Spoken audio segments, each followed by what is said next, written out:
Good morning, everyone, and welcome to my half-eaten bagel. Welcome to Tricky Gym. We have got a super exciting stream on the way today. Not just today, but this weekend, Riley. That's right. The Destined Rivals 6K doubleheader presented by Full Grip Games. We're just so excited to be here to get to experience these cards that are going to be legal for the North American International Championships. This is the first major cash event with the newest cards from Destined Rivals legal in North America. This is the release weekend of Destined Rivals.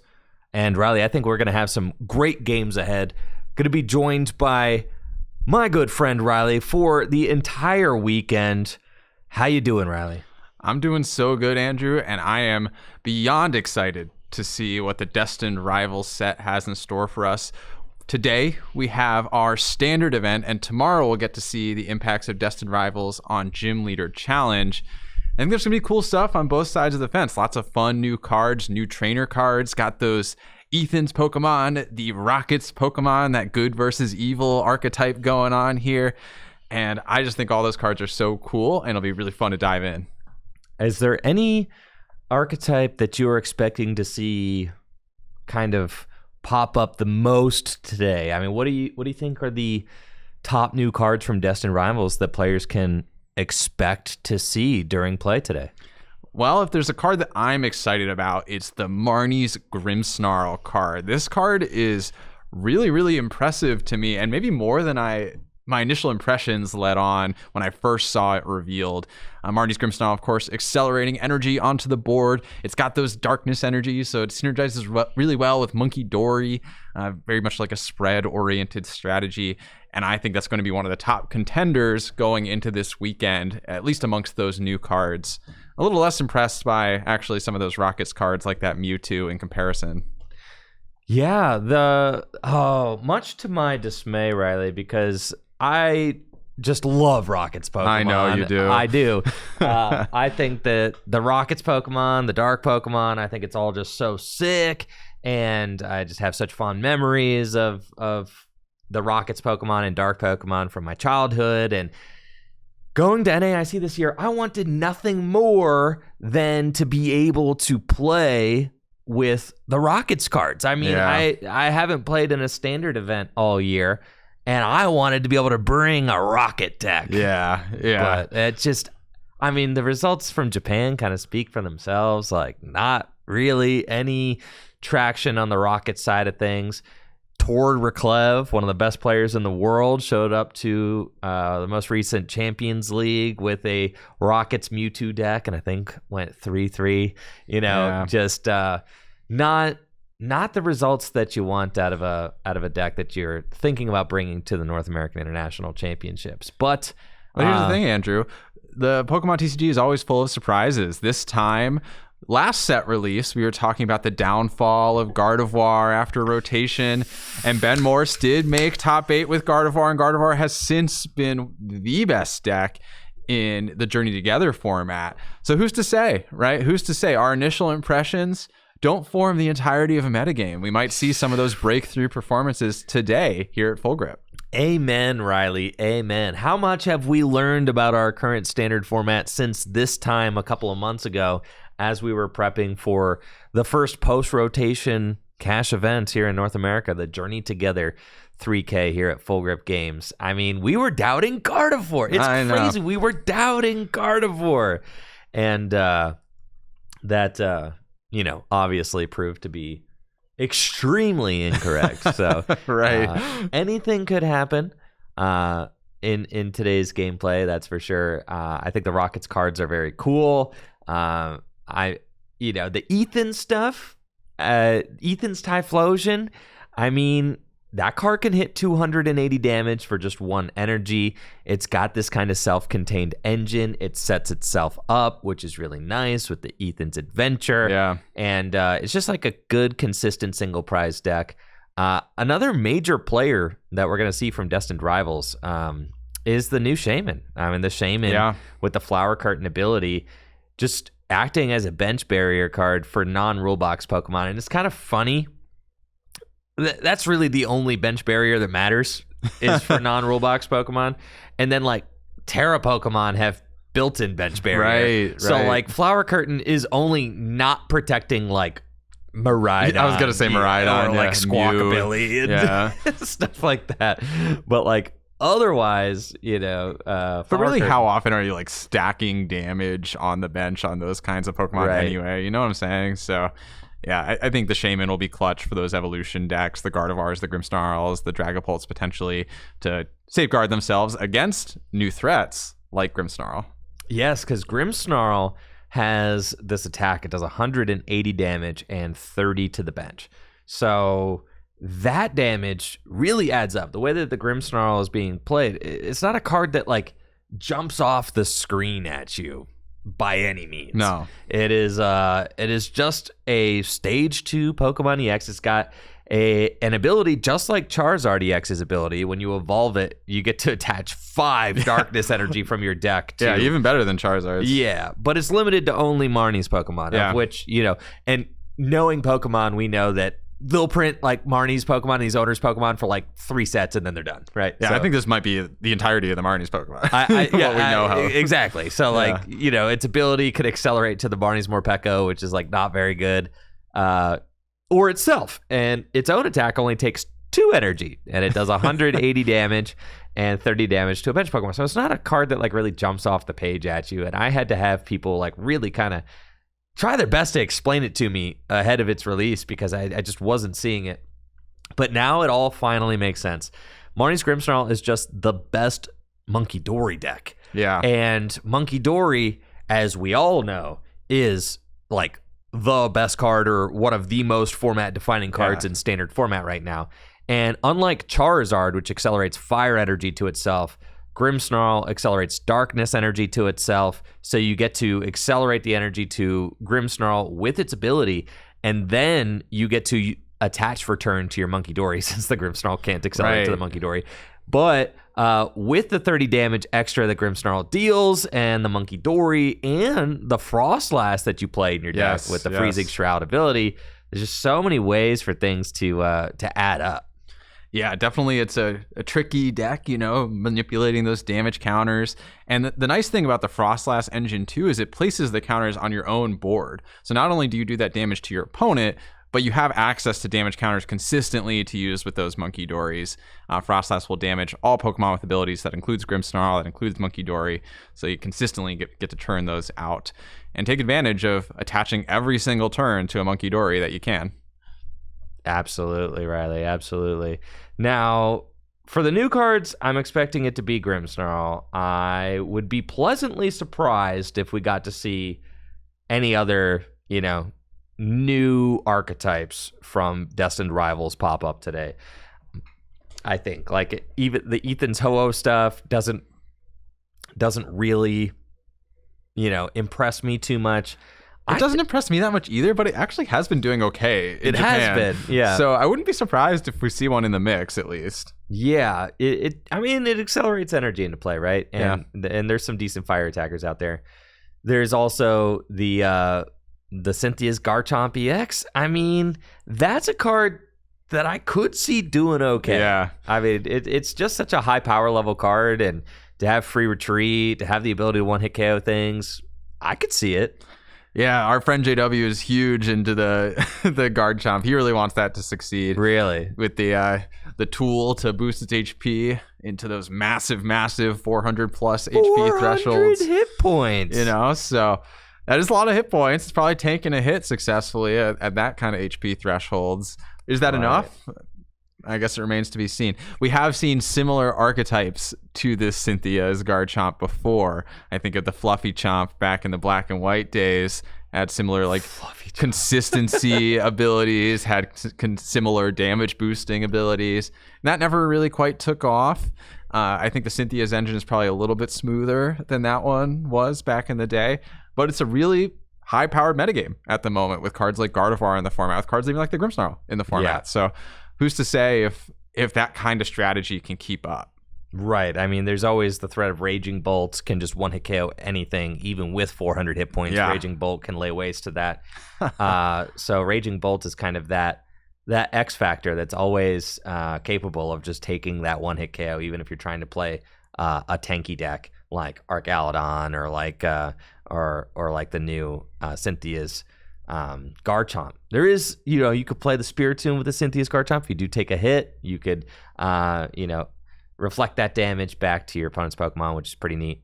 But as far as like archetypes that we've already seen, I mean, what are we? What do we expect out of old favorites today? Are we expecting good things out of Gardevoir, Dragapult, Raging Bolt, Flareon toolbox? What do we think? I'm a big fan of the Flareon deck. I think it has a lot of potential. And if you're really worried about decks like the Grimmsnarl, you can slot in other evolution cards like the Leafeon, for example, to take advantage of the weakness on that Grimmsnarl. Might not even be necessary, but that's a way that you can boost that matchup percentage that little bit further. I think old favorites like Gardevoir and Dragapult will still remain top contenders in this format, though I have to imagine decks like Dragapult will not really enjoy playing the Monkey Dory heavy engines of these Grimmsnarl decks. Yes, I'd have to agree, right? Like, because Dragapult wants to spread those damage counters, and then to have someone out monkeying you doesn't feel very good, right? Those extra damage counters just get reflected back to your own board. So it certainly is going to be interesting to see how the Marnie's Grimmsnarl deck slots into this format. Talking on the Tag Team podcast last week, I mean, we were predicting that Marnie's Grimmsnarl could be as much as 10% at the North American International Championship. That is a huge chunk of the field. If we're talking about a multi-thousand player tournament, say there's 3,000 players at NAIC. I mean, how many were there last year? Like 2,700? Yeah, say there's like 3,000 players at NAIC. 10% of that field, we're talking hundreds of people, Yes, of Marnie's Grimmsnarl potentially in the field. And I think today will be a good kind of test to see how much Marnie's Grimmsnarl actually shows up and performs. We do actually have the Marnie's Grimmsnarl decks available for sale, like in the shop today. So like obtaining the cards not really a problem. Like people could buy them here. We did have the theme decks, even though the theme decks were delayed. They did eventually come out. And Riley, it looks like things are starting to get underway down in the tournament hall. Let's get after it then.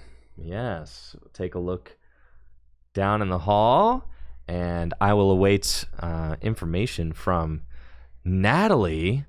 It looks like we have got a packed house today, folks. Natalie will be getting to me momentarily with the final count as far as our attendees today and our round one stream match as well. But God, I do love to see a full house here at Full Grip, ready to enjoy and play and celebrate the release of the newest Pokemon TCG set, Destined Rivals. This is just the first round. Wow, look at that pairing sheet. That is it's long. That is substantial. Yeah. I think it's so exciting to be in these super early in the format types of tournaments. It's a good opportunity to see if you can break through in a new metagame and really innovate on it, as opposed to, just picking the best list from the most recent tournament in the format. So I think this is a really fun and exciting time as a player and commentator both, to see what's coming and to try and stay ahead of the curve as a player. See our players shuffling up at the table here. We'll get that information locked and loaded before we transition over to our Swiss round one here at Full Grip Games for this 6K weekend. $3,000 on the line today and another $3,000 tomorrow in Gym Leader Challenge. Let's get some hype, folks, for this round one before we get started. Here we are, folks, with round one of Swiss at the Full Grip Games 3K Destined Rivals Release Weekend event. On the right, we have Gwen, and on the left, we have Josh. Gwen today will be piloting the Eevee Box deck that we were just talking about, taking advantage of that Flareon to power up all of its Eevee friends with that Burning Charge attack. And Josh playing the classic Dragapult EX, drawing lots of cards with those Cloaks and spreading tons of damage with Phantom Dive. And let's get into it. Gwen's starting off, going first this game. Latias in the active. And dare I say, Andrew, we may see a Fanrotom come into play. I'm thinking so, Riley. Fanrotom is just the best way to start off the game when you're playing a Noctowl-based deck, which Gwen is playing. I am a big fan of the Evolutions deck. I've been practicing this deck quite a bit for the last few weeks, and Fanrotom Fan Call just helps to get the whole board going. And we see that Gwen did open with a Nest Ball, so she can check her prizes and probably grab the Fanrotom. And something that's really neat is that, there we are, Fanrotom can Fan Call not only for the Hoothoot, which evolve into Noctowl with its Jewel Seeker ability, but you can also grab Eevee, which we see that Gwen has taken advantage of. And Eevee, of course, evolves into all of your deck's main attackers, like Flareon EX with its Burning Charge attack, does 130 damage, and you get to search a deck for 2 energy and attach them to your Pokemon in any way you like.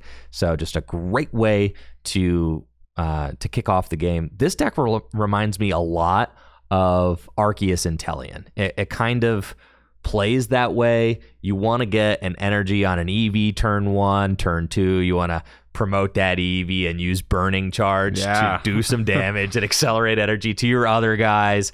You've got Noctowl, which kind of operates similarly to the Inteleon engine. Noctowl with the Jewel Seeker ability, kind of like the Stage 2 Inteleon, but on a Stage 1. The only caveat is that you have to have a Tera Pokemon in play in order to activate that ability.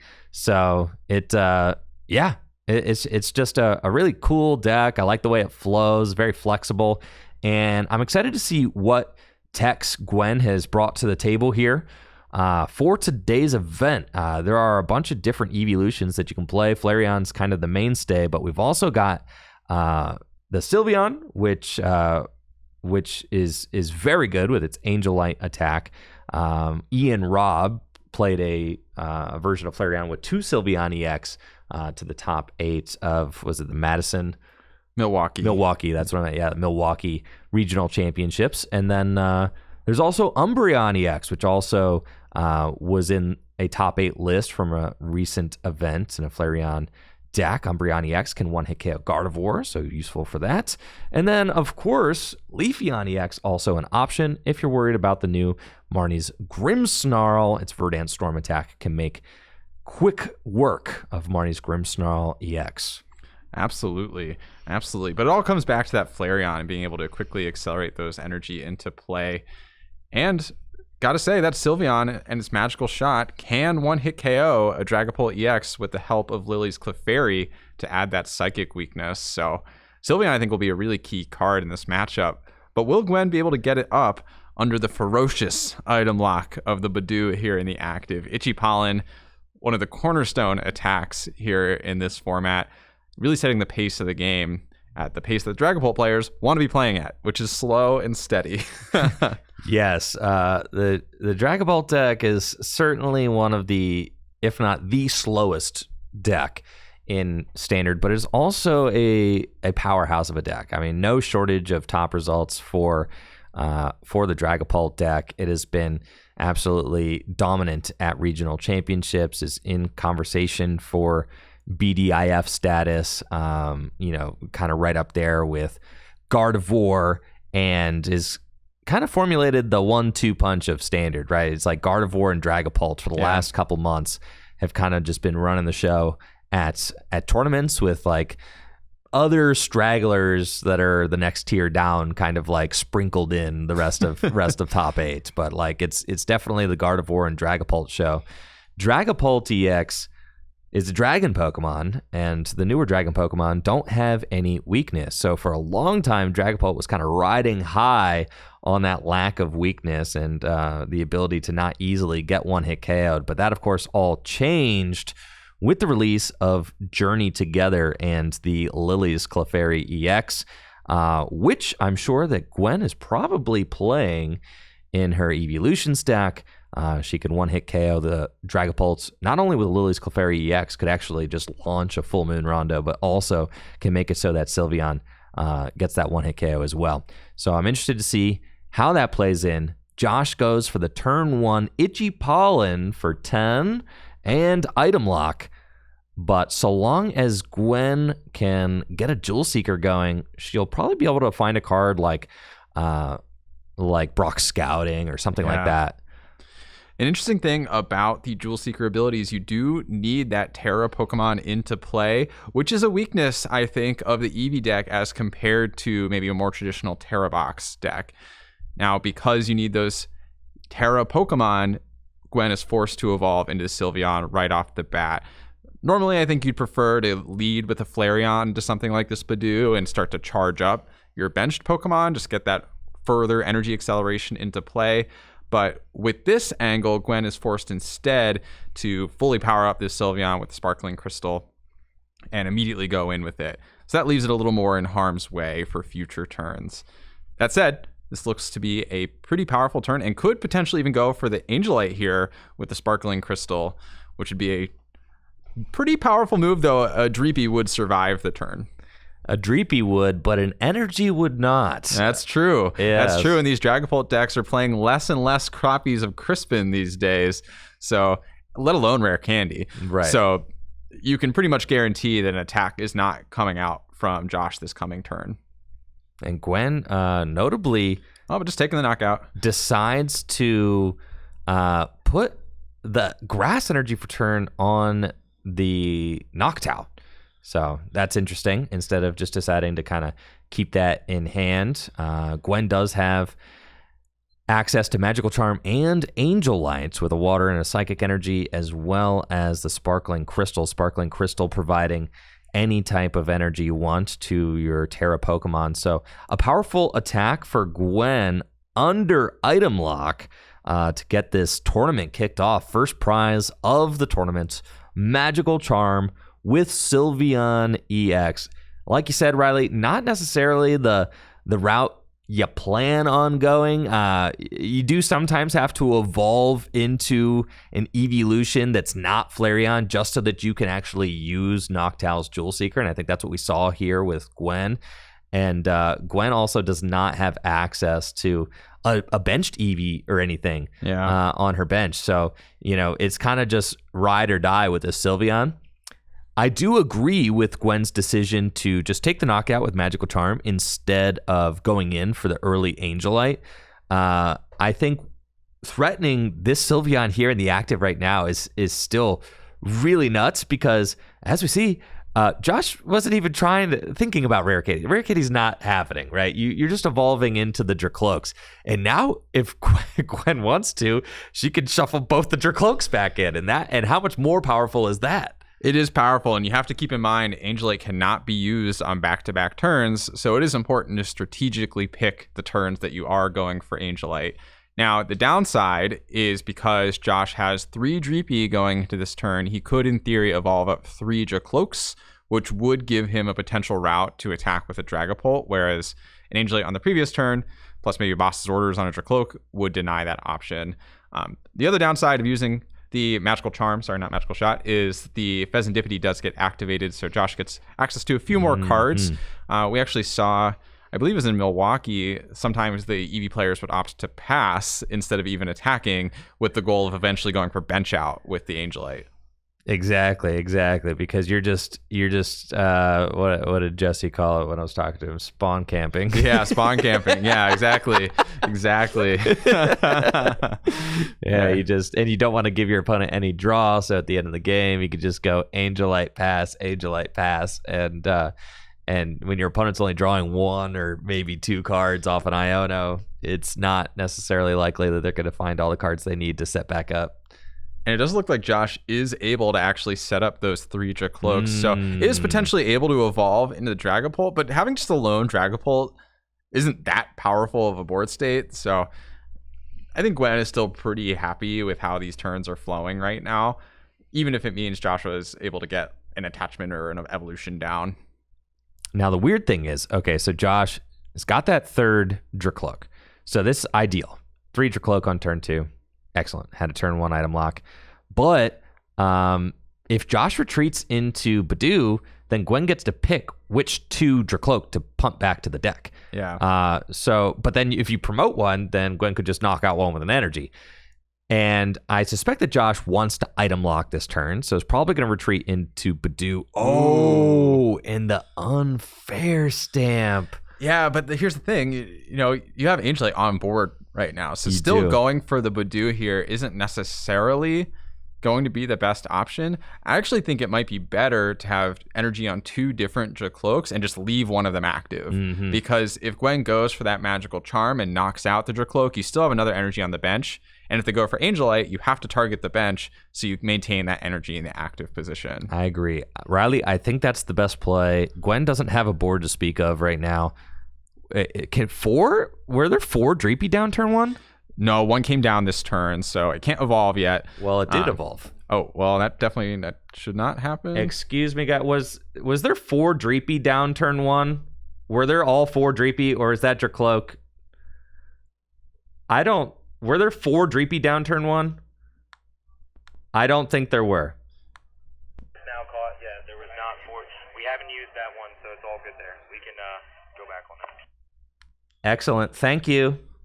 All right. Saved. Yeah, we caught that in time. Yeah, there's definitely the 3 on the first turn.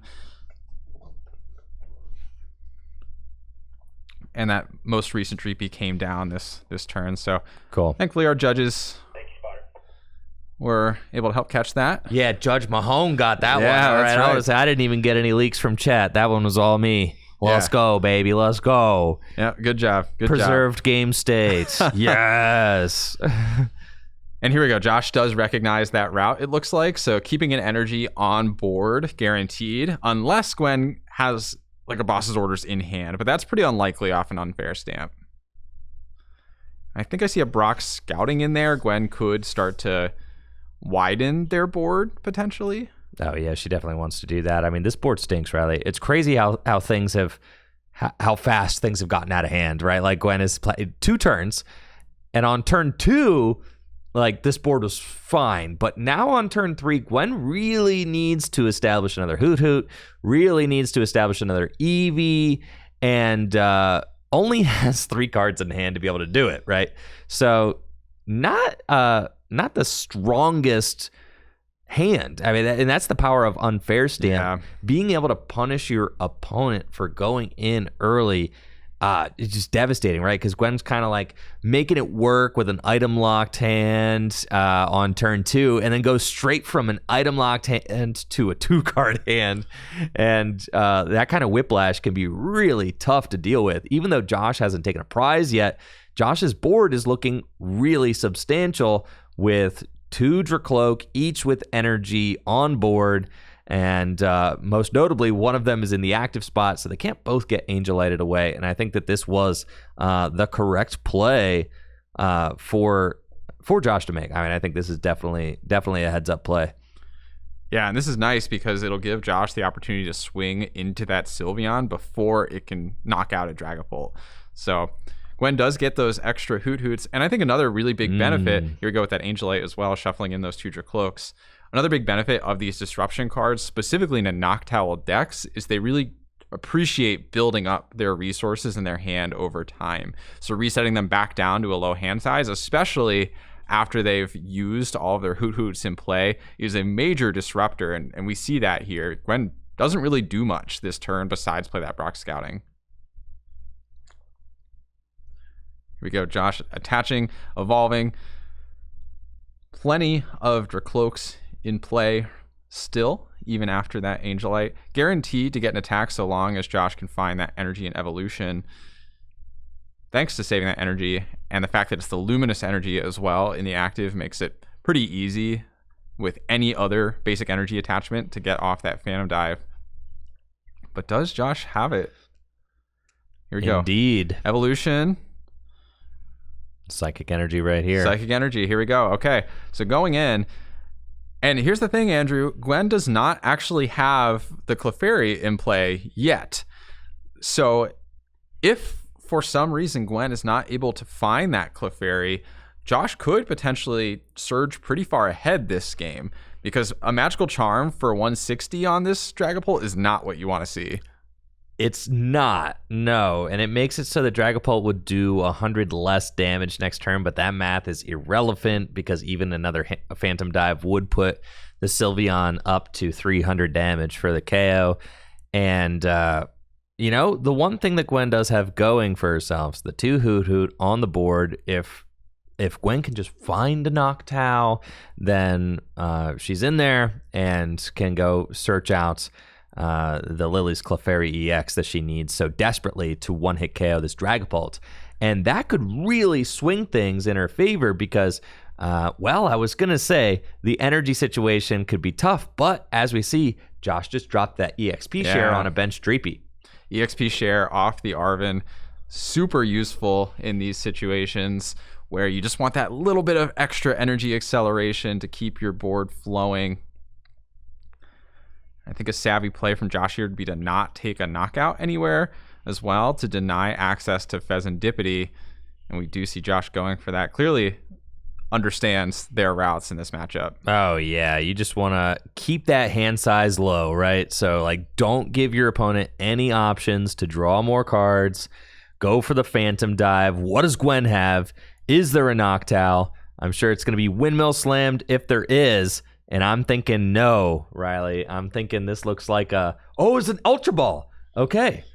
So the potential is there. The Area Zero Underdepths is still in hand or still on board. Yeah. So the Area Zero Underdepths does make it so that Gwen can have a bench of up to 8 Pokemon since she does have, and is that Ultra Ball away Fez? It might be. It looks like a Darkness Pokemon for sure. I think you have to go for that Noctowl here. The thing is, well, here's the thing, Andrew. The EXP share is on the Dreepy on the bench, so can Josh actually deal this last 70 damage if he gets knocked out this turn? Would have loved to see the EXP share on the Dracloak, which I believe has a rescue board. It has a board on it, which is why I didn't get it. Yeah, but I think he attached the board at the start of the turn before the Arven. So I would have loved to see the Arven first, just to guarantee that that EXP share attachment, unless that's from the previous turn, but I don't think it is. I think now Gwen does have Lily's Clefairy EX in her deck. I can kind of see that there at the bottom of her deck as she does this search. But again, I think one of the things that made going for Iono just to get a bigger hand and then saying Jewel Seeker for Iono and Nest Ball. Yeah. I think this is exactly the cards that Gwen needs here, just to refill their hand, because you really don't want to be relying entirely on your prize cards for draw every turn. Thankfully, did already have that Area Zero Underdepths in play, so didn't need to get both of those pieces at once. I think even just an attachment on the Clefairy would be really, really helpful this turn. Right. And we see that's why she weighed so heavily what to Ultra Ball away, because it's like, okay, well, or it went down to a 0-card hand, right? Yeah. But it's like, you want to get that energy drop, of course, but now she's just saying like, okay, well, I also need a bigger hand. So going to go for the Iono, whiffs in energy. I think does hit a Nest Ball, though, and there's a Noctowl in hand, so can get off a Crispin next turn, potentially powering up that Clefairy with something like a Crispin plus a Night Stretcher, for example. Could get an Eevee into play as well to guarantee that Jewel Seeker availability this next turn. Make it so that you don't have to discard down necessarily after your Sylveon gets knocked out. And if I'm Josh here, I guess a route Josh could take is going for a Jet Headbutt this following turn to knock out the Sylveon. Comboed with an Iono to put Gwen down to 3 cards. It's actually not too bad. You'd much prefer, of course, to Phantom Dive, but a Jet Headbutt also keeps 2 energy on your board on 2 different Pokemon, which is helpful if for surprise Angelites. And Gwen has got the big one-hit KO with Sylveon EX, assisted by that Lily's Clefairy EX and the Fairy Zone ability, which makes it so that the Dragapult EX is weak to Psychic. So Sylveon EX's very middling Magical Charm attack actually going the distance to do 320 damage. and one tap that Dragapult. Now, here as we stand, Gwen is at 3 prizes to Josh's 6, but Riley, as we know all too well, this does not mean that Dragapult EX is out of the game yet. Never. Yeah, Dragapult is the king of comebacks in the Pokemon TCG right now. And we're seeing Josh go for exactly that route, going for that Jet Headbutt for a knockout on this Sylveon after using their Dracloaks to search their deck a little bit deeper with that Recon Directive.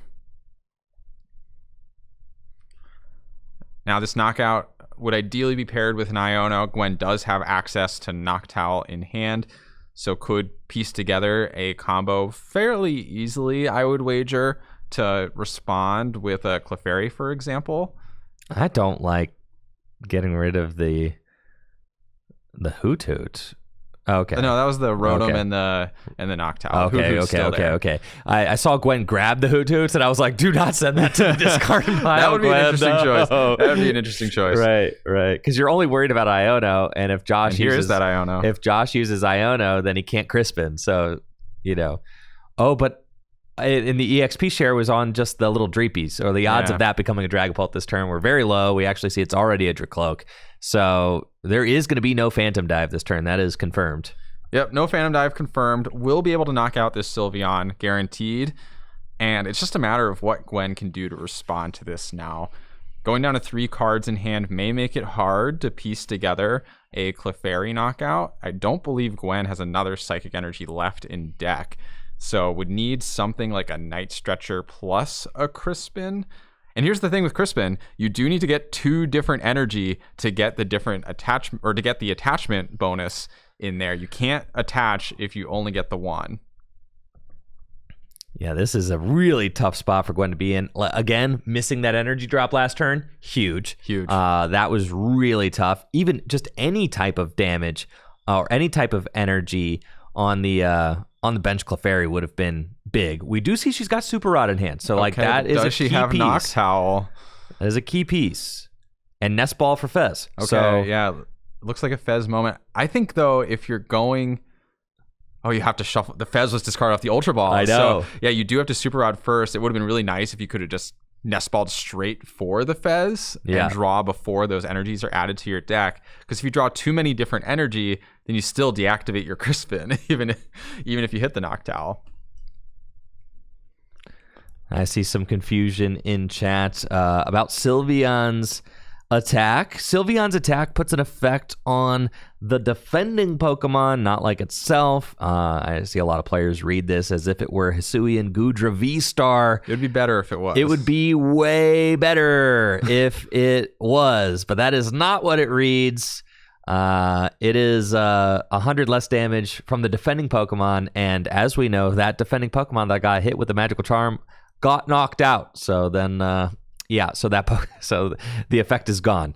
So that is a very common misreading of this card, though, and I have to address it almost every time I stream. So, so here we are again, just more PSAs. That's not how Sylveon works, and we'll carry on from here. Here we go, Andrew. Gwen does have access to the Noctowl, so should be able to Crispin to power up the Clefairy. However, Josh does have that EXP share, so we'll guarantee 2 attachments on a Dracloak. And Clefairy only has that 190 hit points. If Gwen plays something like a Bravery Charm, that would be super clutch here. Oh my gosh, yeah. But if Josh is able just to knock this Clefairy back out, that might put Gwen a little bit on the back foot. Need to do something like maybe Boss with the Fan Rotom to take that final knockout. We do see that she got the Fan Rotom. And I think Gwen recognizes that, right? But Josh is always looking for an Iono here, right? So, but there's Fez in play now. Right. So it's not that far-fetched to think like, okay, all I need is a Jewel Seeker, right? We've got a full health Hoot on the bench, could still get knocked out if there's a Hawlucha play, right? But that would be nasty. It is certainly, the play is here. It could happen. Gwen going down to just 1 prize remaining, though. And this has been one of those tough games with Flareon where you just didn't actually get to attack with the Flareon. So energy has just been pretty tight the entire match so far for Gwen. Now, one interesting play Josh could make is Josh is able to use the Area 0 Underdepths himself if he gets Dragapult into play. So if he's able to bench enough bulky Pokemon and then bump the Area 0 Underdepths with something like his own Artisan, he could get rid of cards like the Badoo that are vulnerable. Shoot. Right. Because, Gwen's kind of win condition is looking like maybe an attack with Noctowl or Fan Rotom to just do the bare minimum to knock out Badoo for game. She's got just one prize remaining. And Riley, also worth noting, we have just crested the halfway mark in this 50-minute best of 3. Yeah. Mind you, folks, 50 minutes best of 3. And this is why so many players just disdain the 50-minute best of 3 time situation in the Pokemon TCG, which is the situation used at Nationals, Worlds, Regionals, all major tier event. Every major tier event. And these players have not been playing slow. No. There's just so many game actions, right? I mean, they have been keeping pace, I would say, very well this match. I have not noticed any slow play whatsoever, and this single game is taking well over half of the time limit. And Josh does have everything ready to attack this turn. Looks like he failed the Nest Ball, so maybe doesn't have enough high HP basics to get that creative play to save the Badoo. It doesn't necessarily surprise me, though. He has Fez in play. He has his Monkey Dory in play. Dreepy isn't a safe bench into the Fan Rotom, so it would really need to be something like the Latias, maybe some of these Dragapult decks play, and then another Pokemon. Oh, here's the Hawlucha, though. Oh, the Hoot Hoot is going down. Oh, my gosh. The play we were just talking about. So to win at this point, Gwen basically needs boss energy in hand. Yup. Yeah, no Jewel Seeker. Hawlucha's flying entry ability setting up the Hoot Hoot on the bench. And this is a 3-prize take for Josh to tie it up at a 1-1 game. Oh, it doesn't get any closer than this, folks. And Ultra Ball is one of the two. I don't think Gwen doesn't have it right now. We'll need to draw the perfect cards off this Pheasantipity. Energy. I don't see a boss. Night Stretcher Crispin would also do it. And there's the Ultra Ball in hand too, so they could have had the Noctowl. The Hawlucha just stole this game, folks. Absolutely stole this game away. The Hoot Hoot seemed safe on the bench as Dragapult EX can only place 6 damage counters on a bench Pokemon, but with Hawlucha's flying entry, that becomes 7, and the Hoot Hoot perished. And nothing on Gwen's board right now can even take a hit from this Dragapult. That 200 damage knocks out everything on the board. And that's by design, Riley. As we see, 10 damage on the Fez. Yep. 10 damage on the Latias. Yes. So Gwen could theoretically evolve the Eevee. That could be a route. Don't necessarily need to use that switch. Unless we're going for maybe a Mew EX. Potentially going for a Mew EX. Yep, there is that Mew. So just playing the switch to thin the hand down. Commit that energy onto the Rotom. And say, I'm getting it. Yeah. Yes. I think that's reasonable, though. I do think it's reasonable. If you're not doing that, what is your route? This is it, folks. Ultra Ball, the play is not dead. We get to extend further. I guess, though, you could say if I hit Flareon Crispin, I'll just hit the Dragapult and it can't knock me out without a boss. Yeah, show me the money. Didn't commit the energy. That's a hedge play. It's a hedge play going for either the Flareon route or the Fan Rotom route. Gotta wonder what that third card was on top of the deck. I know. Show third card, Gwen. Show third card. And is that another Ultra Ball in hand? Could it maybe evolve the Flareon and just leave it in the active to take a hit?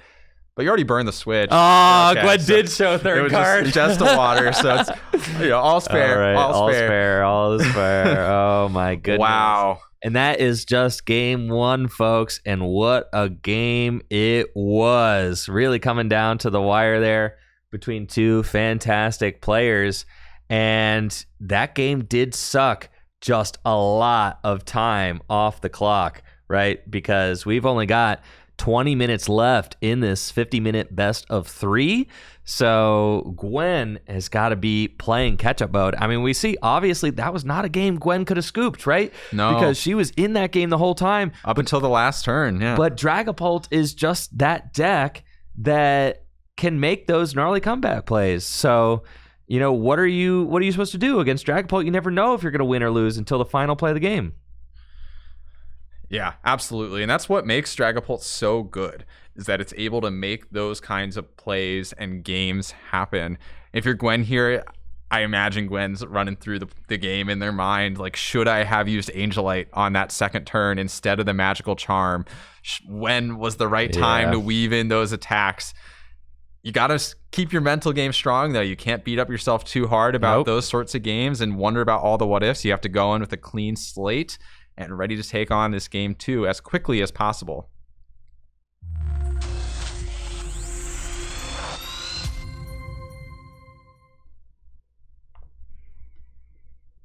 So here we go, folks. Josh taking that game 1. And that Badu start with a Droopy on the bench. I mean, what more does a Dragapult player want to see than that? Gwen going first again. It's interesting because a lot of decks really do like to go second right now, but the Noctowl decks in particular really do like to go first if they can. That Fan Rotom, just surging them so far ahead in their consistency engine, makes that lack of supporter still worth it as long as you can get it. Gosh, only having 18 minutes to play is like, at this point, Gwen knows that she can't really win. Yeah. I mean, it's at the point, and then it's not just that Gwen knows that she can't win. Josh knows that he can't lose. Yes. All Josh has to do is play at the legal tournament-defined pace of play of 15 seconds per game action, right? And I absolutely loathe that this is part of our competitive tournament discussion, but it just is. You just and all the top players in the game have spoken on this time and time again. Personally, I think that the rules should make it so that you never have to ask yourself, what's the slowest legal pace of play for me to play at? Yeah. Right. But that is a question that our 50-minute best of 3 naturally puts players in. As Josh, being up game 1, now can ask himself, what's the slow? Like, I ought not to scoop, because if I scoop, I'm just shooting myself in the foot. So, like, even if I'm losing horrendously, I just keep playing at the legal pace of play, right? And then I cannot lose the set that way, right? Yeah, it is worth noting that gamifying too hard like starts to blend the lines between what's acceptable and what's not. So you got to be careful in these sorts of situations. Like, if you're taking exactly 15 seconds on every action, that's a little sketchy. Yeah, you can't do that, right? But as long as you're keeping at a reasonable pace and just playing these games out as long as they naturally would take, then yeah, like that puts Josh in an extreme advantage. Gwen's only real shot at winning is if Josh has a very stunted setup, and realistically, you need to get to the point where you have like 3-4 prizes left in game 3 at the moment time is called, which I think is an important nuance that sometimes people forget about. You don't have to win the game in the 50 minutes.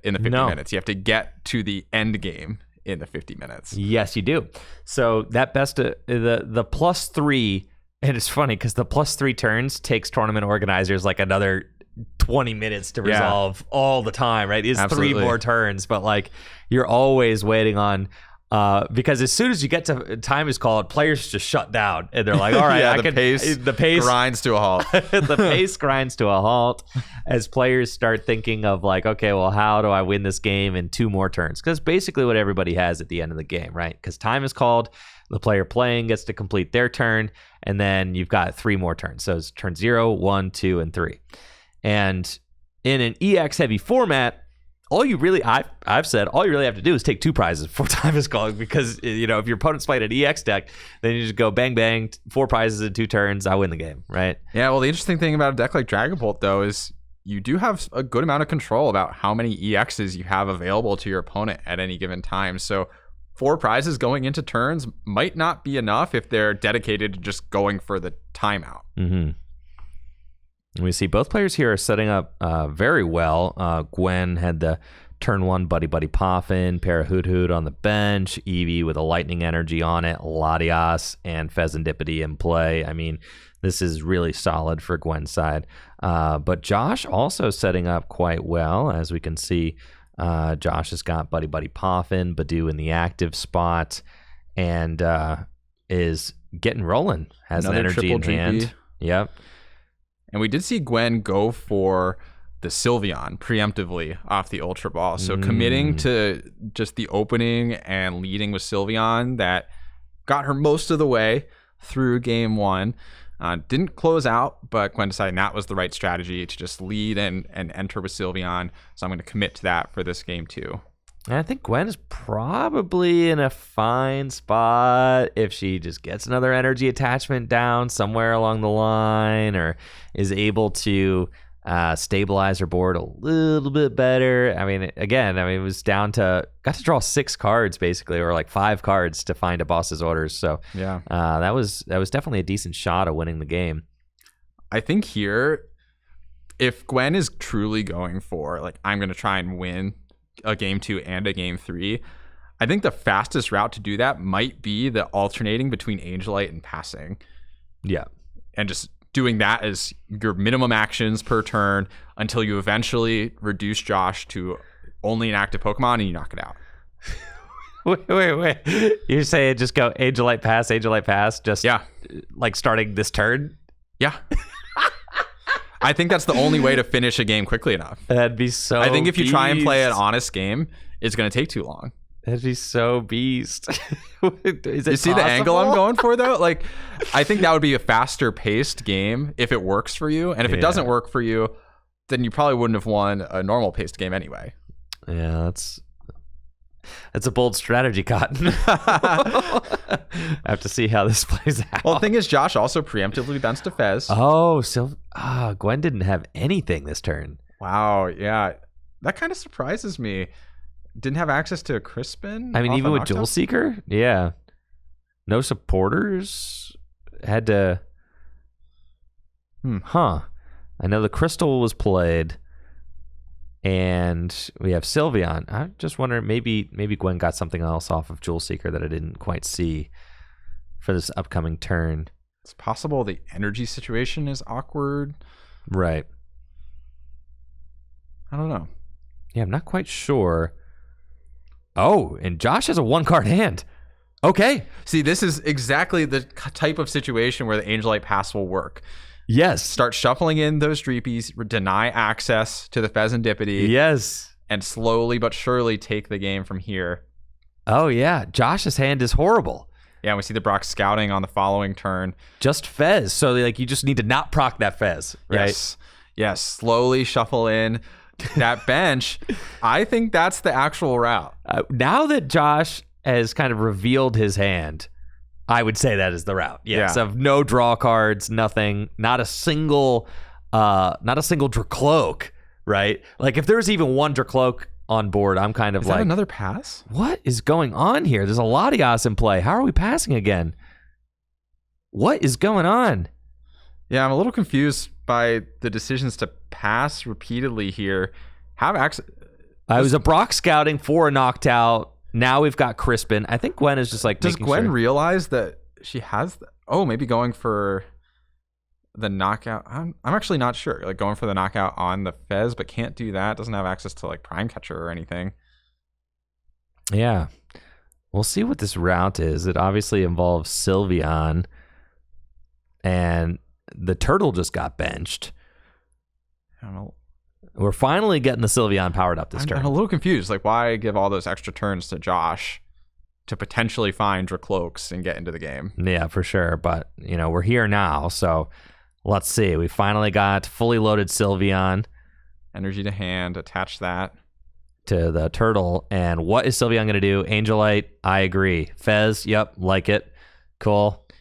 Oh, I guess the Brox was for the Noctowl. It was. So couldn't Crispin, yes. So, yeah, and can't use like a Vessel or anything. So I guess, it does make sense. But off the first Noctowl, you could have just grabbed because I think the first Noctowl grabbed the scouting. Yeah, I think so. So You're just a little anxious at being too aggressive. And Josh having a quick response. And what do we got? 2-card hand. It's a Psychic Energy. Interesting choice to shuffle the Fez off the first Angelite. I actually wouldn't have minded leaving 2 it Dreepy. and just getting because you're not Dreepies. knocking anything out, right? Yeah. Fez is useless. Right. If you're going for the game plan. The sacred game plan. And I think that Gwen should potentially go for the game plan. Oh, yes. I don't like taking knockouts. prizes. Okay. Now, the thing is, Josh hasn't demonstrated that they have access to a card like Fez again, so maybe this is fine. Could be fine. But it does put you at risk of Fez draw.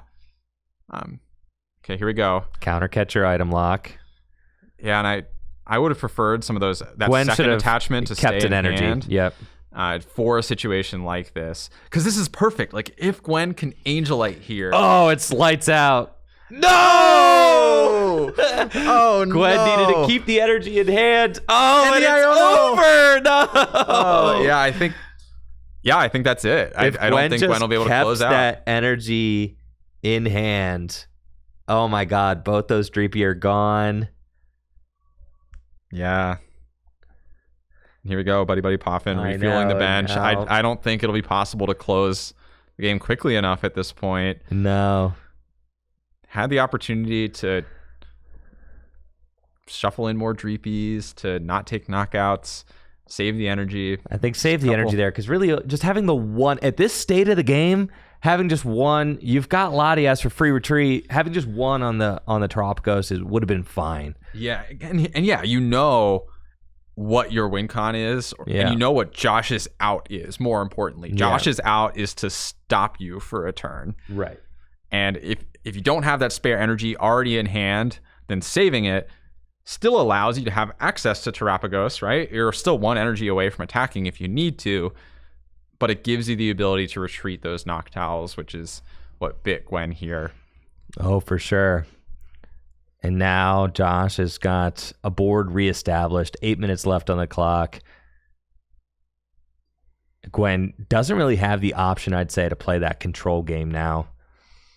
You could still go for it, to be honest. I mean, shuffle in some Dreepies. It's going to be significantly delayed.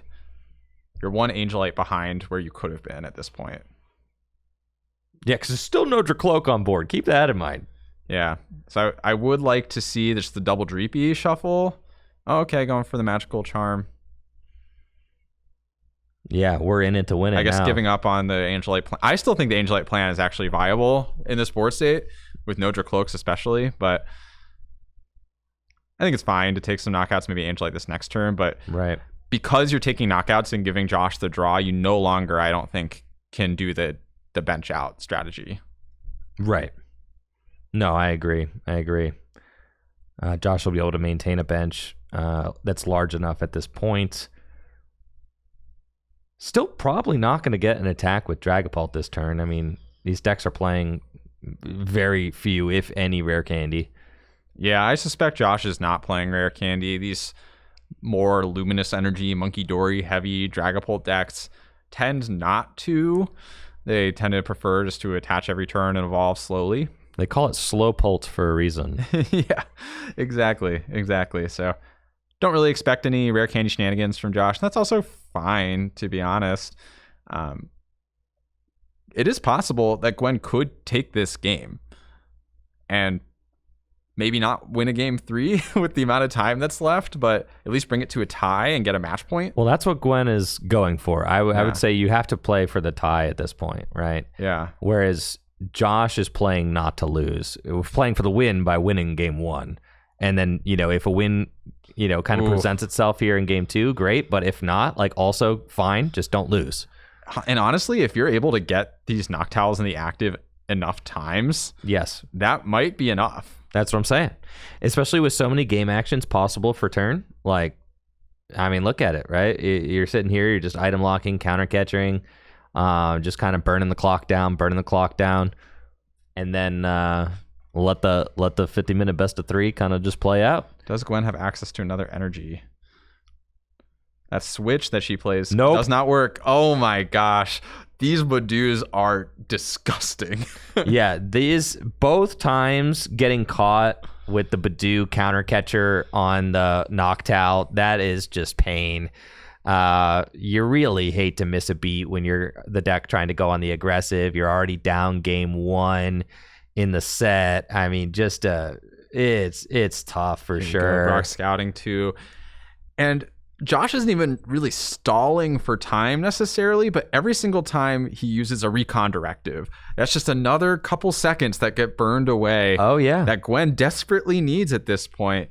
And Gwen doesn't really have an easy way to take 4 prizes in 2 turns, for example. So she'd really prefer to get down to 3 or 2 going into time. Yeah, this is brutal, Riley. Absolutely brutal. All the recon directives that Gwen has to sit through, knowing that time is ticking, every second is precious, and not only that, just every turn that Badoo buys you, it's just another energy drop that gets to come down into play. Another Dragapult EX evolved up, and we could see how much Josh is just able to develop his board behind this Badoo now. Yeah, I don't know if I totally agree with evolving the Dragapult here. Would have loved to see the Badoo just continue to wreak havoc on Gwen's board. But here we go. Here's the counter catcher. If Josh can deny the Clefairy this turn, that would be pretty huge. There's Fez on board, so, it looks like Josh actually just kind of going for the dub here, saying, I can win this game. I don't need to draw this out. I can actually just afford to go on the offensive. I don't need to stall anymore. Here's my Dragapult DX. I've got an energy on a Dracloak on the bench, and I can plus an EXP share. I can just afford to go toe to toe now with Gwen's board. Even though Gwen's up a prize still, Josh's board is built up very strong, and it looks like he's ready to duel it out. It is scary though. One Clefairy would put Gwen in a pretty solid position because Gwen does have the Terapagos powered up, which can knock out the Pheasantipity pretty easily. And the Clefairy off of Crispin could knock out a Dragapult in the active too. So it gives you like 2 different supporters that net to game. But actually, is Clefairy prized? That is a full bench now from Gwen, even with Area 0. You could go Boss Fez this turn. You could go Boss Fez this turn if you have boss access, which I don't think Gwen has without a Noctowl. There it is. There it is. Yes. Okay. But you have to take it with the turtle, so you have to retreat. Oh, that's brutal. It is. Oh, Angelite. Oh my goodness, with just 2 minutes left on the clock. I know. The players at the table, I don't see either of them wearing watches. They might not know precisely how much time is left. I actually think this is a decent play if you get stuck like this. Yes. In the situation Gwen was in, this is a fine play. Oh, for sure. I think in an ideal world, Gwen maybe promoted a basic Pokemon to give themselves the flexibility to choose between the Terapagos route or the Sylveon route. And if they draw the Clefairy off the prizes, that's basically a game. Right. Now just a minute left on the clock. This is going to go to turns. It's quite possible that Josh could... I mean, this is game 2, folks. It's crazy. I think 50-minute best of 3 is game 2. I think it's extremely unlikely that Gwen finishes another turn before time is called. So more than likely, Gwen has 2 turns left. So as long as Josh doesn't evolve into another EX, it's almost guaranteed to be a win. Yes. Right, because he can easily... you're right. Gwen probably... Unless Gwen just goes knockout, which she almost just should do. Yeah. Just draw... and knockout, like as few game actions as possible. The time is ticking, and I think the timer was started maybe a few seconds late as well. So we might not even have the full picture here. If Gwen can get that like draw knockout, before time is called. That would be huge. Oh my gosh. Another Noctowl. No, these Noctowls. For the reaping. Okay. These Noctowls are not Gwen's allies got here. probably 15 seconds to play this turn. Oh, and there it is. Oh, man. Time is called. That was close. That was really close. That was close. Gwen, needed to just fire that attack instantaneously. I knew that it was going to come down to that. I suspect that the players didn't have an exact pulse on the time. And that's probably explains why Gwen went for the Angelite last turn instead of knocking out the Fez. Yes. I imagine if you knew that there was only like a minute or and a half left, you probably would have just gone for the knockout. You kind of have to, right? Yeah. Yeah, because you're saying like, okay, I need to, maybe you'll take another prize. Maybe you'll put me in Briar range. Maybe, But as it lays now, Gwen took a knockout, has 3 prizes left, cannot feasibly win next turn unless Josh puts them on Briar. Yeah. Right. Yes. Which I guess could happen, but Would be extremely ill-advised. I think if you're Josh here, you can just basically pass this game out and win the set. Yes. Right. And that just is a very significant part of Standard right now. If you're playing at regional championships, if you're playing at NAIC coming up, I mean, the 50-minute best-of-3 timer is just the biggest part of, again. Of playing. Badu on a Noctowl, dare I say? Yeah, pretty much all Josh has to do is nothing.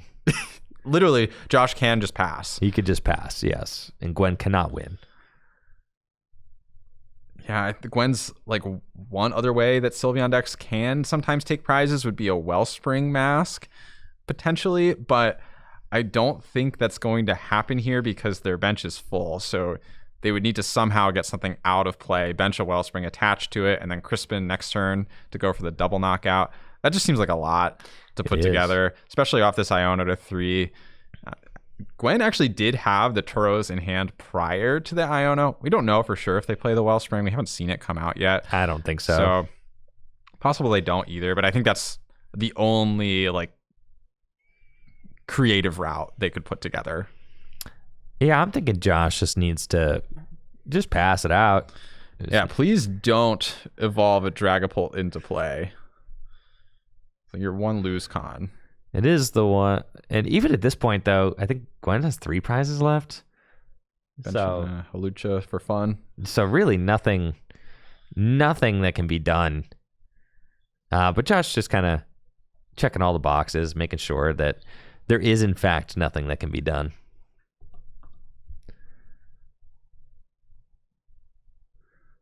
And Gwen's got a Tera Orb. I don't think that there's going to be anything here. Yeah, that's it. And that is the scoop as Josh advances to 1-0 here at the Full Grip Games Destined Rivals 3K event with his Dragapult EX deck.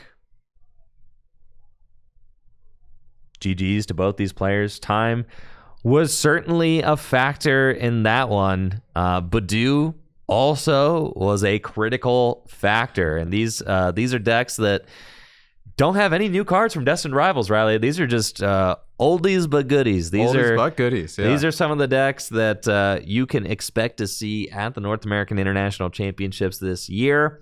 2 powerhouse decks that have certainly been no strangers to top 8 finishes. Definitely not. Yeah, 2 of the most premier decks in the Journey Together format. So it makes sense that they'd continue to succeed here in the Destined Rivals format as well. Take a look over at the tournament hall. Looks like most of those games have wrapped up at this point. Maybe a couple going through the turns. So it seems like even those are potentially just now finishing up. So we should expect round 2 in not too long here at the Full Grip Games 3K. That's right, folks. Ryan, I'll be right back after this quick break. We'll be getting started with round 2 momentarily, so don't go anywhere. Thank you so much for tuning in. We've got more exciting Pokemon TCG action on the way. We'll be right back. Howdy gamers, we are back with the Full Grip Games Destined Rivals 6K doubleheader weekend. Huge thank you to Trainer Trav over on Twitch with that raid. Welcome everybody. We are just getting started with round number 2 here at Full Grip Games. Wrapped up round 1 moments ago, and I'm excited to see what round 2 has in store for us. Round 1 was Evolutions versus Dragapult, some of the most tried and true decks from our Journey Together formats. We'll see if we've got anything new for us for round 2. Let's take a look. Riley, are there any decks that you are most anxious to see in action today? Yeah, I think there's all sorts of fun new trainers archetypes from the Destined Rivals set. My favorite, of course, is going to be that Marnie's with the Grimmsnarl. But one I think is really exciting and will be really fun if we could see it would be that Ethan's archetype with that Typhlosion as a single prize attacker. Just so fun. Plus, I don't know if this card's played in Ethan's deck, but Ethan does have a Pichu, which is my favorite Pokemon. So if we could see a Pichu on stream, that would be a day maker for me. So Ethan's would be like a personal favorite I would love to see. But Marnie's is my like metagame-y favorite in the format right now. Well, apparently Joshua, who we are going to be featuring on stream, is on the right side here. Joshua is playing an Ethan's deck. Is what it looks like. So your wishes may be granted. Folks, can we see a Pichu on stream? All right, now don't get too ahead of yourself here, Riley. That's asking a lot. I don't think the Pichu is actually good. So. No, I think it does 10 damage and draws a card or something. Something silly. Yeah, it's I don't know. Look, not every Pichu could be a winner. Okay, there's been a lot of good Pichu cards over the years. It's okay if not everyone's a winner. I'm just happy that it exists. That's all. All right, let's get down to the table and see what these two players have in store for us here in round number 2.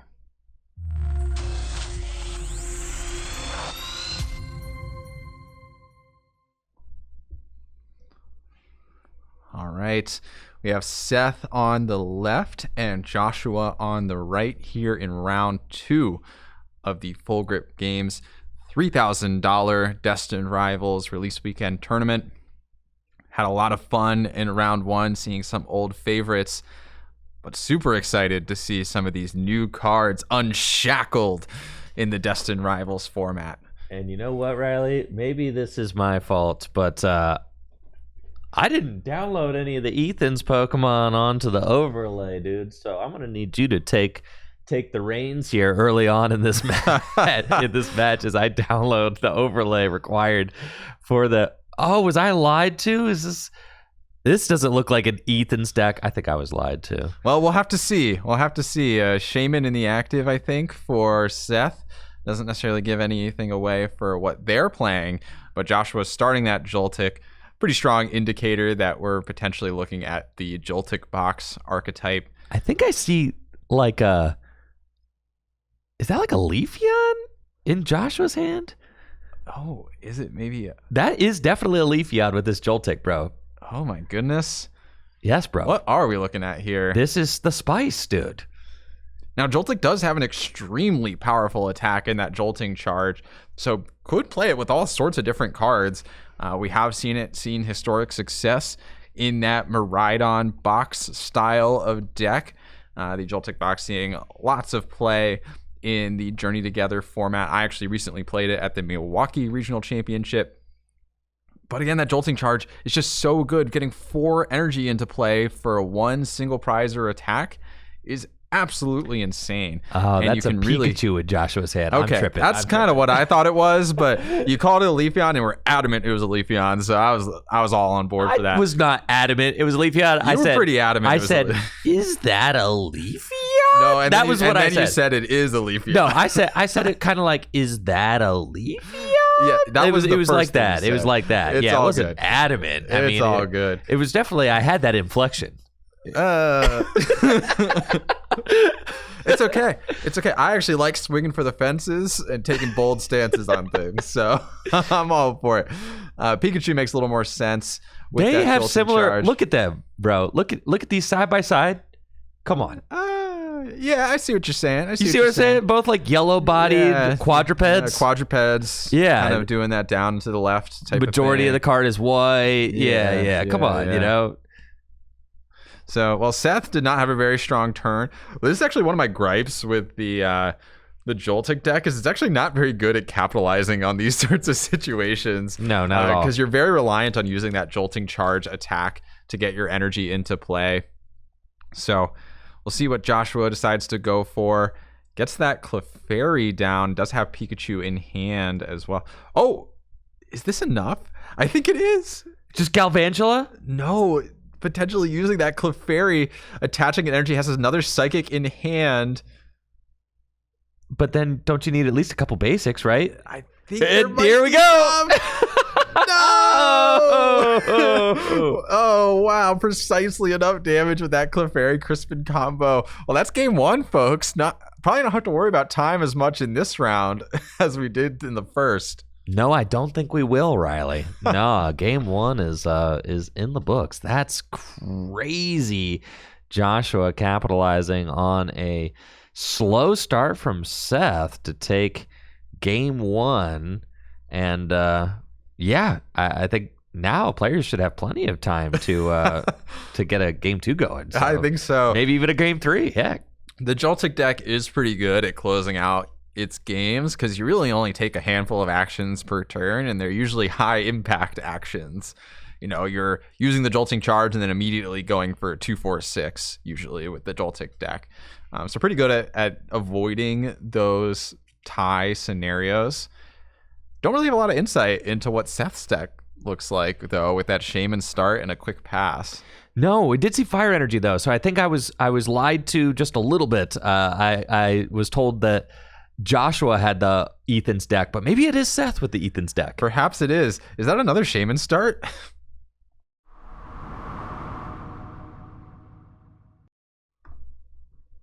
It is another Shaman start. So we'll see what makes of this. Hopefully the Shaman has some buddies to live alongside it this time. Yeah, that would be ideal, Riley. I'm not trying to see another short game here. We've got a whole 50 minutes, so I would love to see more of this Ethan's deck. And now it's looking like Joshua is just attached pass to Iron Hands. Okay, and a buddy. The buddies are here, Riley. The buddies are coming out. Yes. Are those buddies the Ethan's Pokemon that we're so excited to see? I think it might be, Andrew. I think so, Riley. I think so. And this actually seems like it should be like a pretty decent matchup for like the Ethan's Pokemon, really. Yeah, the Ethan's Pokemon. Now, you are going to be vulnerable in the early game to that Iron Hands taking those extra prizes. But in the late game, that Typhlosion should be able to trade pretty well with cards like Iron Hands, avoiding those knockouts with its higher HP, and then taking them back. And look at this too. We have a Dreepy on bench for the Dracloak engine for some extra draw. Have some synergy there too. If you play like a Luminous or a Psychic Energy, you could leverage that to attack with Dragapult. Very interesting deck we see on Seth's side of the field right now. 2 Dreepy and a Cyndaquil. I'm guessing that this is kind of like a Dragapult deck that plays the Ethan's Typhlosion as kind of like an auxiliary attacker that can do 280 damage. That's my thought.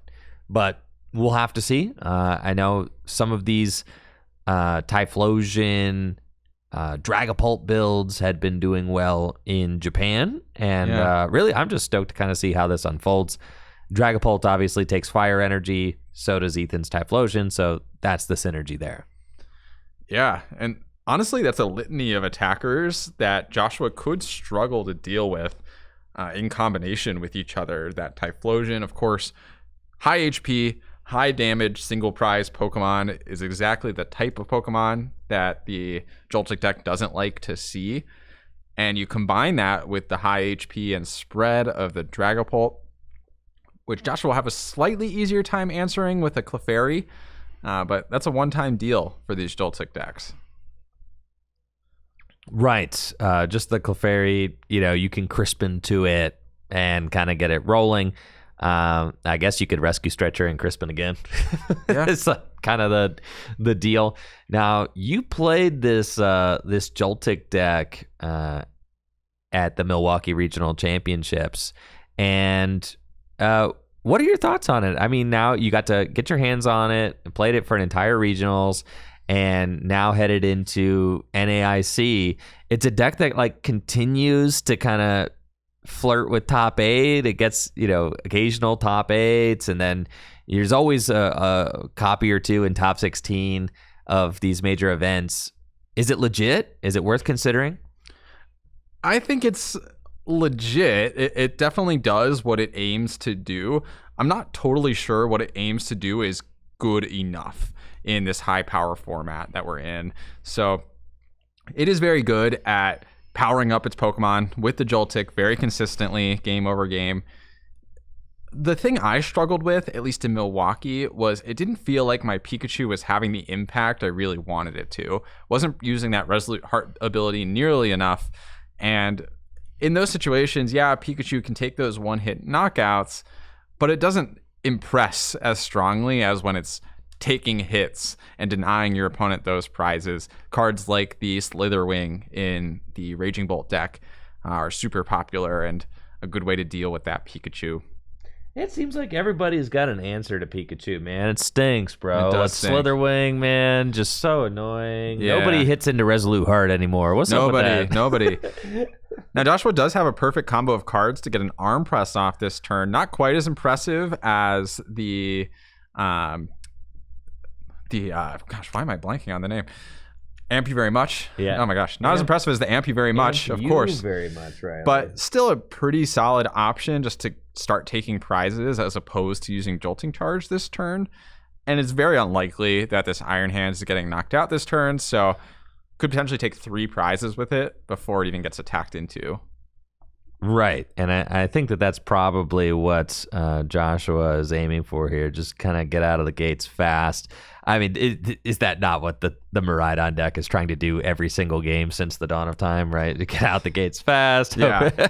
Hope to just race my opponent down before they get too much stuff going. Absolutely. Yeah. I mean, the alternative route here would have been to maybe go for an Arven off the Pokegear and hope that you hit the Future Booster Energy Capsule, which is the way to retreat that Iron Hands out of the active into a Joltik and maybe a Nestball, so you can set your board up a little bit wider. I don't hate this, though. I think it's pretty unlikely that Seth takes a knockout or even hits into this Iron Hands for any significant damage, so I don't really see any problems with this route here, and you're threatening the Amp You Very Much for just an energy attachment next turn. Right. Definitely a weird game, just not getting the Joltik, right? Yeah. Usually Joltik sets you up 2 attackers and then you finish with like a Blood Moon or something, right? And then maybe you Crispin to one other, but putting yourself in the situation where it's like, all right, I'm going to have to be manually attaching and using Crispin every turn is tough. Yeah, absolutely. Also, making a correction here, the names flipped on the overlay. So actually, you weren't lied to, Andrew. Josh was, in fact, playing the Ethan's Typhlosion deck. So we'll get that corrected on the overlay here. There we go. Okay, this all makes sense now. Wonderful. Okay. And here we go. There's the Ethan's Adventure. Joshua, or Seth, rather, having to take a read of that Ethan's Adventure. Honestly, not that impressive of a card just on read. It searches out some Ethan's Pokemon and some energy. But the key to the Ethan's Adventure is it starts to juice up that Typhlosion for those big numbers in the late game. Yes, thank you, chatters, for letting us know the names were flipped. That is my fault.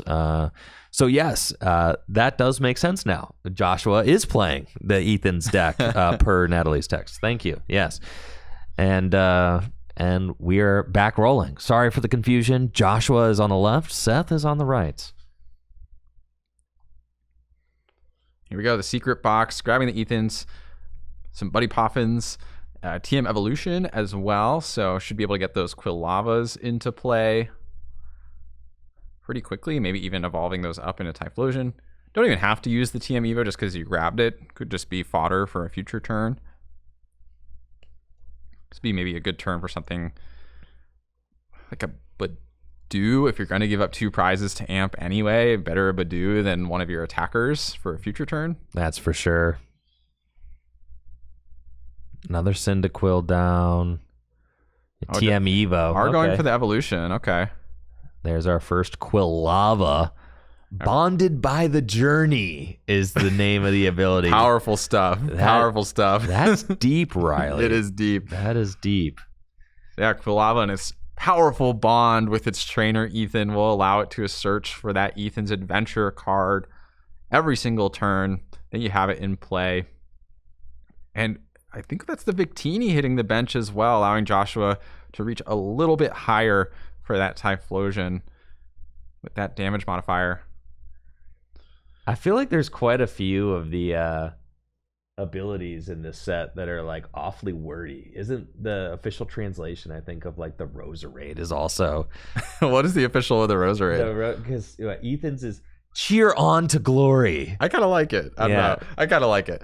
But it is a little bit of a mouthful if you're saying it in a game. Yes. Roserade's cheer on to glory. Quilava's bonded by the journey. Bonded by the journey is so sick. It is pretty sick. I mean, that's deep, man. That's deep stuff. I imagine in the original Japanese, maybe it reads a little quicker or shorter, but then when you translate it directly into English, it just doesn't flow as well. Maybe it's like an idiom or something. Regardless, we have a pretty wide board now for Joshua after that evolution from the Dracloak. So Seth has a opportunity here to knock out the Dracloak with an energy and take 2 prizes with it, with that Amp You Very Much. I don't think anyone would complain about that sort of turn. And widening his board as well with an Ultra Ball. This is my problem with the Joltik deck is you don't really have much draw power in your deck, so you're basically living off your hand and prizes every single turn. And so, yeah, there's a Pokegear in hand for Seth, but if you don't hit a useful supporter off it like an Arven, and even then, Arven's not that good of a supporter card. I've been saying this for months, Riley. Ever since rotation, since Arven can't get you for a Seal Stone anymore, Arven's usefulness, it definitely drops off fast as the game progresses. Yeah, and with this Joltik deck, you're basically trying to Arven turn 1 to get the Joltik, and then it feels like an out to a Prime Catcher after that, and that's about it. That is literally it. Yep. And but in an ideal world, your game lasts like 4 turns or whatever. So, you know, you go for the turn 1 Joltik, and then you like hand somebody, and then you like Pikachu somebody, and then like you Blood Moon somebody, and it's over. That is the route. That is the route for sure. And to be fair, you're not really trying to play Arven most turns with this deck. You can use it turn 1 to get the Joltik, but really Crispin is actually your preferred supporter of choice, or Boss's Orders on most turns. It is nice that the Arven gives you a pseudo 5th, 6th, 7th Boss's Orders because it can get you that Prime Catcher. We see Seth going hard for the Iron Hands route this game. It is kind of hard to get multiple Iron Hands really going. You do have to Crispin multiple turns to get an Iron Hands fully ready to go. And here we go. The gear. What does it reveal? Boss. And this is exactly my problem. You're so reliant on just hitting like Pokegears or drawing cards directly turn after turn. You don't have that like churn that a lot of decks do. The only real churn you have is with like Fezandipity, for example, but not a knock hasn't been taken yet. No, and God forbid you prize that Fezandipity. And things are just really, really horrible. Yeah, you have Mew as well for when you're at low hand sizes, but totally, you really want to have access to Fez in decks like this. So it's crazy. I mean, Seth with the quick win in Game 1 is now going to be just a couple of prizes away from securing the set, all before 20 minutes is up, which is just the absolute opposite of what we experienced in our last set. And well, it'll be up to Joshua to see if they can mount a comeback on the back of Typhlosion, which we see fully powered up, fully evolved up, I should say, on the bench. Doesn't take much to power it up, just one single fire energy. I think there are a few. There's at least 2. Ethan's Adventure in the discard pile. So if Joshua can get that 4th into the discard pile, we swing it for 280 damage. With 3 doing 220, which is just a little bit short of knocking out. But there's the Victini.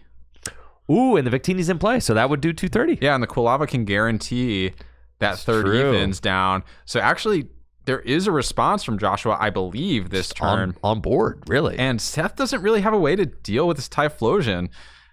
Here's the problem with this Iron Hands route, is Seth is still a Crispin and a further attachment away from being able to use Ampy Very Much again. And Ampy Very Much doesn't even knock out the active Typhlosion, nor does Arm Press. No, even. it doesn't. I think we're going to see a Typhlosion sweep here, Riley.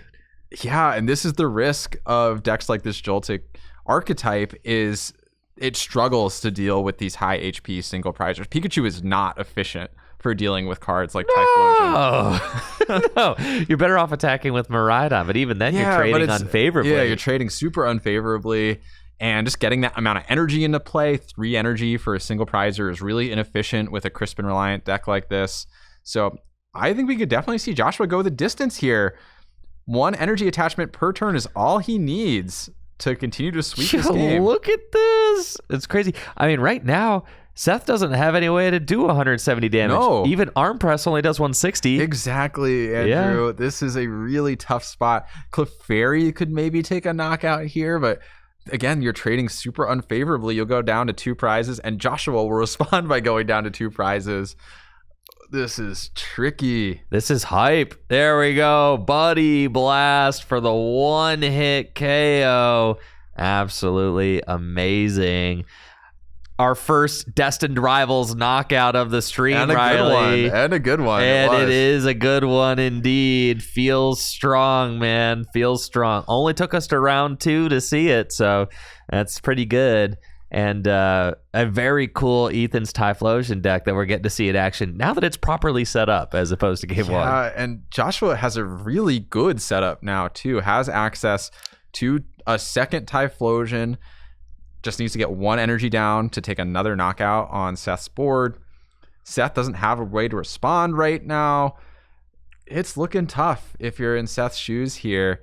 But if you're rooting for Ethan's, this is exactly the kind of game state you want to see. Oh, yeah, Riley. And I don't think that we're going to have a single person in the chat that wants to see the Ethan's Typhlosion deck lose this set. I mean, we better not. I'm going to be perfectly honest. You get to choose between Iron Hands, the old tired card that you just top 4'd the World Championships last year. It won't quite go away.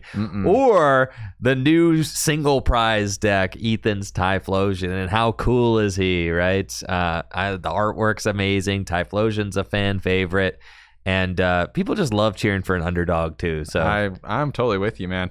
Now I gotta say, there's a little bit of dissonance between how intense the Quilava's ability is versus Buddy Blast on the Typhlosion. So I don't know what the deal with that is. They couldn't go something more meaningful than Buddy Blast. Nah, me and the buddies be blasted, bro. That's true. That's true.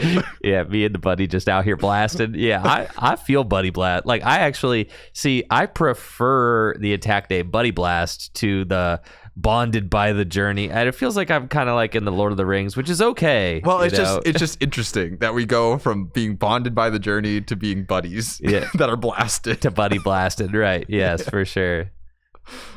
I'm for it, though. I like Buddy Blast. It's a fun name.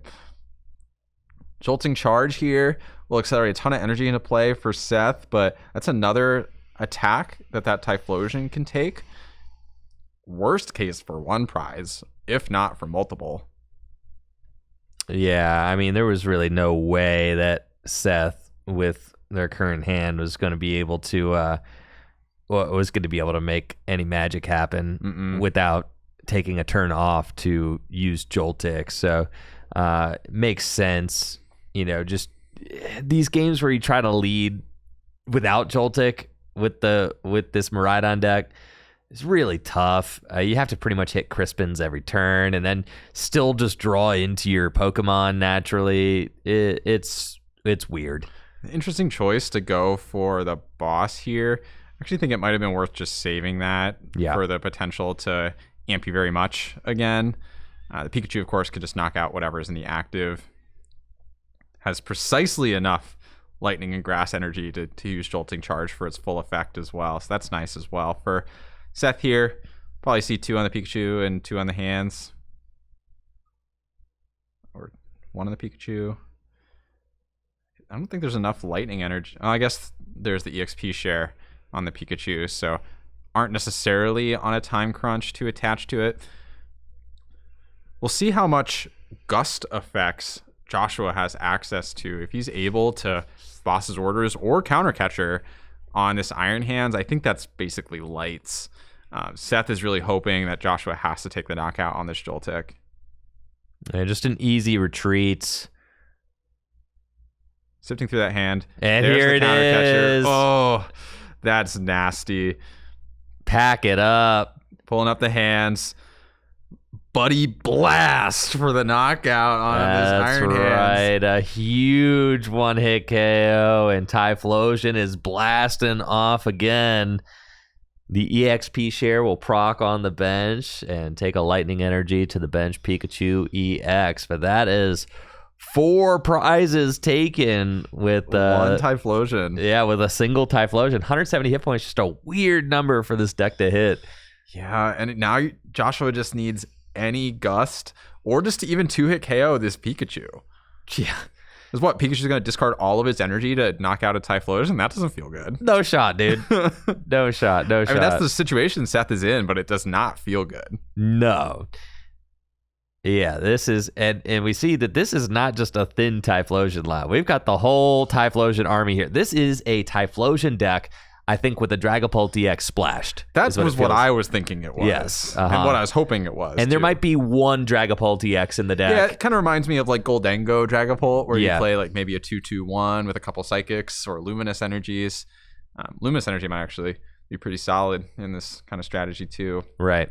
Just give yourself a little extra draw with the Dracloak, right? I think in the video that I posted to YouTube, I had the Dunsparce in the deck, which you just need a little extra something to help turn through the deck. And Dracloak, fills that build nicely while also providing an auxiliary attacker, Dragapult EX. So yeah, Dragapult's a really good attacker. It just turns out that's just a really good card. Yeah. Yeah. So like having access to it isn't something you complain about very often. No, it can also set up knockouts for Typhlosion if you are able to spread damage counters, and then you could math out the rest of the game. So you could like lead Dragapult and then that's math what out I was the rest. thinking too. In those like stage 2 EX matchups, you can put that 60 or 50 down, which is enough for Typhlosion to then take that one-hit knockout. And with Victini, making it so you can Buddy Blast for 290, then those numbers start to really make a lot of sense. Yeah. So here we go with the Night Stretcher. Going to be able to power up the Pikachu for sure. Seth has a variety of ways. They could knock out the Typhlosion. They could Prime Catcher, knock out something on the bench. And I don't necessarily see the route to 3 more prizes. If Joshua did have to knock out the Joltik, maybe there was a route where you can Gust Hands and then Pikachu for the final prize. But having 3 prizes left and no hands access for the rest of the game, I don't really see the way it works unless this Iono stunts Joshua.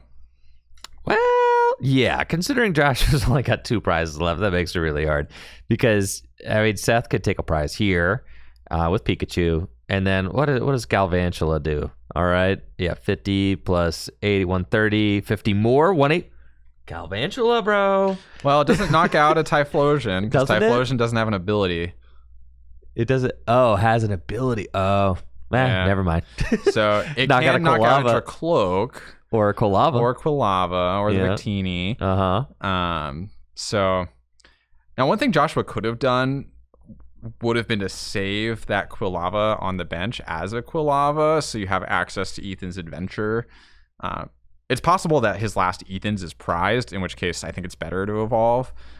But if not, like the Ethan's does get you both the Typhlosion and the energy, so it guarantees an attack pretty much, as long as you have access to that final copy. Seth's hand is not looking that good, though, to be frank, off this Iono. And again, one of the weaknesses of this deck is that it doesn't have a lot of draw power or even draw supporters. So you draw by taking prizes, Riley. You do, but when you're drawing one card off your prize, that's not as satisfying. No, it feels really bad, actually. Tie ball game, though. All right, we're 2-2 prizes, and Seth just 2 knockouts away from taking the set, but 1 knockout in theory. Yeah, but sorry, Seth as 2. Yeah, Joshua at 1 knockout away, though. Yes, right. If Joshua were to have a card like Boss's Orders, he could just seal the game. But Super Rod can chuck some stuff back in, and really, this is a pretty easy end game to negotiate. I mean, the Resolute Heart ability, I know we were saying last round, it seems like everybody's got an answer to Resolute Heart. I suspect that the Typhlosion deck might actually not. I suspect so too. But that's okay, because the Typhlosion deck you're has okay. time on its side. Yeah, you're okay doing that. I guess the answer for it could be if you're able to get that Dragapult attack off. Oh, then there we go. There's the boss. Game with the fire energy. Let's go. And we are buddy blasting off once again. That is all 6 prizes taken with Ethan's Typhlosion in this game, Riley, and I could not be more stoked. That was awesome, too. That was a really cool game. Yeah, the stoke is real here in round 2. Fantastic. I mean, we saw Seth just had a little bit of an odd start, but still led hands, was putting pressure on, and then Joshua just able to overwhelm the board with powerful Ethan's Typhlosion and Dracloak for backup. Just, I think, a fantastic display of what that card is capable of. Yeah, so it's coming down now to a game 3. Of course, we did have that exceptionally fast game 1. So plenty of time for these players to take on a game 3 situation. Who do you have as your favorite in this game 3, Andrew? Do you think the power of the Buddy Blast will prevail, or will Jolting Charge surge ahead in the prize race? Oh, it's gotta be Ethan's Typhlosion, Riley. It has to. I'm all aboard the Typhlosion train. I'm Buddy Blast into victory in round 2. It's gotta be Ethan's Typhlosion. I mean, if the deck just sets up, I think it has such a strong advantage. That is really the question to me.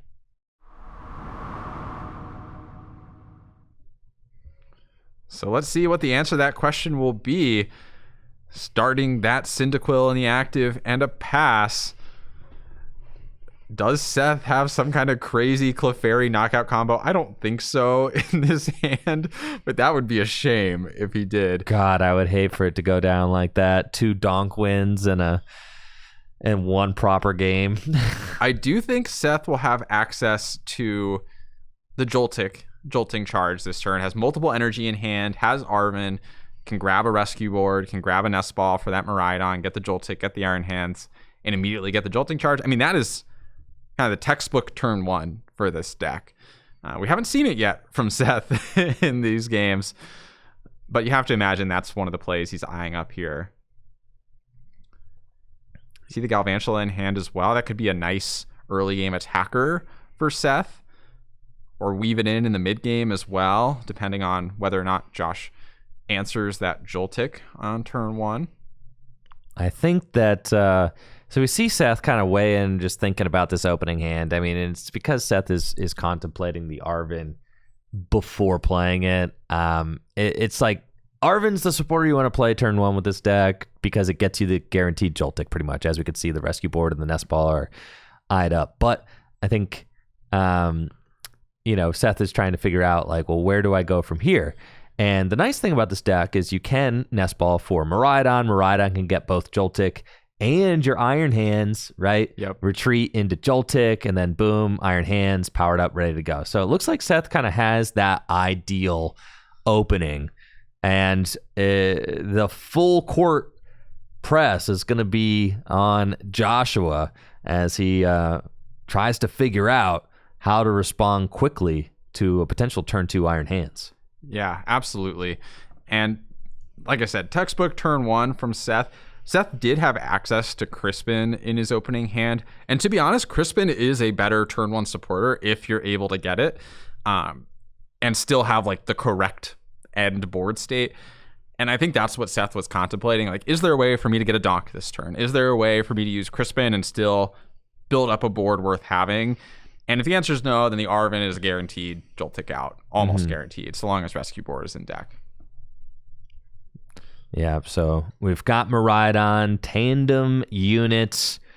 Love Miraidon. What a trusty pal Miraidon has been in standard format. Just a incredibly powerful ability.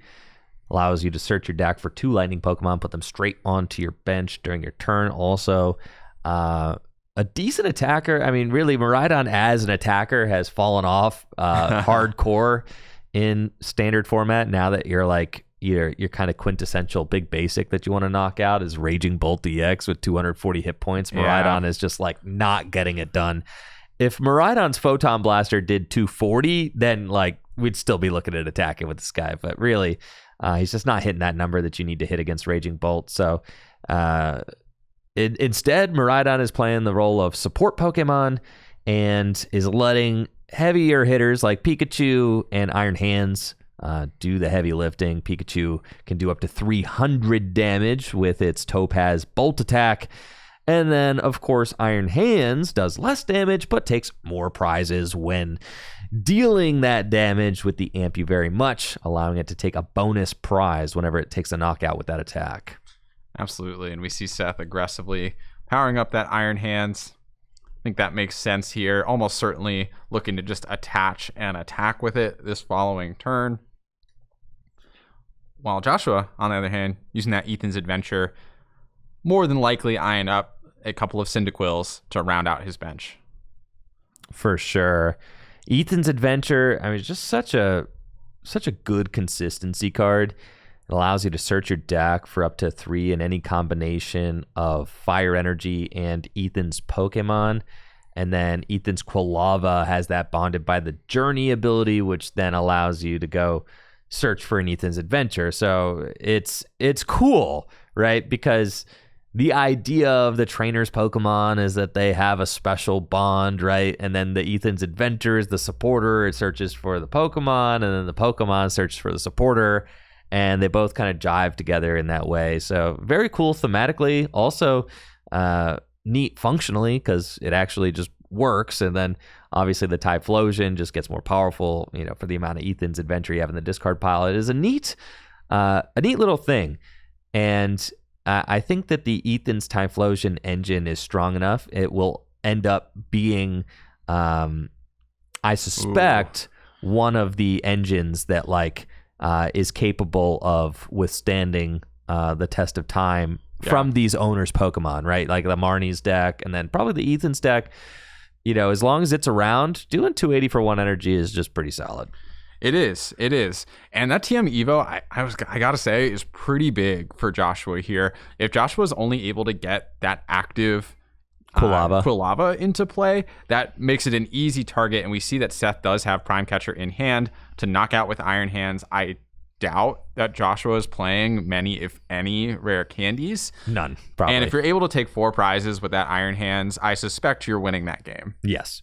Exactly. So now with the TM Evo play, Joshua has made it so that guaranteed one of these Quilava is going to live through the turn, which means that it's possible for Joshua to have an answer to Iron Hands. Still a lot to ask, Riley, because there's only one Ethan's Adventure in the discard pile right now, and these Iron Hands are coming in hot. Here's another Crispin. We're going to get even more energy onto these Iron Hands now. Yeah. And then Prime Catcher to take out one of these Quilava. I mean, obviously, Joshua would love to hang on to both these Quilava so that he could use Bonded to the Journey or something. Yeah, Bonded by the Journey. So he could use Bonded by the Journey twice, right? So that would be ideal. But having that limited, things could get really sketchy. I mean, this, of all the starts that you could possibly have with the Joltik Iron Hands deck here, this is the optimal start for the deck, and really the Iron Hands deck is popping off as hard as it can pop off right now. Yeah, I'm interested by Seth's choice to continue to bench wide with the multi-prize Pokemon. I think realistically, you need this Iron Hands to survive for your route to be like fully enabled. And in that case, I actually think it's better to not have more liabilities on your bench, like that second Iron Hands, or that Pheasantipity for that matter. So Seth, though, taking those 2 prizes, it balls in Joshua's court to respond here. We saw he was able to get that combo together in the previous game with the Victini plus the 3 Ethan's Adventure. Can he pull something off quite like that in this game? Can he pull off a 4 Ethan's Adventure in the discard pile to take a knockout? We'll see what he's capable of here. Seth doesn't really have a response to a Typhlosion on board right now if Joshua is able to get it, but that's kind of a tall order with this current board state. Seth actually doesn't have anything that can knock out a Typhlosion. Exactly. Right. Yeah. There's so that might be the one glimmer of hope for Joshua and the Typhlosion deck, is that even just a Typhlosion in the active could soak a hit.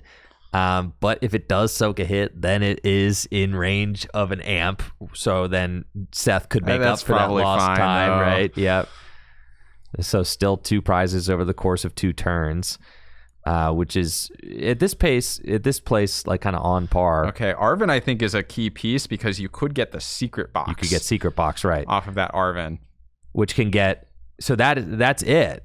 But you need the Typhlosion in hand because you're not playing Ethan's Adventure for your supporter for turn, because the secret box can discard the Ethan's Adventure you get off of the secret box. It can discard the one that he just used bonded by the journey for. So that's 2 more. There's already 1, so that's 3. But then you also get 1 item card. Item can either get Victini or Typhlosion, not both. Yeah, so you need 1 out in hand, more than likely, to pull this combo off. Although you have the Artisan access off the secret box. That's true. So you could secret box for like an Ultra Ball, an Ethan's, an Artisan, and a dummy tool card. Yeah. And I think that would be enough to get you there, so long as all the pieces are in deck. Hey, yo. All right. It is there. Yeah, secret box is broken. Secret box is so good. That card is so broken. Yeah, I mean, it's crazy. The glow up of that card has been nuts. It's a steep cost to obviously discard 3, but like to get everything. Yeah, literally. It feels like it's like a V-Star power level. Like you could use this as an ability, be incredibly broken. It's like the most insane computer search ever. Which, to be fair, like an Ace Spec and a V-Star power like are comparable mechanics. I guess so, right? So it makes sense that one of those types of effects would end up in both places. Is Seth's hand entirely energy?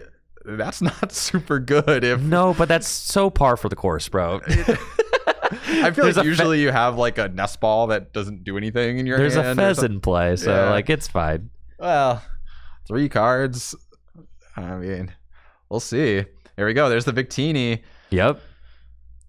Man, this is really impressive what this deck can put together. I know, man. Yeah. This is, going first, kind of a dud turn 1 going first, but turn 2 with the Evo and turn 3, we're here. It is not as smooth as I think Joshua would like it to be, considering I don't think there... Oh, can we get a second Quilava as their Typhlosion in hand then?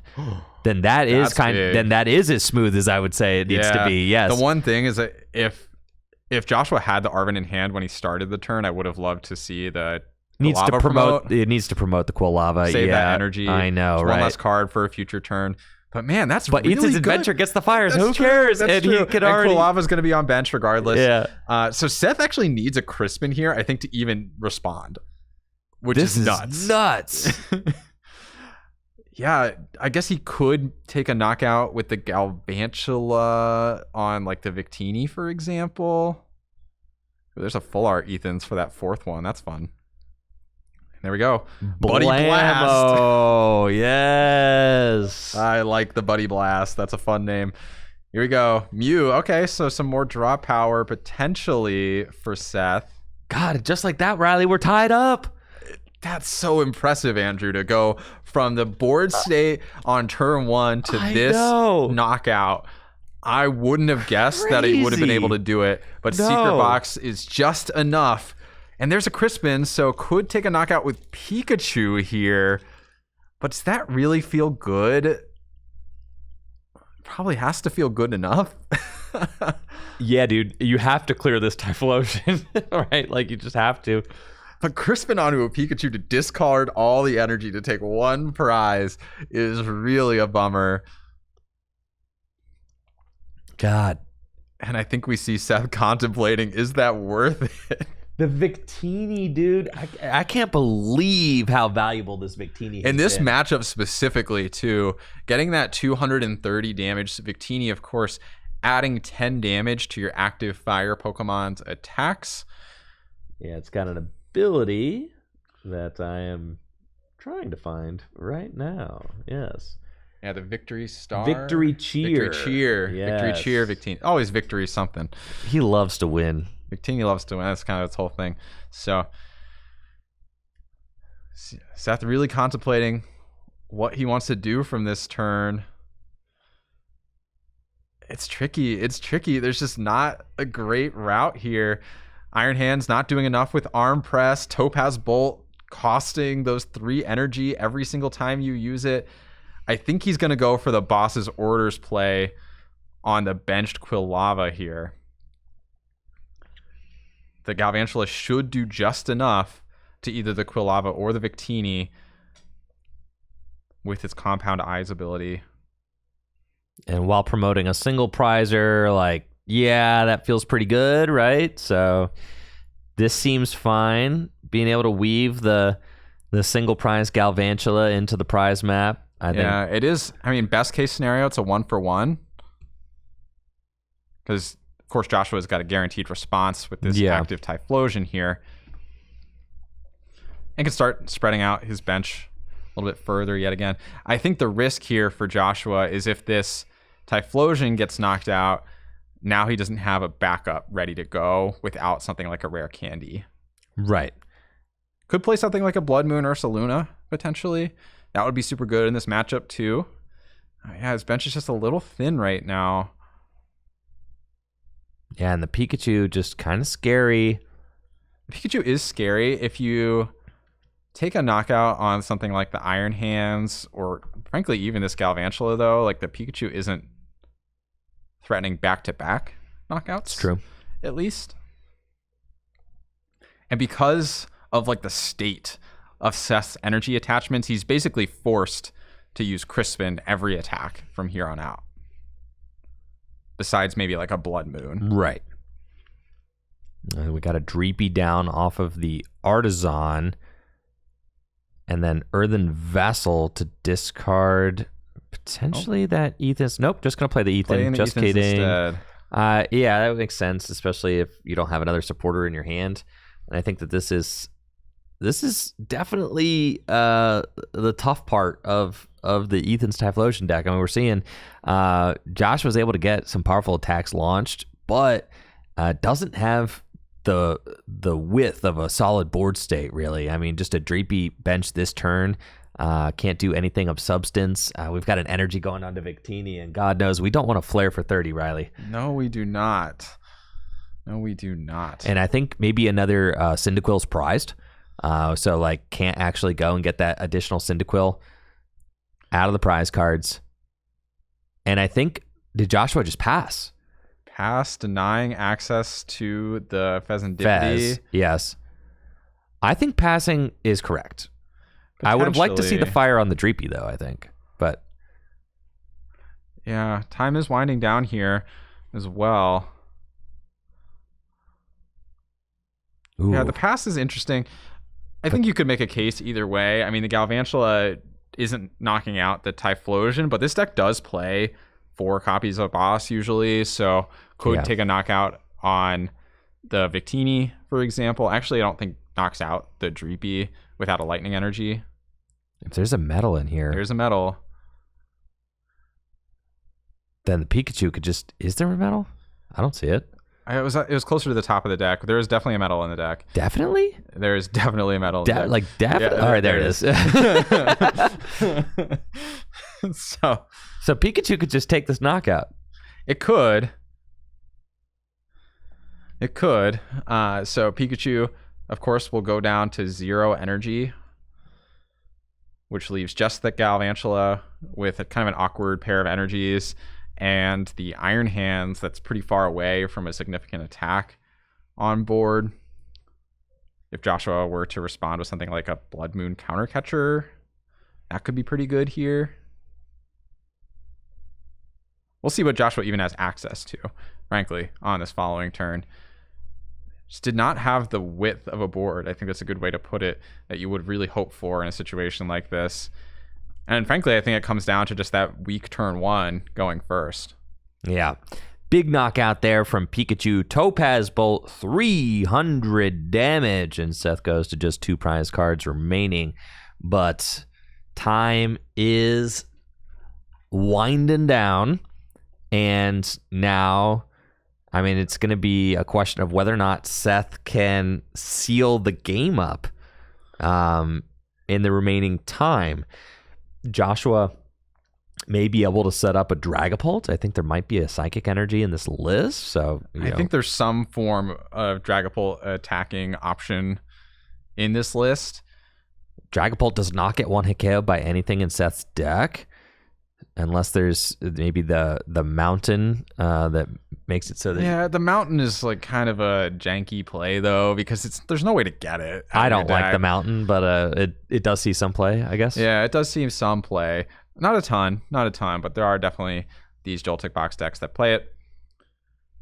Off the Ultra Ball, getting a Fez of his own. Fez, of course, is a scary pickup in this situation, but again, Seth doesn't really have a attacker lined up that can deal with it. Only that Galvantula can even attack without a Crispin this turn. It's true, and then there's like the Blood Moon, right? So Super Rod was found. It looks like Joshua's not giving up hope on winning this game. Yeah, I mean, Joshua could do some crazy stuff too, like counter catcher. That Blood Moon, for example, might not be able to get out of the active position. There's no Latias. And no bench space. And the Prime is down, right? And the Prime was used to take that Quilava knockout. That's right. So that could be a potential route for Joshua to stall for time and then maybe swing with Dragapult twice for game. I could see that being a potential avenue.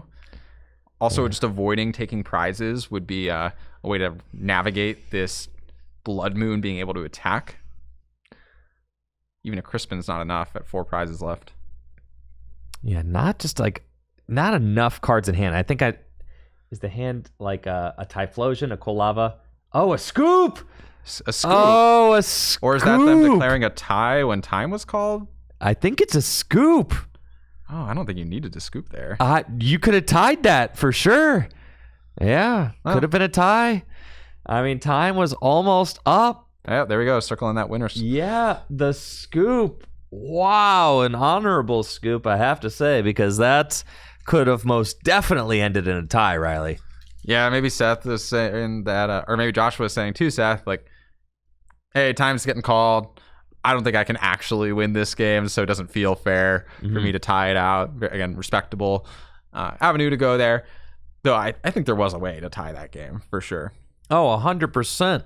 100% potential tie could have been had there. I mean, because like you say that Joshua's turn goes to turn 0, then you're saying, okay, Seth only has 2 turns to win with like, you know, a mediocre board at best. So yeah, that certainly was a really cool set. Getting to see Ethan's Typhlosion for sure. That was very exciting, Riley. Yeah. And game 2, I mean, the deck popped off, set up really well. In game 3 though, we just saw Seth was able to get the perfect Iron Hand start And even though Joshua was able to pounce back and get those Typhlosion set up, it was at the cost of not having a fully developed board because of the speed that Seth got out of the gates. And that is exactly how the Joltik Iron Hands deck wins games. Right? And it capitalized. And that decks have that happen, especially when they're going first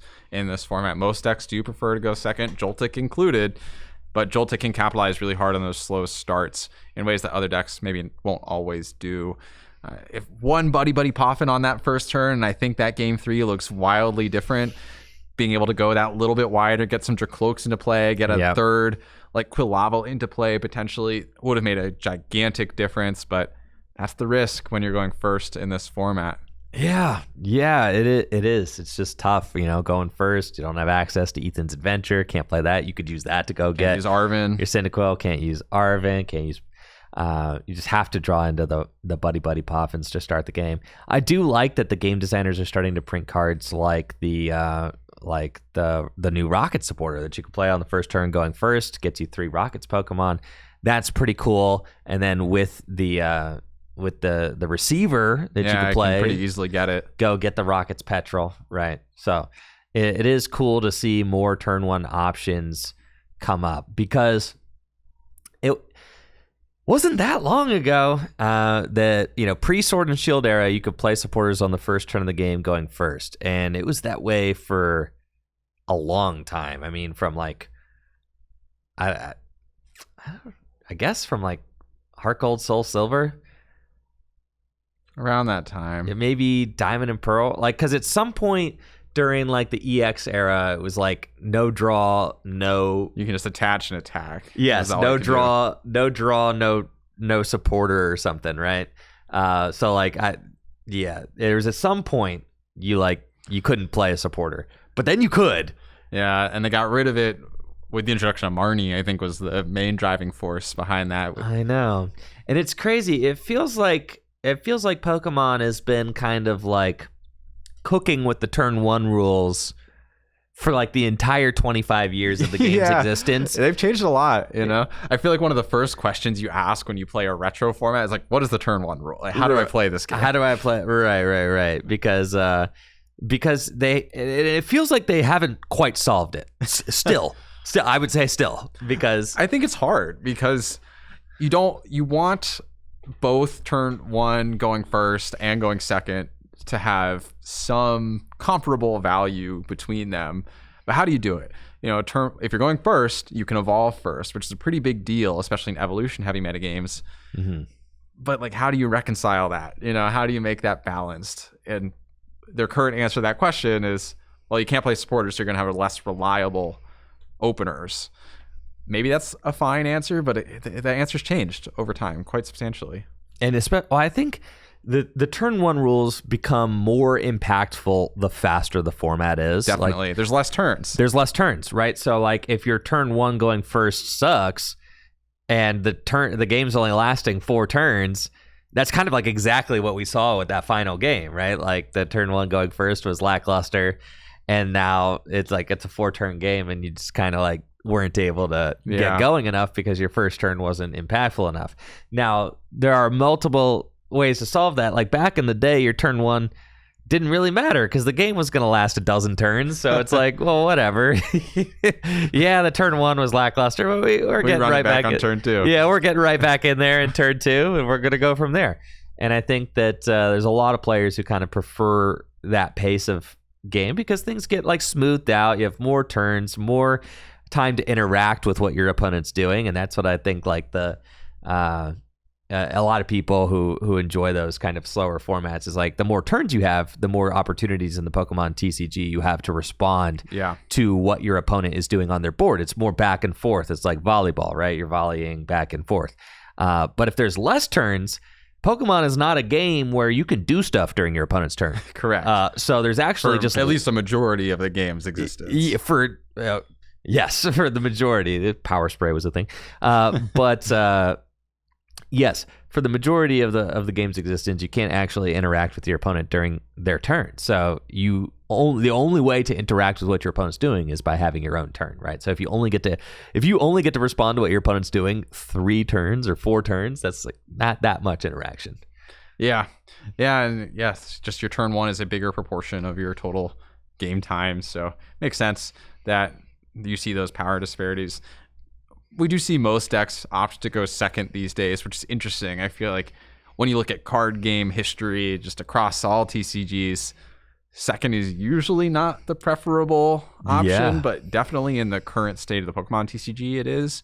Besides those Noctowl decks that have that really explosive Van Rotem engine. Yeah.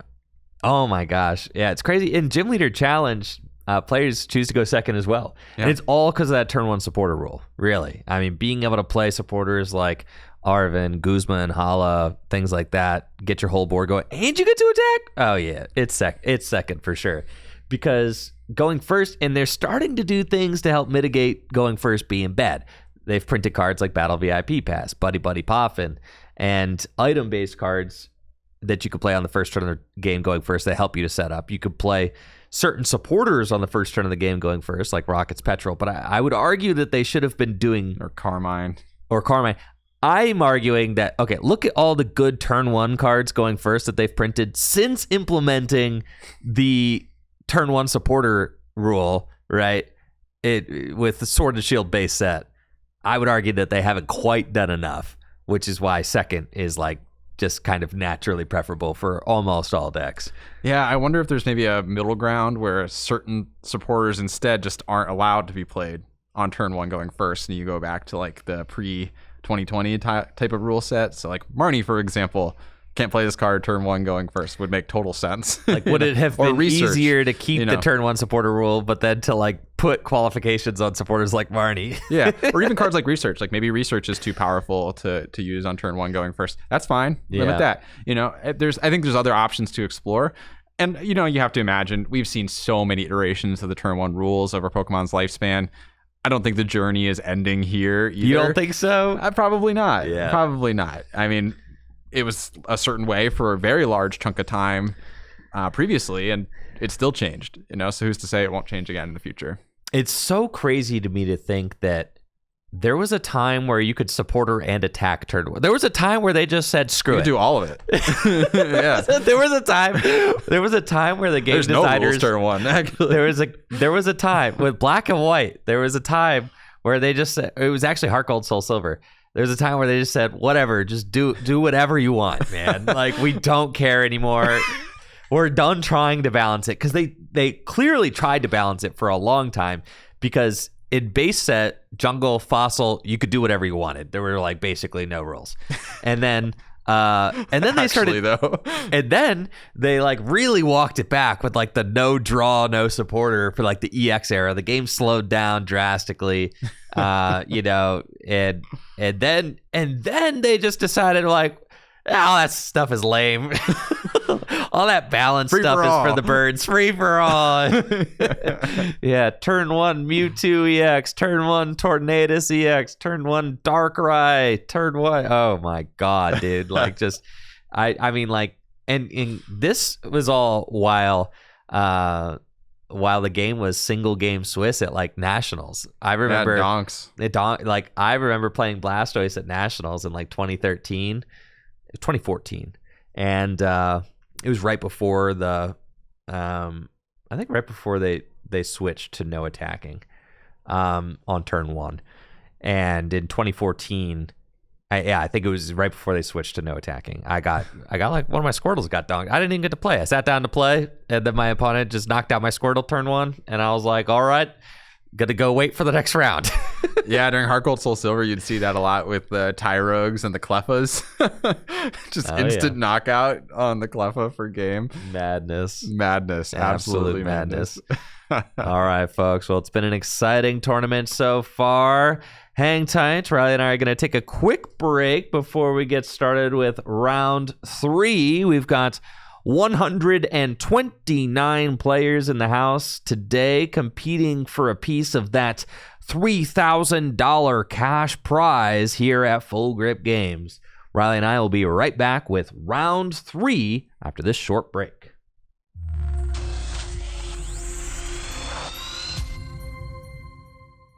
All right, thanks for the patience, gamers. We've got round 3 of 8 coming right up. We've got 8 Swiss rounds of 50 minutes, best of 3, before we cut to a top 8 bracket where players will compete for a piece of that $3,000 cash pool.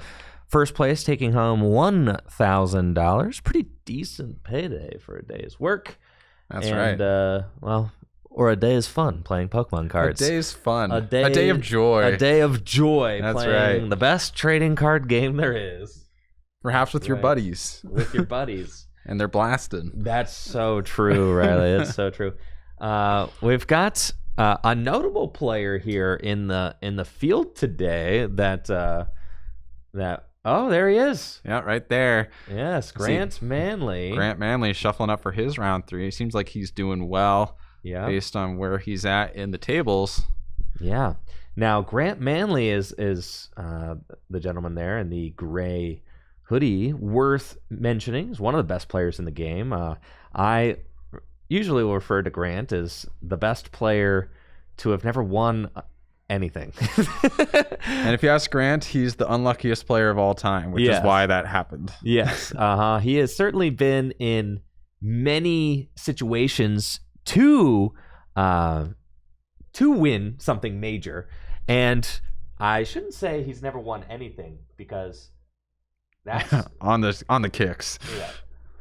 I shouldn't say he's never won anything, because that's not true. He actually is the only player to have ever won both Saturday's standard event and Sunday's GLC event here at Full Grip Games. He won both the standard and Gym Leader Challenge Fusion Strike event here at Full Grip Games when we hosted that back before the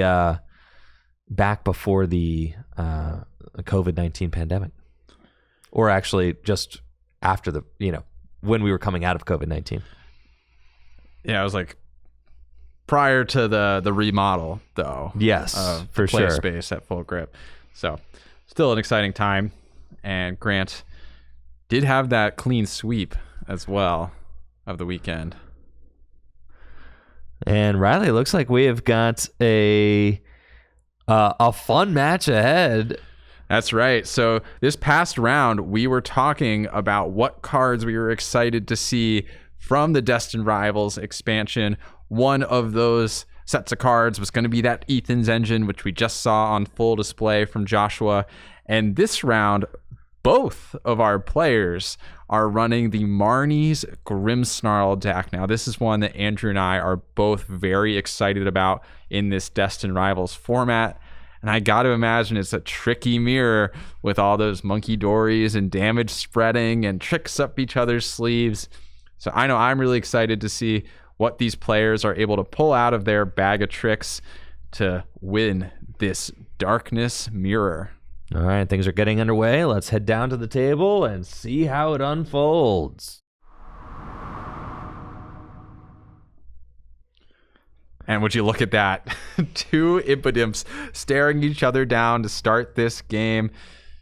We have Carter on the right and Brandon on the left. Again, both running that Marnie's Grimmsnarl. Carter with that Buddy Poffin to open up the game. He's going to get a nice wide board set up before Brandon even gets a chance to draw his first card. We'll see what he opts to grab here, I imagine. Probably be primarily targeting those Impidimps off the Poffin. We do see a Shaman in the deck as well. Shaman, the newest iteration on that bench barrier type effect with its Flower Curtain ability, preventing benched damage to Pokemon without a rule box. Though, frankly speaking, you're probably not too concerned about bench damage to your rule box Pokemon. So, for all intents and purposes, achieves a similar outcome as Manaphy.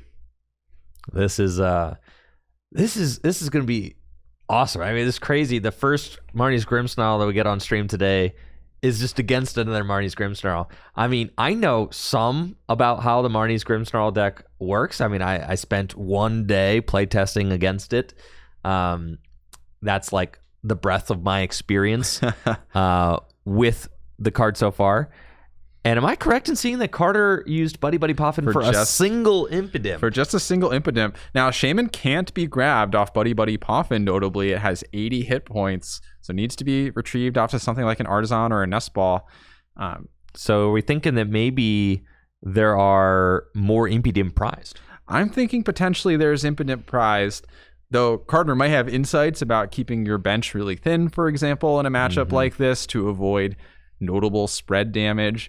I don't think we saw Carter running the Frostlass line either, which is a common feature in these Grimmsnarl decks. The Freezing Shroud ability, placing those damage counters on Pokemon with abilities, allows you to further accelerate your spread damage and guarantees damage in play for your Monkey Dories. So it combos really well with the strategy of the deck. Again, I don't think I saw any Snowrunts or Frostlass in Carter's deck off that search. It is possible he has a very thick line of Pokemon in his prizes, but also very possible that he's running a Frostlassless build.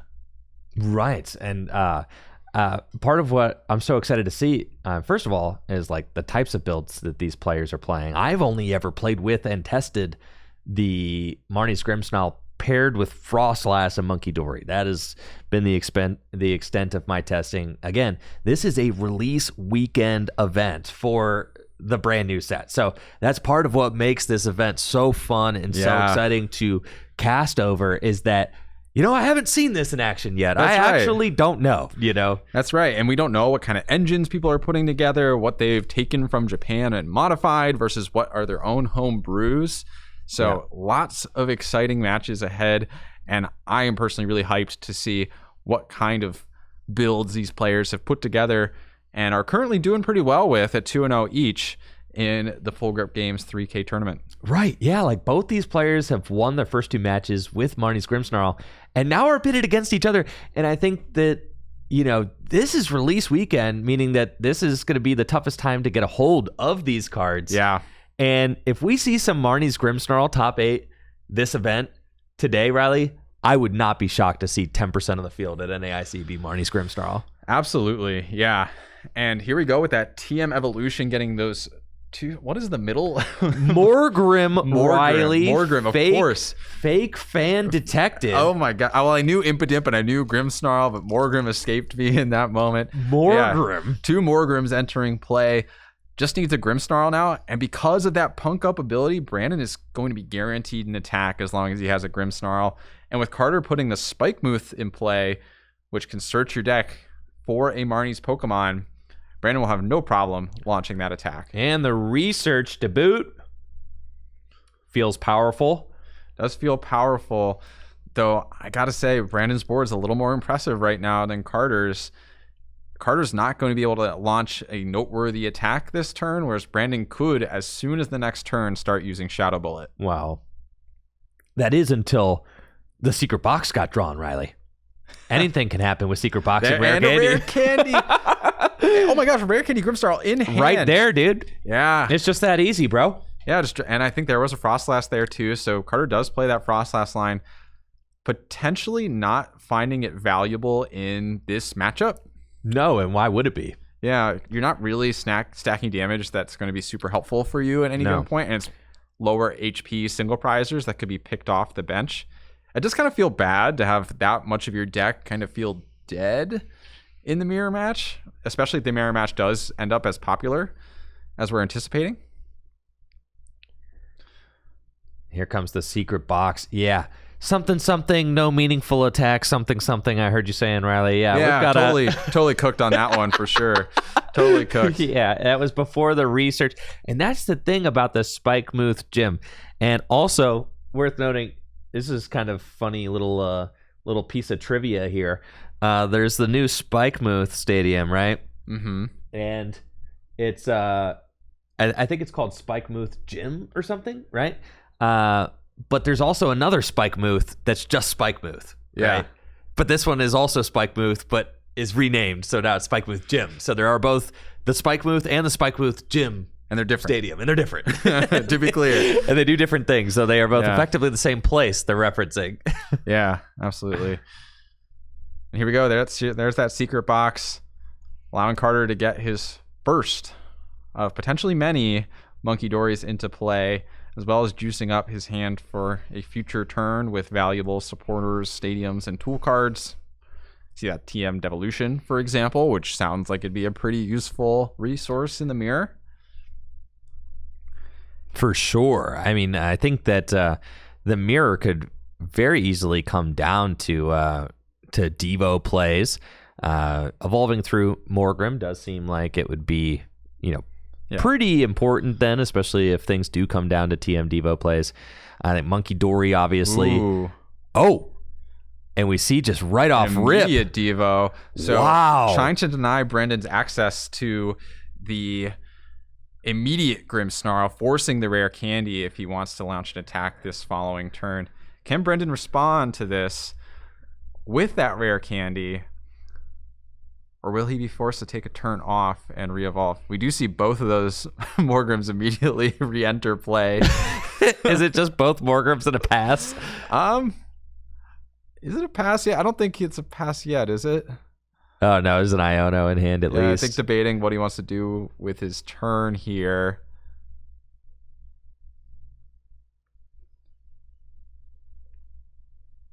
And, I don't think you don't want to just pass here. Nah, research. Okay, so maybe it was a debate between Iono and research in this situation. So now, with Spikemuth Gym in play, all Brendan has to do is draw into a rare candy, right? And there's one. And now we've got... We're getting a lot of rare candy attacks getting launched off. They don't play that. Do they play like 2? I was thinking a couple. Yeah. But... Yeah, well... So, here we go. Get that Spikemuth Gym. Potentially pluck out your Grimmsnarl EX out of the deck and just immediately start swinging. Now, I'm really excited watching this mirror match play out because this deck is so new that I have seen exactly 0 mirror matches played out. I don't know. I don't even know that a lot of players have 2 playable copies of this deck, available to them. So like you could maybe play on TCG Live. Yeah. The Marnie's Grimmsnarl card has been playable on TCG Live for a couple of weeks. Yeah, because it came out in that specific like Marnie's starter kit, you were able to access those cards a little bit earlier and test them for a little bit longer than the rest of the Destined Rivals expansion. Same for that Stevens Metagross. Yeah. But the Marnie's deck has certainly been the premier of the 2. And it's just so crazy to me. You just look at this card and it just doesn't really jump off the page at me like Charizard EX does, right? Because you obviously the punk up ability is pretty good, and then Charizard EX just also has the same ability, but Charizard's attack is better, right? So it's all about context, though, and the spreading damage is just very good in Standard right now. The darkness typing is very good in Standard right now. Being able to just one-tap Gardevoir EX is essential. Gardevoir EX was a front runner for BDIF and one of the in the previous formats, and being able to threaten Gardevoir EX at any point in the game is obviously quite huge. And then also the darkness energy coinciding with Monkey Dory is like the other kind of X factor here. Just that natural synergy with Monkey Dory is so good. And here we go, that Shadow Bullet, first one of the game. Oh, Carter, I really don't like the damage counters off to the side. Not my favorite either. Put them on the guy. Go another punk up. And we see Carter opting to accelerate as little energy off punk up as possible, more than likely, so it's easier to draw into the energy for the Monkey Dory. That makes sense. You can accelerate up to 5 onto your Marnie's Pokemon if you'd like, potentially thinning energy out of your deck, but having those attachments return is actually really good here in the mirror. And I have to say, the Devo did not seem like it had the intended effect from Carter on this prior turn. No, that didn't seem like it really did anything of substance. Kind of just a wasted turn. It seemed like, Carter was trying to slow Brennan down for a turn. But now we're just right back where we started. 2 Morgrim plus a Grimmsnarl in the active. Brendan still got the first meaningful attack, but now Carter is down a Devolution TM, which seems like it could be quite good later in the game. In my theorying with this matchup, I would think that you would want to maybe damage a couple of Grimmsnarl and then Devo to take knockouts. It's tricky though, because the damage isn't necessarily going to stick on board exceptionally well with all those Monkey Dories in play. So it's kind of a little bit of a game of tug of war of how much do I remove the Monkey Dories from play with cards like Counter Catcher or Boss? How much do I prioritize getting my own Monkey Dories into play to save damage on my board? When do I Devo? Is it maybe worth Devolution at a time like now? Probably not specifically now, but when are those right turns? It seems potentially tricky to navigate. Attaboy, Carter. All right, we got the damage counters on the Grimmsnarl. Love it. Thank you. All right, so Carter does use that boss's orders. He grabbed out the secret box, knock out the Mogrim, and place some damage onto the other one. And Brendan is going to use now his Carter's Artisan, to get his own Monkey Dory, potentially removing this Shadow Bullet spread damage from play. Yeah, it's crazy. The 30 damage from Shadow Bullet is just like fuel for the Monkey Dory. It seems like a really tricky mirror. It does seem like a tricky mirror, Riley, which is why I'm stoked we get to watch 50 minutes of it. Like I'll soak it all in, honestly. Cause yeah, this is good learning. I feel like it's not just us learning, Riley. I feel like it might be some of the players learning as well. Yeah, and viewers, right? If right. you're going to NAIC this year, this might be some valuable intel for you. For sure. Even any, league cups. I know there's no cups available in June. Local tournaments, challenges, like whatever kind of fun events are up on your radar. It's worth knowing how these Marnie Grimmsnarl decks play. Yeah, even on TCG Live. Yeah, climbing for that Arceus tier. It looks like Arvin's the choice for Brendan here as his supporter for turn. And the secret box. There's his secret box. Secret box showing up clutch in both of these Grimmsnarl decks and in the previous round for that Typhlosion deck. It's just such a good card for piecing together those long combos. Right. It could get you pretty much everything you need out of your deck. Searching out one of each type of trainer card. You get a stadium, an item, a tool, and a supporter card. So, I mean, with Secret Box, there's almost nothing you can't do. We got a Darkness Energy on Brendan's Monkey Dory. And here we go. Adrena Brain moving that damage. Finding a home on Carter's benched Grimmsnarl. And then I think the idea is going to be to just pile up damage on the Grimmsnarl and try to set it up for a knockout or a Devo later potentially. But I think like the concept of just kind of piling all the damage on one guy does kind of make sense. I think it makes sense. Carter has a maximum of one Monkey Dory without something crazy like a Crispin this turn. So we'll only be able to bring that Grimmsnarl down to 60. The thing is, if you're stacking all the damage onto the Grimmsnarl itself, and then you're forced to attack into it, that kind of messes up with your routing a little bit. So just figure out the right place to store this damage, so to speak, is tricky too. Now, unsure if both players are playing the Frostlass. I know that Carter is playing Frostlass in his deck, not going for it, which I think makes sense. And if you're just looking at the kind of value that you would get, it could be a liability.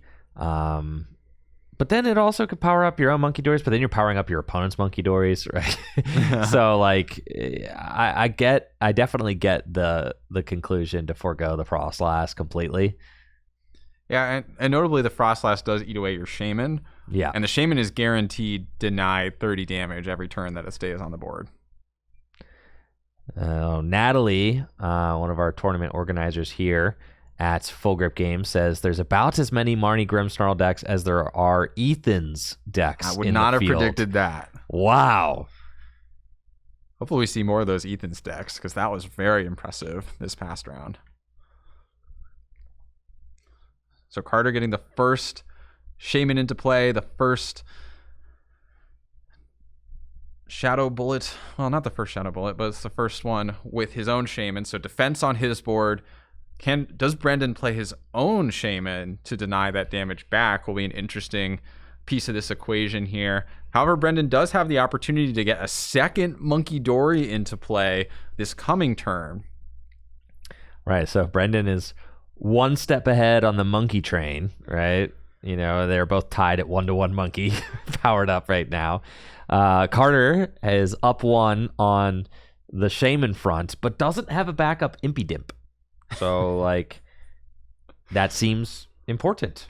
Yeah, although even if you move 60 onto this active Grimmsnarl, it still won't be knocked out by a Shadow Bullet, so you're not under immediate threat of being KO'd here from any reasonable play that Brandon has access to.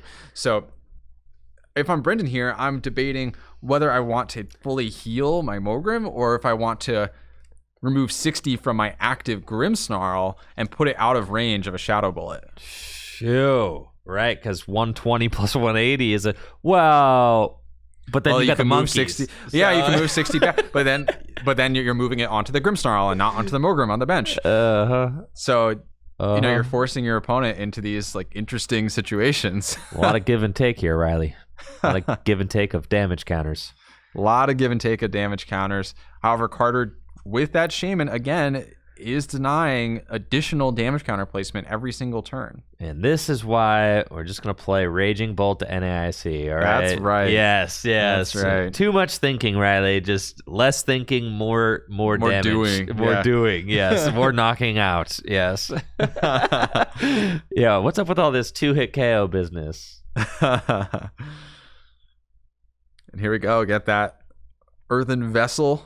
We'll definitely be ready to power up that second Monkey Dory. I'll be really interested to see which damage counters Brendan chooses to move over onto Carter's board here and where he chooses to move them. We got, second Monkey ready to roll. Could start to target down that Shaman, for example. The Adrenabrain ability. So important in this format, in this deck. Arguably, this deck is nothing without Adrenabrain. Yeah, I don't think this archetype would really be a thing without the Monkey Dories, but the natural synergy between these two cards is so high. Yes. Right. I mean, the Marnie's Grimmsnarl deck is a Monkey Dory deck. It's just kind of what it is. Yep. And it's kind of the premier Monkey Dory deck in the format. You have so much ability to manipulate damage counters. And we see another huge attack from Marnie's Grimmsnarl EX. Shadow Bullets for 180 the active. No bench damage, though, thanks to Shaman's Flower Curtain. And yeah, I think that this is just going to be a pretty methodical back and forth match, right? Yeah, no one-hit KOs really happening. A lot of placing of damage counters. It's kind of like a Dragapult mirror without the explosiveness and the disruption. Yeah. So here's an interesting play that could happen this following turn. Even if Carter removes 60 from this active Grimmsnarl, if he leaves 60 damage on Brendan's side of the board, Brendan could boss that Impidimp. And because Grimmsnarl is a rule box Pokemon, Shaman actually does not prevent it from being KO'd by the Shadow Bullet bench damage. So you could put together something pretty interesting here, depending on what Monkey Dories Carter has access to, where he moves the damage to, and how Brendan responds on his turn with his own Monkey Dories. God, that's so crazy. Just, for all intents and purposes, it seems like, Shaman's Flower Curtain, it's bench barrier, right? But not completely, actually. It does not stop that bench damage going to Marnie's Grimmsnarl, and it would be funny to actually see that come to fruition, because, I mean, there's so many Pokemon have bench barrier. You've got the Flower Curtain, which protects all non-rule boxes. You've got the Tera Pokemon, which are protected by their Tera effect, right? And here's the Shadow Bullet. Interesting choice to not heal the active for any damage. Is that just a missed trigger, you think? I think that's a missed trigger, because even if you didn't want to provide more damage to Brendan, you could just move the damage onto the active Grimmsnarl and slightly heal yours. Yes, right. Now Brendan has the opportunity to evolve his Mogrim into a Grimmsnarl, like, use Punk Up to fully power it up, and then move that 30 damage to take the knockout. Or, maybe even recognizing that this Shaman is not protecting this Grimmsnarl. One counter catcher or boss's orders would allow him to take a knockout on the bench. Could, for example, knock out the Monkey Dory and the benched Grimmsnarl. Lots of creative plays on Brendan's side of the board this turn.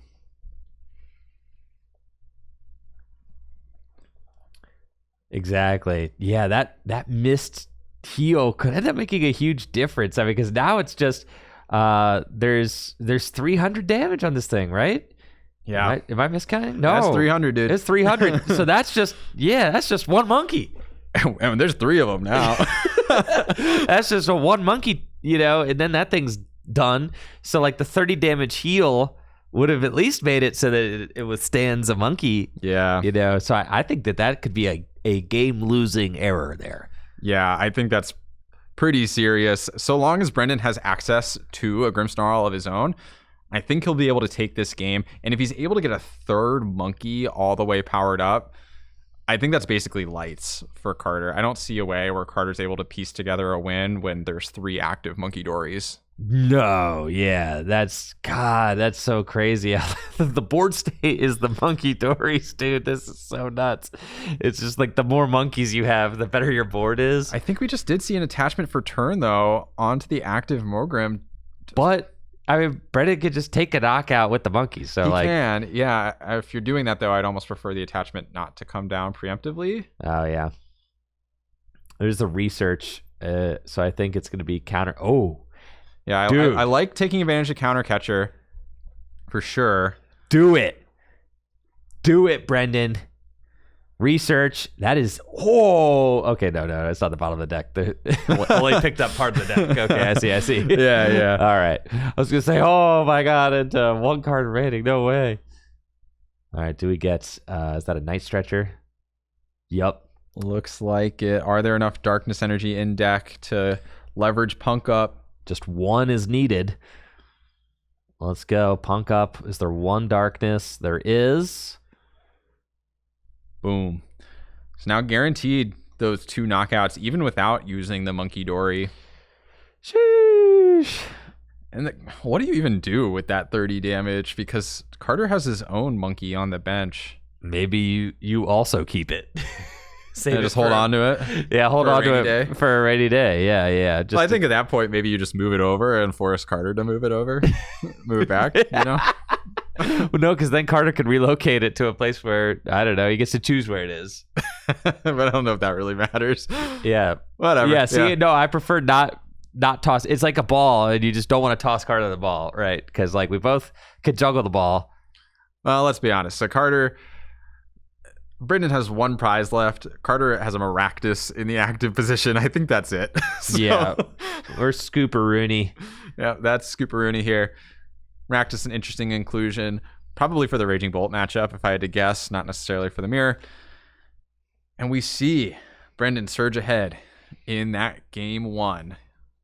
Yeah, that was a very, very well and thoughtful played game, and I have to say it was crazy to watch that unfold. I think that there's still a lot to learn about this mirror match. We saw the emphasis on the Monkey Dory, just setting up as many of those as possible. It seems to be that's how you really gain favor in this matchup, is by out-monkeying your opponent. And how could you not, right? Like, if you're able to bounce back 90 of the damage that your opponent serves up to you, that's intense. Yeah, you're going to win that game, right? And if your opponent's only bouncing back 30, then the numbers are just going to shake down in your favor, right? Because you're bouncing 90 back every turn.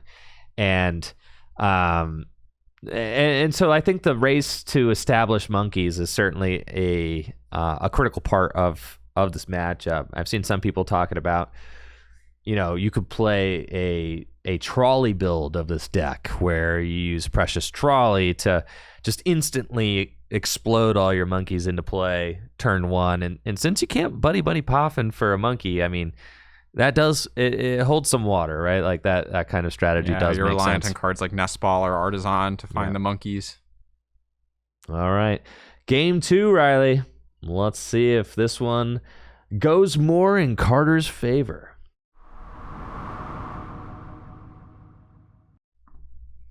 So here we are. Carter starting his monkey, the infamous monkey. Brendan also starting a monkey, but attaching a dark energy to it. And passing that over to Carter. Not an explosive turn 1 from Brendan, but we've seen how rapidly the pace of this game can accelerate with cards like Rare Candy and Secret Box. And the Spikemuth Gym makes that combo all the more easy to put together. Gosh, the Spikemuth Gym is so good. The fact that it can get evolutions and basics, it's just kind of cracked, right? I mean, I'm reminded of, like, obviously Artisan is like, how powerful is a card like Artisan, which only gets basics, right? How powerful is a card like Turffield Stadium that only got grass evolutions? Spikemuth is all of that for the Marnie's deck. Yeah. Carter, with the research, was that Maractus or Shaman hitting the discard pile right off the rip here? And doesn't look like a ton of options here. Buddy Poffin is in hand for sure. Okay, yeah, Buddy Poffin does have the Spikemuth as well. And is that TM Evo? Oh, TM yeah, Evo. we're popping off. Yeah, so getting 2 Mogrims. However, without using your Badoo, for example, to item lock, it does open the opportunity for Brendan to go Rare Candy and immediately get on the offensive. And I have to say, if you're taking a turn 2 knockout with this deck, a Monkey Dory with an energy on it is one of the best possible targets you could take. That's for sure. I mean, we just talked about how the Monkey Dory is your board state in this matchup. So, letting go of Monkey Dory. Snow Runt this time does feel bad. And yes, indeed. All right, we've got a Runt on the board. This will be interesting. The Snorunt, of course, once it evolves into Frostlass, will be able to pile that damage into play, significantly accelerating the amount of damage counters that are hitting the board. Yes, indeed. The Frostlass has the Freezing Shroud ability. During Pokemon checkup, place one damage And I think he's targeting counter. it too. So Freezing Shroud is going to start piling damage on immediately onto these Monkey Dories. Let's go, baby. Let's go. Oh, yeah. Interesting. Okay. Yep. Here we go. Damage all over the place now. Chaos. This adds an element of chaos that was not part of the first game. Chaos. Yes. I love it. See Brendan immediately going in with the Spikemuth Gym, potentially signaling he either has a Rare Candy in hand or doesn't have an exceptionally powerful hand. One of the two, I think. Yeah, let's see. Oh, Brendan is also playing the Frostlass. So they're both playing the Frostlass in their builds. We just haven't seen it in play yet. But I did just see Brendan flicking through his deck come across a Snow Runt. So that card is... And I think that the card just makes too much sense to play. Yeah. It forces damage onto your Monkey Dory so that even if you're up against a deck that takes one hit KOs, like Raging Bolt or something, you could still kind of like just put Frostlass into play and then let that damage rack up on your monkey. So you're still moving damage every turn. Yeah, and it puts just extra pressure on their Phesandipides, on their Noctowls. Teal Mask Ogrepons. Yeah. Yep. So it makes sense. Puts Teal Mask into range for your your Grimmsnarl. Yeah. Right. Yeah, very rapidly it does. Mm-hmm. So totally makes sense to include as part of the deck. And we see both players opting to run that here. Definitely adds an element of chaos into the mirror when there's so much damage entering the board constantly. So there's going to be a lot more damage to manipulate this game, I suspect, than the first one. And I think Frostlass will really just accentuate that the player with the monkey advantage will be the player winning the game, right? Because Freezing Shroud ticks all of your monkeys, and then with the ability to move damage off of all the monkeys. Do we got it? I think we must if we're going for it off the Spikemuth Gym. Yep, there it is. Rare Candy in hand. Dude, okay, for a deck that plays maybe 2 Rare Candy, they just always have it. There's been way too many Rare Candies. They just always have it, bro. I'm just saying, like, am I testing against this deck? Like, it was like 2 Rare Candy in the Secret Box. How do they always have it with 2 Rare Candy in the Secret Box? I don't know, man. I don't know. Yeah, the addition of the Arvins in the secret box certainly makes it more reliable to find those low count items. Now, it would be really disgusting here if Brendan could find another Monkey Dory and get that into play with an energy, which with an Arvin, I think is all but guaranteed if he wants it. I don't suspect this Grimmsnarl is at immediate risk of being knocked out, though it may be good just to get an Impidimp into play so you can evolve it into a Mogrim on the following turn. Arvin can fetch a tool and an item card out of the deck. And we see Brendan's hand's pretty good. I mean, Iono in hand as well. And is Brendan just going to go for a second monkey? That's what I was saying, man. Just get the other monkey. We're going to Monkey Town. Yep, and just saying like, all right, I've got the Grimm. You can't knock him out. I'm going to be healing 60 damage from it every turn. Well, I think what this really threatens too is if you can get that third monkey. I think the third monkey is completely insane if you can get that, right? Because 90 damage, that makes your attacks a pittance. Insurmountable. When you're dealing 90 damage a turn with Shadow Bullet, like, 180 minus 90. Yeah, I mean, you can fully knock out a clean Monkey Dory off the bench just with the 90 move plus a Shadow Bullet. Let alone the extra damage the Frostlass is putting into play. Yeah, so we see that Brendan very much understands this is a monkey race. And I think that is, it seems like that's kind of like, Brendan also has no interest in going with the Frostlass, right? And it seems like Brendan kind of understands that, like, all I really need to focus on is getting as many monkeys online as possible, and I'm going to come out on top here. Yeah. Be interested to see where he places the Shadow Bullet damage. Of course, we'll knock out this active Monkey Dory with an energy, which, like we were saying last turn, is an excellent first target for a knockout. But where does that 30 go? Are we placing it on the Impidimp, for example, or the Mogrim to soften it up for the future? Maybe landing it on the Monkey Dory to just try and accelerate the amount of damage onto it? I could really see justification any which way. I think my personal pick, though, would be put as much damage on the Monkey Dory as possible. Because Carter is going to have maximum of one Monkey Dory this following turn. Gosh, yeah, and this is exactly what you're talking about, Riley. The punish of getting that Monkey Dory in the active knocked out is just super palpable here. I mean, goodness. If we can get that third monkey on the following turn, Brendan's going to be in an absolutely insane position. I think even if he starts to lose a Grimmsnarl, for example. Yeah. We've got the Spike Mooth Gym, can go get the Grimmsnarl. But there's a lot of ground that Carter needs to cover. Needs to get a Grimmsnarl of his own, needs to attack with Shadow Bullet, and it is going to be the first Shadow Bullet onto another Marnie's Grimmsnarl. But again, like we just said, if Brennan can get a third monkey down, 90 of that is going to get removed. I would like to see Carter evolve up into another Morgrim. There is a secret box, so I mean, we'll have to discard his whole hand to use it. Yeah. That happens, though. Sometimes you discard get another Iono. Yeah, you discard the supporter that you wanted to use, and then you just have to go get another copy of it out of the deck and use that. Yeah, Countercatcher makes a lot of sense here, I think. Just remove one of Brandon's Monkey Dories from play and deny some of that damage counter movement. Yeah, definitely. The Countercatcher, you have to knock out one of those. As we were saying, if you get limited to dealing just 90 a turn to the Marnie's Grimmsnarl, that's not going to cut it.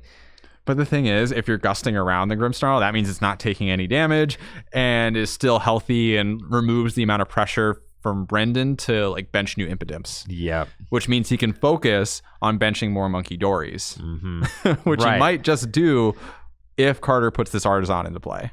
And I think that that's probably what we're going to see. We'll see. I mean, Carter could make a justification just to hold it. I don't think that would be terrible. Just thinning it out of his deck. Countercatcher on the monkey. Here we go. Yeah, I think maybe I'd prefer not to use the Artisan this turn. Unless Carter's feeling the pressure to get a healthy Monkey Dory down. Oh, here we go. Yeah, I think that makes sense. And Carter will Iono to 6. Brendan will get 5. There's a monkey off of the Iono. Spikemuth can still get a Morgrem, unless Spikemuth I might have already been used. I thought he maybe used it to get the Grimmsnarl, but I'm not actually sure. Yeah. Not positive. We got Night Stretcher for a Darkness. Okay, that's good. Need that for the Monkey Dory. Adrenabrain. Move 3 damage counters. Yep. It seems like both players are into the stacking damage onto Monkey Dory's route here. So Carter's leftmost Monkey Dory, the damaged one, is going to go up to 50 damage by the time it comes back into his turn, which means it only needs 60, which is actually already on board for Brendan, right? Because he can Shadow Bullet for 30 and Monkey Dory for another 30, and then the Monkey Dory will be knocked out going into Carter's turn with that Frostlass damage. I have to wonder if the Frostlass is the right choice in the mirror or not. Yeah, it's interesting, right? Because it seems like there's certain board states you get into where maybe the Frostlass is helping to kind of keep the damage on board. That's just one prize card, not the 2. Thank you, Judge. Caught that before the prize was drawn, Saul as well. And play will continue. I love it when all is well and play gets to continue rally. So true. So true. All right, so yeah, we got a real barn burner here. 5-5 prizes, but I feel like a lot's happened. As these players jockey for position in this game, try to, establish monkey dominance. Whereas it was looking like Brendan had the clear monkey favor last turn. Now all of a sudden, one of those monkeys has been slain, and the other one's got 80 damage on it. Things are adding up fast. Yeah, those really high counts of Counter Catcher in the Grimmsnarl deck make it really easy to select your targets and punish your opponent for taking those early aggressive knockouts. And the thing is, you can't just never take a knockout. You can't. You can't win a game by doing that. So eventually you're going to have to take a knockout and play into these Counter Catchers. And that's what I was trying to tell Riley the other day. Or not Riley, JW the other day. I was on the same page. I know you were on the same page, but JW was saying maybe you could build the Marnie's Grimmsnarl deck to be more aggressive. And I was like, dude, the counter catchers are aggressive. Right. They allow you to just attack exactly what you want to while also playing powerful draw cards like Research and Iono. And what is your opponent going to do? Not knock something out in the active? Of course they will. Yeah. And then you get to pounce and do whatever you want. We see the secret box off the Arven here for Brendan, so I think he could very feasibly power up a new Monkey Dory with that secret box. Mm-hmm. And again, his Grimmsnarl really isn't under immediate pressure of being knocked out, so not really incentivized to do anything other than go for Monkey Dory this turn. Doesn't need an Impidimp in play. Now, do you just knock out the Impidimp? Can you? 369? Yeah, you can. Do you just knock out that Impidimp? I think you just go super hard on the monkeys. Yeah, because you could just knock out the monkey too. You have your choice, right? So you have to knock out the monkey instead. I think you just remove anytime a monkey has energy, just get rid of it. I think that's what both players are going for at this point. Right. That makes sense. So then that just is probably the best way to play the mirror then. Yeah, I mean, you definitely got to expel the monkeys. The monkeys need to go, for sure. Here we go with that Earthen Vessel, signaling pretty hard towards a monkey getting powered up. I mean, that's basically the whole point of the Earthen Vessel in this deck, is for that monkey power up. So with 60 damage moved, plus the 30 more from Shadow Bullet, Brendan will be able to knock out the Monkey Dory on Carter's bench and have a 30 additional damage to spare. That's pretty good. Yeah. Yeah, that's pretty nuts. And just with the way it works out, too, he gets to take advantage of Carter's own Frostlass to take these knockouts. Right. So, Fez isn't procced. I don't think these decks are playing Fezandipity anyways. It seems like the Marnie's Grimmsnarl decks are really just kind of relying on playing cards like Professor's Research. Yeah, and you can see they go kind of wide on their bench, too, with support Pokemon. So Fez doesn't really have a place on Carter's bench right now, if I'm being honest. No. So, yeah, I think that's another reason why Counter Catcher is so good in this deck, because at the end of the game, when you're getting Iono'd and stuff like that, being able to just research into your win condition is really important.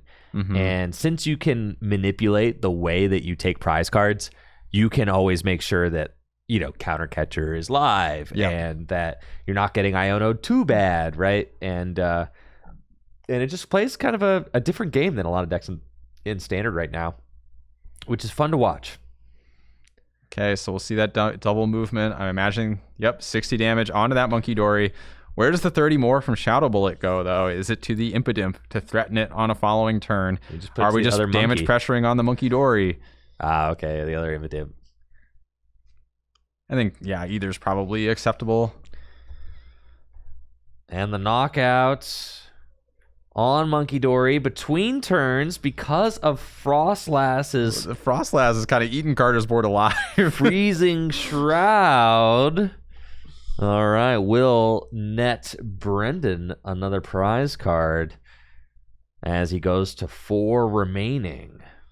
Carter is able to immediately power up his second Monkey Dory, actually his third one that he's powered up over the course of this game. Spike Muth could grab a Mogrim. It'd be nice to get that Impidimp evolved up into Morgrim, give it a little more HP. Also, it's getting to the point where your Marnie's Grimmsnarl is, it's a little worse for the wear. Yeah, this was a really good turn from Brendan because he was able to put the damage pressure on the Grimmsnarl while also removing a Monkey Dory from play. Yeah, huge. Because the downside of having a boss after the Monkey Dories is that the Grimmsnarl is still healthy and can attack turn after turn. Mm-hmm. Right, which is what we've seen. That's what Carter did to remove a Monkey Dory from play at the expense of leaving the Grimmsnarl completely untouched. And now we've got a fresh Impidimp coming down from Carter. Carter's got Iono in hand and Research. We'll see which one he chooses to play. 180 damage gets served up to this Marnie's Grimmsnarl here, plus 30 damage can get moved somewhere. And you can see just how quickly the favor of this match seemed to really kind of flip back over to Brendan. Yeah, Carter does have access to Defiance Band as well to try and sneak a little bit more damage into play. But Brendan's Grimmsnarl is just a little too healthy for that to matter quite yet. I do like... It's got to be the... Oh, okay, whatever. I was going to say there's a new... The Impidimp with the 3 damage counters on it has to be the one that gets rare candy because the fresh one... yeah. But I think like a little switcheroo just happened with the... That's fine. Whatever. Whatever. They're both Impidimps. As long as the damage is in the right spot. Yeah, that's fine. We do see that Punk Up can only grab the 1 energy, which is actually pretty impactful because that means Carter cannot attach to a monkey on the following turn and also power up the Grimmsnarl. Yeah, that's bad, actually. That is quite Shaman bad. is nice here, but because Frostlass is in play, the Shaman is going to slowly get devoured. Yes, for sure. And actually might be devoured quite quickly because there's 2 Monkey Dories on Brendan's bench. So we'll see where this all shakes out, but I think Brendan has the route currently. We do see another counter catcher, though. Again, those high counts of counter catcher allow the Grimmsnarl deck to have the precision in what Pokemon it chooses to attack turn after turn. But again, ignoring the active... this Marnie's Grimmsnarl, this solo Marnie's Grimmsnarl is just going to take all 6 prizes from Brendan, I think. Yeah, it's looking that way right now. I mean... Especially if Brendan's able to get another Monkey Dory into play somehow. Yeah, I mean, back-to-back counter catchers on monkeys to try and keep them at bay. I get it. But also over the course of 2 attacks, you've taken 2 prizes while leaving the main attacker untouched. Does feel kind of bad. Yeah, and Brendan could potentially go for like Gust the Monkey Dory and spread onto the Grimmsnarl, knowing that things like the Shaman are going to slowly be picked away at. Let's see, there's 200 damage, 210 going into Brendan's turn. So that's 110 remaining. Would need a second monkey, I think, to do anything really creative here. Carter takes the knockout on Brendan's Monkey Dory, going to 4 prizes remaining. He's got 9 damage counters on Brendan's benched Monkey now, thanks to Frostlass, and its ability, the Freezing Shroud ability, continuing to put in work and ping damage counters. And at this point, I mean, it is a 4-4 prize game, but taking just a cursory glance, I mean, really the difference maker here is the fact that Brendan's Grimmsnarl is much healthier than Carter's. I mean, Carter's is about to beef it. Yeah, so with 240 damage, that's 270 with a Monkey. The Grimmsnarl actually will be in range this next turn if Brendan takes a prize and goes ahead and activates that Defiance Band. But you have to imagine Brendan's target is just going to be the active Grimmsnarl, which will, of course, remove the Defiance Band from play. Right. So what does Brendan have to do in order to sure up victory? We've got one Monkey Dory online, so we can expect 3 damage counters to get moved over to Carter's side of the board. We've got an Impidimp on the bench. I mean, really, you want to see that get evolved up into a Morgrem at the very least. Which is probably happening now with the Spikemouth Gym. Yep. So, that kind of helps you get one step closer to being able to close the game out. And, here's the Morgrem now. So that's good. And you're not in any danger of, getting both your Morgrem and your Grimmsnarl knocked out at the same time, which is something that you have to look out for when you're playing the mirror, because that is certainly a play that can happen, and I'm sure has happened many times to players on TCG Live so far, testing the deck. I mean, it gets to a point where you can just wipe so much damage around that you can clear not only your opponent's active attacker, but the one that they were planning on attacking with next turn. Morgrem online, and we'll see what other options Brendan has in his hand as he thinks out his final round. And time is ticking, Riley. And again, my gosh, dude, this is just another one game played to completion. This is game 2, and our 50-minute timer is just about wrapped. So yet another series getting cut short by the 50-minute best of 3 timing, which is pretty much was instituted and has been unchanged since about 2015. And the way games have flowed has changed dramatically in those 10 years. Yes, but the time rules have not. No, we went from single game Swiss to 50-minute best of 3 at major tournaments, and it's been that way for a decade with no major updates. Brendan activating his Monkey Dory Adrena Brain. Interestingly enough, with the Frostlass in play, Brendan's Monkey Dory actually will be set up where it'll be knocked out by a Shadow Bullet this next turn. It'll go up to 70, and then 80 coming back into his turn. 30 more from Shadow Bullet will be enough to knock it out, or an Adrena Brain of Carter's own. So we'll see Brendan be wiped clean of Monkey Dories this coming turn, but he is down to 2 prizes. This is really going to come down to the wire, I think. And time is called, or should be shortly here. So, there's that time dice. So turn 0. And I think that means Brendan is turn 0 because Carter did not draw for turn. So that's turn 1 now. Carter has 2 turns to win this game. Take 4 prizes. Can he do it? I don't think so, Riley. I think there's a way. I'm looking at it, yes, and it might be possible, but my initial inclination is that it's not happening. I don't think it's happening. I think the way it could happen is obviously Monkey Dory is getting involved. And it probably looks something like Gust the Morgrem, take the knockout on the benched Monkey Dory, and spread damage onto the Grimmsnarl. And hopefully there's enough damage spread over the course of these couple turns that you could knock out the Grimmsnarl. on the following turn. I think that's the route for Carter. I would say if he has to hit the active Grimmsnarl, he probably won't be able to achieve it. But there's a boss.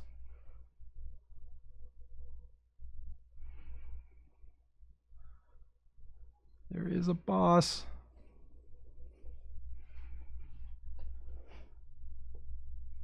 Adrenabrain. Taking the knockout on the monkey. Put it at 100. I think it's going to be boss the Mogrim and spread onto the Grimmsnarl. So Grimmsnarl will go up to 90, coming back into Brendan's turn. He'll have no monkey access on board. Be 100 going into Carter's turn.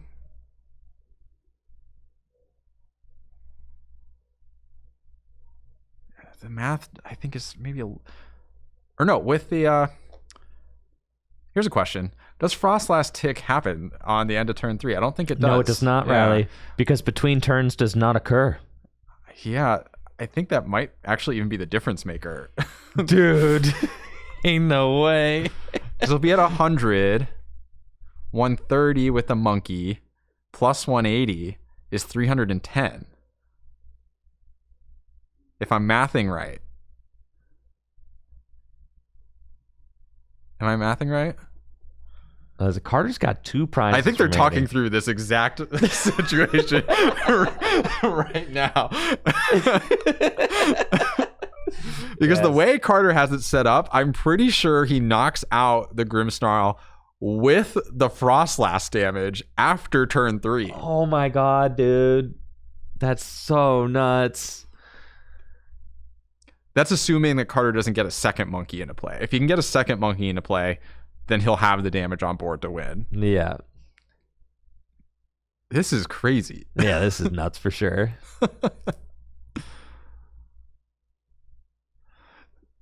So the way Brendan denies this is to just boss the Monkey Dory and win 1-0. God. Yep. Does he have it, though? These decks don't play very many boss. And his Countercatcher, of course, is online. Not working. Yep. Countercatcher, of course, is not online here. I don't think he has the resources. A Monkey Dory would also seal it for Brendan, but I don't think he quite has that. Got it. Carter has to take 2 prizes in order to win. Or clear the only active. I mean, would be another way. Well, the active is worth 2 prizes. Well, not with the TM Devo or something. Oh, yeah. Good point. Good point. But I think TM Devo was discarded on turn 1 off that research. Okay. So, yeah. So now benching out, not an option. Yeah. So I suspect Brendan needs to hit either Darkness Energy or deny Carter the ability to hit his own Monkey Dory Darkness Energy. Oh, this is a very tricky final game state for these players because the Frostlass Chaos. So Brendan this is Brendan's final turn. Yeah. So Brendan has no potential to win this game. Yeah, at least not that based on within time constraints, right? Yeah. So no way to win the game within the time constraints. So Carter would have to win on the following turn. With 90 damage on the Marnie's Grimmsnarl, it would have to be 230 damage being dealt, right? So you got 180, you've got a monkey to 210, and you've got 1 Frostlass ping. That's 220, right? Exactly. That's what I'm saying. They need 220, but it needs 230, right? That's what that is what I'm saying. Like currently he needs some other damage counter because he doesn't get access to that Frostlass after turn 3. So if it's a double monkey, then it's win though. Double monkey is win. Okay. And I think that's it. So doesn't Brendan try to retreat this Grimmsnarl and pass? That would probably be fine, or just I think he drew a Darkness Energy here, so that should deny Carter the win as well. Yeah. Yeah, I think that's it. So you have to retreat. I don't think you even have to anymore because you'll go down to 60. So even Double Monkey doesn't do Oh, enough. yeah. That's right. Oh, right, because he's going to heal with the monkey. Yeah, it is. And we could see just how much, thought is going to the final turns. And this is like what I said, bro. Like, when you add the final 3 turns on to the end, it ends up taking another 20 minutes anyway. You're taking your sweet time in those final turns. So what they should do is they should, at this point, make it an hour, no +3. You actually would be, the rounds would be shorter that way, which is funny. I think that's probably true. If you did an hour, no +3, you could do an hour 10, no +3, and it would be comparable, I would say. Yeah, the tricky thing that contributes some of that extra time too is games that got time extensions. It's true. So then they'll go through their time extension. Oh, wait. What? The energy switch? Wait just a second. I don't know if that's enough. But it's sick. The monkey is knocked out. The monkey is knocked out. I think that guarantees the not lost, which is also a win. Yeah, for sure, right? Because Brendan has won game 1. Yeah. Dang, the energy switch. That's crazy. Yeah, the energy switch was fire, not gonna lie. All right. Well, I think that actually I was curious if Brendan would be able to even win this game. Now I actually think he would have won this game if it went on a turn longer. Oh, 100%. That energy switch was insane. Only 40 damage on the Marnie's Grimmsnarl. I mean, that's 280 damage to make up with no monkeys in play. It's not happening. Frostlash does not ping this upcoming turn. Nothing happens at the end of this turn, actually. Yeah.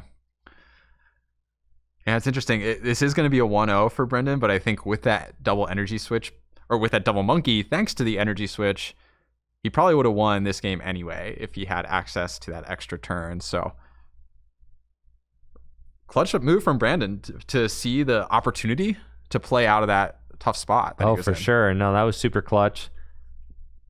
Carter has got Arvin for Super Rod. I think it's all moot at this point. We'll see. We'll see what he can put together. 2 prizes? You see a 2 prize take? Look, man. Do you see a 2 prize take? I don't, but Energy Switch came into the equation unexpectedly. That's true. So who knows what kind of crazy options these players have. It's true. It's true.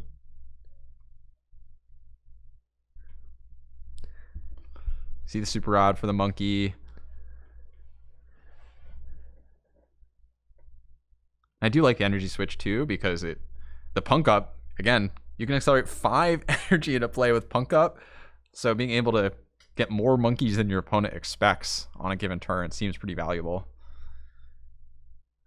And yeah, I think Carter sees the writing on the wall, I think. Yeah, the inevitability of it all. You swing, for appearances and just say, you know what?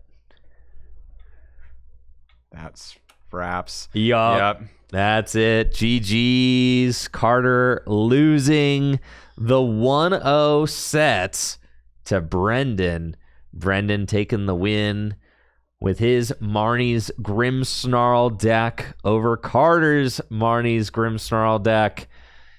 Our first display of Marnie's Grimmsnarl over the weekend. And Riley, something tells me that it's not going to be our last time seeing this deck.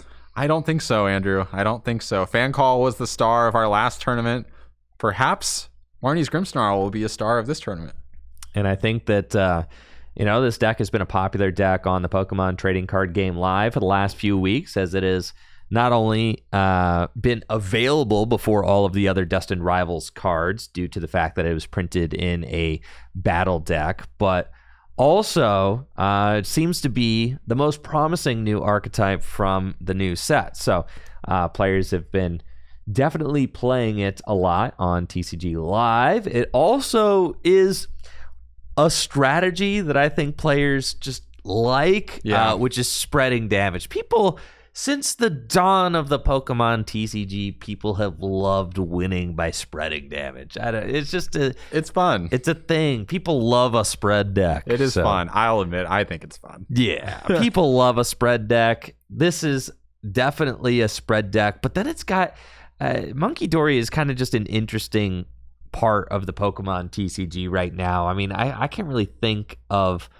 an ability this kind of impactful and ridiculous on a basic in my time playing the game. Just a non-rule box basic Pokemon that you could just play and, play 3 of and just heal 90 and deal 90. Right. It's both a healing card and a damage modifier in the same card. And the fact that you can place the damage anywhere. It's nuts. And heal the damage from anywhere. It's nuts. Yeah, it's not like restricted to the active or anything like that. No, that'd be way too silly. Like, it has to be able to do it anywhere. Yes. It's Monkey Dory we're talking about. Right. And the card at this point has kind of just been, it's an incredibly powerful card. I misjudged its power level when the card was first revealed. Oh, same here, tremendously. I tremendously misjudged it. My initial thought was that the ability is very good, but that getting the extra darkness energy attached to it would be too cumbersome for many decks to take advantage of. I was like, some deck will find it useful.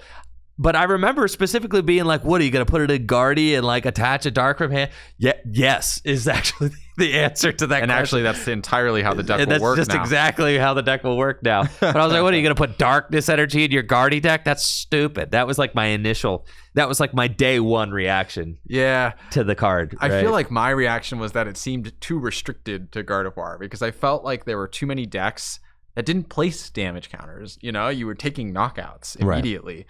And as we've seen the format slow down with cards like Badoo, there's more and more opportunities for other decks to take advantage of Monkey Dory, both because they have the time to attach to it and because there's just more multi-hit knockouts being thrown around.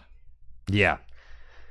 Yeah, Monkey Dory is certainly a card that I think that is kind of the face of Standard right now. Absolutely. And will just continue to be that until it rotates. I mean, it has been a powerful card so far, and I'd argue that the optimal partner for Monkey Dory hasn't even, existed yet. And now I'd say Grimmsnarl kind of is that. It's like curated for Monkey. It's almost too perfect for Monkey Dory, right? And now we kind of have unleashed the perfect Monkey Dory deck into Standard. This is the promise of what the deck can accomplish. It can, you just attach an energy to it. Your attackers attack for free because of the ability, right? So you just get to attach energies to it every turn.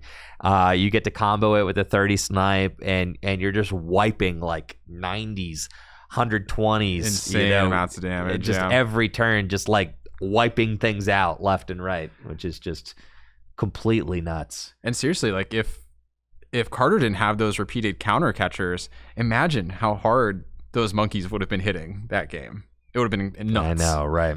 Yes. I mean, and that's the thing about the deck, though, is that it's playing like 3 counter catcher. So it is a deck that constantly has access to the bench. Now we've got a familiar face here on stream. If you've watched any of the latest Tricky Gym YouTube videos, and you'll recognize Chase Juicy on the left, who was featured in my most recent Team Rocket's Mewtwo EX deck profile and gameplay video. Chase is one of our locals here, who I see week in and week out at both Standard and Gym Leader Challenge. So always really rewarding to see the local players who show up to League every week, pop off at bigger events. We had one of our regulars, John Patterson, I think, finish in the top 64 of one of the more recent regional championships. I think it was Wisconsin, Milwaukee. We've got Chase versus Ren Gleason on the right. And what decks do we have for these players, Riley? Yeah, we got some old favorites, so we got a nice look into Destined Rivals over the last 2 rounds. But this round, we have Chase on Gardevoir and Ren with Gholdengo. So 2 classic decks from the Journey Together format. I'm excited to see how they hold up in this current metagame. That's crazy that Chase is not playing Dragapult. Chase loves his Dragapult EX deck. He has been I think one of the biggest defenders of Dragapult, just showing up to League week in and week out with Dragapult. But now to be switching it up to Guardian. What is Ren's shirt? Hold on, I'm gonna take a little peek at Ren's shirt here. I can't tell. Who is it? I don't know. Maybe the chat knows. Who's on the shirt? Is it Dolly Parton? Is that Dolly Parton? I don't know. Kind of hard to tell with the angle and the black and white. Is that Marilyn Monroe in space? Someone else in chat saying it is Dolly. I think it's Dolly, bro. Yeah, I think it's Dolly. Maybe Dolly. Well, either way, it's a killer shirt. It's Marilyn Monroe? Yeah, it's sick shirt. I'm just trying to figure it out. All right, let's get into this game. All right, starting up round number 4 at the Full Grip Games 3K Release Weekend Tournament. We have Chase on the left, piloting his Gardevoir EX deck, a classic Titan from the Journey Together format. And on the right, we have Ren with his Gholdengo deck. We were just talking this past round about how powerful Monkey Dory was. And look at this, Andrew. 2 more Monkey Dories staring each other down in this matchup. Yeah, we're doing a lot of monkeying around here today, Riley. That's right. Yeah. Monkey Dory's Adrenabrain ability, just so powerful. One of the definitive cards of the current standard format. So not surprising to see 2 decks that have the opportunity to play it, both take advantage of it. And Chase is going first, appears to be getting a very strong start with Monkey in the active, Ralts on the bench, Buddy Poffin, and is actually getting 2 Ralts off of the Buddy Poffin. That's about as good as you could hope for. Now, I remember, when Jesse and JW were on their Gholdengo hype train, they always claimed that Gardevoir was a great matchup for Gholdengo, and that was one of their primary reasons for playing the deck, or insisting on playing the deck. I'm interested to see that play out, and see if that holds true here in this Destined Rivals format. Yeah, the Gholdengo deck. I mean, Gholdengo is got a pretty decent chunk of HP on it, and you play your own Monkey Dories, so not super susceptible to multi-turn spread moves by the Gardevoir. You can easily knock out a Gardevoir EX on the bench, and you have the opportunity to maintain a fully single prize board as well with Gholdengo. So, it's hard to see where exactly this matchup will fall. I think if you just look at the numbers by the numbers on these regional championships and online tournaments, you see it tends to be pretty close. So I think this could easily go either way. I think so. It seems like it's a matchup where both players have things that they can do to gain favor. What is actually going on? Okay, the shuffling off camera. Can't see your hands. Ren, hands in front of the table, Ren. Where are your hands? No deck. Yeah, no deck. Where is the deck? What is happening currently? Okay. Shuffle's very close to his chest, so I could not tell. Now we got an Earthen Vessel. That's a cool energy, okay, because here at that's an English energy, isn't it? But we allow Japanese cards. We so do. You could play cool Japanese energy if you wanted to today. But I think those are from like the Terastal collection box. I don't know, some sort of turtle collection box or something. Sure. I don't know, bro. I'm pretty sure that's where they're from. Yeah. Why not? But you could play Japanese energy. I'm saying there's a huge missed opportunity. We allow Japanese cards today. You could be playing the coolest Japanese swag in your deck.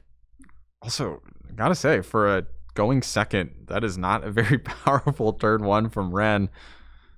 Just getting the attachment onto the Monkey Dory and basically passing. No other Gimme Ghouls in play. No Arven played. So, This could get nasty. I don't think Ren has a Gholdengo in his hand either to draw those extra cards with coin bonus. No, I gotta say, it's looking pretty terrible if you're Ren. So terrible that Chase is not even going to give Ren that Iono in his hand. Yeah, just grasping drawing. Yep, you don't have anything. I'm just gonna grasping draw to 7 with my Cleffa. But Ren did just top deck the Arven. And you know what they say, Riley? Thinning is winning. Thinning is winning. Yeah, that Earthen Vessel coming in clutch. Yes, Earthen Vessel to get 2 energy out of the deck. That is increased odds of top decking a supporter. Ren reaping and now Ren sowing. Gets the Arven off the top. And dang it, Ren, with all these close to the chest deck searches, I can't see anything. I have to imagine it's going to be something like that Ultra Ball so he can get a Gholdengo out of his deck. This does leave him with a pretty thin board state, unless he opts to do something like Ultra Ball for Gimmighoul and then use TM Evolution. Which isn't terrible, honestly. Knocking out the Cleffa doesn't feel that good. No, I mean, could just attach. Do you really want to attach an attack with Monkey? You could attack with Monkey. Does he have the Psychic in hand or access to it? I think I saw Energy Search Pro in his hand. You don't want to use that Energy Search Pro without actually using the attack. No, you do not. No, absolutely not, bro. Those are definitely getting Iono'd if that happens. 100%. Yeah, 100%. Okay, yeah, it looks like it is just going to be that Gholdengo attack then. I think that makes sense. I didn't totally mind the TM Evolution play, to be honest, but this is fine too. Get some energy in the discard pile, start drawing cards with coin bonus, and I think it's relatively unlikely that Chase knocks out this Gholdengo on the following turn. That would be kind of surprising to me. So you should be able to buy a turn as well. Right, because Chase, Switch as well. Yeah, Chase is not going to be. Yeah, the Switch is clutch. Chase is not going to be, more than likely not going to be popping off with Guardian next turn. I've seen crazier things, but we've seen Secret Box lead to some crazy plays this tournament, Andrew. And that's the thing, is just like when there is Secret Box in the deck, I mean, anything could really happen. Did we decide that Gholdengo was washed before this event, dude? No, I've got Gholdengo. All right, here we go. I'm going to say, I'm pretty sure. Yeah, we put Gholdengo on the overlay. I think we talked about Gholdengo being washed, like colloquially, but then we still, of course, would include it in the overlay. Yeah. Gholdengo, the card, and this was my, I definitely missed the ball on Monkey Dory. When Monkey Dory was first revealed, I just missed completely. I thought the card was just, going to be too cumbersome to use effectively. I was very wrong. But on Gholdengo, that card just reads good. I mean, the Gholdengo had to be good. People were hating on Gholdengo when this card was first revealed. This card just reads way too good to ever be truly bad.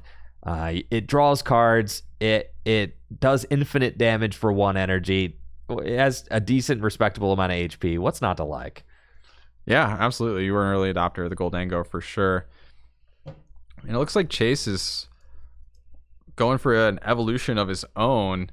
So rightly surmising that Ren was not under threat for this Gholdengo.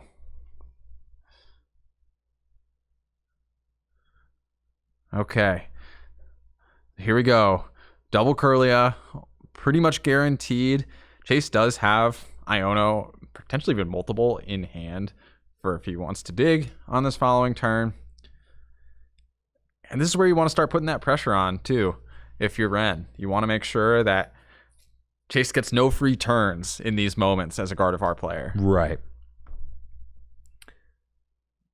We do see that Dracloak, so looks like Ren is playing the Dragapult variant of Gholdengo. Not all of them even include the Dragapult. Jesse opted to only play the Dracloak line at Milwaukee, for example.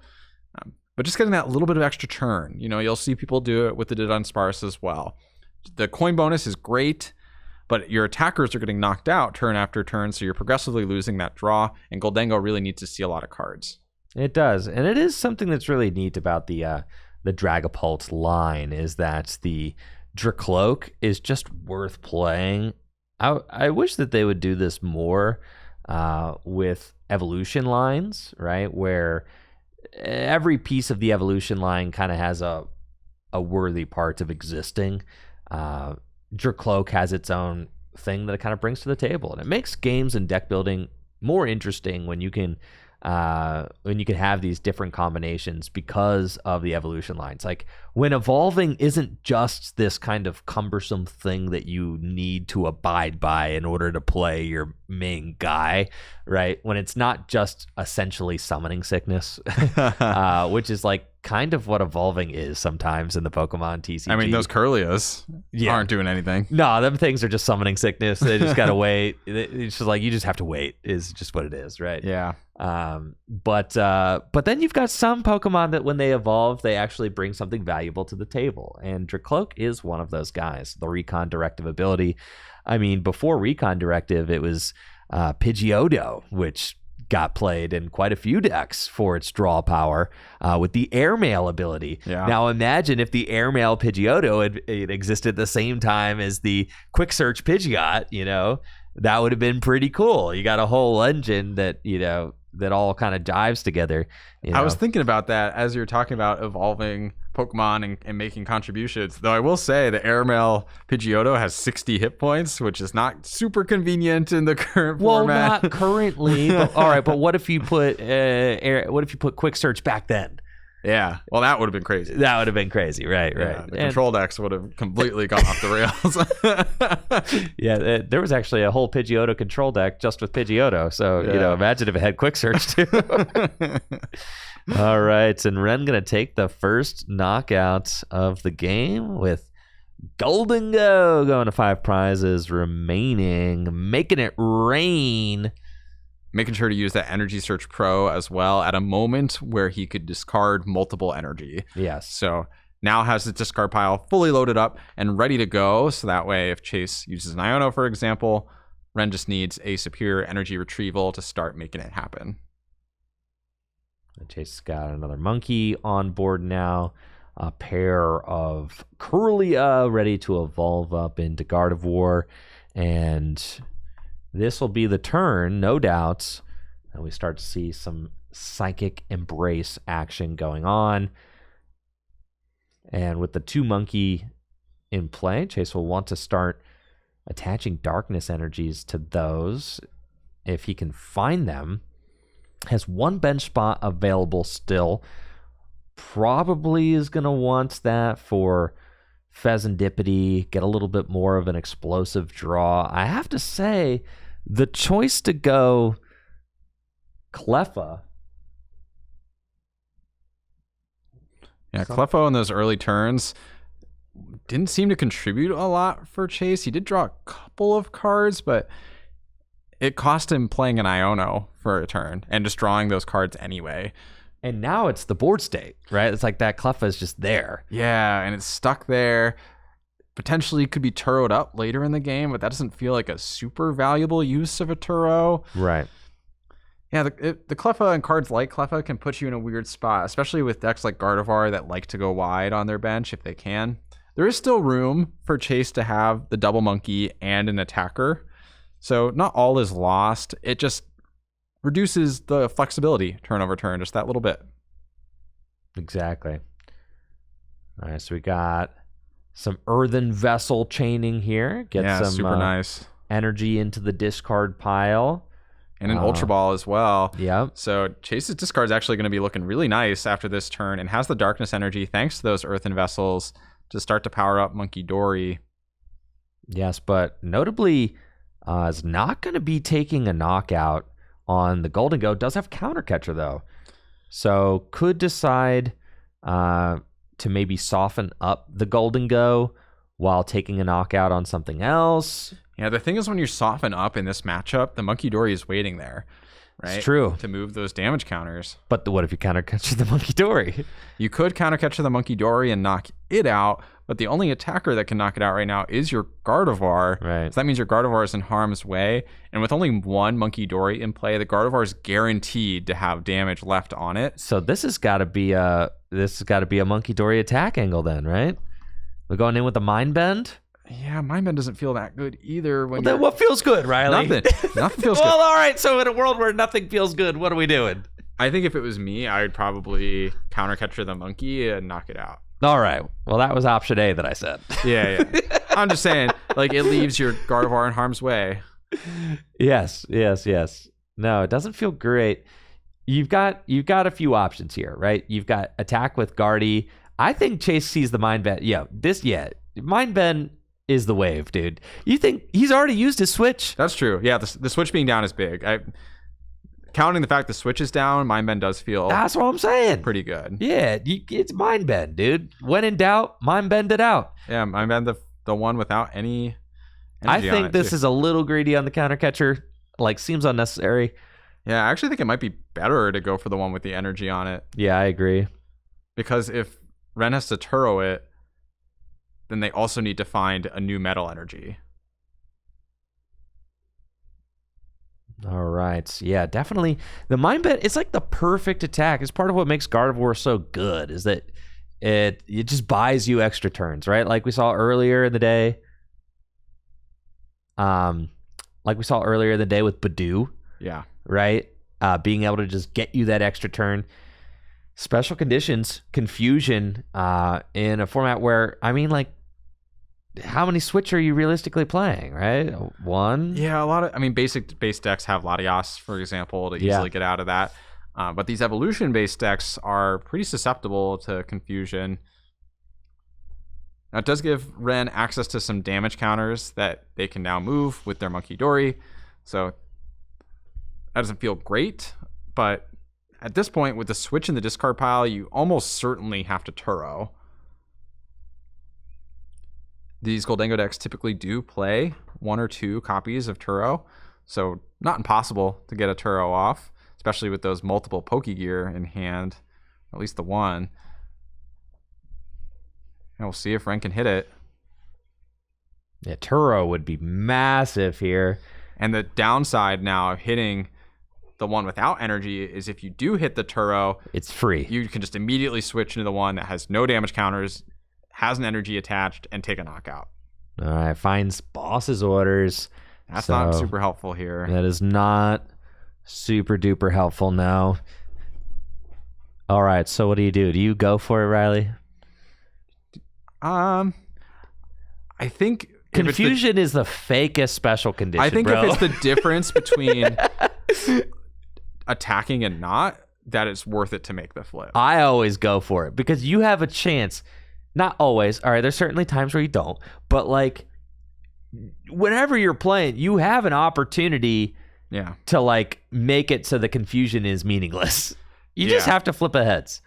Yeah, I think often players get paralyzed by the fear of flipping tails that they just don't go for it. And it's almost like that makes that facet of confusion makes it a stronger special condition than it really is. Yeah. It makes it paralysis where people treat it as like, oh no, I can't afford to flip. Well, actually ask yourself, like, what are the consequences? Because I'm either passing or I'm taking 30 trying. And what is the differential there, right? Like, so you have to consider the opportunity cost of trying to, like, would it have better to attach an energy somewhere else? But I think in this specific situation, it makes a ton of sense to just attach to the active, flip for it. Worst case, you take the damage. This Gholdengo would have been knocked out anyway. Right. Best case scenario, you get to knock out the Monkey Dory. That's what I'm saying. And you keep up in your prize race, right? Yeah. So I think that makes sense. I'm thinking it's a you go for it type of situation here. Yeah, I think that makes a lot of sense here. Just keep up the pressure. Yeah, you have to flip through it, but it's not the end of the world. No, it's not. And just get good. There's a 50% chance that you're the one laughing. That's so true. That's what I'm saying, bro. That's so true. Yeah, if more players would get good, confusion would be even more fake. But I think Ren's going for it. They got the retrieval. Gotcha. That's what I'm saying. Ren knows. Ren knows. I think real Gholdengo heads know to go for it. Oh, 100%. You know, what are you going to do? Deck that's give all up about pace? going for it. Yeah. Are you going to give up pace? No, you're not. No. You're a deck that's trying to race to 6. You don't have any tricks up your sleeve. You got to keep going at all costs. Yeah. I'm with you. So here we go. Get a bunch of energy to the hand off that superior energy retrieval and can just discard 2 of them. Show us if the we flip. That heads. Show us the no flip a translucent die, Ren. Oh, what if that die's weighted? What if it's weighted? It's not. They're my stream dice. I purchased them from I know. from ChessX. But come on. It's a head. There we go. Ah! Discarding 4 energy there, interestingly enough, trying to keep that discard pile loaded. I think that makes sense. Huge knockout for the Dengo there. And now down to 3 prizes. Did take a prize with the Monkey Dory onto the Cleffa as well. So that's 2 prize take from Ren over the course of this turn. Yeah, that's massive. The Monkey Dory. I mean, I'm telling you, I don't know about that Cleffa play from Chase early on in the match, and that really could determine everything, right? I mean, that extra prize, the extra turn taken, the bench space availability early on. So if you're Chase in that situation, what would you have done? You knew that Ren had a pretty weak turn. Just Iono and keep pace. My take is usually just play the supporters. Just play supporter. That's usually my take. Because you never know. Like you never know what your opponent has. You already gained 1 turn of pace, right? Yeah. So just keep 1 turn ahead, right? You play the Iono, you stay 1 turn ahead, and then you win because you're 1 turn ahead, right? And you like literally could win off of that too, right? Like if you hit a secret box, get off a Screamtail onto the benched Gimmighoul that turn, the lone benched Gimmighoul, you probably actually do win the game from there. Yeah. Here we go, loading up the Screamtail. But the thing is, because Ren has that Monkey Dory, you pretty much have to target it down with the Screamtail. But if you target down the Monkey Dory, then Ren keeps their very wide board setup. All right, and Chase on the board with his first prize of the match. Serendipity coming down. So much draw on Ren's board right now. Got 3 coin bonuses, the Recon Directive, and the Flip the Script on the Serendipity. And this is the appeal of the Gholdengo deck. You just draw so many cards. Yeah. Coin bonus, coin bonus, coin bonus. That's 9 cards that you're seeing. Recon Directive, Flip the Script. Yeah. You're just constantly operating with a massive hand. And you have the ability to one tap anything in the game. That's the appeal. You don't have a lot of tricks. You know, you're not a deck that often can take multi-prize turns or whatever. Except, I guess, unless you've got a Cleffa to knock out with Monkey Dory. Sure, you know, that'll do. And here comes Monkey Dory back. Are we going to see another flip? No, there's Turo in hand. Oh, yeah, with Turo in hand, no need. But you know the answer, if not. Gotta flip. Even just retreat. Retreat is actually better because you save the Turo. Yeah, this for is a good rainy turn. For a rainy day. Could even boss the Gardevoir this turn, potentially, if he has the energy needed. Yeah, that's lights out if you do that. Yeah, going down to 1 prize. I mean, actually, it is lights out fully, because you could knock out the Screamtail and the Gardevoir, potentially. If you've got the... And I think if Ren's got energy in hand, then that is exactly what's happening. So let's see. It'll take 6 to knock out the Gardevoir without help from Monkey Dory. And then ideally you're attaching the energy, the darkness energy, to your own monkey to knock out the Screamtail as well. So that'd be 7 total energy. You need 2 superiors, basically. Yeah, 2 superiors gets you there. I think is a little short. Ren did choose, I believe, to use... Okay, 1 more coin bonus. Not enough. Sure. Yeah, no. Not enough. So I don't think there's quite enough for Ren to fully win this game this turn, but that's probably still fine. Just boss like the Monkey Dory. Yep. I like this. Boss the monkey. Use your own monkey to knock out the Screamtail and KO the active. Take 2 prizes this way. Take 2 prizes. Deny Chase access to a Monkey Dory. Yep. And then if you've got monkey on your own bench, then yeah, it just seems seems very stable. Oh, and you know what? He couldn't power up that monkey because he had to attach and retreat. That's right. That's right, Riley. That's right. Yep. I like going down to 2 prizes too, though. You leave the Screamtail damage there. That's just monkey food, you know, and you could win the following turn. You get Iono'd to more cards, right? So like that seems fine. Yeah, I mean, this board is really good for Ren. It's pretty much the ideal board state for a Gholdengo deck. Can Chase piece together this game 1? And look, again, Andrew, 25 minutes in to a long game 1. I know. Once again, dude. I know, but it's tough. I think Chase could have scooped, maybe. If there's a turn to scoop, it probably is now. Or even like the Confusion Flip might have been a good turn to scoop. I think the Confusion Flip might have been the scoop turn. Yeah. Is this just, what are you going to do? Snipe the monkey again? That doesn't feel that good. No, it doesn't feel that good. And at a certain point, it is, you know, Chase is going through all of his routes to properly try to win this game. And that's commendable. And that's what you do, you know. That's what you do when you have untimed Pokemon TCG matches to play. Is you go through your routes and you look for even the slimmest route, right, to try and win. But in regional level play, that's not what you're doing. You're playing 50-minute best of 3, and that's why so many people don't like 50-minute best of 3s, because it forces you to also consider time as part of your game playing equation. It's not just like, did I find the narrowest route to pull out a win and execute that? Those routes you don't often get to dig for unless it's a game 3 situation, because you're just kind of, by pursuing long shot routes in game 1, you are then shooting yourself in the foot for games 2 and 3. So it's this tough situation where you actually, the quality of games that you get to see are not as high, because on you know, in general, it's the responsible thing to do is scoop when a game starts to slightly get out of your favor. Yes, right? It is. It just is. It is. That's facts. Now, at least in game 1. I'm not saying that, like, you know, I'm not saying that you know, single game Swiss has no problems or anything like that. I'm just saying that, you know, the 50-minute best of 3 system is a little bit. I think it's a little bit worn out and flawed. So here's an interesting scenario, Andrew. At this point, Ren does have access to a superior in hand and has plenty of energy in the discard pile. Using that Cypher Maniac, I think Ren was hoping to get something like a Night Stretcher in their final superior. Yeah.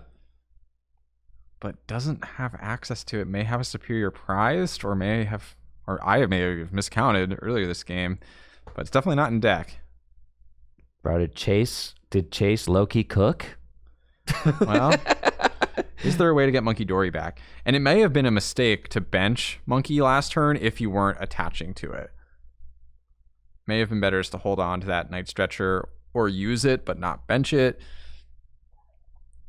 Because now Ren is denied access. Here we go, superior. Getting those 4 energy out of the discard pile. Should be able to attack with this Gholdengo.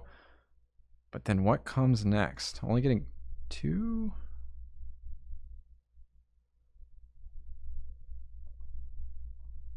This could be interesting. I don't know if Ren quite has the resources. Or no, there is another superior in hand. So I don't think they have the resources to win this turn. But should on the following turn? Gardevoir enters the active. Makes a lot of sense. And if you're Chase, what is your route here? Probably just hope that Ren does not have the resources required to knock out this Gardevoir and put as much pressure as you can while slowing Ren down with cards like Iono to hopefully deny that final knockout. With liabilities like Kirlia on the bench, Ren should be able to take those down, but probably won't be able to knock out this Gardevoir. Yeah.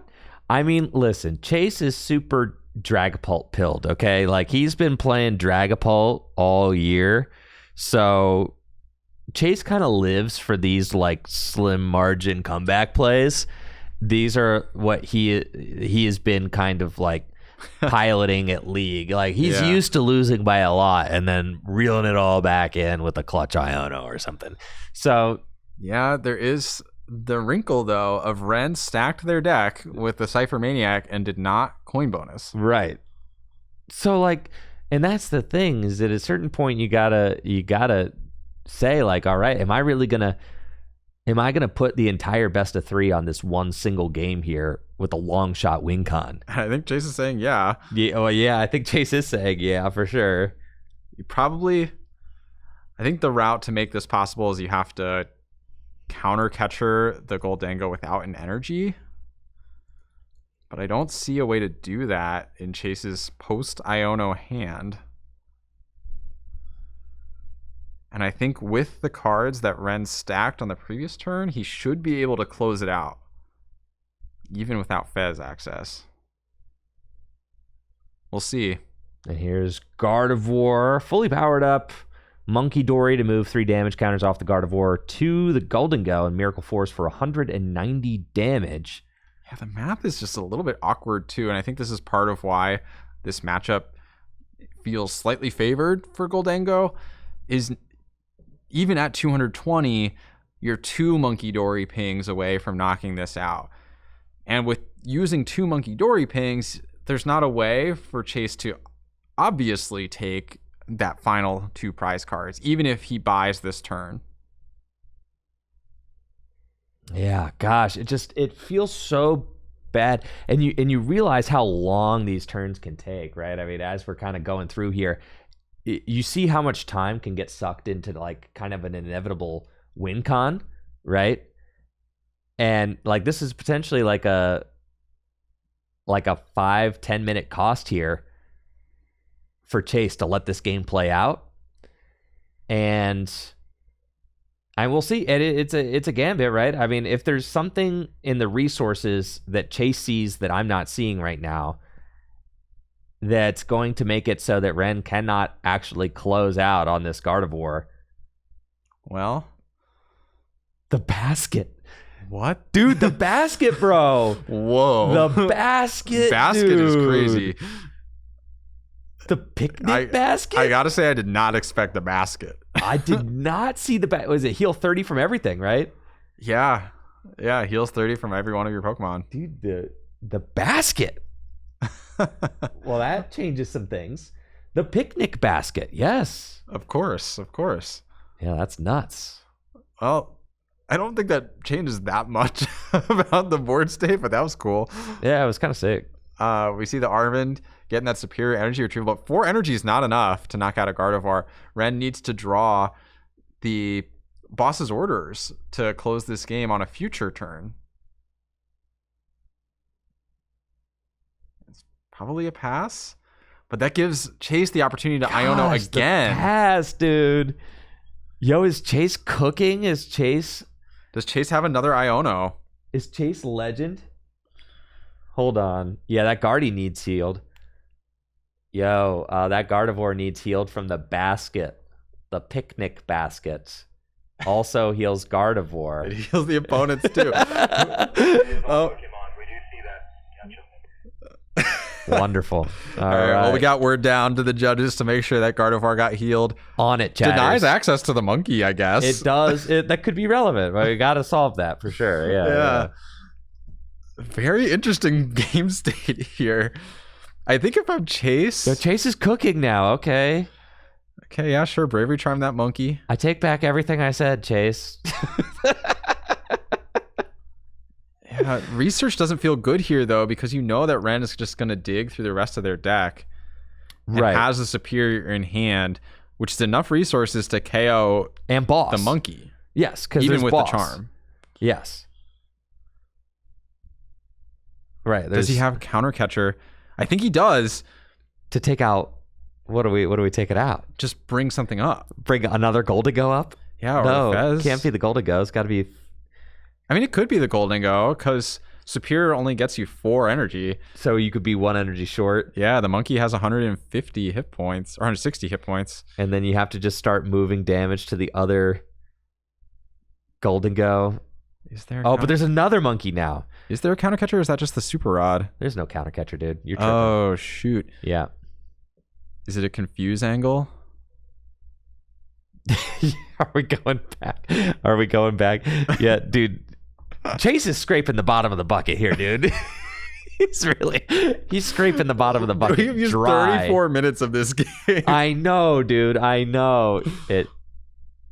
Yeah, sure, Gardevoir. Yeah, I think it's a confuse angle here.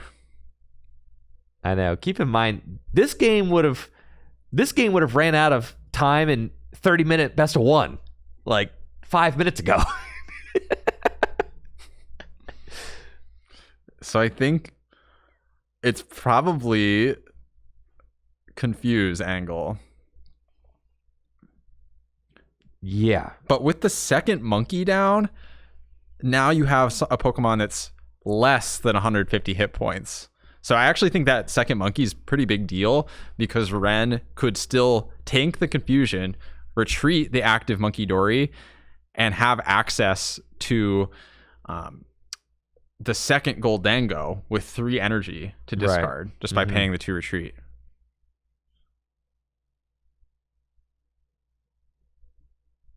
Unless Chase sees another play. But the damage is just not quite lined up. 60 is not enough. No, it's not. Let me go Miracle Force. Yeah, with Guardy. I think that's game. It is game, right? Superior boss. That's interesting. I think if Chase went for the confusion, he actually would have been fine. At least a 50% chance of being fine. Yeah. Yes. Yeah. Right?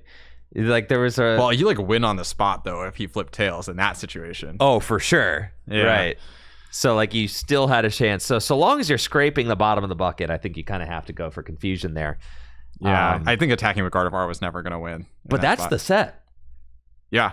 I mean, that's just the set. And it's like, I hate that that's kind of like what it is. But yeah, that's the set. So like the next 14 minutes are going to be just one player trying not to lose. Yeah. Which is, it's just, kind of the way that the system is, right? I do think that Chase could have potentially scooped that game eons earlier. I mean, we could be well into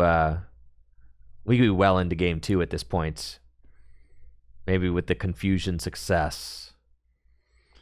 Yeah, although I think Ren did play a jamming tower as well, which would have denied that play too. It actually just there was no route. And that's what I'm saying is like it's commendable to watch a player really try to like find those really tough win cons. But also 50-minute best of 3, it's just not really a place where you can afford that, right? You're like, you gotta kind of have to be asking yourself, what are the odds that I win this game? Is it like a 10%er if I play it out? Is it a 20%er? Yeah, and maybe it'd be different if he had like Iono in hand, right? But Sycamore, or Research rather, as your supporter for turn in that situation where your opponent has a gigantic hand and they have the resources to win, I think that's at least at that point in the game. Right. And those precious minutes could be the difference between having the opportunity to tie or where we're at right now, or realistically that's not happening. For sure. We kind of, it's possible. If Chase plays like, nah, man, 12 minutes with Guardy. What if he just plays really, really fast? Dude, 12 minutes with Guardy and you're going for a grasping draw this turn? No shot. Yeah. What if Chase just plays like?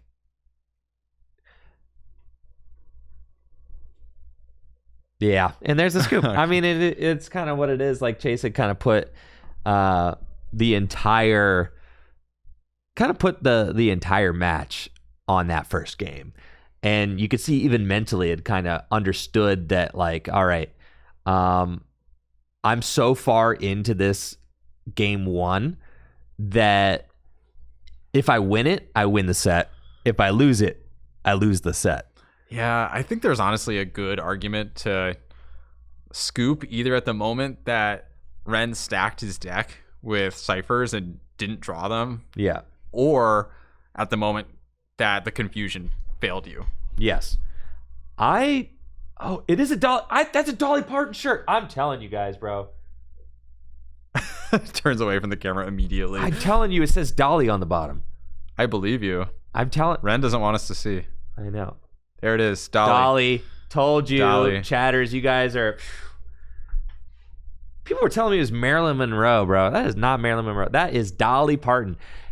I know Dolly Parton because... You know her? No, I don't know her. Oh, okay. But Dolly Parton has got this program that allows us to get free books in the mail every month for my baby boy. Yeah. So yeah. Shout out to Dolly. Thanks for the free books. Yeah, she's Dolly's got big into philanthropy and stuff. Yeah, she's got this like program where kids get free books. It's sick. Yeah. That is cool. So, anyways, I think that is one of the biggest, I would say, like, skill curves is in the Pokemon TCG is learning how to navigate a 50-minute best of 3, right? Totally, absolutely. Like knowing the moments where you scoop and what are those thresholds. You know, you were saying earlier, do I scoop at the point where my win percentage drops to 50? What about 40, 30, 20? Do I play out a 10% win game in game 1? I think usually the answer is no, that you need to reconsider. And especially like how much time is it going to take you to win 10% of the time? Right. Are you going to invest 10 more minutes for a 10% shot at winning a game?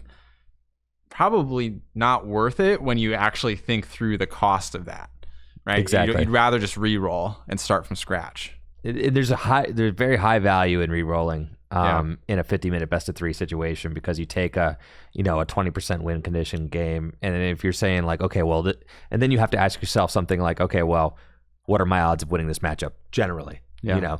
And if it's like, okay, well, I've got like a 56, 50, 55, 60% chance of winning this matchup generally, like you got to sack that low odds win game and say like, okay, well, I'm going to navigate the next 2 really good and give my deck the opportunity to perform in the way that I know it can. And it's a really important skill, right? And that's fundamental. Even in best of 1, like understanding what your opponent's route is and what your route is fundamental. And really, this is just taking that to the next level and understanding, okay, based on what those 2 routes are, what is the realistic outcome of this game? What is the pragmatic thing that's going to happen over the next few turns? And based on that, should I just scoop and move on? And I got to say, I mean, it's a major player in why you see the same players doing well absolutely tournament after tournament is their ability to navigate the 50-minute best of 3 time constraints. I mean, I hate 50-minute best of 3. I got really good at it for a long time though, and I could navigate 50-minute best of 3 like a boss, because I knew exactly when to scoop in all my matchups. I was very confident scooping low win percentage games and then hedging that into winning games 2 and 3. But like that, I'd say is like the biggest barrier between being like a local player who's pretty good and being like a regional grinder who really knows how to day 2 top 32 top 8 a regional is that being able to navigate the 50-minute best of 3. And the thing is, you don't have a lot of practice outside of like going locals, to regionals, right? Yeah, unless you really force the issue. I think if you're at home and wondering, how do I get better at this? I mean, you could try it when you're playing with your friends. Actually, time yourselves out. Don't think through every move at the same, because you need to be able to think quickly, respond in the moment, understand where your time is at in a given game. That is a really essential skill set to succeeding at the highest level in this game. Yeah, 100%. It is like you have to know how to play, but then you also have to know how to navigate the 50-minute best of 3, and it's a very different skill set. You're not going to pick up that skill set playing on TCG Live. You just can't, really.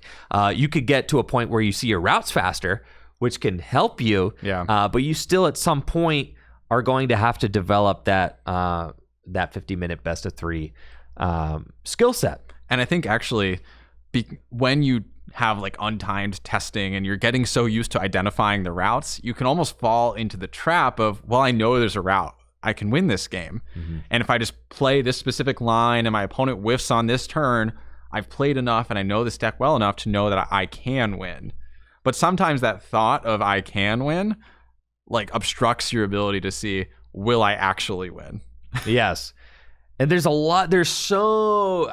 point, 50-minute best of 3 has been the tournament's the major tournament standard for the Pokemon TCG since 2015.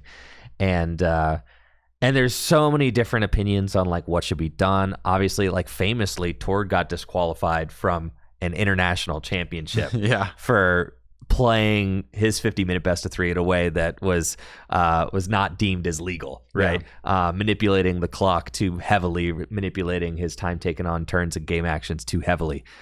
Tord, largely regarded as the best player in the modern era of the game, was literally disqualified from an international tournament for this point of discussion. So it's not like it's not like this is coming out of a vacuum. This is a issue that our community has been wrestling over for a long time.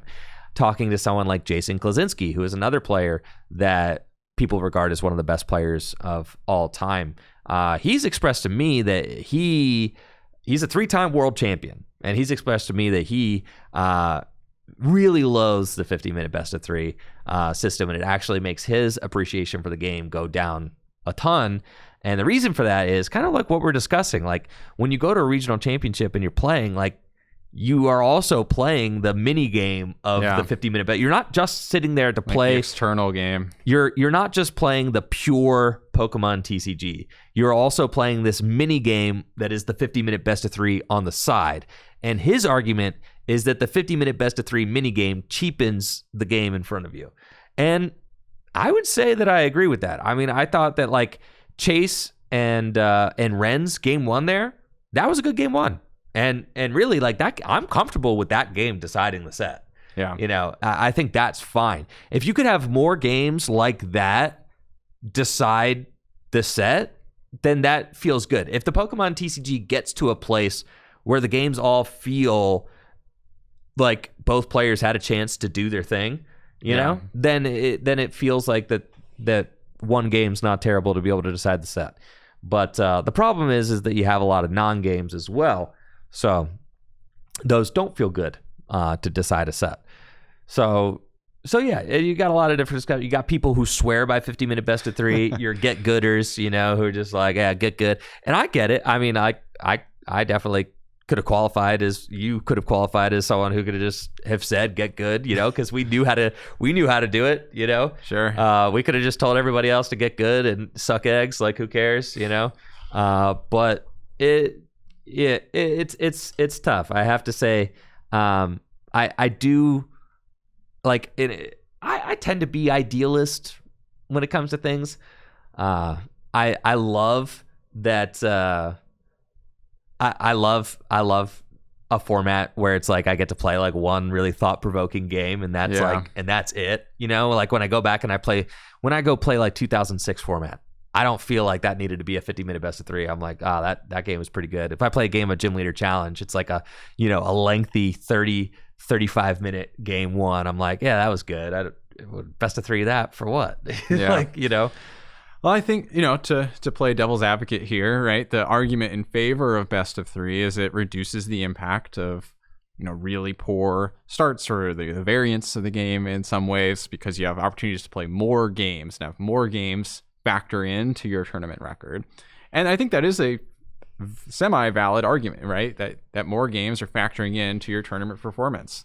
I think the downside of it is there are real world limitations to running these tournaments. 100%. That's the reason that it's 50-minute best of 3 instead of untimed best of 3 or 75-minute best of 3. Right. It's not because we arbitrarily decided that is the best amount of time to play Pokemon for. It's because tournaments have to complete in a reasonable time frame. Yes. Even the biggest ones have to complete in a reasonable time frame. And now we're starting to get to the point where it's like, okay, you see Japan's tournaments, 5,000 players.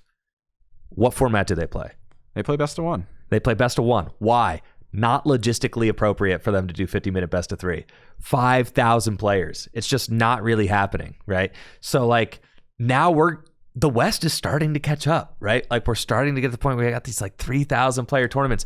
Players are, complaining like, we don't have the rounds in the day to be able to like make it so that the correct records are getting into the right placements and things like that. And it's like you're butting up against all those logistical issues. And you see, the game needs to be a game. It's not just a game that exists in a vacuum. There are people who like need to be able to like work an appropriate day, right? There's a reason the stream doesn't start until like round, X or whatever. Yeah. It's because like the people who work the streams can't work those people for 14 hours. You can't work them for 14 hours. I could work you for 14 hours, which is why we start on round 1. Yeah, so that's because you get paid cash under the table. Well, yeah, yeah, and you're not allowed to unionize either. So, dang. And there's no benefits. Oh. Wait a minute. This doesn't seem worth it. So yeah, there are logistical challenges to all of this, and I know Tord obviously is a big opponent. So you have the two players that people argue are like the best players in the game. Both oppose 50-minute best of 3. Your Jason and your Tord. Tord has put up, and Tord's argument's the one that really stuck with me. At any given point in the system that currently exists, there's one player who doesn't want the set to finish or doesn't want the current game to finish, right? And that is just a breeding ground for problems because you're constantly having players butt up against the issue of like, what's the slowest pace of play that's legal, right? Yeah. So like you have no way of digging into someone's head and knowing what they're thinking, right? So you can't like go mind read and be like, oh, well, they're trying to think of what's the slowest legal pace of play, penalize them. Or if they're just thinking, right? So it's like, it makes judging these kinds of things almost impossible. In Japan's system, right, which is single game Swiss, you know what happens if the game does not conclude? Double game loss. Double game loss, baby. And guess who's incentivized to not finish the game? Nobody. Nobody, Riley. Yeah. Freaking nobody. Yes. And you know what? It's like the rules to a tournament should make it so that you're incentivized to do the thing you want players to do. If you want players to be incentivized to complete their game, then you got to put the structure in place to make them want to finish the game, which means hardcore rules like, if you guys don't finish, you both lose. So one of you guys better finish. Yeah. Yes. It's tricky.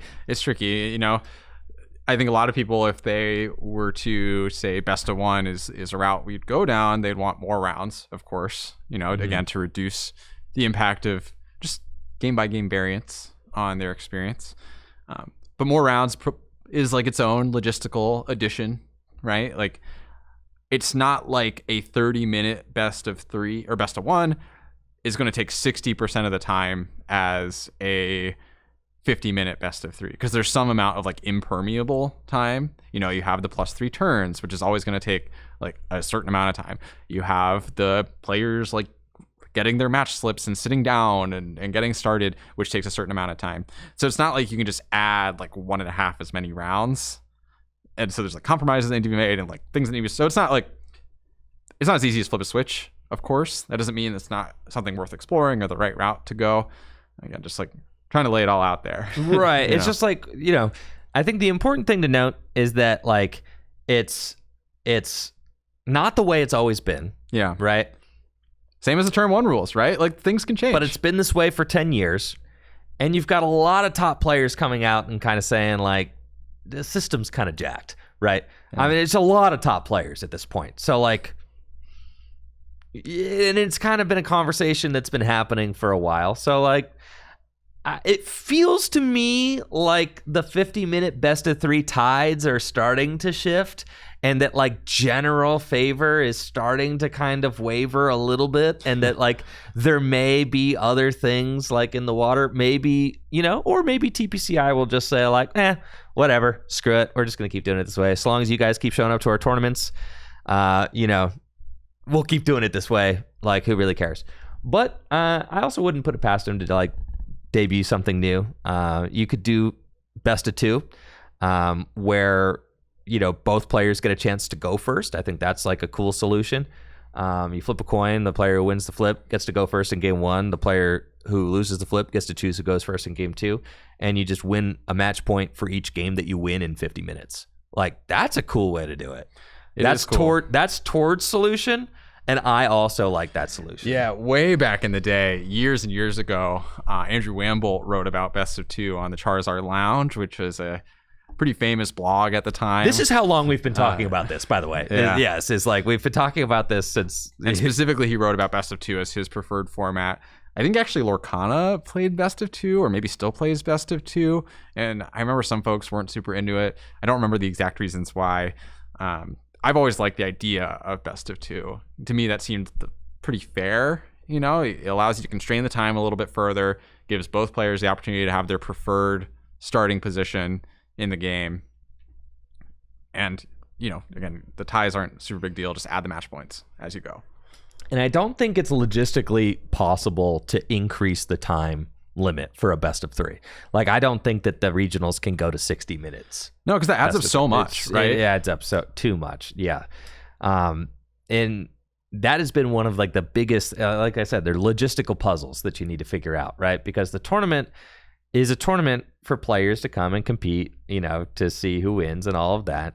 To me, it's like, is the player who wins a Champions League any less accomplished than a player that wins a Western Regional? Like, absolutely not. You're a freaking beast if you won the Champions League. Like, you're freaking beast mode. What are you kidding? Like, are you kidding me? Just like you're beast if you win a regional. Just like you're beast if you win a regional, right? So, like, it doesn't cheapen your accomplishment by any means. Like, likewise, you're probably not going to sack your way to a dub, through all these, like, best of 1 games that you play and stuff. The one thing I disagree with the Champions League, they go single game all the way to the finals. I think that's crazy. Like, come on, like give the top 8, give the top 8 a best of 3. Sure, like why not give the top 8 a best of 3? Like, come on. They're sticking to their principles, Andrew. I know, but they do stick to the principle, and for that, I cannot knock them. I cannot knock them for sticking to their guns and saying, no, you all will best of 1 all the way to the finals. The judges have families to go home to and mouths to feed, and you guys got to wrap it up. Yeah. I respect that take. I respect that take heavily, because the judges work really hard to put these events on, and it's not all about the players, okay? This isn't Burger King, have it your way, okay? This is a collaborative effort. The community organizers, the tournament organizers, everybody has to play together nicely in order to get these things to fire. So, like, anyways, I think it's definitely just like a really interesting discussion, and we had like an extra 15-20 minutes in this round to actually dig into it. So I think it's it's something that's worth talking about. We had that time because it was a best of 1 this round. We literally had that time because it's a best of 1, and many of our games are showing pseudo best of 1. Exactly. It's like many of our rounds so far. It's like Full Grip, when we first started doing these major cash events, we were running them like a League Cup. We were running single game Swiss into like cut top 8, but then you've got a lot of players who want to play 50-minute best of 3, so sure, we bring it in, but then that system has its issues too. So like, and I think it makes sense to kind of emulate the regional, like national style format for these sorts a major cash tournament. I agree. Just defer to let people practice for like the major events. Yeah, like that's kind of what it is, especially right? For like the context of these release weekend events. They're almost like mini preparatory regionals. They're like state championships. Yeah, like a state championship. Like what the state championships used to be like. So it makes sense, in my opinion, to emulate whatever that experience is going to be at the regional level. Yeah. And that's actually something that I think is really missing from our scene right now, is that state championship level of competition. The game used to be a game that was very regional. You didn't fly to regionals. Nobody ever They flew. were genuinely regional. They were generally regional championships. The game used to be very regional, like, and you'd hear like, oh, the West Coast guys are all playing this over on the West Coast at their regionals, and the East Coast guys are all playing this over at their regionals, and the Midwestern folks are playing this and doing well with this, and then like you didn't really get that clash of worlds until like nationals, right? Right. And the World Championships, and the reason that things used to be purely regional was because regionals didn't pay out any money. So, you know, I think when I won my regional in 2015, I got a pat on the back, I got a case of Primal Clash, and I got a $300 Visa gift card. And I thought I was King of the world. I thought I was king of the world, bro. You know, I won a 360 player tournament, and I got a case of Primal Clash and a Visa gift card, and drove home in a packed sedan, you know, full of gamers that were sweating. That was the life, man. That was the life. You know, but that was sick, bro. That was sick. And then the next year, you know, I won $2,500 for getting second at a regional, and was like, wow, that's kind of crazy. Like that, things have really changed, huh? You know, so it's the vibe of the game has changed completely, where like now the regional championships are kind of like these massive productions that people like fly to from all over the world, which is kind of crazy and awesome. But like that state championship, there used to be state championships, which were purely regional events. People would really only travel to the states nearest to them, and there were multiple of them occurring on the same weekend. So like you really couldn't like fly to every single states because there were multiple occurring across the country on the same weekends. And they would usually have like, I don't know, 100 players, you know, and they were fun. They were cool. They were like a regional. They were like kind of like they were that step between a city championship or a league cup and a regional. They were that. Right. And that's really what these 3K cash events I think are really offering, is that kind of like, and they feel regional. Some people travel pretty far to come out to these full grip events, but like we're kind of just pulling from the region, you know, to give people this high level competition once every set with a stream once every set. And people are, and you can see we've got 130 players here today competing. You know, we had like 150 for the Journey Together one.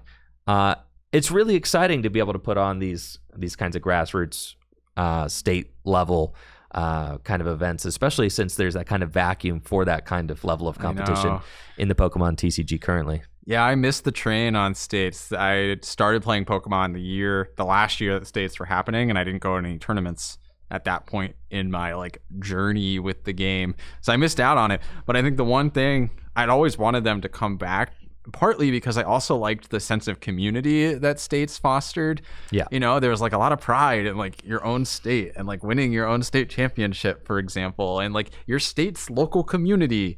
And now the game is so much broader in scope, so much more traveling, so much more really cool and interesting stuff.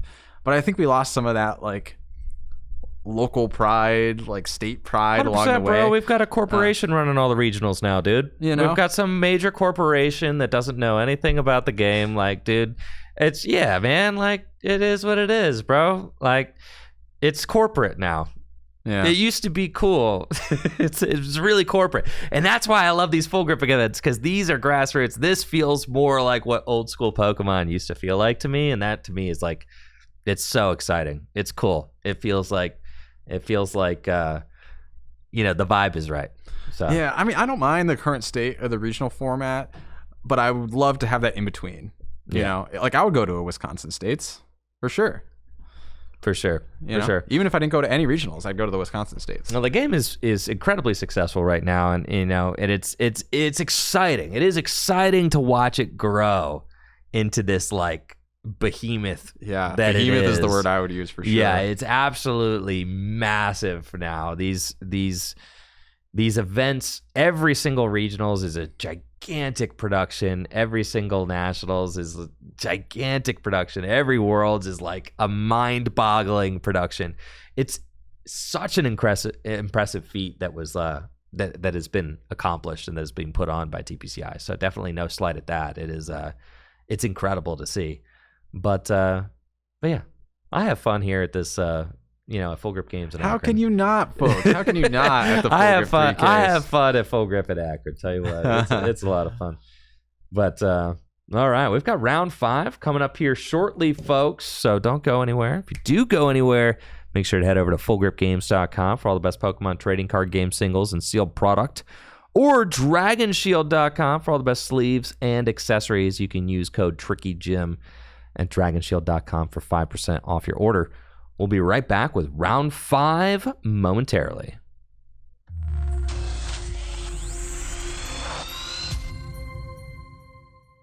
Welcome back, gamers. We are getting prepped for the 5th round of the Destined Rivals Full Grip Games Standard 3K, the first major cash event in the West to feature the newest cards from Destined Rivals, our North American International Championship format.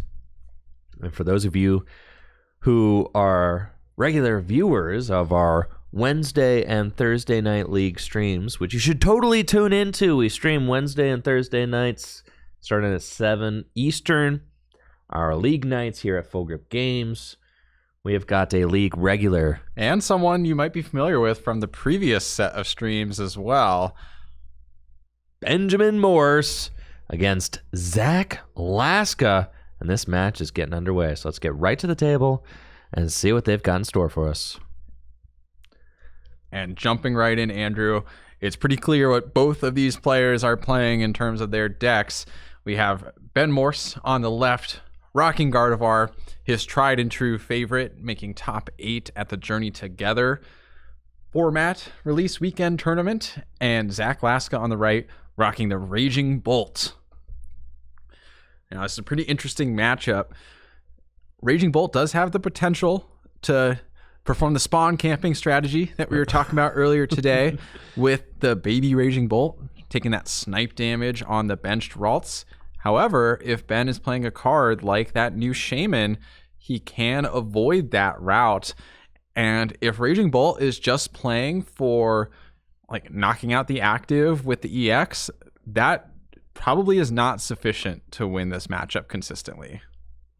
No, I would agree. I'm curious to see if Ben has the Shaman coming along for the ride in his deck. There's been no mystery as to what Ben Morse was going to play at this event. He top 8'd the last Full Grip Games Standard 3K with Gardevoir. He said the deck worked immaculately the entire time. It only failed him in his top 8 match, and he's been a Gardevoir truther for the longest. So, to see him back on Gardevoir is absolutely no surprise. No. And then he, of course, won the Full Grip Games Gym Leader Challenge tournament with his colorless deck for the Journey Together release weekend event. The only player to top 8 both Standard and Gym Leader Challenge. Is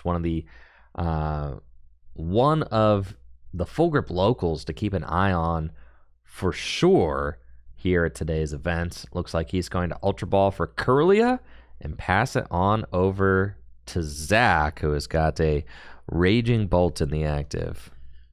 Yeah, just taking that preemptive Kirlia. Obviously can't evolve right away here, but since he has access to that Kirlia for the following turn, he'll be able to safely evolve and get moving. And because there are multiple routes in play, he'll be able to quickly and easily be able to find a Gardevoir, for example, if he needs one on the following turn, or even Rare Candy can come into play, even if he chooses to evolve one of those into a Kirlia. Crispin, the supporter of choice for Zach on the first turn, and is taking a quick and snappy knockout. Zach wasting no time. He must have heard our discussion about the best of 3 format and said, no, we are not messing around when it comes to time in this game.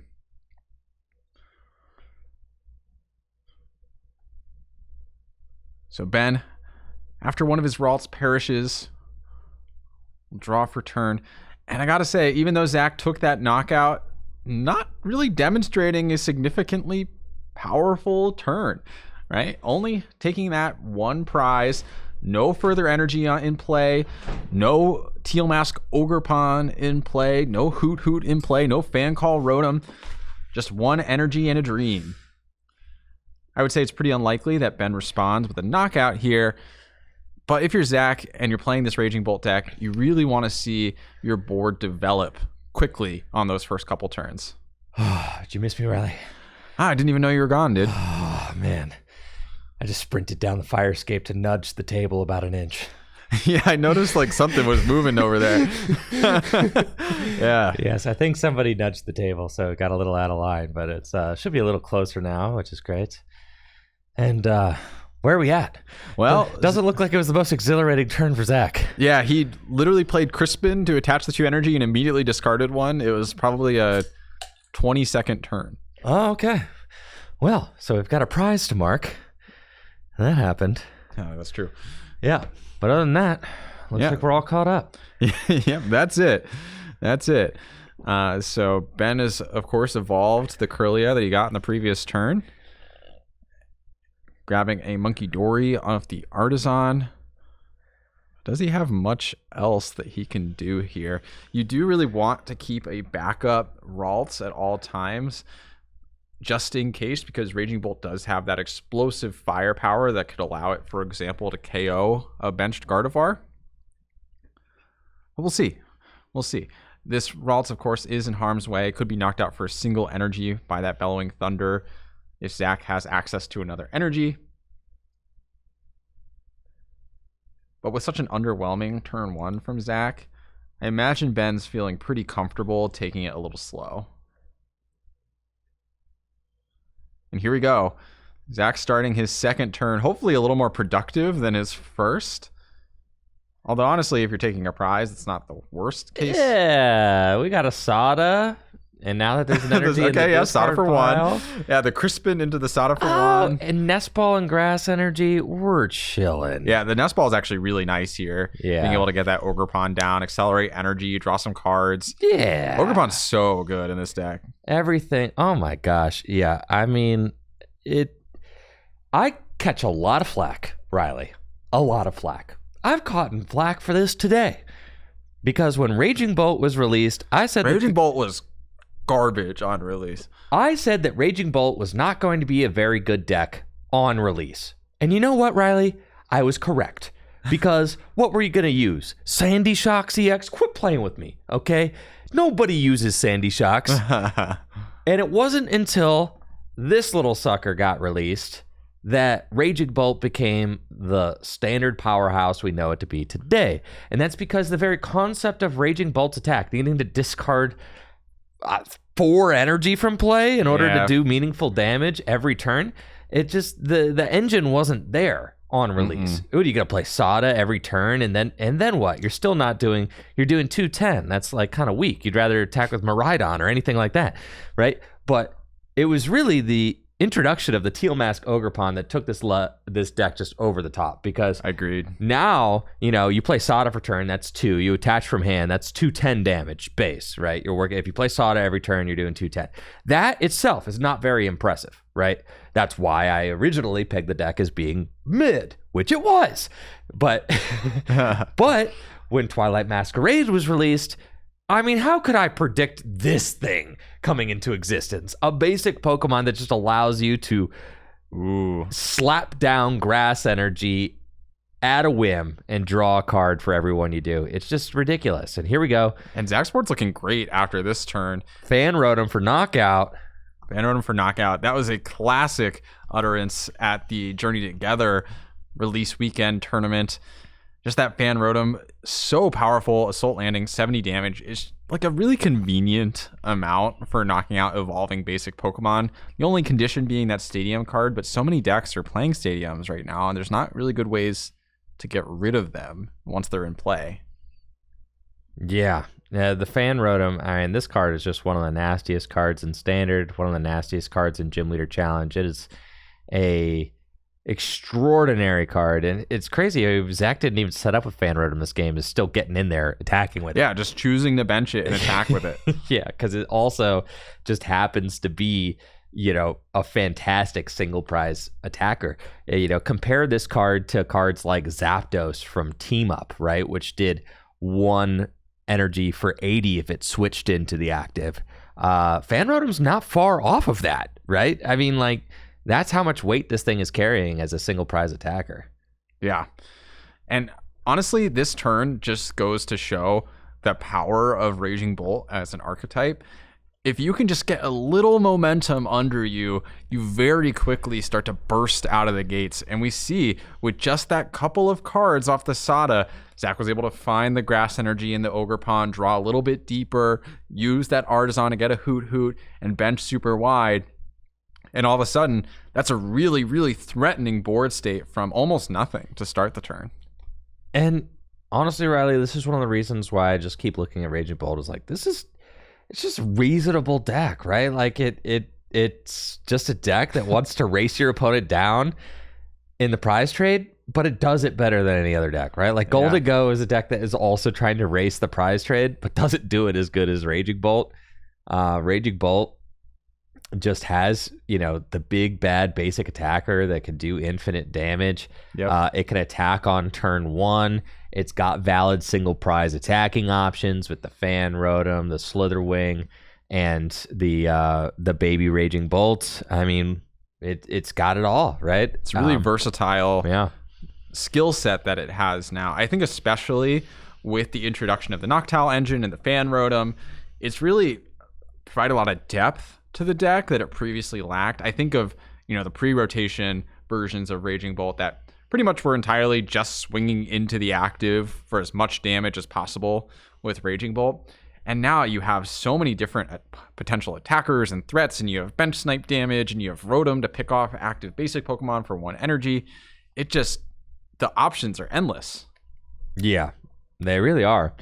And Ben finally getting on the board here, though. He's going to knock out a Hoot Hoot with a Scream Tail. Got energy accelerated to it with Gardevoir's Psychic Embrace ability, of course. So Ben is now on the board with his first knockout of the game.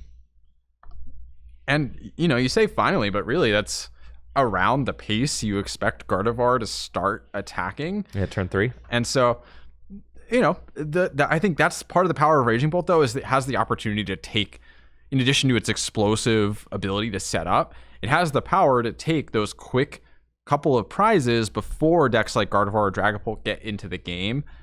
And then it becomes a battle of who can close out, right? Exactly. So Ben's strategy from here is going to be force Zach to take as many single prizers as possible. If Zach is forced to hit into like the Scream Tail and another Scream Tail or a Monkey Dory or something like that, that's Ben's route to win. Whereas Zach is hoping to take as many multi-prize knockouts as possible, like this Gardevoir, for example. And because he has so many energy in play starting this turn, it's totally possible that he could. Right, because Boss's Orders becomes viable. Yeah. And that's the thing about the Raging Bolt board state, is that if you're having to play Sada every turn of the game, then you're not going to have as easy of a time using a card like Boss's Orders to target down the Pokemon you want on your opponent's bench. That's why these decks are all playing Prime Catcher, so that you can have one of those turns where you go Sada to accelerate energy into play, and then also Prime Catcher to target down a Pokemon that you want on your opponent's side of the board. But you really get one of those. And then the other times you want to gust, if you want to gust, you have to use Boss's Orders in order to do so. Another way that Raging Bolt can gain favor in this matchup, though, is with Jamming Tower. If that's a card that Zach is playing, Jamming Tower turns off the effect of tool cards in play. So if Ben gets to a point where he reaches with a Bravery Charm to have more damage on a Pokemon than would be naturally allowed by its hit points, Zach can also take like a double prize knockout effectively by using Jamming Tower to turn off the Bravery Charm and then take another knockout after that Pokemon goes down. It is true, though I find you're not necessarily put in the situations where you need to do that if you're not playing into it with the Gardevoir deck. Right. For example, that Scream Tail had 40 on it, and that was enough to knock out a Hoot Hoot. Yes, it's not until Drifloon or Screamtail start really reaching for those EXs. But even so, Monkey Dory can sometimes make up the differential. It can make up the differential, or you can use Clefairy with Gardevoir, for example, or Clefairy with Screamtail, for example. There's a lot of different creative ways that Gardevoir can make the math work in matchups like this. Now, if you're Ben here, because you're on these odd prizes, you want to find a way to kind of like make that ground back up. And I think what Ben is saying is I'm going to, at some point, use Monkey Dory to eliminate this Rotom, and instead I'm going to start chasing down those 2 prizers. Right. Now, to chase down a 2 prizer effectively, he will need some combination of Gust and either Clefairy, or could use this Drifloon with a Bravery Charm. We'll see what his route is. With the Arven being played, you have to imagine it's going to be like a Bravery Charm on the Drifloon and Counter Catcher. And maybe those are the exact 2 cards that he gets. Nest Ball. Yeah. I think there's a Counter Catcher already in hand. Probably. So Nest Ball seems reasonable here. Oh, it looks like he's going for Blood this turn. Okay. Yeah, this seems fine too. Yeah, so he wants to take 2 prizes this turn. And I like Clefairy because it keeps away the potential for the jamming tower that you were just talking about. Right. Exactly. So you're still promoting a single prizer because it's probably going to be Drifloon knockout on Raging Bolt or something like that with the assistance of the Lily's Clefairy. And it makes it so that the jamming tower play doesn't work. So what's the point of the jamming tower? Why do people play that? If it doesn't work, if a good Guardy player plays around it, then what the heck's the point? It is kind of nice for Raging Bolt to have a non-Area Zero stadium. I agree with that. Actually came up for me at Milwaukee. Okay. Because the Raging Bolt player was able to bump all of their multi-prize Pokemon by leveraging Area Zero. So that factors into games for one. It's also pretty disruptive to like the Miraidon deck. Really hates to see jamming towers come into play and just sticks into play because usually you don't play many, if any, stadiums. It's kind of just a counter stadium that's like can be sometimes useful. Yeah, it's a way to bump Area Zeros, I think, is first and foremost the point, and it can provide you value. So, Drifloon with the Fairy Zone assisted 1-hit KO on Raging Bolt. Ben going to take 2 prizes there. And Ben is set up to win the next turn right now. Oy. That Rotom has 50 damage, so only 20 left. That means that Monkey Dory is primed to take a knockout. And all Ben has to do is knock some 2 prizer out. And there are 2 prizers in play. And Monkey Dory is an option. Dang, Guardy's broken, dude. Guardy is broken, yeah. Yeah, Guardy's broken. Yeah, Raging Bolt washed for sure. So Zach, and unfortunately for Zach, there's no way for him to like advance the game state without activating Ben's counter catchers. Right, because it's tied 3-3. Right. And Raging Bolt's one of those decks, when I say it doesn't have tricks, this is what I mean. There's no real tricks here. Yeah. Like, what could you do? Well, let's see. He's got a Bravery Charm of his own. Ah, it's a minor trick. Right, because all Zach needs is an additional turn, right? So Zach just needs the Fan Rotom to not get KO'd so that Zach wins by, I don't know, if Zach plays the Jamming Tower, then you bump your own guy, right? Yeah, and he plays a Judge as well. Yeah. So putting Ben to a lower hand size, gonna attack with that Fan Rotom for a KO, go to 2 prizes left. And now it's up.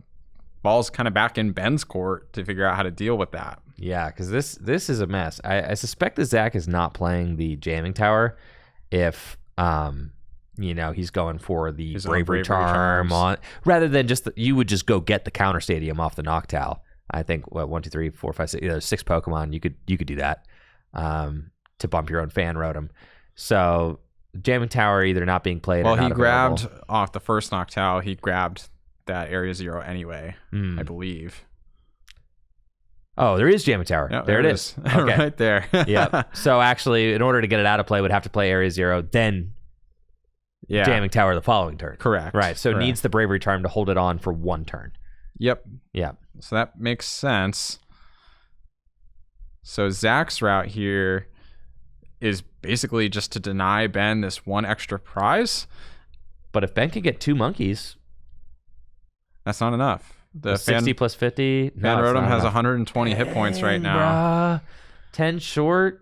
Yeah, the math just not quite working out because that first damage counter movement was only for 20 instead of the full 30. Yeah. Just didn't quite have enough energy access to do 30 damage. Dang, that's crazy. Yeah, so Zach is going to have the option here. Take out the Drifloon, go down to 2 prizes remaining. There are 2 prizers on Ben's bench, right? So not going to be an issue finding one. Just going to be a matter of, will Zach have the cards to take one out? And Prime Catcher's not been used yet. So that is a really important part of this equation, because the Prime Catcher is kind of that game clutching card at the end. So I think if you're Ben, you're looking for that Iono to low and maybe snipe the Hoot Hoot with a Scream Tail.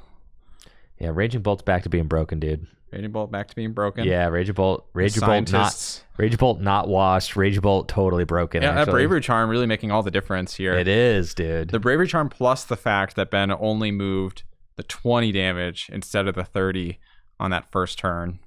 Yeah. Searching off that nest ball. We got Fez, so we can flip the script. Can't really go for second Monkey Dory with this board state. And there's no way to really deal with tools besides Jamming Tower right now. That's it in standard. Yeah. Yep. So no like Lost Vacuums or any creative cards like that to sneak this knockout where Zach might not be expecting it. We do have the Iono to low though. That is big. Okay. Iono to 2. Something like knock out a Raging Bolt or knock out a Hoot Hoot. Yeah, Raging Bolt draws so many cards, though. Yeah, however, if you knock out the Hoot Hoot, it doesn't have the search. Doesn't have the search. Well, all you need is Prime. Yeah, but Prime is, it's not like you play Arvin. So, like... Yeah. I mean, boss plus energy. You do need an energy, too, noteworthy. There are only fighting energies on 2 different Raging Bolts, so no Raging Bolt is actually ready to attack. So probably want, like, a Sada. Yeah, so you need some combination of Gust plus energy, whether that's a attachment from hand plus a boss's orders, or whether that's a Sada plus a Prime Catcher, or any other permutation of that. That's what Zach needs to see off of these 2 cards, plus his Pheasantipity draws, because we're almost certainly seeing Ben snipe the Hoot Hoot this turn. All right, and we've got ourselves into what's shaping up to be a 25-minute game 1, folks. So, and even with Zach's extremely fast-paced turn 1, I'm saying, and turn 2 for that matter, Zach's been pretty quick with it. I feel like you'll see Raging Bolt players kind of meander through their turns sometimes. Zach is not one of them. No, Zach knows what he's doing. Yeah. So respect. Yes, for sure. Who is the target going to be? You could also not take a knockout this turn. Put 120. Yes, that's what he's doing. And I think that's correct. Yeah, deny the Fez draw. You do... Oh my. Well, okay. There we go. That is game. Okay, well, in that specific situation, the knockout on the Hoot Hoot would have been better. Yes. But how are you supposed to know? I mean, right? But then you get the Fez draw, right? So it's hard to say because... Yeah, but he had it in hand without the Fez draw. Added it in without the Fez draw, right? So like that would have been better, but... Yeah, I'm saying you can't. No, I think Ben's choice was probably correct with the information he had. And yeah, sometimes you just got it like that. That's what Raging Bolt's all about. It is what Raging Bolt is all about. And really, it came down to the fact that he was able to get that turn 1, turn 2 attack. I mean, those turn 1, turn 2 prizes, that Crispin, those 2 attacks early on in the game set him up for success. And then the Bravery Charm play there at the end, I mean, that was incredibly clutch to just keep him from the brink of defeat. Yeah.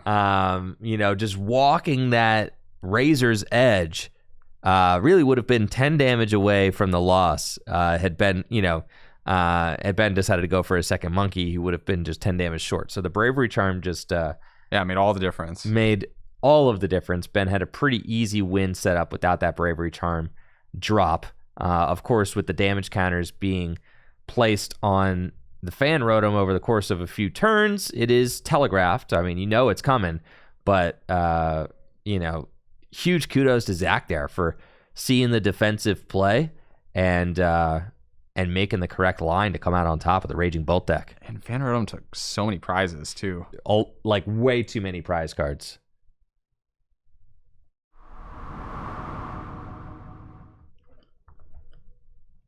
Here we go, game 2. Zach going first now, so won't be able to take an immediate turn 1 knockout with something like a Crispin. But his hand isn't looking too shabby. He has an Ultra Ball and several different energy cards. Can't really complain about that.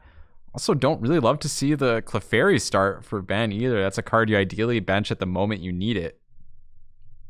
Yeah, not great to have that thing in play early, as it could be a way for Zach to skip ahead a couple of prizes early on.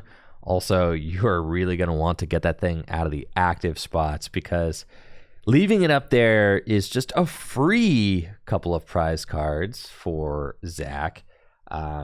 If Ben doesn't move it this turn, then Zach will be free to just skip ahead two prizes next turn, and that is too fast, right? So, and you were talking earlier about how with the Sada plus attachment, that alone gets you to that 210, which normally against many EX Pokemon is not enough for a knockout, but Clefairy is one of those proud few that sits at 210 or less, typically reserved for those utility Pokemon.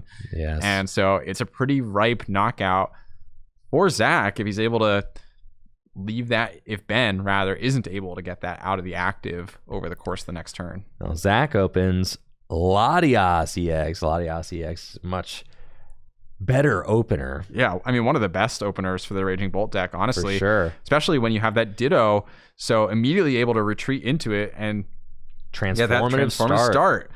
Pick any Pokemon he wants out of his deck. Common choices are going to be things like the Teal Mask Ogerpon or your Raging Bolt. Just immediately get those Pokemon into play off a fan call.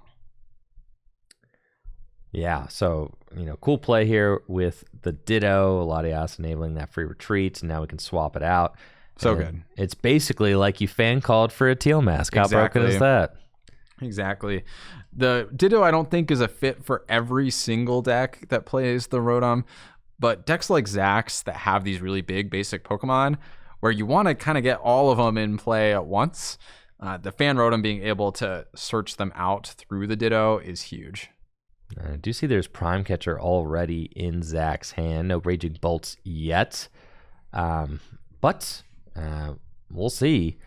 Fan Rotom getting powered up. And I think Zach was just content with how that first game went, with Fan Rotom being able to just mow down a bunch of prizes early. I would be, yeah. Yeah, so why not run it back with some more Fan Rotom, Just let Fan Rotom kind of heavy lift for a few turns and then close things out with Bolt when you need to. Yeah, I mean, that's basically the modern version of how the deck works. Interesting to see. I believe Zach discarded a Grass Energy there. I wonder, besides the Prime, what else is left in his hand. Because the Grass is always just draw on the Ogerpon. It is nice to just get that, onto the Ogerpon for sure. Ben's got a pair of Ralts coming down. And, we didn't see Ben go with Badoo last game, so maybe retreat since... Does he play Badoo? I just assume that all Guardy decks do. But... Am I wrong for thinking that? I don't think all of them do. I thought for sure TM Evo with the active Clefairy. Holy shnikes. Well, I think you're pretty much forced to be honest. Yeah. I don't think... What, are you going to retreat into a Ralts and just sacrifice it? No.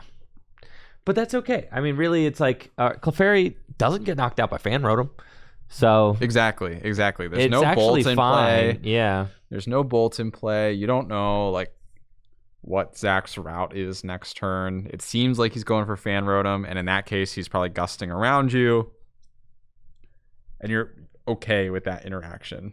And it does make sense for a TM Evolution build to not play Badoo because it is that's your optimal turn 1, right? So you're not focusing on retreating into Badoo to item lock to buy time. You're just looking to speed up the pace of your own deck by using TM Evolution, which is what we see that Lily's Clefairy do. Zach eyeing up his clutch Bravery Charm as he was searching through his deck. Oh, just want to make sure that Bravery Charm's in there. Yeah, deny those prizes. Now, notably, Ben, with the TM Evo, only got one Kirlia into play too. But the Fan Rotom can't knock out a Kirlia, so it's not like a Prime Catcher instantly KOs the Kirlia either. If anything, it KOs the Ralts with the current board state. Right. Let's see another Hoot come down. And I don't think that Zach has the Raging Bolt play. It is going to be Prime Catcher with the Fan Rotom. Stadium had to come in line. And Judge. Yeah. But this does give Ben the safeguard of now his Clefairy's on the bench. And with Prime Catcher burned, it's harder to get those big gust turns. Certainly not impossible as you build up energy over the course of the game, but definitely harder. That Prime Catcher is the only way to get the gust and the Sada in the same turn. For sure. If you're Ben, you love to see the Prime Catcher go down on a Ralts. Like, yes. Oh yeah, baby, that sucker's gone. That just feels incredible. So you definitely like to see that. Ooh, and a pretty decent set of cards for Ben. I saw Arven, I saw Gardevoir, I saw a Counter Catcher as well. I mean, with a Clefairy with an energy on it, Ben could just knock out a Raging Bolt. That's for sure. With the cards he has currently in hand. Oh, that's pretty wild. All right, Fan Rotom draws first blood, taking a prize for Zach with the Assault Landing attack for 70 damage. Got the Area 0 Underdepths earlier in the turn to fulfill that attack requirements. Oh, a lot of energy in the discard pile for Ben. And Ben has got Guardy. So here we are. Guardy online. Energy in the discard pile. What does Ben have off of the Judge? Can he make some magic happen? I think his hand's pretty good. I think a Research too. Oh, yeah. Oh, my gosh. And the Night Stretcher. Yeah, for the dark. Yeah, kind of loaded, actually. Yeah, this is like perfect.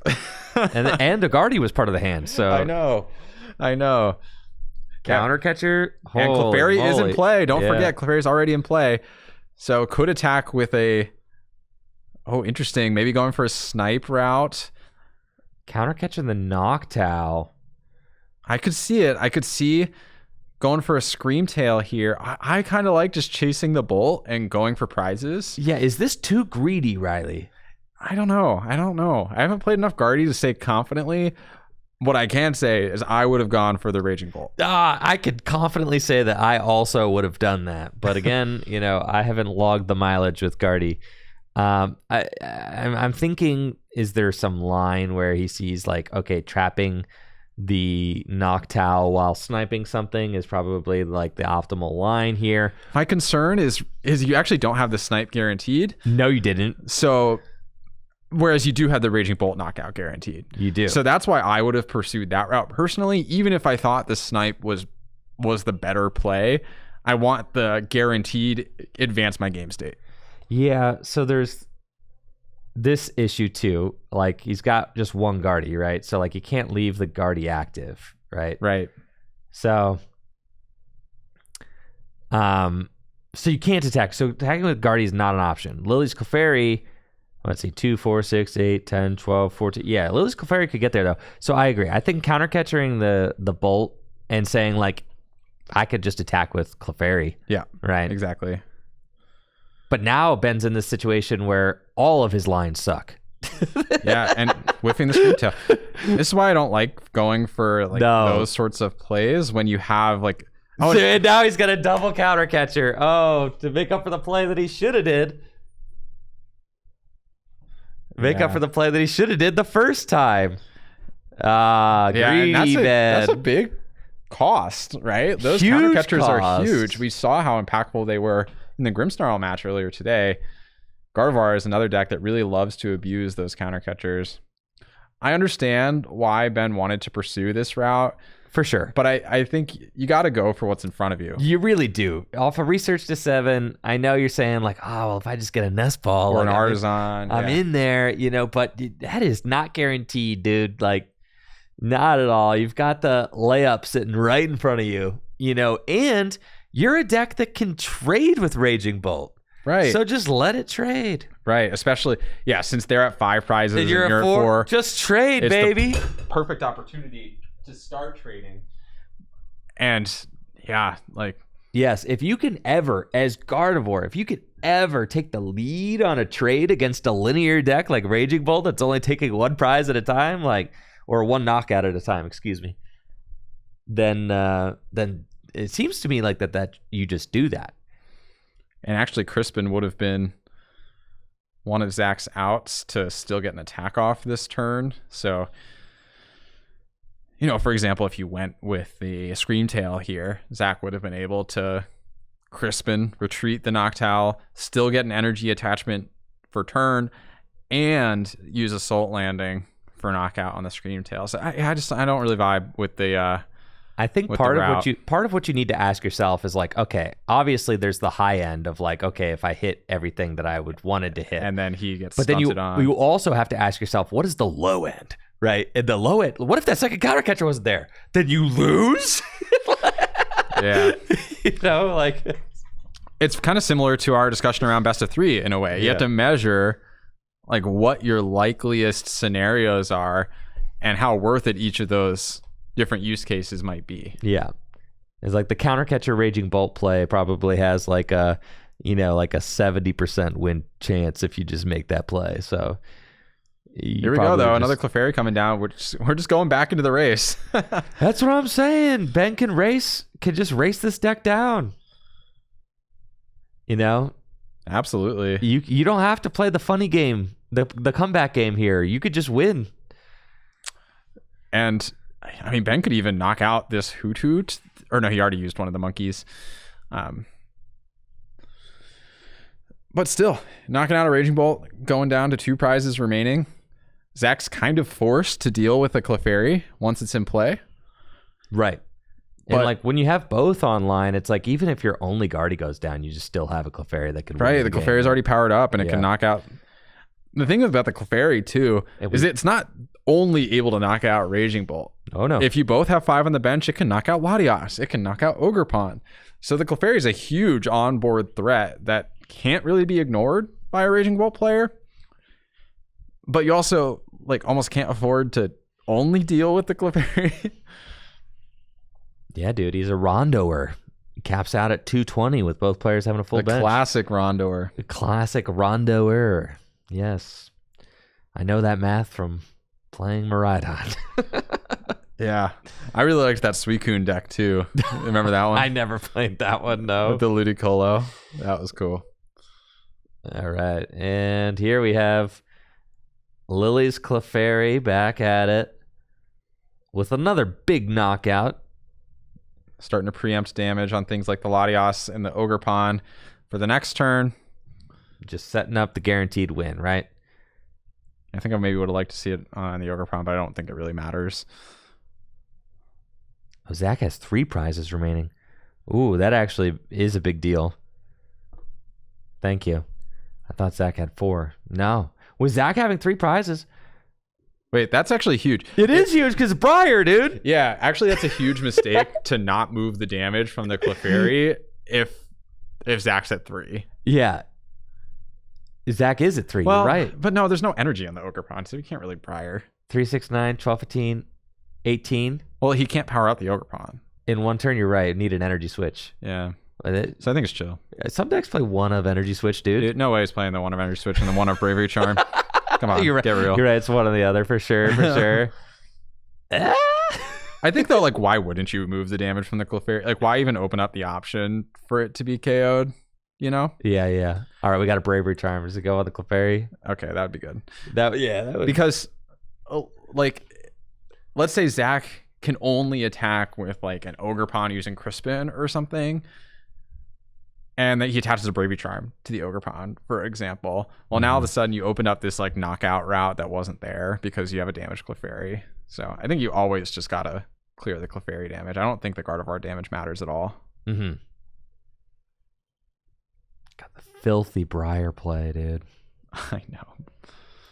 Briar is broke. But the problem with the Briar in the Raging Ball is it's just so hard to actually use it. I know. For exactly the reasons we're seeing here. Like, you would love to Briar this turn, but how? No. Oh, he's got a second monkey okay. too. Yeah, there we go. We're healing. Yeah, everything's chill. Yeah, life is good. Two prizes. Ben's narrow lose con there just pretty much evaporated. So I think that there's no way. Yeah, and scoop. that's the Scooperoonie. Okay. So there is enough time. We saw Ben just ham through that game. And I'm saying you can, and Zach also plays at a very nice clip. Zach does not mess around with his pace of play. No, Zach plays at a good clip. That's helping for sure. But the Guardy deck kind of got into motion quickly that game. I mean, it was a counter catcher, take 2 prizes, race it down angle. So there is actually enough time. With 10 minutes on the clock, there is enough time for this game 3 to conclude. But you see what it takes. It takes 2 players who dedicated to the cause to make it happen. And when you're at a regional championship, that is not always the case, Riley. No, and the thing is, not everybody's thinking about it even. Not everyone knows even how to execute on that when you're in it. Some people just naturally think a little bit more about their, Sometimes you're playing against a new player who just like barely knows how to shuffle, and then like they happen to be stunting on you in game 1, and you're like, God, I have to scoop, but then like, but they're shuffling so slowly. So there's 10 minutes left, and the key is, and remember this, folks, you don't have to win the game by the time is called. You have to get within winning, the arm's reach of winning the game. Yes, this is true. So for Ben, that means taking 2 prizes before time is called, getting down to that 4 prize threshold, so he can use turns 1 and 3 or 0 and 2 to take those last 4 prizes. I think Zach would be a little more comfortable at 3 prizes taken. Just because Gardevoir can so easily maintain a 1 prize board, or just only have like a single EX in play. So Zach really wants to get to that 3 prize threshold. Ben, okay at 2. Ooh, the Fluttermane denying that Ditto in the start. That's crazy. Whoa. Super rude. Not a lot of people are really playing the Fluttermane anymore. Yo, with the Fluttermane to your Ditto open is nuts. Yeah. Like, you opened your optimal starter, so did I. Who's even playing Fluttermane? Who is playing Fluttermane? What's it even do besides specifically this? Shut down Ditto. What in the world? I don't even have Fluttermane downloaded to like put in the overlay, dog. Like, that's how few people are playing Fluttermane right now. The Fluttermane start into the Ditto is crazy. There we go. I work fast, though. There we go. Fluttermane. Midnight fluttering ability. As long as this Pokemon is in the active spot, your opponent's active Pokemon has no abilities except for Midnight Fluttering. That's nuts. A called shot, Ben. You know, your funny tech card is getting some airtime and making it happen. So I'm like actually trying to think of what the other use cases of Fluttermane are. You certainly could attack with it. Okay. I guess. I mean, it does do spread. Yes. Which is nice with like Monkey Dories. Right. Just that's what I'm thinking of it as, like an attacker. 90 and then 2 damage counters on your opponent's Pokemon in any way you like. Right. I think that's not that good of an attack. But... No. In a mirror match, could you... Nah, you're probably not getting like, I don't know, like a Drifloon with 10 hit points left. Yeah, I mean, you can do funny stuff with it sometimes. Yeah. Yeah, I guess as an attack, because I feel like if you're going for the utility, you'd rather Klefki. Because imagine Klefki in a Zach right now. That would be even more horrendous. You can, you can counter catch Guardy to trap it active. There's only one Guardy. In the mirror. Yeah, in the mirror. You can counter catch like Latias and trap it. Yeah, that's a good one. Latias, it has 2, doesn't it? It's a retreat of 1, I think. Is it? I don't know. We can check. It's kind of got to retreat to 0. I kind of have never looked at it, to be honest. I think it might be 2. There's ain't no way. Dog, he's hefty. Yeah. Come on, man. Have some faith. He's so fat, dude. Yeah. All right. Okay, yeah, you can counter catch your Latias, install it. I like that. These guys are going to have to hustle if they want to complete this game. Yeah, they're not just committed to the hustle this game, it seems. No, it looks like now they're both committed to the tie. Yeah. Yeah, we'll see. Well, if I'm Zach and my opponent opens Flutter to my Ditto, I am certainly, I mean, it's not the end of the world, but no, it is, bro. But I'm phoning it. It is tilting, though. Yeah. Like all of my gusto to finish the 9-minute game against Guardy the wind has been taken out of my sails. Yeah. If I can't even freaking Ditto, dude. Especially after starting it, like, yes, I got my Ditto. Perfect starter. Nah, you open against Flutter and you're like, all right, it's a tie. Yeah. I'm serious, bro. Yeah. You would have to cook so fast. Yeah, I mean, Ben might be able to sneak something crazy if he can get a rare candy this turn. Yeah, 5 minutes. Oh, Crispin. And these two players have been committed to the cause. Like I said, I mean, they've been playing fast for sure. I have felt that, like, in order to get a valid game 3 in a 50-minute best of 3, you pretty much have to scoop one of your games on turn 1 or 2. That's been my general rule of thumb in playing regionals and nationals for the last 10 years has been that. Like, one of those games you better scoop like early as possible if you want to get a game 3 in. Yeah. Well, Zach does go aggressive with the Assault landing for 70 onto that Flutter Mane. Not taking a knockout, but does get some damage on it. And with that damage, even like a rare candy play from Ben wouldn't be able to power up this Flutter Mane. Right. It's only got 90 hit points. You can't use you cannot use the you can't Psychic Embrace enough energy onto it. Thank you. Psychic Embrace. Yep, the Gardevoir one. Yep. And even if you got like a monkey in play, you'd go down to 40, which means you could only accelerate 2. You still need an attachment, but you've already attached to Monkey Dory. So yeah, nothing really possible there in terms of attacking options. But Ben seems like he's just going to be going for the TM evolution to get his Curlias into play at a slightly lackadaisical pace. Yes, well, Ben does have Ben's claim to fame at Full Grip League as being the slowest player at our league. I don't know if that's really a claim to fame. No, but it sounds like infamy to me. Yes, it's one of his things, one of his badges that he carries around. Yes. Now I want to say he has gotten quicker as the years have gone on in the Pokemon TCG. But we do have an ongoing joke that whenever time is called, he's the last table standing. There's the secret box. What kind of secrets does it hold for Ben?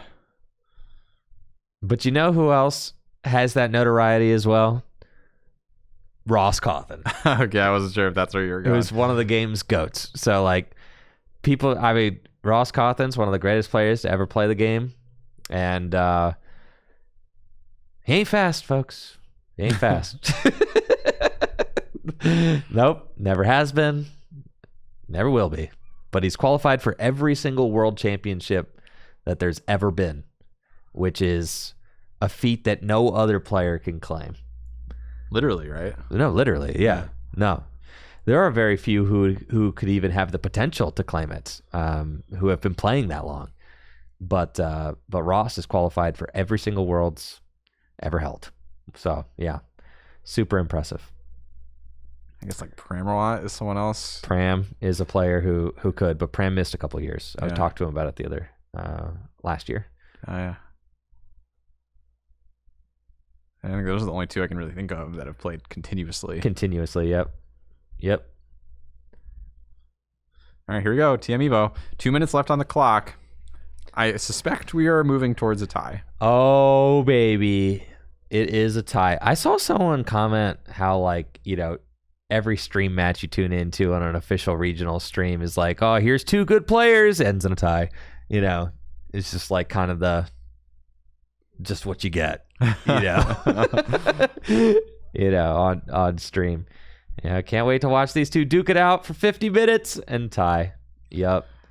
Honestly, I feel like if Ben had like 5 more minutes, he'd probably be favored. Yep. I mean, this board is way on his side of the fence. Oh, yeah. Zach's. Yeah, Zach wasn't able to get the turn 1 knockout. We saw that one turn made all the difference in game 1, which is the game that Zach was able to win. That first turn knockout, Squawkabilly on bench, which can immediately be knocked out by a Scream Tail for 2 prizes. Oh, yeah. Ben has double Curlia in play.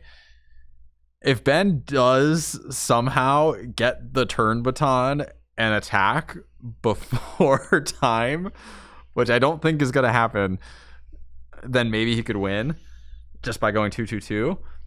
But I suspect that Ben will probably have time called during his turn, and that'll lock in a tie. Yes. Ben would have to take 2 prizes, and Zach would have to draw his card for 4 turn before time expires. And that is not happening in 30 seconds. No. Dang, I thought these players were committed to the cause. I'm telling you, dude, completing a 50-minute best of 3 is impossible unless you scoop a game on like turn 2. Yeah. That is my general rule of thumb, is if you want to finish a game 3, you got to scoop one of your games on turn 2. And then it still always goes to time. It's still like, you will still find yourself like going to +3 turns. If you scooped one of your games on turn 2, you will still find yourself going to +3 turns to complete the set.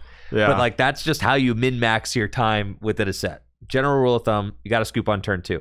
So you have to ask yourself, like, is this the game I'm scooping on turn 2 to go to game 3? Yeah. You know, and that's like, but over the course of a long career of playing the Pokemon TCG, I can say that like that has led me to numerous wins in rounds that I just barely scraped by. I mean, you've gotten out of those rounds where you're just like, yeah, bro, it all came together on the final turn of time, just barely got there. And it's like, you know, and if you're someone who's navigating the 50-minute best of 3, you know, as best as you can, that's happening all the time. You're like, yep, just barely min-maxed my 50-minute best of 3 to like, yeah. You know, I scooped on the perfect turn in game 2. You know, I scooped on. Now, this is the play that people are too afraid to make, is you scooped on turn 2 of game 1. That's the play that holds people back.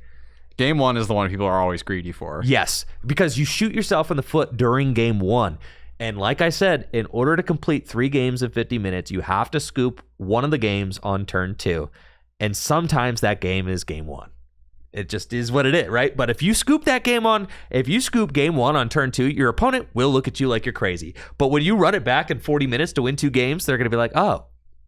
They're a beast. Yeah, actually, he's a beast. Yeah, you know. There we go. The knuckle bump for the tie. Not much to be done about it. I think if Ben had a few more minutes, he would have been in a pretty good spot to win this game. But so it goes. That's part of the rules. And that's exactly what I'm saying, Riley, is like if he had a few more minutes, right? So now, and this is exactly where we are. We're like, with the time constraints, we're not just playing the Pokemon TCG. We're playing the metagame of the... We are playing the mini game of the timer. So instead of just looking at that match and being like, well, Raging Bolt versus Gardy, let's talk about like the matchup. There's nothing to talk about. That match was decided by time, right? So what we need to talk about is like, how could Ben, because Ben was going to win game 3. So what could Ben have done to min-max his 50 minutes better in order to get the win in that match? Where did Ben fall short? Because he did fall short, and it's in game 1. It's tricky because he had a pretty solid route to win game 1 up until the Bravery Charm. He could have scooped at the moment the Bravery Charm came down, I suppose, and said, my route now is ruined. And it was. And it was. He decided to play those, like, I think 2 extra turns to try and see, or maybe 1 extra turn. Right. But you got to imagine, like, it's not just Ben's turn of, like, routing and moving damage and all that stuff. It's also Zach doing those things.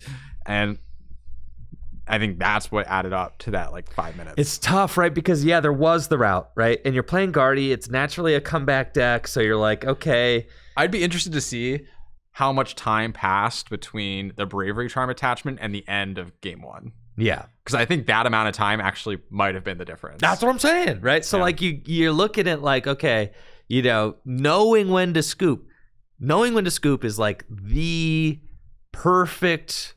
It's the thing that's going to take you to the next level in the Pokemon TCG. I don't love that is the thing that's going to take you to the next level in the Pokemon TCG, but it is. It's part of the game. It's part of the game. Yeah. It has been for 10 years. So I can assure you, every single one of those players that you in your headcanon consider to be a pro Pokemon player plays 50-minute best of 3 games pretty much flawlessly.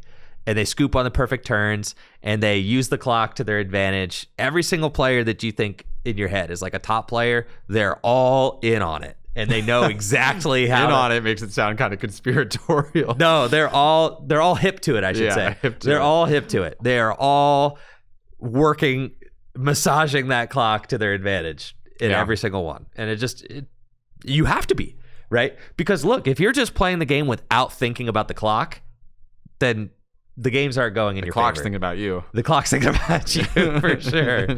For sure.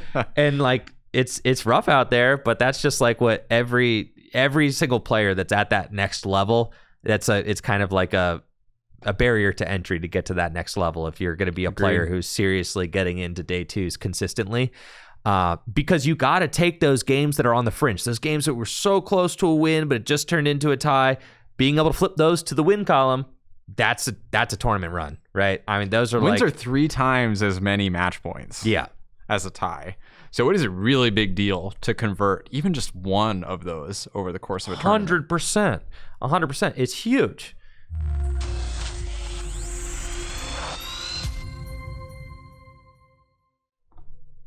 On to round number 6 of 8. We are 3/4 of the way, almost through our Swiss rounds here today. We've got an exciting face here on our stream match. Mr. Grant Manley on the left, your Fusion Strike release weekend doubleheader victor, the winner of both our standard event and our Gym Leader Challenge event, is back at it again, this time 3-0-2 with his Gholdengo deck. Going to be facing off against Josh Stapler with Dragapults. And I think there might be a Charizard in this Dragapult deck. So here we go. Round starting up. Grant with his Gholdengo deck, immediately going for that Genesect. But nothing else. Yeah, very unimpressive turn 1 from Grant. Whereas Josh going right to the races with an Arven to kick off his game. Yes, Grant has proclaimed himself to be the world's most unlucky player, multiple-time regional finalist, a NAIC semifinalist, many-time Worlds competitor. What other? I mean, he's accomplished so much, but doesn't have that big win. I know that's like the thing. Yeah, no major wins for Grant. A wealth of tournament performances over the years with a large variety of decks over a huge array of formats. like everything, right? A storied history for Grant, for sure. Just can't seem to close out that final component of the tournament and pull a first place trophy home. But Grant is certainly a strong and reliable player over the years of the Pokemon trading card game. So really excited to see him here at the Full Grip Games release weekend 3K and playing Gholdengo. Now, Andrew, you're saying how you're a fan of Gholdengo in general earlier today and how you had appreciated it since its release. I don't think we've seen too much Gholdengo from Grant and his group, but deciding that was the right play for this release weekend tournament. Fast, aggressive deck, unlimited damage output, pretty easy to access that damage output as well with the Energy Search Pro. So certainly a deck that makes sense to pick in a blind metagame. Right. Yes, it's got good fundamentals. It's got good damage outputs. It's got good draw power. It's simple in what the deck is trying to execute, and should therefore allow you to execute your game plan with maximum consistency throughout a tournament. And Grant is usually a player who I see plays pretty quickly. I mean, he is kind of like a Pokemon TCG lifer. I mean, he just has been playing for a very long time, and has so much experience in the Pokemon TCG, but it does look like he's really weighing this decision carefully. It's funny because a lot of times you can see how fast Grant moves with his actions, right? And when you combine that together with the fact that like he knows his deck and knows exactly what he's doing, like he is a player who can fly through his deck. Yeah, I mean, he plays so much Pokemon cards. He lives and breathes Pokemon sometimes, it feels like.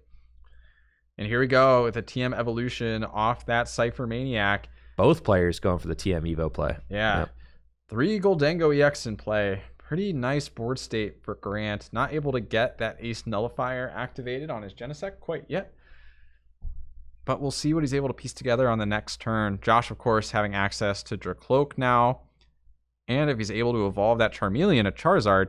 But here's an interesting quirk of the Tera Pokemon, Andrew. Despite Charizard's fire energy attachments and traditionally being a fire-type Pokemon, it does not hit this Gholdengo for weakness. No, this Charizard is Dark Tera typed. Yes, as we can see here, he's got the nice little darkness hat on and is made of crystals. So this is a darkness type Charizard. So much different than a fire-type Charizard. Yes, it takes fire energy, but attacks for darkness damage. So it, in Jesse, I know, has been talking about, how he thinks that Charizard is going to be making a comeback in our current standard with Destined Rivals legal. We've seen some of these Charizard Dragapult decks popping up over from Japan. Where did Charizard go during the Journey Together format, and why is it back? Well, I think Charizard's greatest nemesis has historically been Dragapult. Dragapult's ability to spread damage onto the board and pick off all of those low HP basic Pokemon. Charizard lacks some of the on-board consistency Pokemon that other decks might benefit from. No Dracloaks. And when you combine the spread of Dragapult with the item pressure that Badoo brings, it's really hard to get your Charizards into play game over game. And I think if I had to point to any single card, it'd be Badoo. The fact that Badoo just is so disruptive to Charizard's rare candies, I think, in comparison to Dragapult, which doesn't really rely on rare candy. All right, Josh is absolutely popping off here. I'm just saying, we were just having a little combo there, and a little sidebar, but now there's a Charizard and a Dragapult in play, and both of them are fully powered up, and also fully blinged out. So fully blinged out, yeah. Yeah, just every component of Josh's board is looking insane. Oh my God, dude. Yeah, there is a lot happening over here. Yeah, even like a rare candy didn't even evolve the Dracloak, so still has access to that. Buddy pop in for more Charmanders and Dreepies. Oh man, Andrew. Yeah, dude. Yeah. I was going to say, I haven't seen too many of those Dragapults, the secret rare ones being played. They're so cool, though. Because it's like $190 card, apparently. But it is really cool. Yeah. They make a statement. That's for sure. So, I mean, pressure's on Grant right now. I'm sure Grant is definitely fielding more pressure than he appreciates on turn 2. Yeah, not what you typically expect from these Dragapult decks right? To turn 2, unleash all of this damage, plus have a Charizard fully ready on the bench.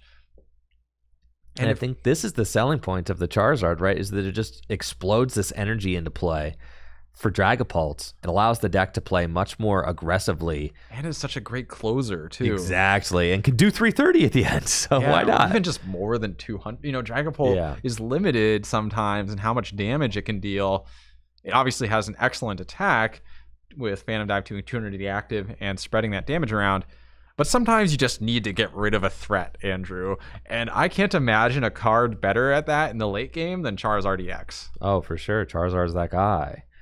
Yeah, he's an incredible attacker, and an attacker that just gets more and more powerful as the game wears on with its Burning Darkness attack. Does 180 damage, plus 30 more damage for each prize card your opponent has taken.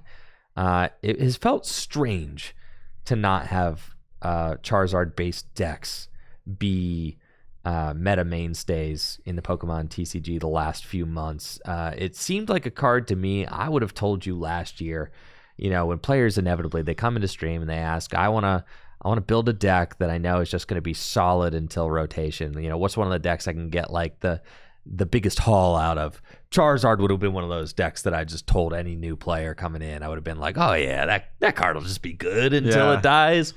And it just felt weird for it to just take a little vacation from standard, not really putting up any results. All right, so what do we got, Grant? Second energy on the Gholdengo. A-Spec's now deactivated as well. Yep. All right, what's the tech on the 2 energy? Oh, he just had a dark on it to use TMU. All right, never mind. I was like, why are there 2 energy on the Gholdengo? Yeah, it's just the energy he it's had. Just dark he had for the, and needs the metal for the Make It Rain. Yes. Now, Josh likely doesn't have access to a Dragapult this next turn, which is kind of a bummer.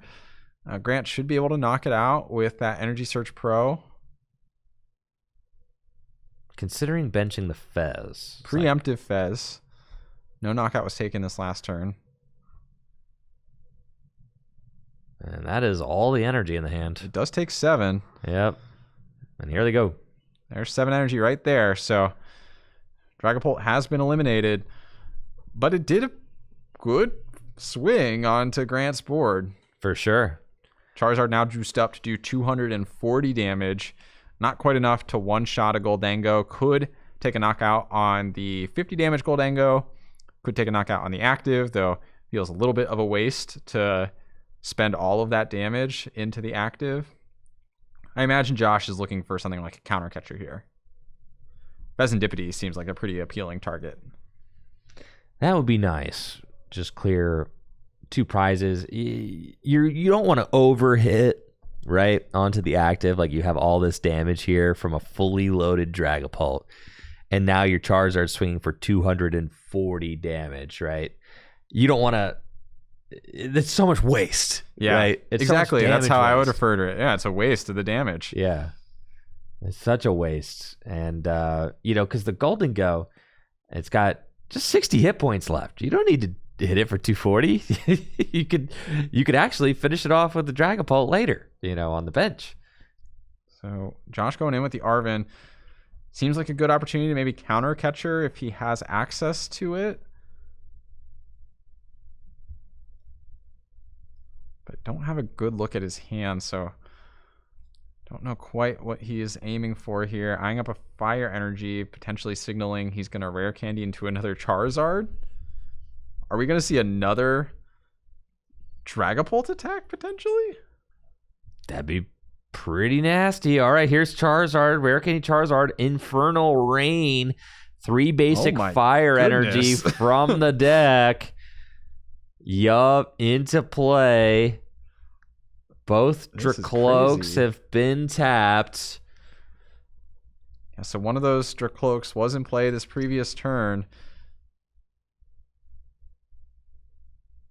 Got 1 Fire Energy going to 1 Dracloak, and another Fire Energy going to the active, signaling a retreat. Yeah, probably retreating this. Is burning through those energies very quickly, which could come back to bite Josh. For example, there's that Charizard on the bench with 0 energy on it. Could be trapped in the active for a turn if Grant needs to buy one. Yeah, Josh is unloading. I mean, this is all the resources are being expended here. Yeah. And I don't think that Josh has the guaranteed play at hand. I think he's hoping to find something off of these prizes and finds an A-Spec that he cannot use. Yeah, and even then, the A-Spec I think is Prime Catcher. So not exceptionally valuable here. Here's the Luminous. Does he discarded a Dragapult early. I wouldn't be surprised if those are the only 2 he plays. and needs to find a Night Stretcher, for example. Oh, promoting in the active signals maybe that he has access to Nah, it. dude, doesn't this thing take the knockout? He can, yeah, with I think like Dragon Headbutt or something. Yeah, bro. 70 damage. Yeah, he's going in with the Dragoon Headbutt, dude. Yeah. Okay. Extremely rare Dragon Headbutt for knockout. And notably, once Grant takes that third prize, assuming he knocks out this Dracloak, now Charizard is swinging for one-hit KOs, even on fresh Gholdengos. But you got to look at Josh's energy situation here. You got right? to. You have to take a look at that. That was a very costly turn. First of all, you're serving up 2 energy to the active on a 90 hit point Pokemon that is just very easily going to get laid to waste. Yep. And then you retreated an energy off the Charizard. So the Charizard has 2, and it will be able to take a knockout if Grant takes another prize on Gholdengos. But there are no other energy in play for Josh. It's just those 2. Yeah, you can attach twice over the next 2 turns to a Charizard because you do have a fully loaded one on the bench. So could attack with the active Charizard, attach to the bench one, and then attach again to the bench Charizard. And of course, both of these Charizards are going to be doing enough damage to KO anything in Grant's board. So that's an option. Ooh, and we see Josh is playing that Rockets Watchtower card too. Not that that has any impact on... No, that's just a blank stadium here. Listen, it's a Destined Rivals card, all right? We're adding it to the book. That's right. It's we haven't seen... we've seen some Destined Rivals cards, but not like loads. Yeah, we saw the Marnie's Mirror. We did. We saw Marnie's Mirror. We saw the Ethans. We saw the Ethans Typhlosion deck. And this is our first Rocket card. That's what I'm saying. First Rocket card. Mark it down. Perhaps not going to see the Spidops and Mewtwo. Remains to be seen yet. Perhaps one will sneak its way into the upper echelons of this tournament.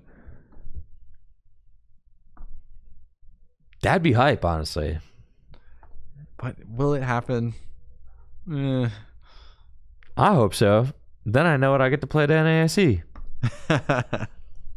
I don't have a ton of faith in the Mewtwo deck personally. Yeah, doing 280 damage for 5 energy is just not great. You could do 300 damage for 1 with Gholdengo.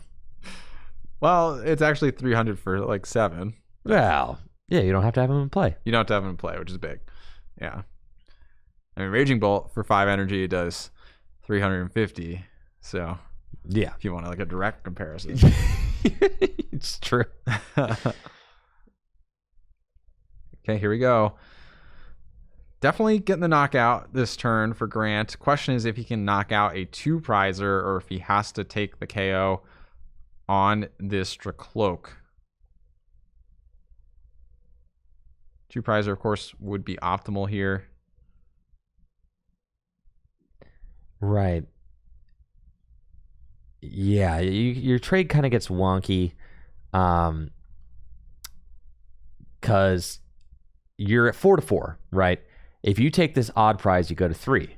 Then Josh promotes Charizard, ideally attaches to bench Charizard, and then is like 1 energy away from checkmate. Exactly. Right.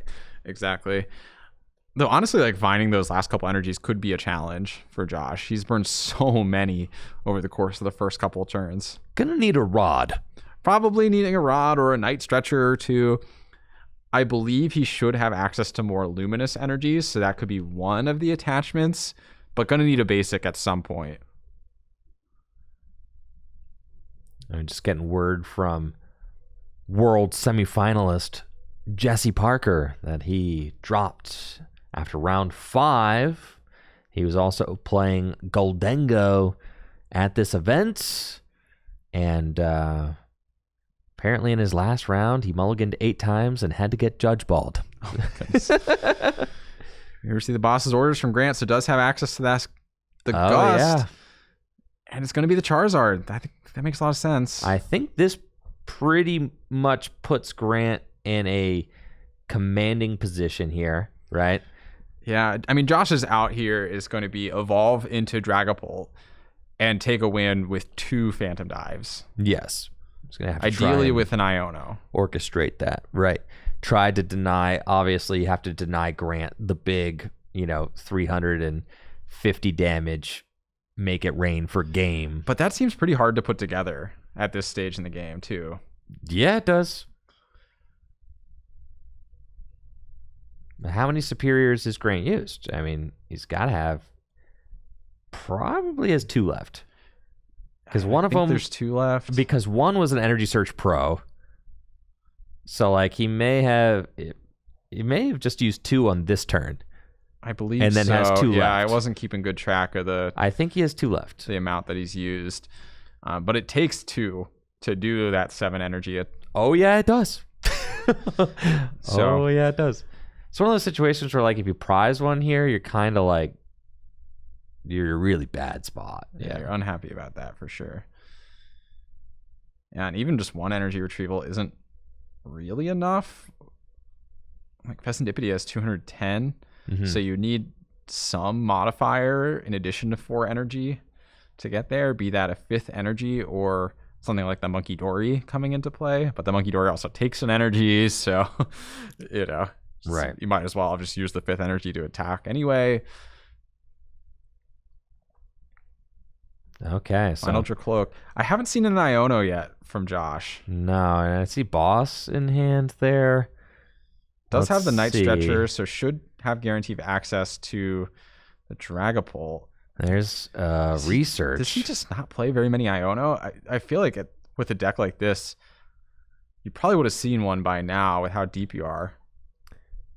Iono is a card you just play, right? Like everybody plays Iono. I mean, you're not just not going to play Iono. You could boss the Fez this turn to get a similar effect. Oh gosh, another energy though hitting the discard pile. Doesn't have no. Wow. Looks like we're going to just go item lock, maybe boss item lock. That's what I'm thinking. And energy to Zard has no interest in trying to attack with Dragapult over the course of multiple turns. Counter catcher, item lock. Is it better, though, just to counter catcher something else? And then there's Night Stretcher in hand, can like get another energy. Oh, playing it now, though. But it's certainly a resource crunch here. It's an interesting route. Does he have Iono? No. I don't really see a reason to use Night Stretcher preemptively there. No, me neither. You just remove one of your recon directives from play by doing that. So have access to less cards this next turn, particularly if you're looking for that Iono. Does Grant have the resources to deal with this, though? You can get in these really weird game states where you just deck out with Gholdengo if all your energy are in the discard pile and you get item locked in a wrong way. If I remember right, this Gimme Goal also has 2 retreat costs. It is a Gholdengo now, so it definitely has a 2 retreat cost. Yeah, it definitely has 2 retreat costs and takes a minimum of 2 more energy to attack with it too. Now, if Grant has a Turo, he could Turo at some point and then use his Gholdengo with an energy on it. Yeah, I really wish that Josh still had access to that Dracloak so he could potentially dig for that. What I imagine he's looking for is an Iono. Right. Yeah. Let's see. Grant is operating with like a 15 card hand. And probably can't play most of them. No, it's drawn out, has I think it might just be 1 energy in hand. Yeah. And superiors. And I'm telling you, things can get really weird when you're getting item locked and you see him checking his deck. I'm telling you, things can get really weird. Yeah, man. There's that energy in hand. So it's a darkness. You definitely play a Turo if you're Grant. I imagine there's a Turo in the list. Grant is the type of player to definitely play a Turo. But you're looking at the bottom of the deck and you're like, all right, Turo is in the bottom of the deck. But if I draw out, like how many outs do I have to put I like this play. My own cards back into the deck. Like does Grant play an Iono that he has access to, right? Like, yeah. I doubt he plays more than 1 copy of Iono. I agree. Going for the boss stall on the Fez. Everything on Josh's board only has 1 energy away from retreating. So the Fez is the 2-prizer. Fez is the 2-prizer, and it also prevents Josh from for example, the Charizard has 2 retreat, but Josh could also attack with the Charizard. Yes. With that attachment for turn. So this forces like another Badoo turn more than likely. So Fez, I think, is the most heads up play. Besides that, maybe a Dracloak achieves a similar outcome. Yeah, things are about to get funny. I think I finally saw that Iono. I do see the Iono here. I think Grant would be ecstatic to see Josh play this Iono, though. Yeah. He's probably stoked. I mean, because, like, there's probably a Turo in the deck, right? But he doesn't want to. He's literally riffle shuffling the hand. That's how big it was. It's huge. It's probably bigger than the deck. For both players, honestly. Yeah, they're, like, actually cutting the hands and stuff. I know. All right, there was a Metal Energy just a couple cards away. And the card he had in hand... Oh, and he scoops. Wow. Wow. Just completely whiffs off the Iono. Wow. Yeah, I mean, and you could tell by Grant's mannerisms and kind of like how careful he was being there at the end. It's like walking on eggshells because you, as the Gholdengo player, you can just lose. If you have the superior energy retrievals and you're like, oh yeah, well, I could attack so long as I have a superior left in deck. Well, if you just get like countercatcher, Badoo, Itchy Pollen, like in the wrong way with like maybe a Gholdengo and you don't have access to a Metal Energy and maybe your Turo's prize, like there are definitely ways that you can lose the game. And we saw Grant was definitely being heads up and trying to be cautious to make sure that he did not lose the game in that way with his resources available. Yeah, definitely tricky spots. I think this is part of the problem too when you're trying to fit these multiple stage 2s with the Charizard and the Dragapult in one deck, is you just are missing some of those like consistency pieces that make the deck flow that much more smoothly. We saw Josh struggle to hit the Iono turn after turn. He whiffed the energy attachment after the Iono, so he couldn't retreat the Fez out of the active position, right? Which is ultimately what allowed Grant to win the game there. There's so many little nuances and min-maxing that you do in the Pokemon trading card game. And when you try and play for that high end with cards like the Charizard, then you're missing out on maybe those like middle ground plays. Look at that Grovyle. He's nice. Just a little swag appreciation there. He's nice. And remember Grovyle from Pokemon Mystery Dungeon? Very cool. Also got a cool like dachshund tattoo. See that thing? I do. That's cute. All right. Game 2 of round 6. Here we go.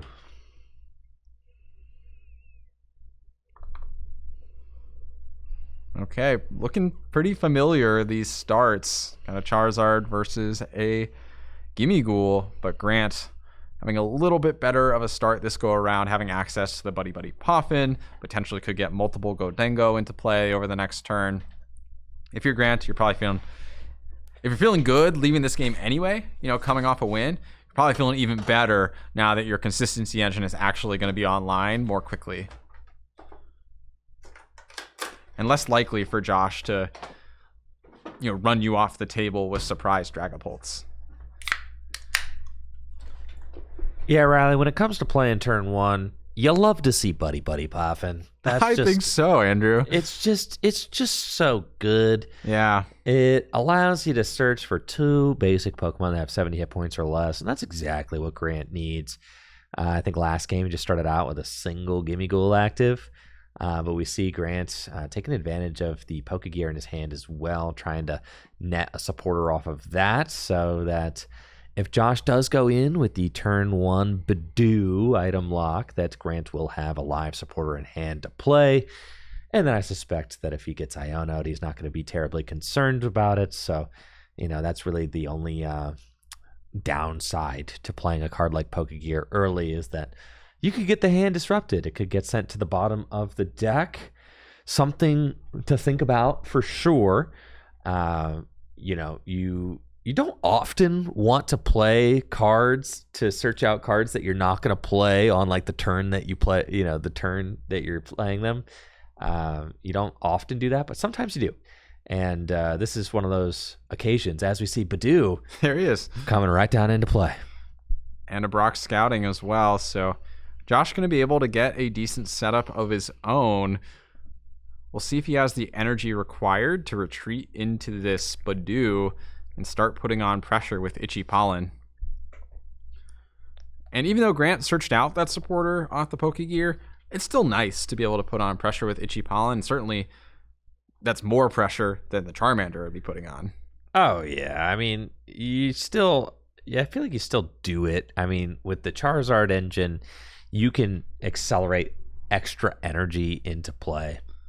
So, sacking the 1 energy to retreat into Badoo is really not a problem. Yeah. So long as you're kind of thoughtful with your energy as the game wears on.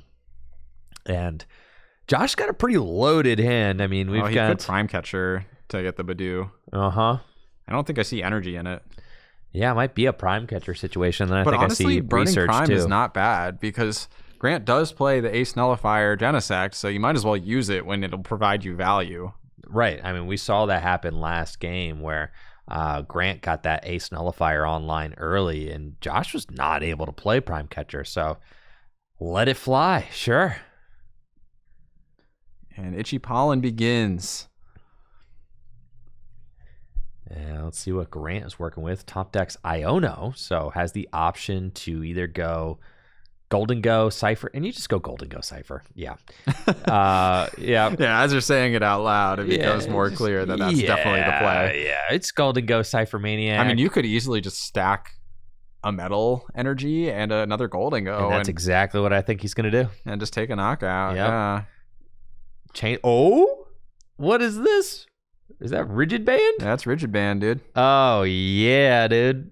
Yeah, that Rigid Band is pretty helpful in these Dragapult matchups, being able to reduce the damage your Gholdengo is taking and slightly offset that really convenient math that Dragapult has access to. 200 and then 6. Yeah. It's like way too convenient. Yep. Yeah. So the Rigid Band is very helpful for those situations. I think that's why players are also playing cards like the Picnic Basket. Yeah, the Picnic Basket. Yeah. That could be the reason for the Picnic Basket. Yeah, just remove the spread and the offset the 200. Yeah. Though it did come in clutch in that one specific game. It did.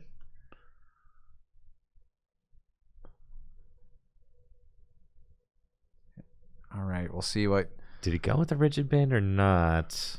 I didn't see quite what his final choices were, though we will almost certainly see them in just a moment when he uses that coin bonus.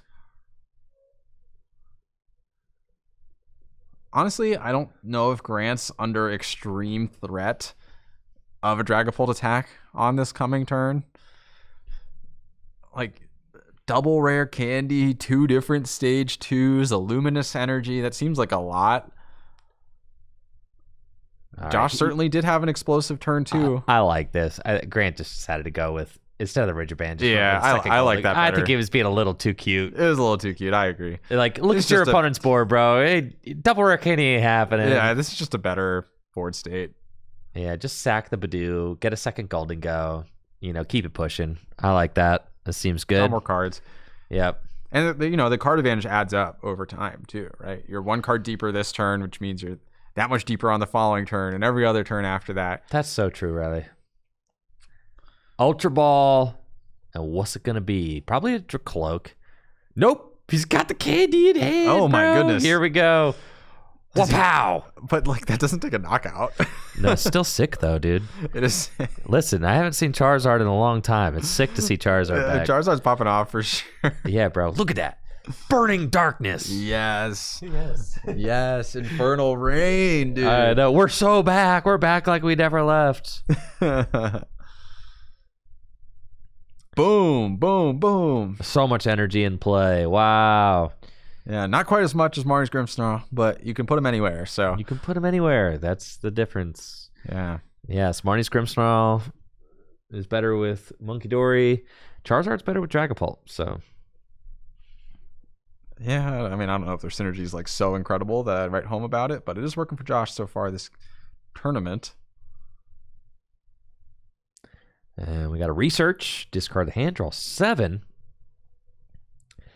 Hopefully finds a Dracloak. I would say that's the one piece that I'd really want to see from Josh this turn. Trickcloak would be Is that nice. a rare candy? No, it's a Luminous. Okay. Secret rare. Yes. It's like maybe there is the rare candy play. Ain't no way, Can you dude. imagine? Yeah, that'd be kind of hype. That would be hype.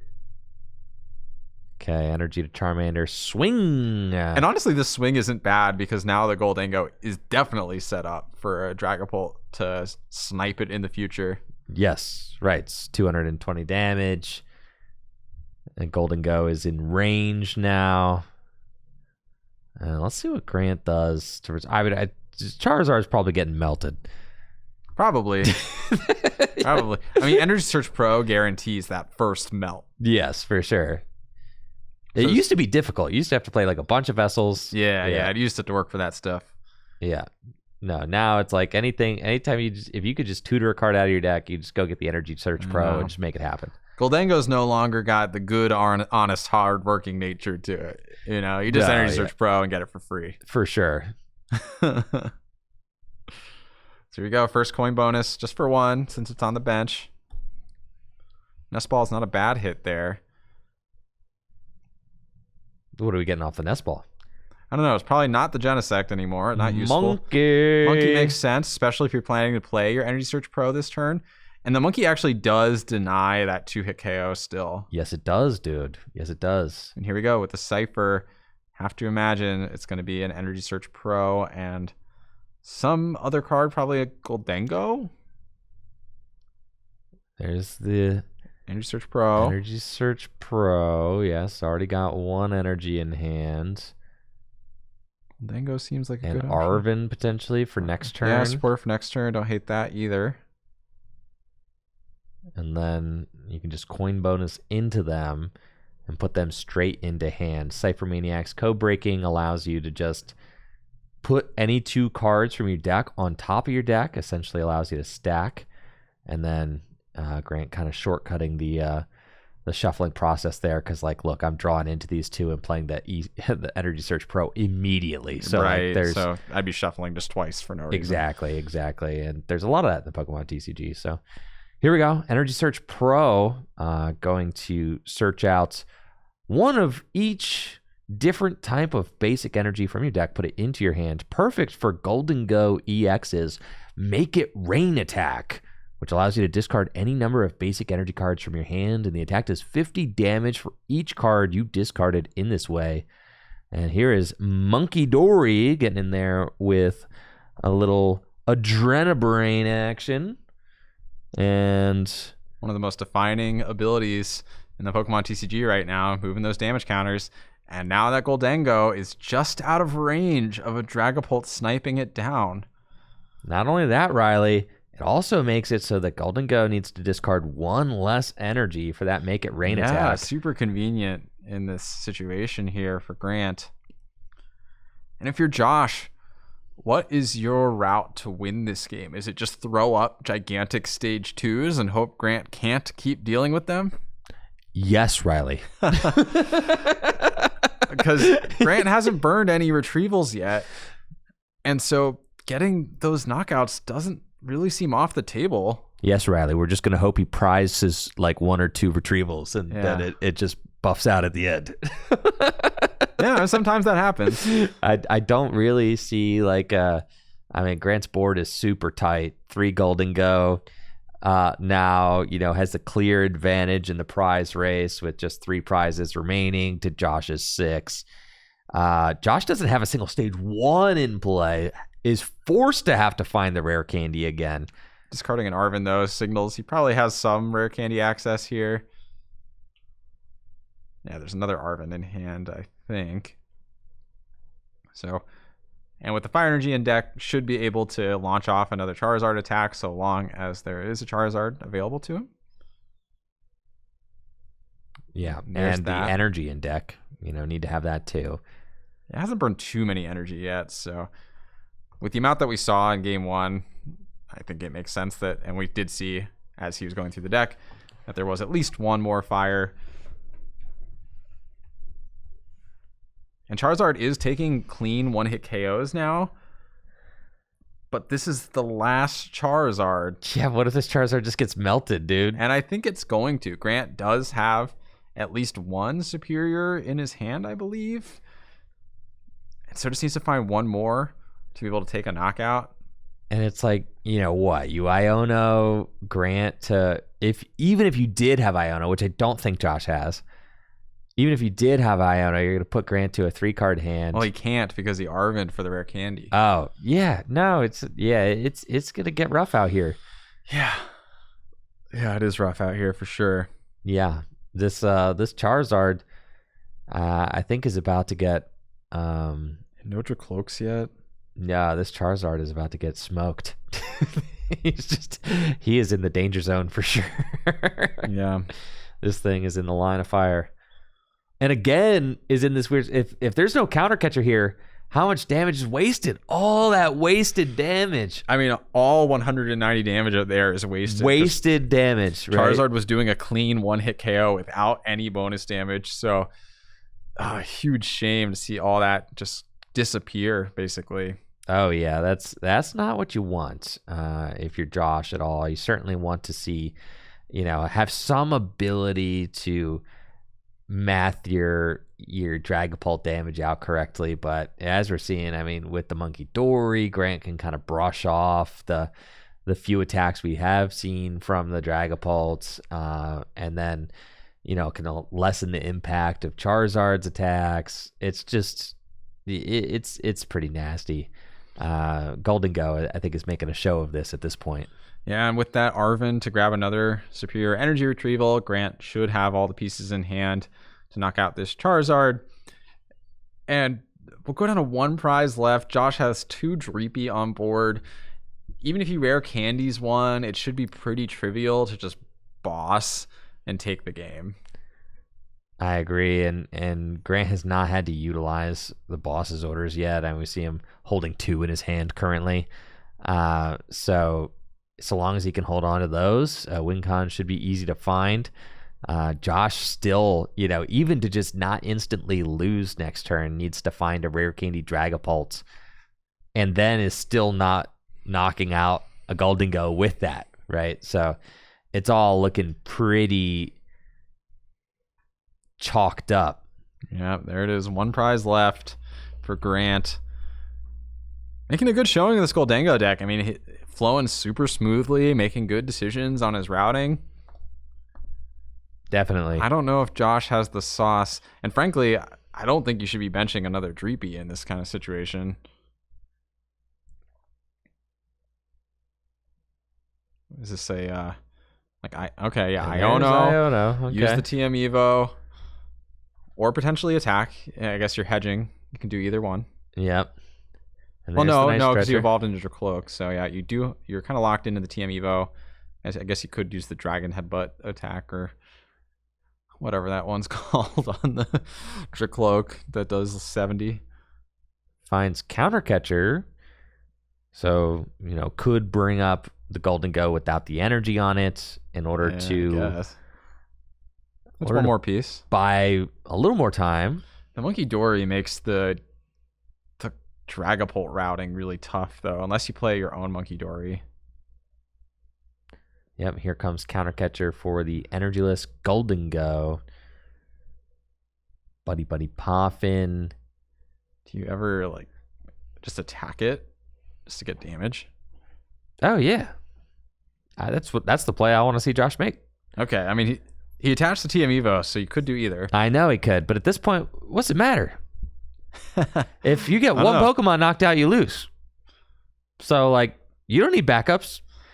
It's not like Grant's going to try to KO anything. It's not necessarily just the backups, though, right? If there are 4 Dracloaks in play, that's all that draw. Yeah. So basically, you're deciding, and frankly, I don't know if Josh even plays the cards that he would need to. Okay, yeah, just going for the attack. I like the attack. I don't even know if he plays enough Dracloaks and Charmeleons to even take advantage of all those Dreepies. But even in that case, I would prefer just to not see them come down. Arvin for superior should just do it. And Rigid Band. And that is game as Grant Manley advances to 4-0-2 here at the Full Grip Games Destined Rivals 6K doubleheader. There we go. Grant well on his way to yet another top cut here at our Full Grip Games cash events. He is one of the winningest players to have participated in Full Grip's major release weekend cash tournaments, and I'm sure would like to add another top 8 appearance to his Full Grip resume. Another win would also be a huge notch on his belt. So we'll see if he's able to do that. At this point, with 2 ties, he does need to keep this ball rolling. A loss, I think, would loss Probably. You think a loss would boot him? Probably. Yeah, 129 players, top 8 cut, 8 rounds. Yeah, 5-1-2. It's because 5-1-2 is worse than 6-2. You're right. So then, yes, I'd say one more loss, he's out. Yeah, so you can't lose. You could maybe tie and bubble. Yes, but that's bubbling in, right? That's not like a generous bubble for you. No, it's not going to be the one you want to depend on. Oh yeah, look at all that. Shoo, full house here. Full Grip Games, 129 players here to compete for a piece of that $3,000 cash prize. That's our winner from the last 3K right there.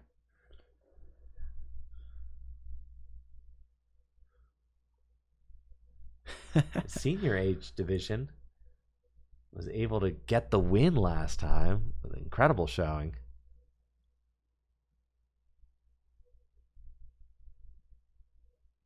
And stoked to see him returning to play again today. Defending the title. For sure.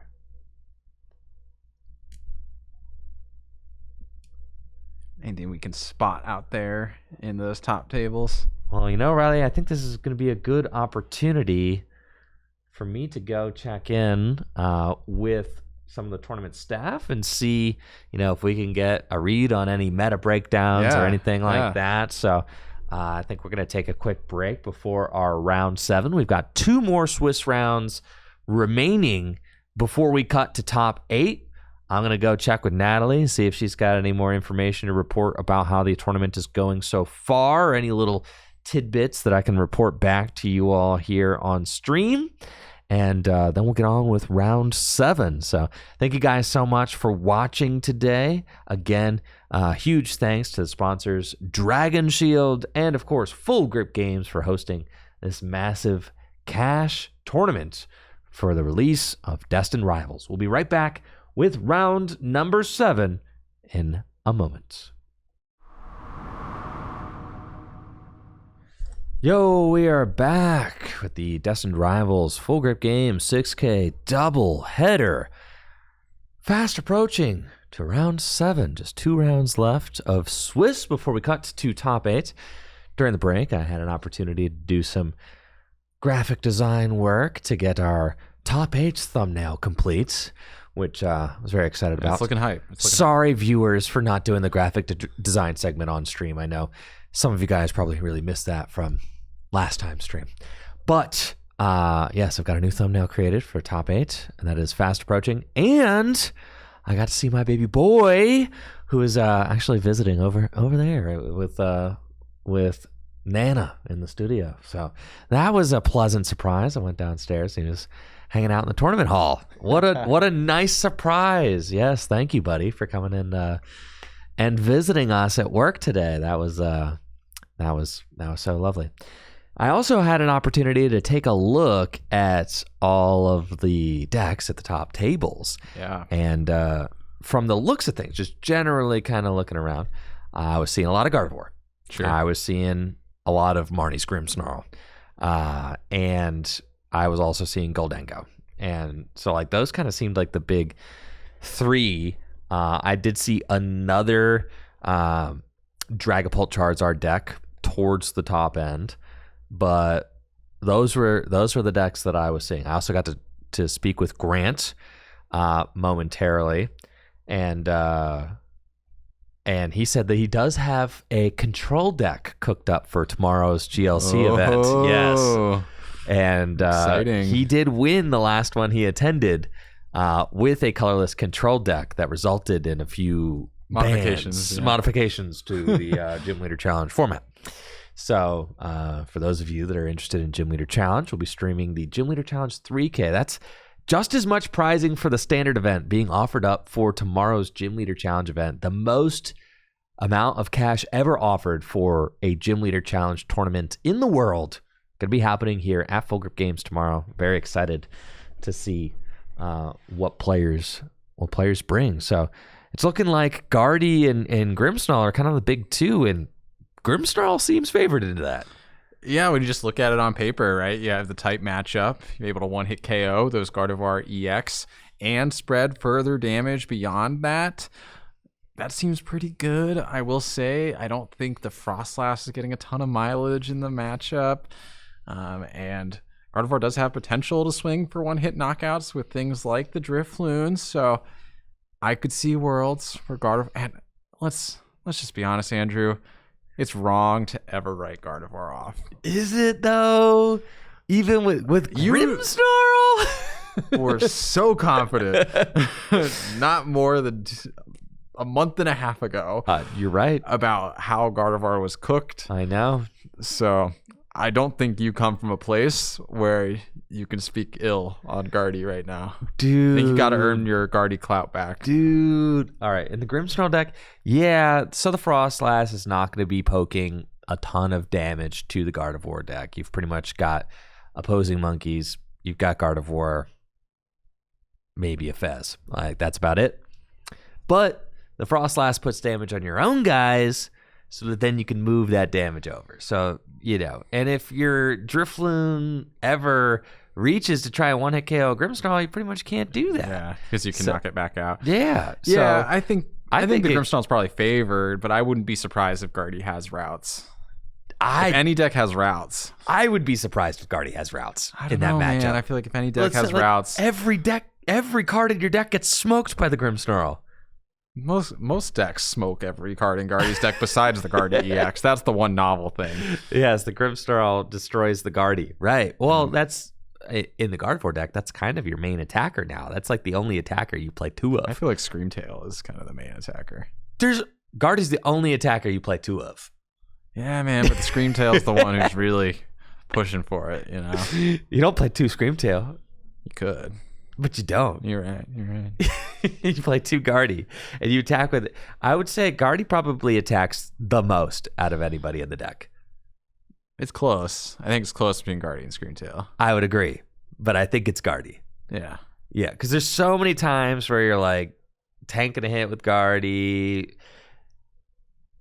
swapping things. Oh, apparently Piper actually played two Screamtail. All right, so that's not unheard of. Yeah, that is to your credit there, Riley. The point is, I think if any deck is good at finding creative routes to win unexpected games, Gardevoir is certainly one of them. At least, you know, maybe Dragapult's the other one who has that talent. So let's just not write it off. That's all I'm saying. You know what? I think that's fine. You're right. I just got punished for writing off Gardevoir not 6 weeks ago, you know? Yeah. So I should probably rein it in. Yeah. So we got the Gardevoirs. We got the Gholdengos. We saw Grant Manley on that Gholdengo. Oh, yeah. And he wasn't the only Gholdengo towards the top handful of tables. I saw another. So Gholdengo's here. Gholdengo is here. You know what else is here, Riley? Round number 7? Question mark? That's right, Riley. Round number 7 is here. Round number 7 is upon us. Let's get some hype going for these players. We're going to be duking it out for a chance at the top 8. Looks like we've got Sean versus Tiger. Yeah, so we'll see what decks these players are rocking in just a second. We have Sean on the left and Tiger on the right. Both players 5-1, so looking pretty comfortable with a win for sealing up that top 8. Right. I mean, it's possible. Like we said, possible to bubble in at 6-2. We might get, there might be 2 6-2s who make top 8. Especially since Natalie told me there's not a single undefeated here. That's crazy. That's how many ties there are. What is the tie rate? Do we know like the aggregate tie rate? That'd be a Natalie question. Yeah. She could probably get that information though. But yeah, it's been a lot of ties here today, folks. Even Grant was saying, I was talking to him downstairs and he's like, yeah, he's like, the games I tied, I was like 1 turn away from winning, just like we just had this whole conversation about it. I know, right? And it's like we just had that conversation. Yeah, I know, dude. I know. Sob. There's just a lot of ties. There's a lot of decks, and Grant said this too. There's a lot of decks that have just like kind of grindier game plans right now, and a lot of decks with a lot of game actions, right? And it's just it really all adds up, and it does. And the ties just, they end up being a thing. So, yeah, I mean, ties are going to be inevitable, right? Well, unless you make them not inevitable. Not inevitable. Isn't that what inevitable means? Unless you make them inevitable. Unless you make them so, I don't know. Anyways, I'm just making stuff up, bro. Unless you make them not a thing, they will always be a thing. Yes. You could make them not a thing. Well, yes. In Japan, you can't tie. Reform, yeah. Yes, you can't tie in Japan. So to say ties are always going to be a thing as well, they could not be a thing. Ties within our current format are inevitable to some degree, even if you're scooping frequently and even if you're taking all the right steps. Sometimes you're going to tie. It's true. Though I think a lot of players could stand to learn steps they could take to prevent them. Uh-oh, you guys are seeing the card that I secretly wanted to be on stream this week. Toadscroll EX. Did you guys see? Hey, maybe this is us just predicting that happening. Did you guys see Toadscroll EX top 16 to regional, guys? I'm not crazy, okay? I'm not crazy. There's Toadscroll. Toadscroll's the play. NAIC. Toadscroll. Those Grimmsnarls won't know what hit them. That's facts. You'll destroy the Grimmsnarl matchup. All right, both these players are 5-1. We are on to round number 7. There we go. Sean Munn versus Tiger Hickman. And I actually don't know what decks these guys are playing here. I did see a Charmander in Tiger's hand. Okay, this is one of the other Charizard Dragapult decks I saw then. Yes. Oh, and there's a Tropicos. So we got a lot of fun stuff going on. Well, we don't know if there's a Dragapult necessarily at this point. Yeah, there's at least the Noctowl engine with Charizard. And is that a baby Raging Bolt on the other side? And that is a Raging Bolt on the other side, yes. So let's take a look at what we got going on here. Turtle Power. Let's go. Terapagos is here to play. And we've got Raging Bolt as well. Terapagos. Is this some sort of like Noctowl based Charizard deck then? Just with Terapagos as that basic. Yeah, it looks like it with a fan call. Potentially grabbing a... I think I see fan call for Pidgey. Yeah, I mean, you could... Pidgey actually synergizes pretty well with the overall, like, Noctowl engine. Because you can supplement those cards that you can grab out of your deck using the Pidgeot to quick search for an additional card every single turn.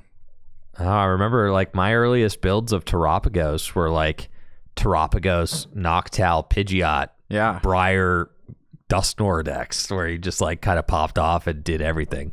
The cool thing about Pidgeot and Noctowl is you could just use Jewel Seeker to go get Rare Candy Pidgeot, and then you're moving. Yeah. Especially, yeah, there's nothing really stopping you from doing that, and yeah, that takes your whole Jewel Seeker, but then you get one card every single turn thereafter. So It's definitely a really powerful synergy there.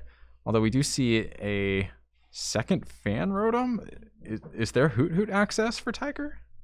It must be one in hand. That's what I determined, but no, there is no Hoot Hoot. I suspect that some of these lines are quite thin. Probably have to be to accommodate all of this in one list. Right. I mean, it could be a 1-1. He grabbed the one Noctowl out of the deck. So potentially just one Hoot Hoot. Right. And it's like a explosive rare candy searcher type of thing. Right. I could see that. That's tough, though. That's tough to not have access to that key engine piece. Sean immediately going wide with a variety of Hoot Hoots. And we got Squawkabilly, Squawk and Seize. Going to be squawking and also Season. Discard the hand, draw 6 new cards. Squawkabilly, of course, incredibly powerful on that first turn of the game, allowing you to dig that much further into your deck, especially if you're having a slow start. Being able to have that kind of emergency button to get that little bit deeper is super helpful, and we see that draws Sean into the Fan Rotom. So now with 2 Hoot Hoots on board, could Fan Call for 2 Noctowls potentially, and just be fully ready to go for the following turn. Though, now that I'm looking at Sean's board, does he even have a way to activate Noctowl? Sean, no. And here's the thing. Bench locked. Yeah, Area Zero Underdepths only gives you extra bench space if you have a Tera Pokemon. So you cannot, for example, use Area Zero Underdepths and then bench like a Teal Mask afterwards. All right, but what if I play them at the same time, Riley? Ooh. I'm thinking, Andrew, that still isn't allowed, but I appreciate your gumption. All right, yeah. What if I just like sneakily slam down the Area Zero and just real quick the Teal Mask before the game acknowledges that? Oh, yeah, the game isn't aware yet. Before the game can compute. Yeah. Right. You got to slam them down real fast. I think the game computes infinitely fast is part of the problem. The game knows what you're up to. So I don't know if that's allowed. Okay. All right. Yeah. So actually, Sean is in like a very weird place. Yeah. I probably don't bench that Fan Rotom in that situation. Unless you're just banking on, oh my gosh, there's a Dusknoir in this deck too. I mean, you could just say, yeah, these got to be thin lines, Riley. Yeah, they literally have to be. It's the only way it's possible. Yes. So we see Tiger has got Charizard, Ultra Ball for Charmeleon. All right. Charizard. There's a lot. Pidgeot, Dusknoir, Charizard, Terapagos, Noctowl deck. It's quite busy. It's cool. I mean, and maybe Sean gets bailed out because, this turtle's probably taking a knockout, right? So, then Sean will have the bench space available to actually be able to. Yeah, it is awkward, though, with those Noctowls going to the bottom of the deck now. Right, so do we find the energy for a unified beatdown? No. Nope, just a pass. Oh my goodness. All right, so then can Sean do anything? And the answer is yes. There is a Crispin in this hand. So could snipe the... What do you even snipe here? Honestly, do you pick the Charmander? Maybe the Pidgey to deny that? Do you want to deny the Dusclops? You really have a smattering of options, don't you? Yeah.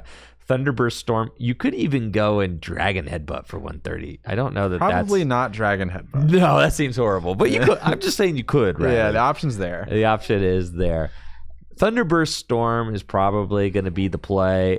I think you take out the Dusclops or the Pidgey. Or the nice thing about the Pidgey and the Duskull is that they're only 60 hit points as well. So you get to save an extra energy on your bench. Yep. And then if next turn you want to knock out something a little beefier, you could just through an energy attachment. Yeah. I like those options the best. And as we see, Sean has kind of, kept one of those energies, take out the Duskull. I always like taking out the Duskull. I don't want you to choose where you're putting that damage. Yeah, it's interesting too because obviously the Pidgey is a super critical consistency card, especially when you're playing lines as thin as Tiger clearly is. Having the access to quick search is really, really impactful. Right. That said, what are you searching with Pidgey if not things like the Dusknoir engine? Right. So I think you could make a valid case for either of those. Pidgeot rather, of course, is super impactful in the event that Tiger sets it up. It could also be really hard to set up. It could be really hard to set up. And also, I think the Dusknoir is the thing that would actually impact the board the most. You know what I'm saying? Like, it's the most threatening thing. You could always, in theory, draw the cards. Yeah. But Dusknoir is like what allows you to sneak knockouts and surge ahead in the prize race. Right. Exactly. Flip the script. We'll draw 3 cards. And let's see if those 3 help Tiger out with what he's trying to accomplish. I see an Ultra Ball. Another Ultra Ball. There's a picnic basket. again? Oh, baby. Yeah, picnic basket's a more meta-defining card than I realized. Yes. Picnic baskets all over the place. Chorus Tenacity. It makes sense. Picnic basket can also be used to disrupt, I guess, all Monkey Dory decks because you heal not only damage from yourself, but also your opponent. So, you're kind of taking away. Maybe the rise of Grimmsnarl has made the picnic basket a little more appealing because you can clear off all of that Frostlass damage on the Grimmsnarl side. All right, we got the Charizard, so Charizard will be able to use that Infernal Rain ability to rain some extra energy into play. Rain some extra energy. I like it. Get it? Did you get it? Yeah. 2 different rains. 2 different rains. Homonyms. Sentence. Yeah. And then a research. Yeah. Researching away. Okay. Digging into the deck. Terapagos certainly going to be able to take a knockout onto this Raging Bolt in the active for 1 prize. And there we go. Unified Beatdown for the knockouts. And the turtle takes a KO, dealing 150 damage for the knockout on Raging Bolt, tying the game up at 5 prizes apiece. But this is where, dude, are we getting a no way? Again, not a Tera Pokemon, dude. Okay. Bench space freed up. Still no Teras. Is 2 Hoothoot in play. What? You can't even Sada to 2 Pokemon. This feels... It's a bold move, Con. It is a bold move. It is a bold move. And let's just see how this one plays out. I hope he doesn't, think he can use Noctowl. I kind of do. Think he thinks... No, kind of hope he does. Oh, you kind of hope he does. So he goes for it, and then his opponent has to do the reach across and be like, actually, that card gets evolved, and it will stay there. That's heartbreaking, though. No, it's kind of sick, honestly. So, yeah, and you only have the 1 ancient Pokemon as well, so you can't even Sada to 2. Let Sean cook. Yeah, there's something going on here. We'll see. Oh. All right. Is energy to Raging Bolts?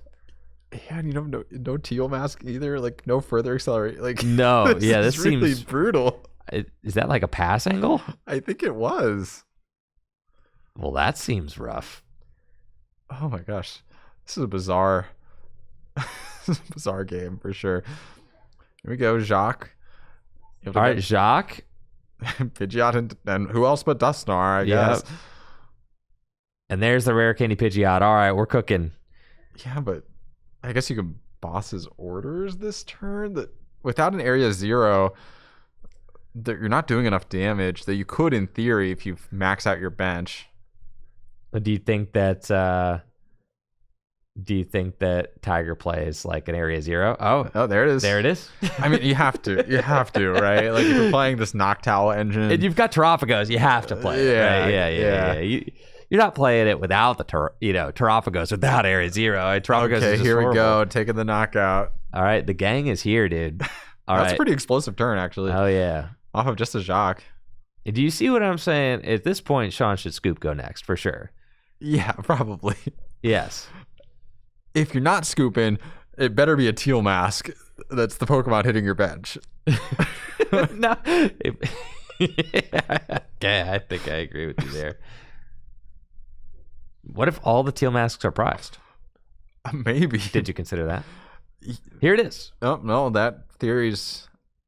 Well, I guess he could have drawn it up the... Okay. There's Area 0 as well, so Sean has access to that himself. This is a wild one. And this Charizard deck is also just wild on the face of it. Yeah, there's just a lot to take in here, dude. I know. I'm trying to... I appreciate it. I do appreciate it. I'm really digging the Charizard Pidgeot Dusknoir deck, though. That deck's cool. Well, we've seen the Charizard Pidgeot Dusknoir concept before, but never before with the Fan Rotom Noctowl Area 0 Terrapagos. Yeah, there's a lot, dude. It's sick. It's like the previous version of Charizard Pidgeot with a lot more stuff in it. Mm-hmm. Okay, so fully benched out now on the Raging Bolt side. It does no Latias, which can be unfortunate, but does have access to forms of energy acceleration in those teal masks. Can Sada to multiple Pokemon at once this time. So we should be able to see the energy start flowing, potentially take those knockouts. The problem is, once a Charizard deck gets ahead like this, it's really hard for another deck to kind of surge its way back in, especially a deck that's linear like Raging Bolt. Right. Because Charizard's going to swing for one-hit KOs at this point, go down to one prize remaining, and that seems trivial to close out, especially with the Pidgeot in play. Yeah, this is definitely a situation where your win percentage of this match as the Raging Bolt player is just extremely low. You do kind of want to scoop it up and go to the next game. This is definitely a winnable matchup. I mean, Charizard's weak to grass. You've got your Teal Mask Ogerpon. The deck is filled with 2 prizers. And I think here's the scoop. Yeah, deck is filled with 2 prizers, right?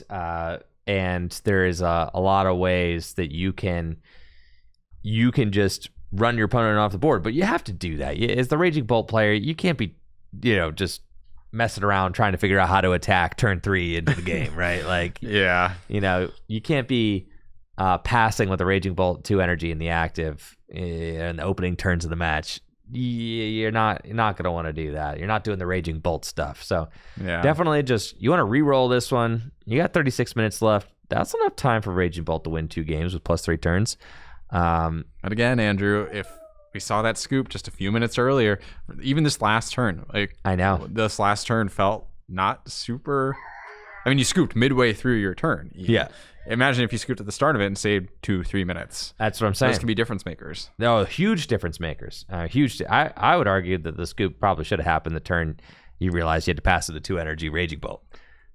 I almost feel like this would have been a good opportunity for one of those turn 1, turn 2 scoops. That's what I'm saying. Yeah. You could go even earlier for sure. Yeah. But there's at least your bare minimum you could scoop there. Yeah. But yes, this is definitely one of those the turn 2, I think when you don't announce an attack with Raging Bolt, you can scoop it up. That's okay. Well, turn 2, I think he did attack with the baby Raging Bolt. That's right. But it was the follow-up. The follow-up turn. Yeah, once that was a whiff.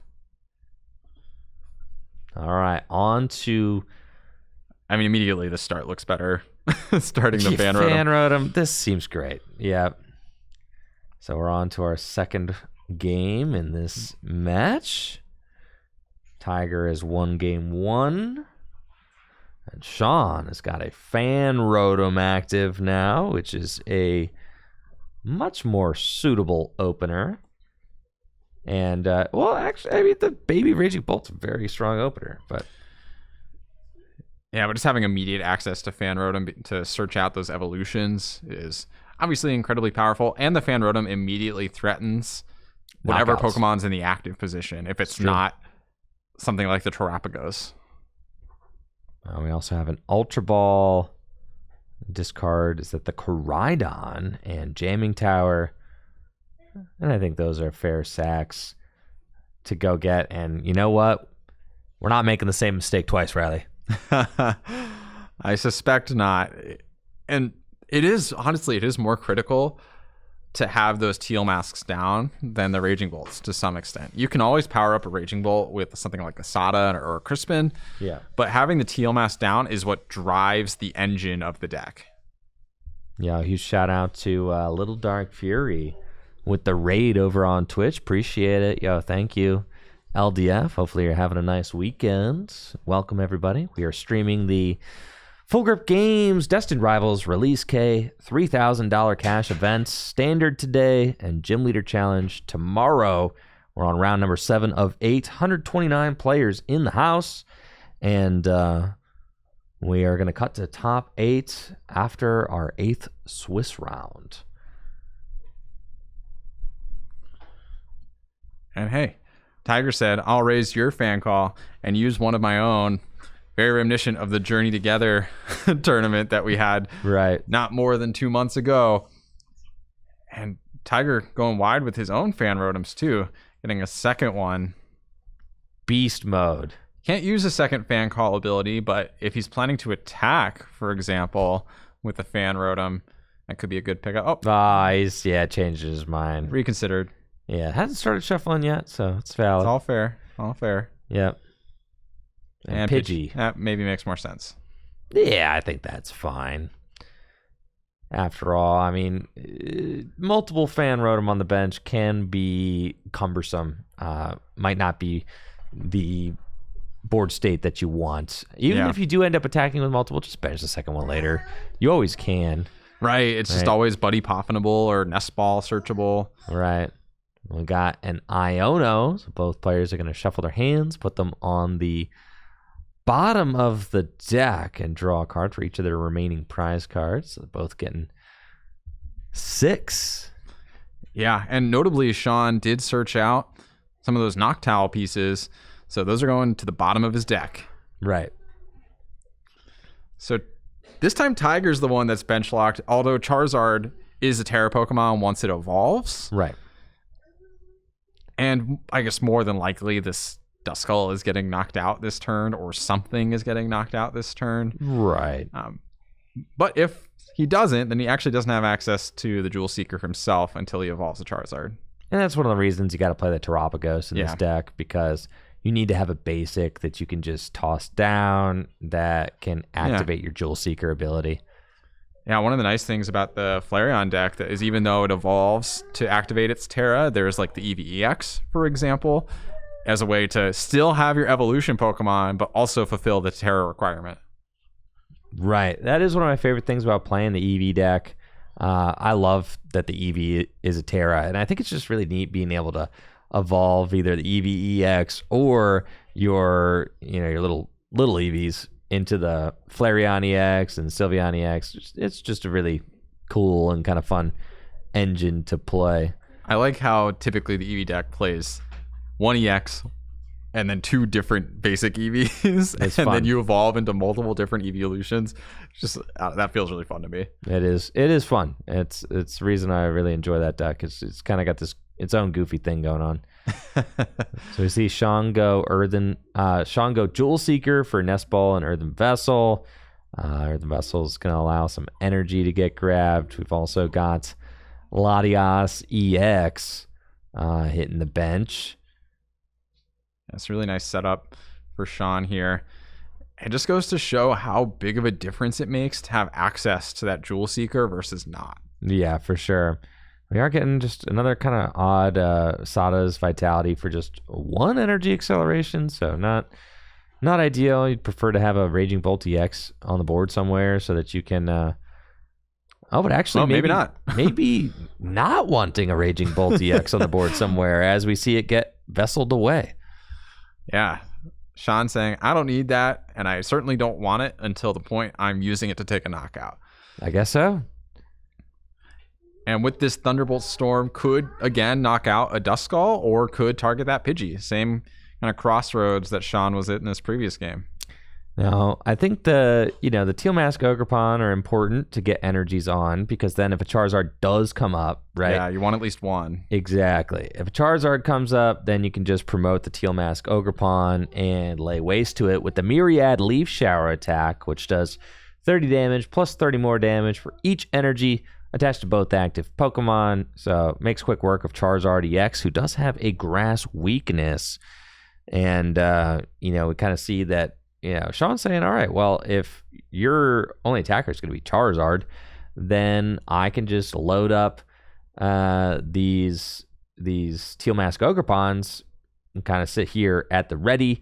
Can use my Raging Bolt in the active to... Is that a pass? That is a pass, Riley. Wow. Tiger's hand is not looking great. Yeah, Tiger doesn't have a lot going on.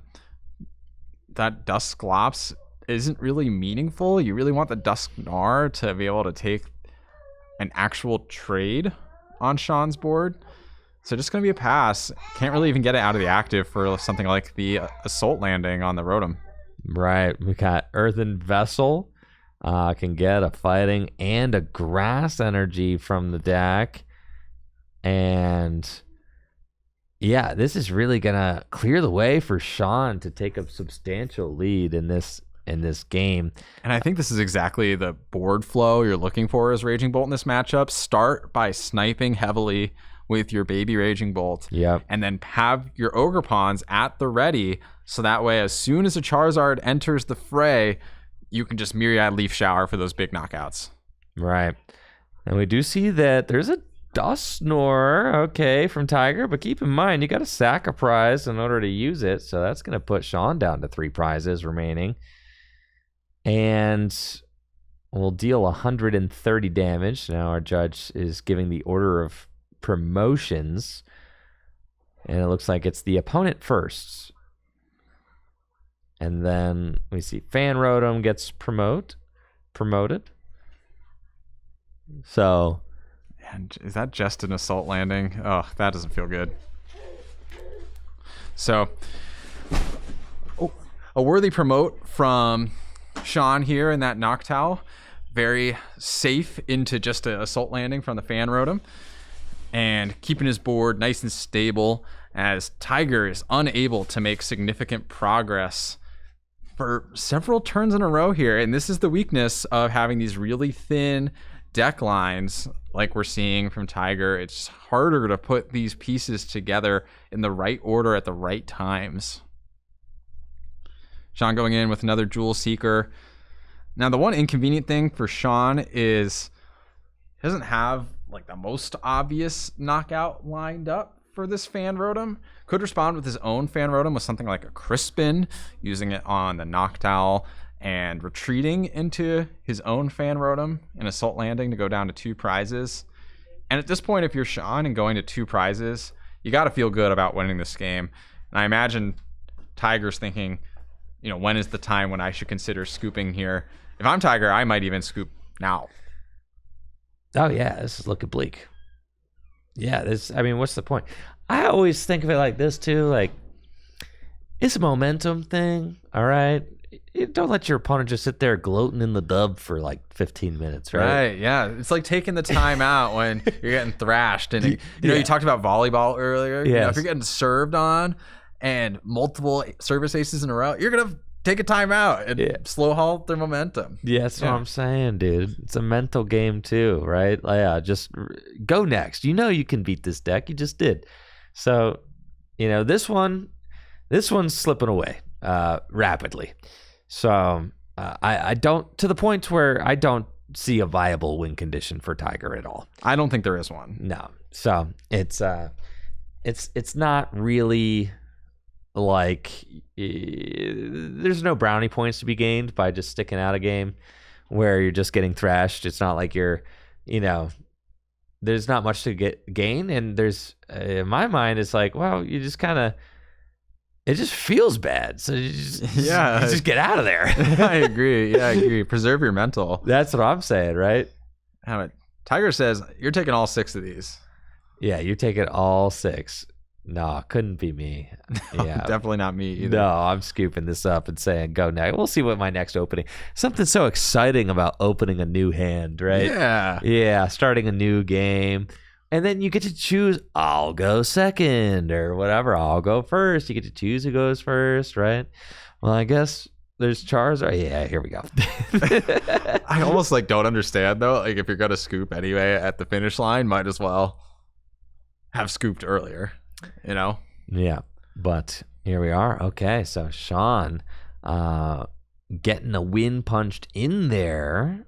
So we have a tied set at 1-1. And now we're getting into game number 3. And with 23 minutes left to play, should be plenty of time on the clock for these two to finish their sets. And the winner of this match will be well on their way to a top 8 appearance. I mean, almost guaranteed. You have to imagine that they should be pretty much locked up with a tie in the final round to go to 6-1-1. Right. So now things can always happen. You know, people can deny IDs. You can be down paired. You never know in the game of Pokemon what kind of situation you'll be dealt. Just like these players now don't know what they'll be dealt off these opening 7 cards to start this game. All right.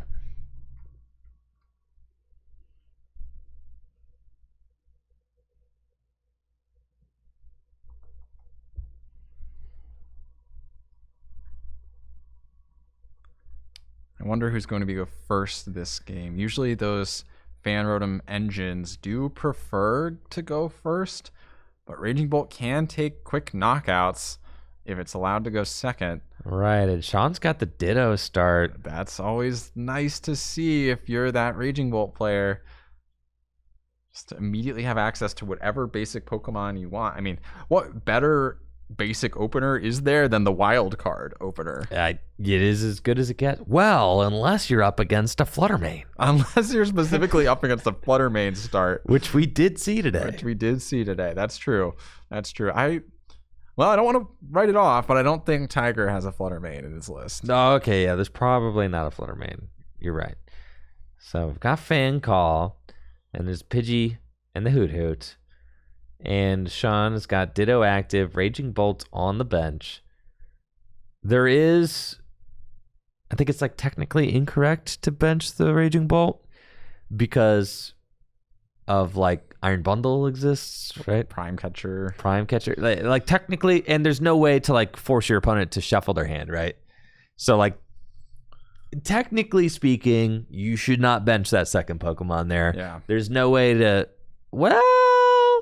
unless you're not playing against a Pecharunt Donk deck. So, that's the one situation in Standard. Like, if you're going in blind, then, bench it, sure. You could play against Pecharunt Donk, I guess. But, like, otherwise, there are ways that your opponent could mess with what you're doing. Yeah. So you choose not to. Of course, if you find a Latios, that's all moot either way. For sure. And will it be none other than Fan Call to open up Sean's game 3? Oh, yeah. Of course it is.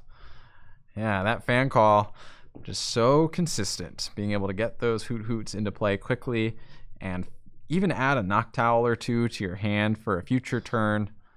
So good. There's a reason that you see the Fan Rotom pretty much always played alongside a Noctowl. Yeah, I mean, they're nuts. It's the craziest combo, really. There was the Rocket's Watchtower that got printed in Destined Rivals, turns off all colorless Pokemon's abilities, but in Standard format, you're turning off the Noctowl engine, you're turning off things like Blood Moon or Saluna, maybe Squawkabilly if you happen to go first and slam it. But it's a thing, though, is that not every deck is playing colorless abilities, and it'd have to be a card that you're playing with a lot of intentionality. Like, okay, against this deck, I am gonna try an Iono and Watchtower them, but then it feels bad because they still have Fez, right? So you're not locking that down. Yeah, although it is a big difference maker, or it could make it so you do things like counter catcher the Fez and turn off their Noctowl engine. So I think there's valid use cases of it. I think another thing to consider is for decks that maybe don't care strongly what their stadium is, but they want a stadium to bump their opponents. If they're not using the Noctowl engine themselves, the Watchtowers are really good. I like to call it like a blank stadium. Worst case, it turns off a Noctowl, or worst case, it does nothing for you, but just removes your opponent's stadium. And best case, it turns off the Noctowls. That's true, Riley. You know, the best blank stadium ever printed was, go ahead, say it. Chaotic Swell. That's right, dude. Yeah, it was Blank Stadium Plus. The blankest stadium. It was the blankest stadium, yes. It definitely was the ultimate blank stadium. Yeah. The stadium denier. Because I had for years at that point been talking about the concept of the blank stadium, and Pokemon's like, we like that idea. Yeah, dude. And Rocket's Watchtower, it's true. If you want to play a stadium just to play a stadium, Rockets, you could pick worse. Yeah. Rocket's Watchtower certainly has quite a few uses in standard. But it's one of those stadiums where it's like it's not worth playing as like a fora of like Path to the Peak was. No, it's right? not. It's not disruptive enough to warrant that, unless you like completely alter a matchup by doing that. Yeah, like maybe your deck is so broken that you just like thrash everything in the meta except so long as Noctowl is turned off. Yeah, so long as Noctowl is turned off, right. Like that concept could eventually exist. Or if there's more colorless abilities printed as well. Right, for sure. Here we go. Raging Bolt with the knockout, taking out the Pidgey on Tiger's board. Oh my gosh. Oh, and Tiger, no, just tripping at the finish line here. Had a nice run in this game one, but has not been able to set up ever since. And has gone 5-1 in the tournament so far. So it's not like what we're seeing here on stream has not been the story of Tiger's day. Yeah. Oh man. Well, like I was saying earlier, when you're playing these thin lines, sometimes it's hard to piece together the pieces in the right order or even find them at all. So we'll have to see if he can mount a comeback here, because Sean is almost certainly going to be taking another quick bench knockout with that Thunderburst Storm. Right. And I mean, we could see Sean get greedy. You go for a fourth energy on that Raging Bolt. Get the Charmeleon. You could dab the Charmeleon. I mean, clearly Tiger is kind of floundering here, right? And the key piece to getting Tiger's board moving could be a Charizard evolve into Noctowl, right? Yeah. So it could be worth it for Sean to actually overextend. I actually think it is worth it because you don't even really have to overextend. You know, you can do that while still having multiple energy on a Teal Mask Ogre Pond. Right. Ready to knock out like the rare candy Charizard angle. So I actually think that's pretty good and not even overextending at that point. It's just appropriately extending for the best knockout. Yeah, I think it's correct. Yeah, I would say I think it's the correct play, right? Because all you need to do is Sada. If you could Sada this turn, get an energy on the bench Bolt too. And there it is. Money. Yeah, here we go. Yeah, this and the is active. Monstrous right now. Draw of 3 off the Sada's Vitality, and then all you need is an energy from hand. And that Thunderburst Storm is going to be spreading 120 damage to the bench. I love this play. That's scary too. Like over time, it just gets stronger the longer the Raging Bolt is allowed to persist.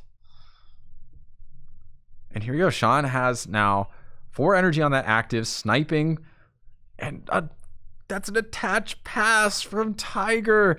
That means his next Charmander is going down. This Raging Bolt is just putting in the work this game, showing how strong this bench sniping ability really is. Yeah, this card has been a card that I definitely underrated when it was printed.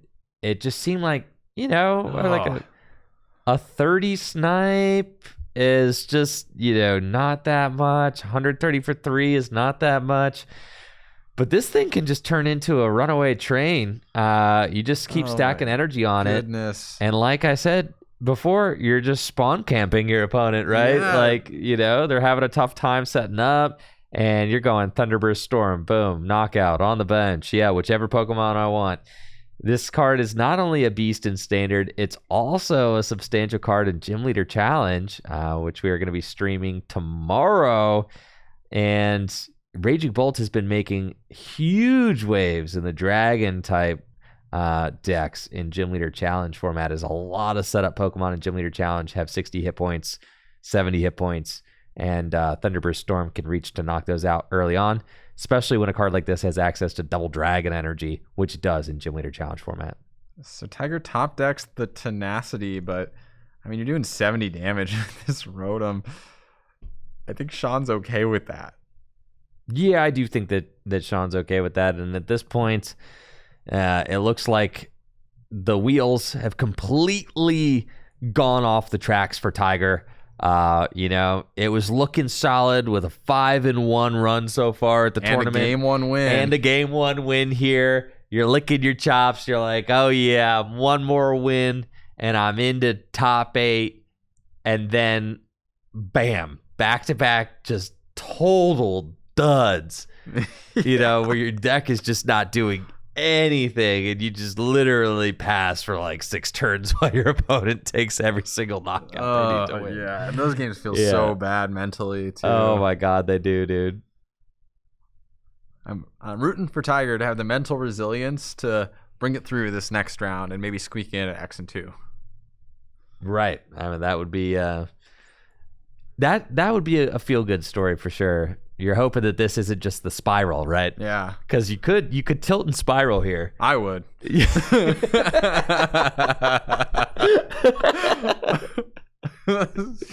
Yeah. Boy. Man. Oh yeah, and we see that head shake. Yep, that's not a feel good. No. Oh no! When you start flipping the cards, you flipping the cards. You know it's been a BG if you flip the cards. Yeah. Once you start flipping the cards, you're tilted. It's been bad game. Yeah. Yeah. I'd say GG's, but it wasn't GG's, Riley. Oh, it was BG's. It was BG's. It was BG's. I hate it when it's BG's. I do hate it when it's BG's. Yes.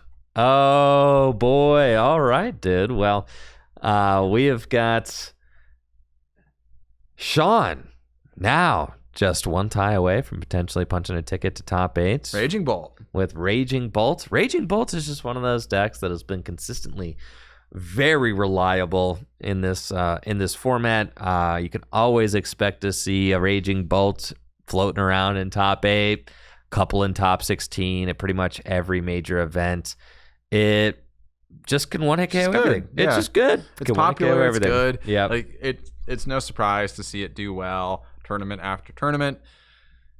I will say, one of the reasons I think Raging Bolt has found sustained success, even over the changes in the metagame, is utilizing cards like that single prize Raging Bolt to be able to snipe and take those key targeted knockouts with a single prizer in the active. Yeah. That's a complete game changer. Cards like Fan Rotom to swing for 70 and take those key knockouts with a single prize in the active for 1 energy. That's a game changer. Raging Bolt has evolved with the times. It's a deck that sometimes gets flack for being really simple and straightforward, but it has evolved to keep up with the metagame, which I think is cool. Yeah, it really has. It has not just remained stagnant. It is it's continued to develop. I mean, the baby Raging Bolt, I just like, that's been a really cool development in the deck. The Slither Wing to knock out Pikachu EX, go through that Resolute Heart ability. It's kind of finding all the answers it needs in order to stay relevant. It's funny thinking about Raging, like what are Raging Bolt's like great matchups? Like I guess you should probably like slay Dragapult. That should probably be your best one. And then Gardevoir can be close.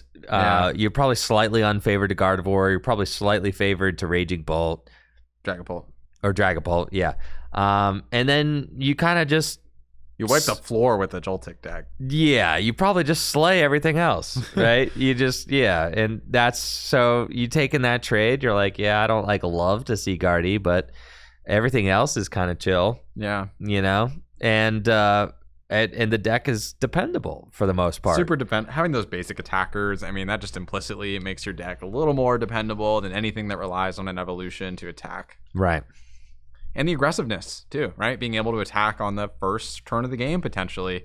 or your first turn going second is a big difference maker in just coming out of the gates and making an impact before your opponent has a chance to do anything. Yeah, it's definitely one of the most aggressive decks in standard format.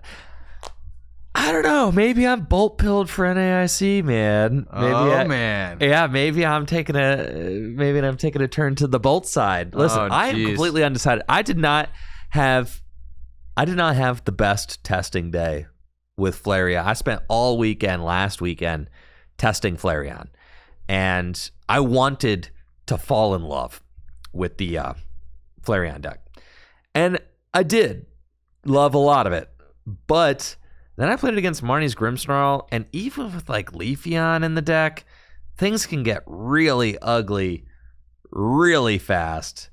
You could just get your dudes wiped like almost immediately. I mean, just with Frostlass pings and stuff, if they get like, they could just go heavy Frostlass and start doing things where like your Noctowls are just like melting, you know, you could like one tap a Grimmsnarl, but even if they 2-hit KO a Leafeon while also melting your entire bench, they don't really care. Yeah, I mean, the Grimmsnarl deck puts on a ton of pressure very quickly onto these Noctowl based decks because of all the damage spread, because of the Frostlass, building up those damage counters passively between turns. There's a lot to be afraid of when it comes to the Grimmsnarl, which is why it's one of the most popular decks today. I know, right? Yeah, I know. And it's like maybe... So, like, what checks the Grimmsnarl? Toad Scroll. Toad Scroll. Yeah. Maybe just the Flareon deck becomes a Leafeon deck. I don't think that sounds very good. I'll be honest with you, Andrew. That sounds like it sucks. Yeah. I mean, how does Raging Bolt fare into the Grimmsnarl deck? This what I'm saying. The Grimmsnarl deck might just be the it factor, right? Because the Raging Bolt deck could even lose to the Grimmsnarl deck because it got all this spread stuff going on. Noctowls are melting. I don't know, though, but you have like the Teal Masks and you have big one-hit KO potential. You don't have to bench abilities right away. You can just start off with the Baby Raging Bolt. You're a step faster than the Flareon deck for sure. You're more reliable than the Flareon deck. I like the Flareon deck. I could play the Flareon deck. It's definitely the deck that I enjoy playing the most. Yeah. It is super fun. It is really cool. You've got all these different things that you can do every turn. I love the Flareon deck. Playing it is a ton of fun. But are there more dependable options? You know, is there something that just makes more sense for the North American International Championships? And that's part of what I'm so stoked to kind of commentate over this event today. I agree. Get just a really good look at how the meta is like shaping up. It gives you a good foundation, right, for what this metagame will look like. And it won't be identical at NAIC. Of course, there's going to be developments in the next week and a half, but it's going to be really interesting to see the foundational elements. Like, what are the key contenders that should be on our radars? What are the interesting deck list choices that people make as they get in the top cut, as they get towards the finals? And if you watched our Journey Together one, you would have seen Gardevoir top 8 it, when nobody was respecting Gardevoir. And now look at it, right? So it's like... And Ben was playing the blender. Like, it was old Gardevoir tech. I mean, that was like, this was like primitive Gardevoir technology with the freaking blender in there, dude. That deck has been min-maxed to like the nth degree now, and like the list is super refined. But when you're talking like early formats, the lists aren't always super refined. It's not always the easiest to get a million games in. I mean, you take it just in aggregate of all the different players playing, the decks over and over and over and over again, and like the prevalence of online tournaments and the ability to grind out games on TCG Live and all that, doesn't take very long for decks to get refined. Definitely not. We see the metagame develop so quickly in this modern era. But not in like the first week. Right, No. Like the first couple weeks of a format. That's always the most exciting time, because the lists haven't been grinded out yet. There's still room for wacky stuff, and you see things that you don't expect, and that feeling of discovery to me is really exciting. So I always love the first 2 weeks of a format are always my favorite. Yeah. And then you get jaded. And you're like, it's just, I know exactly how this plays out. And We've then seen it new a million cards times. come out, and the cycle continues. And the cycle continues, baby. Yes. Yes, and we're it fans does. of the cycle, clearly, because we've been around for a long time. So. We have, Riley. We have. Yes. The cycle, it keeps providing. Yeah. That's right. The cycle keeps providing. But there's other formats too. And that's part of what I love about the Pokemon TCGs, that there's not just one way to play. And that is going to be on full display tomorrow for the Gym Leader Challenge 3K event, the largest cash prize pool ever offered for a Gym Leader Challenge tournament in the world. That's right. The Gym Leader Challenge format, which was recently hosted on the Pokemon Trading Card Game Live in a truncated form, featuring cards from Sun and Moon on Gym Leader Challenge format, which you can play at side events at most all regional and national championships, and even the World Championships. We're going to be hosting a $3,000 cash Destined Rivals GLC tournament here tomorrow, much in the same way that we are hosting our standard tournament today. And Riley, I don't know if you heard. I do know that you heard because I told you. I actually played in our Gym Leader Challenge tournament featuring Destined Rivals cards at Full Grip Games this week instead of streaming. That's right. And Andrew, it seems like there's some interesting developments in the Destined Rivals formats. If you've been following GLC for a long time, you may be surprised to hear what Andrew succeeded with. That's right. I took my day off and did not put it to waste. I played in our Gym Leader Challenge tournament, and I was victorious with my fighting deck featuring the Hitmon combo, which is just a really fun deck to play. You've got Hitmonchan, Hitmonlee, and Hitmontop, which all have this, to be honest, it's the kind of deck that you would be like, Andrew, you crap talk decks like this all the time. You do. You do. You badmouth decks like this more than anybody I've ever heard. What do you mean you played a deck like this? I call these kinds of things wombo combos, unserious, spread decks. I constantly crap on them. You do. But, it's broken now. And you know why it's broken now? But it's broken now. So. It's broken now because of something we haven't seen on stream all day today. A Rockets Pokemon, all right? Yeah. It's broken because of Rockets Tyranitar, all right? And Rockets Tyranitar is a really cool new Pokemon from the Destined Rivals expansion. You know what, Riley? We got some time between rounds. We're gonna pull her up. Sure. Let's talk about the Rockets Tyranitar. Yeah, so now, if you've been following GLC for a long time, fighting is one of the infamously underpowered types. The Hitmon combo being maybe the premier way to play fighting, but it lacks some of that special sauce. And what better way to get special sauce than a brand new Destined Rivals Team Rockets Tyranitar? So what this card does, and we'll pop it on screen here in just a second, is with the Sandstream ability, all basic Pokemon on your opponent's side of the board take 2 damage counters between turns. Now, this is only if the Tyranitar is in the active, but here's the thing. The Hitmon Pokemon are very low hit point. So if they get knocked out, you can promote the Tyranitar into the active position and start to crack on those damage counters onto the opponent's side of the board. And if your Pokemon aren't getting knocked out, well, that's good too, because they're not advancing their game state and taking prizes. Yeah. This card's just not, it's crazy because this card is so bad in standard. It just doesn't work, right? In standard is just this is a 2006 power card, right? That's that kind of ability.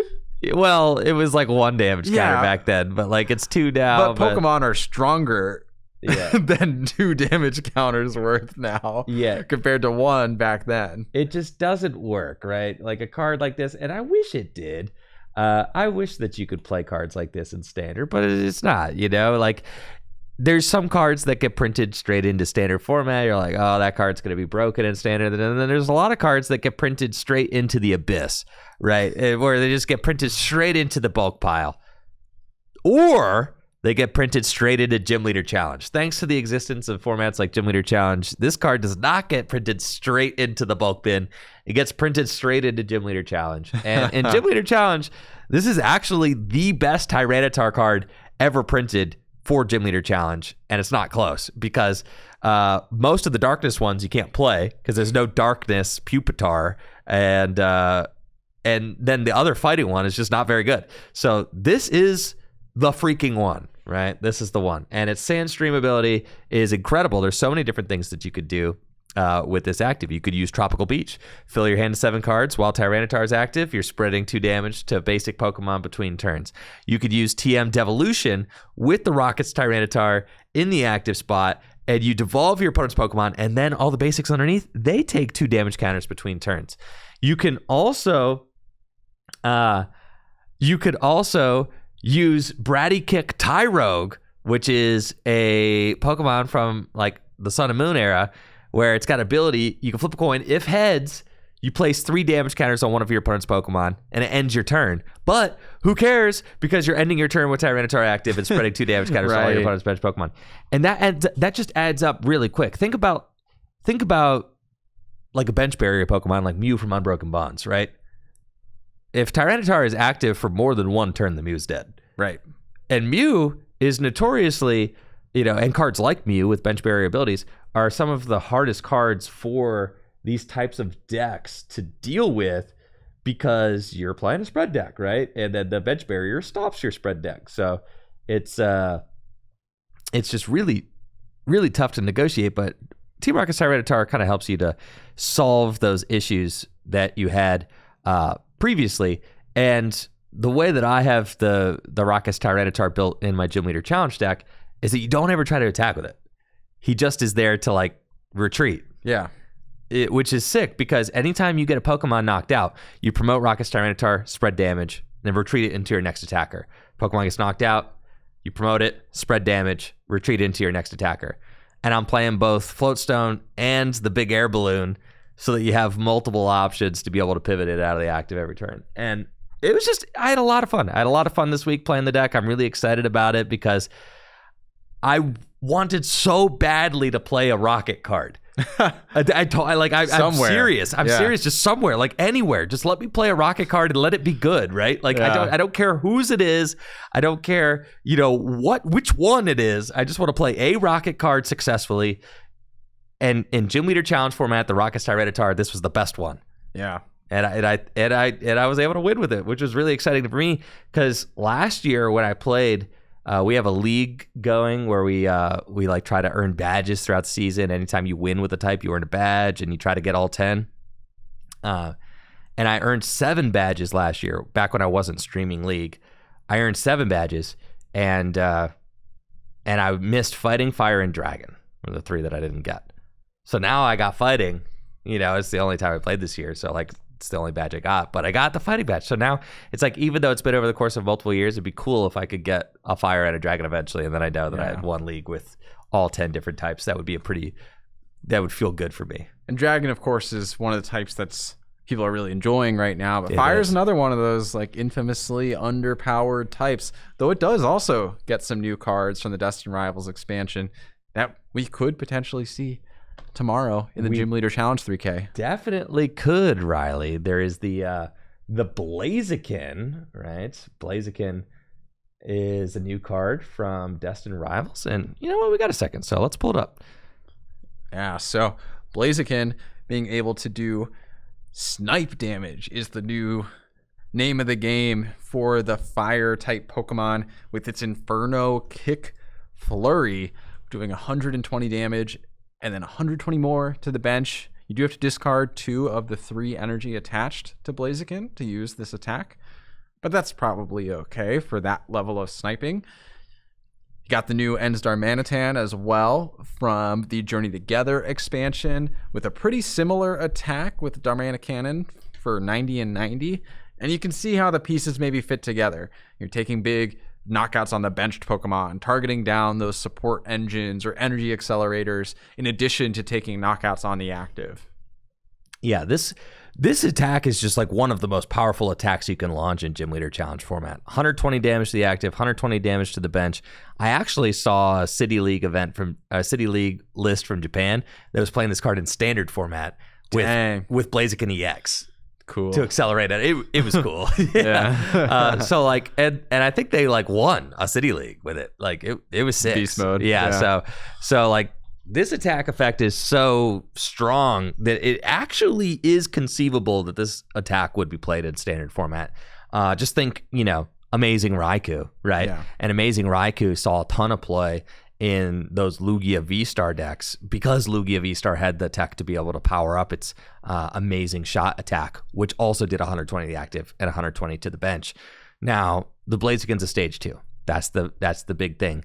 However, Amazing Raikou is so broken, it's actually banned from Gym Leader Challenge format. It's like one of the 10, 12 cards that's actually banned from Gym Leader Challenge format because its attack is quite ridiculous. In a format without rule box Pokemon, doing 120 damage to 2 things, especially when you got a card like the new Joltik in the format that could just like power it up instantly and then you're going in for 120 to 2.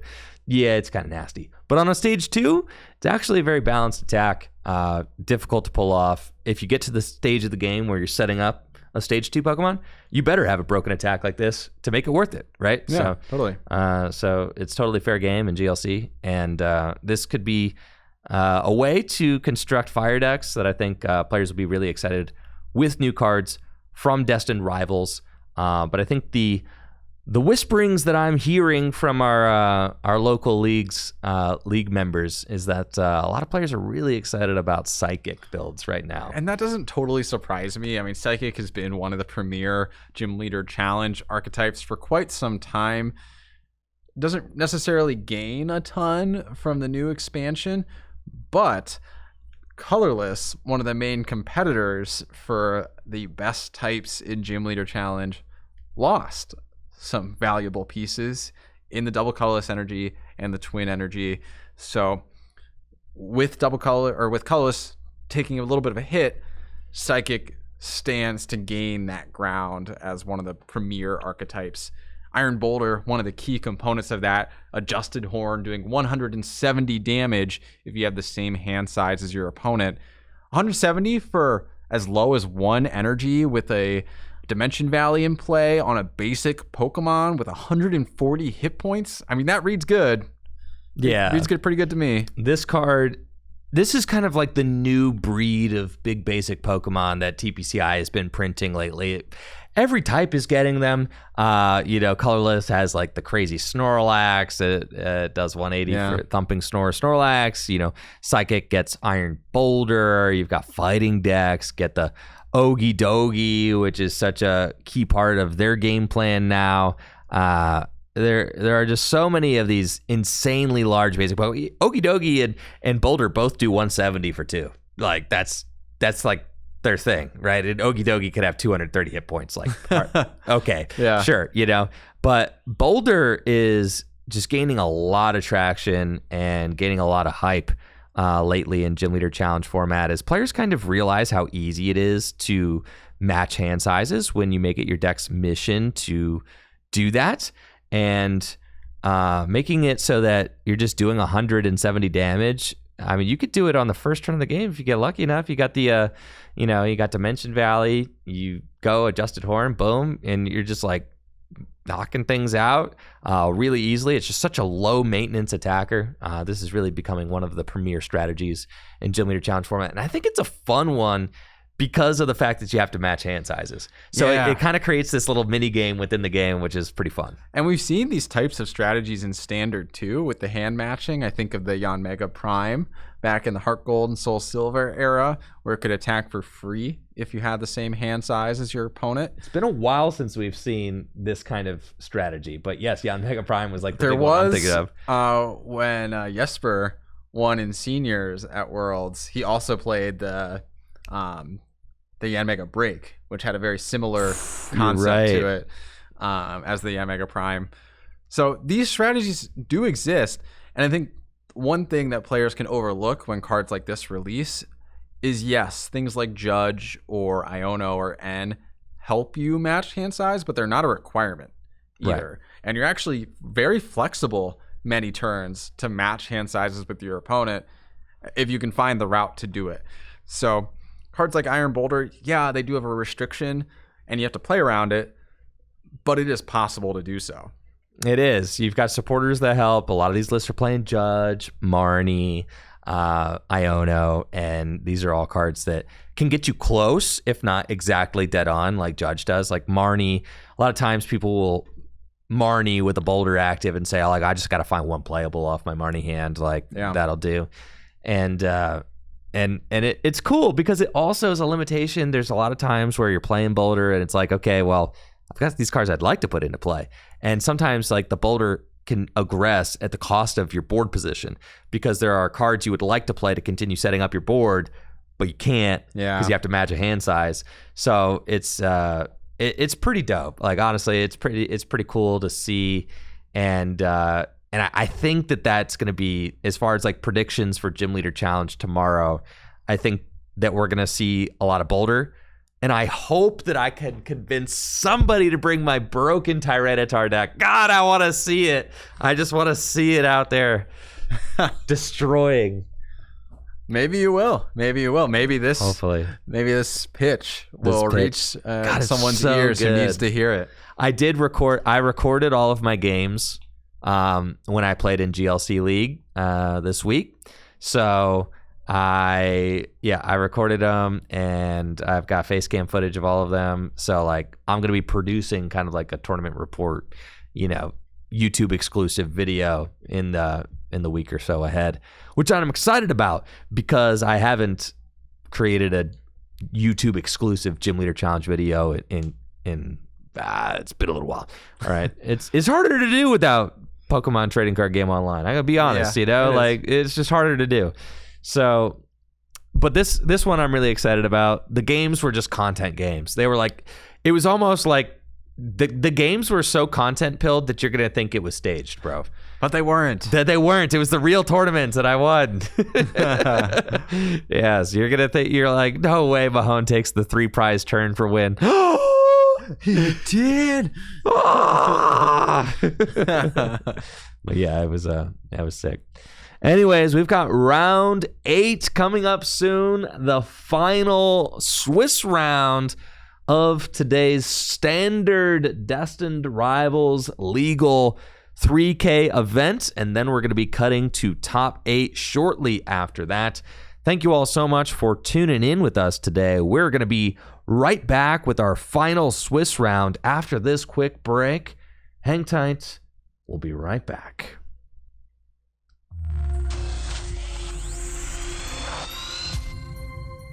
All right, folks, we are hopping right in to our 8th and final Swiss round of the day. We've got a returner from our first round, Josh Maylene, on the left with a record of 4-0-3.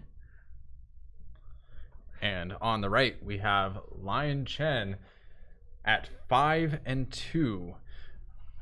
So we got what looks to be a Gardevoir versus Dragapult game here, a classic from the Journey Together format, replayed here in the Destined Rivals tournament. This is our final Swiss round before Top Cut, and at a equivalent X&2 record for both of these players, they're fighting for a spot on the bubble for this top 8. Yes, they are, and there's just a lot to gain. I mean, you could take home $1,000 if you win the event. So a lot of cash on the line. I mean, a total of $3,000 divided up amongst the top 8 finishers. So, and the $1,000 grand prize. I don't know about you, Riley. I'd like $1,000. Yeah, I wouldn't complain. Yeah, I mean, it would certainly help. I got bills to pay, and a baby to feed. Like, $1,000, that'd be a game changer for me this week. So I'm sure these guys are, would also love $1,000. Really, who wouldn't love $1,000, Andrew? That's what I'm saying. And that's why we run these tournaments, because we love giving people that experience of getting $1,000 for winning a tournament. For playing Pokemon. That's right. And how many players can really say that they've won $1,000 playing a trading card game? Not many. Anybody who's top 32 to regional, I guess, can say it now. The number is growing rapidly with the changes to the prize pools at regionals. Riley, I hate to say it, but most of my regional top 8s, I won $750 at those. Yeah, me too, dude. Me too. Yeah, and even more of my regional top 8s, I didn't get diddly for. Thankfully, I started after the money started coming through, so I never had to deal with that. Yeah, yeah. So it's cool to see, but yeah. Having the opportunity to win this much cash at a Pokemon tournament is certainly a very fun experience. I know I get hyped when I get to play at local league and I win like $100 store credit. Yeah, I agree, man. It's just fun to do what you love and get paid for doing it. Looks like we've got ourselves an Itchy Pollen as a Pollen War. Josh gets his Dragapult deck set up, and Lion also has Itchy Pollen. So yeah, we've got the itchy scratchy guys going at it. Now, one thing that can be pretty impactful in these Itchy Pollen scenarios is if one player is able to activate a Monkey Dory, you can move over those pollens and take a knockout mid-turn on your opponent's Badoo. Gardevoir typically is going to be the deck that more reliably does that under Itchy Pollen, just because they're playing a lot of hard draw cards and a higher count of darkness energies to activate their Monkey Dories. But either player, in theory, could access that Monkey Dory and really turn the tides on the Badoo matchup. And there we go. Itchy Pollen back and forth. Both players under item lock. Lion benching the Lily's Clefairy. And so I think what he's saying is I'm probably going to research again next turn. I don't want to put that Clefairy in the bin. I know it's super critical in this Dragapult matchup for taking those extremely powerful one-hit KOs. We got Arvin for, I believe, is that a Luxurious Cape? Oh yeah, Luxurious Cape and Ultra Ball there from Josh. And you think we're going to see the Lux Cape go on to a Pokemon, or is it just going to get Ultra Balled away? Well, you can't Ultra Ball yet, so I hope it doesn't get Ultra Balled away. There it is. And the Badoo is a crazy target. I love that. I'm tickled. He's huge. He is gigantic. And with no Dracloaks in play, Josh is a ways away from getting any sort of meaningful attack. But here's an Iono. Yeah, Iono coming out. If Lion doesn't find the Monkey Dory Darkness Energy combo, which I would say is fairly unlikely off an Iono to 6 with neither piece immediately in hand. Yeah, there's the Monkey Dory, but no items. There's the Vessel and the Monkey Dory. And TM Evo, but can't, not the TM Evo, I guess, matters at this point, but... Oh, but there's the Bravery Charm. Oh, yeah, dude. Oh, my gosh. We got some jacked up Badoos going at it with each other. This is crazy. Goodness. Yep. Well, man. We got some extremely large Badoos. And this is exactly why these decks are playing Brock Scouting, Riley. Exactly. Yeah. Literally the entire reason. Yeah. Brock Scouting allows you to search your deck for either 2 basic Pokemon or 1 evolution. And really, Josh needs an evolution in order to keep up in this item lock war going on. I mean, Lion is just really close to being able to, start moving with Gardevoir. I mean, there's 2 Curly on the bench, but Josh didn't have anything going on. Just an army of Dreepy. And even just getting 1 Dracloak is all the difference, because now you're moving with Recon Directive every turn. It's so much easier to find the following Recon Directives at that point. Oh, yeah. Yeah, you're seeing 2 extra cards a turn. Yeah, just makes a huge difference. And so looks like it maybe still is going to continue down this Badoo war. I will say, I think Gardevoir, generally speaking, doesn't mind this kind of situation, right? You've got the Badoo, you've got a Monkey Dory down, you're just a darkness energy away from completely undoing all of this work. And really, you don't even have to, now that there's a Lux Cape on this Badoo, you don't have to put the damage counters on the Badoo. You could move them onto a Dreepy, for example, and start to slowly wear it down using Josh's own damage counters from the Itchy Pollen. Yeah, the darkness energy hit would be huge here off the Iono. Let's see if Lion can find it. Probably plays at least 2, if not 3. Do we see a darkness? 2 psychic energies. So still good. I mean, still good to like be able to get an energy down. Yeah, maybe on this Clefairy could be a good place to hold an energy. Right. I like having 1 energy on the Clefairy here. You know what? Natalie told me something that disturbed me greatly the other day. Disturbed you greatly? What was it? Disturbed me greatly. Are you aware of how much each of those energy, the Heart Gold, Soul Silver play promo energy cost? They're at least $20. Oh, they're way more than $20, Riley. They're like 50? They're like in the hundo range. Oh wow. I think they're like $50 to $100 depending on the type. That like doesn't surprise me to some extent. I mean, they were already like $30, $50 years ago, and they're just, I mean, they're far and away the most gorgeous energy, the Heart Gold Soul Silver energy. In your opinion? In my opinion, yeah. I mean, they're just cool. They're cool, right? The fact they have the Pokemon in the background and stuff. Yeah. So they're unique. Any opportunity to get those energies in like a hollow style. And that's the thing. The promo, I remember, I mean, I've been playing long enough now that I remember, people used to just toss those little, the prize packs away, like, because they were pointless, because like the ones that had the play Pokemon stamp on them were seen as like the cheap ones. Yeah. Because they came in the promo pack, and those were the cheap ones, and then the hard to find ones were the flat hollow, reverse hollow ones. So the flat hollow, reverse hollows like pretty much don't exist anymore. Yeah, they've always been hard to get. Yeah. I think they only came out in the one set too. Yeah. So it's super challenging to get. Interestingly enough, we glossed over this, but Lion did opt to break the Badoo lock to get that double evolution on the Gardevoir. Right. How do you feel about that, Andrew? Yeah, I rock with it. Let's just get those Evos into play. Let's do it. Yeah, maybe feeling pressure because of the fact that Josh does have an energy and a Dracloak on board. I kind of like still going for the Itchy Pollen, to be honest. I mean, you have a Bravery Charm on the Badoo, not really under any immediate threat.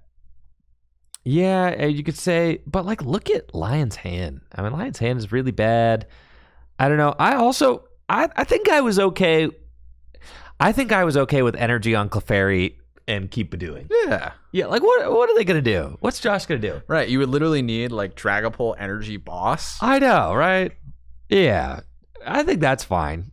I think I would have liked one more turn, but the TM Evo was there then, right? So like, yeah, but I mean, I guess Josh just uses Itchy Pollen again, so kind of back to square one. And here we are, yeah. And now you can do energy to Clefairy or whatever. Yeah, having an energy in the discard pile is nice. It is. As well. You can put it anywhere. Okay, well, I guess we're back to where we were, but now there's 2 Gardevoirs in play. And the Monkey Dory does have an energy on it now. So, like, that's going to play into Josh's favor. Josh has got the Luminous energy on the Monkey Dory, so yeah, can start to toss those damage counters over to Lion's side of the board, and also heal his own Badoo, right? I mean, so like, that's the annoying thing. This damage is not actually adding up now. Yeah, and we were saying how Gardevoir is typically going to be the one that sets this combo up the quickest under lock, but Josh was able to get it out slightly faster because Lion whiffed those darkness energies.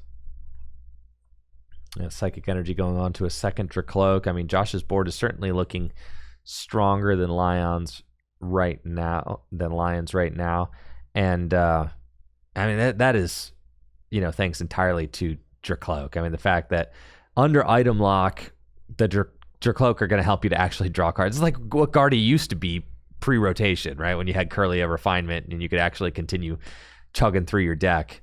And this is a pretty threatening position because there is 70 out of 80 damage on that Badoo. Oh, yeah. And if Lion opts to go for his own Itchy Pollen, then there's 10 damage counter, or 10 damage, 1 damage counter, that Monkey Dory can move back over and take a mid-turn knockout. Or you go Accelerate to Clefairy, take 2 prizes on the Badoo. I like that. Go in, you know? Yeah. Yeah, I guess you can. The Lux Cape does make that a pretty appealing That's route. what I'm saying. Just go in. It does put your Clefairy in harm's way. But you're going for 2. Yeah, so I think it's fine. Yeah. I like that. I would have really liked to see Lion actually take that knockout with Clefairy. You've got the Psychic Embrace. You got the Psychic Energy in the discard pile. I think this is a huge missed opportunity. That also denies the damage counter on board, so Yeah. you can't take this mid-turn Badoo. Yep. And then it gives you another turn because, Josh will have to, waste a damage counter, placing the damage counter on Badoo with Dragapult. I mean, so I think that I would really like to see that play. There is a Lux Cape on that Badoo, right? Yeah, maybe overlooking the fact that it's specifically a Lux Cape. Maybe thinking it's a Bravery Charm instead, or acting like it's a Bravery Charm. Yeah, I agree. I really do like the Clefairy play here. Yeah, because why else the energy on the Clefairy? I get you want to save it for a Dragapult, but what are we here for if not to try and go 2-4-6? Right? You send up Clefairy, Josh sends up Dragapult, you Night Stretcher Clefairy, send up a Guardy. Yeah, You're winning. I feel like now we're in the same spot, but just a turn later. There's another monkey. Still don't have access to items because Itchy Pollen took that knockout. A Darkness Energy would be really nice here, but nope, none to be had. Finds a supporter. Arvin. God, Arvin is so bad. Arvin is terrible. Arvin is terrible under a Badoo, especially. Yes, Arvin is not doing anything here. Could get a Bravery Charm, though, for this Clefairy, which would be pretty nice, actually. Yeah, that would be nice. But yeah, kind of exactly what you said. Now, since Lion didn't go for it last turn, now Lion's in the same exact position, but a turn behind, right? So I do think that Lion should just take this knockout on the Badoo with the Lily's Clefairy. I think that's happening this turn. Yeah. But it could have happened last turn, but it will happen this turn, I suspect. And then Lion will take 2 prizes. But Josh will then have the opportunity to pop off with Dragapult, and we'll see if he is able to take any bonus prizes with the extra damage counters placed by Dragapult DX. There's not really any low-hanging fruit, though. No, there's not. And because this Clefairy is completely out of range thanks to Bravery Charm, if Lion's able to put together a Monkey Dory combo next turn of some sort, could still manage to swing this back. Again, I just feel like there was no real reason to wait that 1 extra turn, though. It just gave Josh more time to develop his board further with the Recon Directive. It gave more time to attach energy to his Pokemon. Yeah, I think the same play could have been achieved a little bit quicker with no real downside. Yeah, Recon Directive as Josh digs through for the Dragapult he needs in order to put damage on the board, and Ultra Ball will guarantee that Dragapult comes down now. I think I also see the Unfair Stamp in Josh's hand also. Is this a turn you think that we're going to go for Unfair Stamp? I mean, what do you do as Josh in this position? You're staring down 2 full HP Gardevoir EX and a Lily's Clefairy. Everything that Lion has can one-tap your Dragapult so long as that Lily's Clefairy is there. Yeah, I think you have to go for... taking the prizes, I guess, is valuable. Spread the damage onto the Clefairy. The thing is, with just 1 Monkey Dory, the 6 damage counters can be brought down to 3, and then Clefairy's still out of range. Yeah, right. And the Lily's Clefairy is going to be able to just go for 2 more. Yeah, here I feel like next turn. oftentimes in a situation like this, you'd actually prefer the Fez to have no damage on it. Right. So that way it would still be inactive. Yeah, no, that's a really good point there. You almost don't want to take the knockout, right? Yeah. So I almost would have preferred that 1 damage that's currently on the Fez to either have been preserved on Josh's board or moved somewhere else. Like the Clefairy. Ironically, if that 1 damage was on the Clefairy, it would prevent the Monkey Dory from saving it.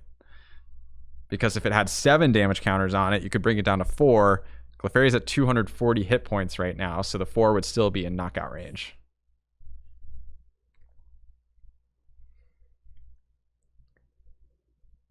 All right, we got a Jacques from Josh.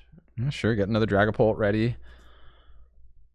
And a Dracloak. See if he chooses to evolve or preserve his recon directives. And then this Dragapult will be able to Phantom Dive to clear this Fez. Yep, just evolving down. Recon directive. And yeah, 6 damage counters. You have to imagine they all go onto Clefairy. Or at least, yeah. There's at least a few of them. And some are also going on to the Monkey Dory. Yeah, the thing is, if Lion just has a Darkness Energy here, I think that basically seals it. Right.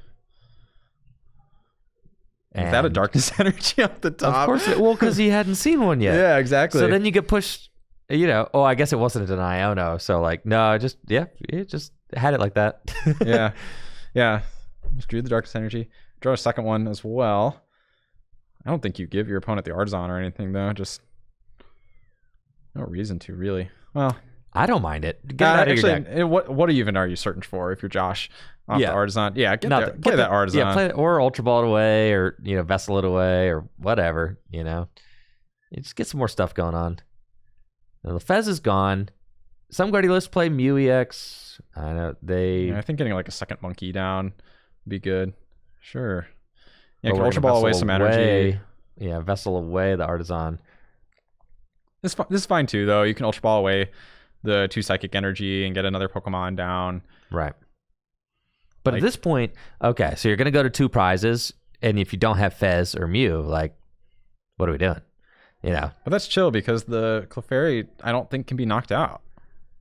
So you just retreat. Yeah, you just retreat the Clefairy, take the knockout with Guardy, and then you say, what? Yeah, I was even thinking just attack with Clefairy. It's fine. No. Why not? Why not? It might as well not be in the active, right? I guess. I mean, if it can't be knocked out, and we see Lion smartly just moving the damage onto the active. Yeah, see? Just attack with Clefairy. It's invincible. It's invincible. I guess. I guess the one route to KO the Clefairy would be one of those Blood Moons that we see sometimes in these Dragapult lists. I'm saying, bro, I'm attacked him with Guardy, dude. This is cap, dude. It's probably fine, but Guardy is way safer. You've got 2 for what? Yeah, the Blood Moon is a potential route to KO the Clefairy, but a Dragapult certainly isn't taking the knockout here. No, Blood Moon is not unheard of. Dragapult decks do play that card. Okay, well, an energy just came down on or no, that was EXP share, I think. We'll see. We will see. We'll see. Yeah. I'm just saying, Iona to 2 Blood Moon, and then Lion is... You're not loving it. You're not loving it. No. Although you are just like... Darkness away from win. Yes, but... No, Darkness doesn't get there because 60 plus 190 is 250. How much HP that thing got? 260? 260, dude. God, that card is way too big. It is way too big. It's way too big. But I think it's better. Can we just agree that it wouldn't be fun if Blood Moon just knocked itself out? So it needs at least 250. Sure, man. I guess. Yeah, you're right. It would be less fun if it knocked itself out. God. But what does that say? Is that the Blood Moon right there? Yes, it is. Yeah, you're right. Yes, dude. And there is the Blood Moon. It's the first Blood Moon in the stream. And would you look at that? Well, with the simple Night Stretcher and Counter Catcher. Yeah, but this could have been avoided. This could have been avoided for sure. Yeah, a little greedy to preserve the Clefairy in the active position in this If Lion spot. loses this game, dude. If Lion loses this game, then it's because Lion chose not to attack with the Guardy when he could have. It's true. When he could have attacked with the Guardy. It's true. You're spitting fire for sure. I mean, just a Counter Catcher gets there. Research. Well, you need the Night Stretcher and the Counter Catcher. Yeah. Surely off of research, we're getting a piece. There's the Night Stretcher. All right. But not the counter. Oh, because, right. Yeah. Because this thing ain't weak to fairy. Well, wait, though. All right, You can do, if you get the Clefairy again and move 60 over, the Clefairy can do 200. That's true. If you fill your bench. So all you need to do is bench that Screamtail and the Clefairy. I think Lion sees that, but is just like checking their math. That's what I suspect. Yes. Yeah. Stretcher. Dude, the Clefairy's so good. The Clefairy's broken. The Clefairy's completely insane. And just bench literally anything else. Yep. Yeah, and there here we we go. are. Yep. Broken deck. Guardy's nuts. Lion sees it. Perfect. Boom, boom. Double monkey. Wham, bam. Dang. And there it is. Never punished, dude. Never punished, dude. Never punished. Yep. GG's. Lion takes the dub. Here we go. It all came down to that cape on the Badoo. I know, dude. I know. God, the cape. The cape on the Badoo. I was thinking to myself, like, the luxurious cape on the Badoo, I was like, that just seems like a glutton for punishment. I feel like the cape is traditionally for like protecting a Dreepy or something. Right. On the bench. Yes. Right, because then once it evolves into like a Dragapult, it's negated, right? So like it's to protect it from, spread damage and things like that. You'd much rather that be like a Bravery Charm on the Badoo. Bravery Charm is far superior there. And that's far superior in that specific circumstance. Yeah. And we see Lion was able to clutch out that dub. And now with a record of 5-2, Lion and Josh essentially have the same record, even though they have different records. Lion's got a record of 5-2. Josh has a record of 4-0-3. Same amount of match points as they compete for one of those final spots in top 8. Now, a record of 6-2 or 5-0-3 will not be guaranteed, but it does give them a chance at the top 8 if they can have good enough resistance, good enough tiebreakers. Yeah. And with the tie rate that we saw at this tournament, potentially being high, it may allow there to be more wiggle room for X and 2s to make it into the top 8. I agree. There should be... there's apparently a lot of ties. No undefeateds in Swiss pretty early on. Let's see what these guys got for game number 2. And the double Badoo opener is pretty intense.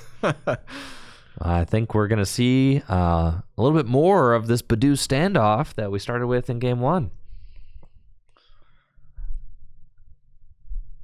Lion looking through his Pokemon lines, checking his prizes. Off the Buddy pop in here. I'm guessing we're going to see double Ralts like we saw in game number 1. Yeah, I usually like to get 2 Ralts when I'm setting up my Gardevoir deck, Riley. I think so. Yeah, to be honest, there's not that many other targets you can get off the Buddy No, pop there's really not. You could get Drifloon, I guess. But like that's for what? Yeah, that ain't it, dude. It's 2 Ralts every time.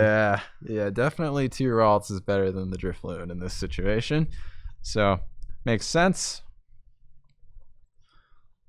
And there is a Darkness Energy in hand, so Lion actually could Ultra Ball right now, get Monkey Dory in play, and be totally ready to go. Yeah, that's scary. That's a really scary turn from Lion. Very powerful turn 1 going first.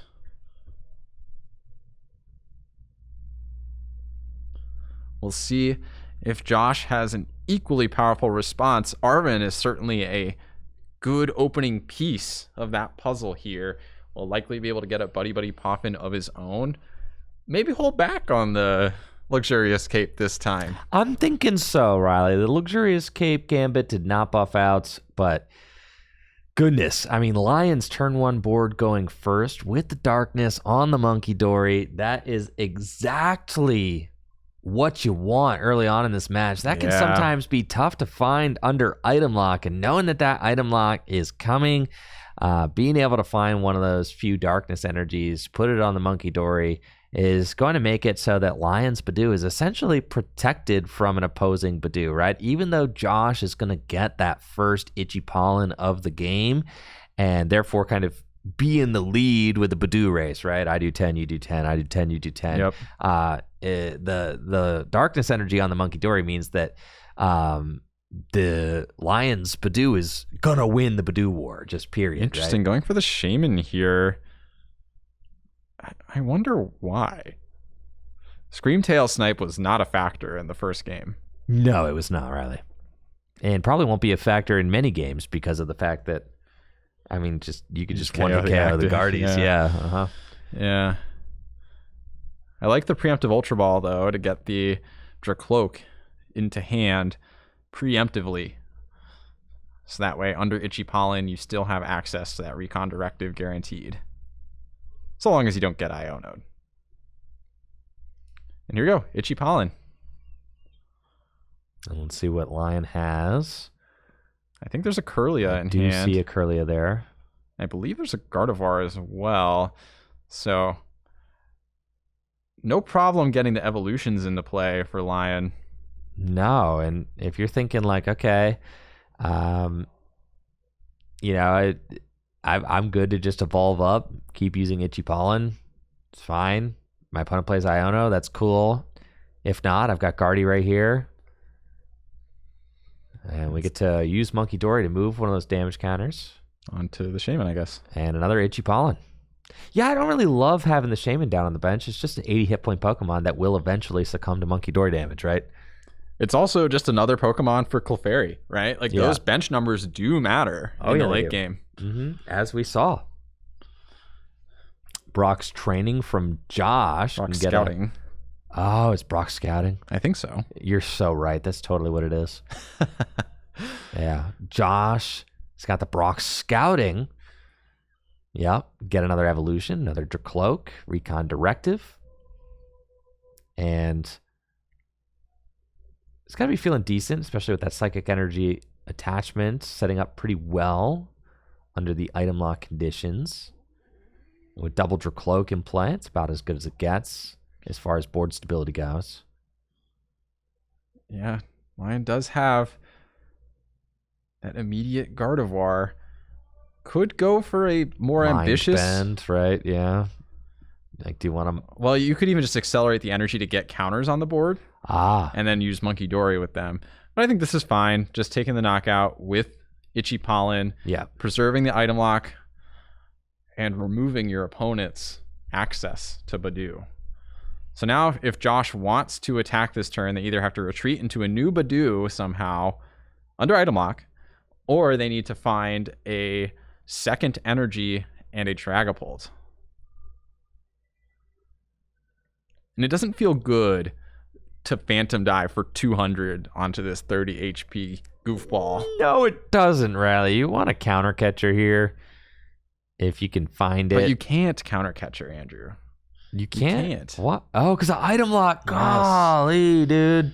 Yes.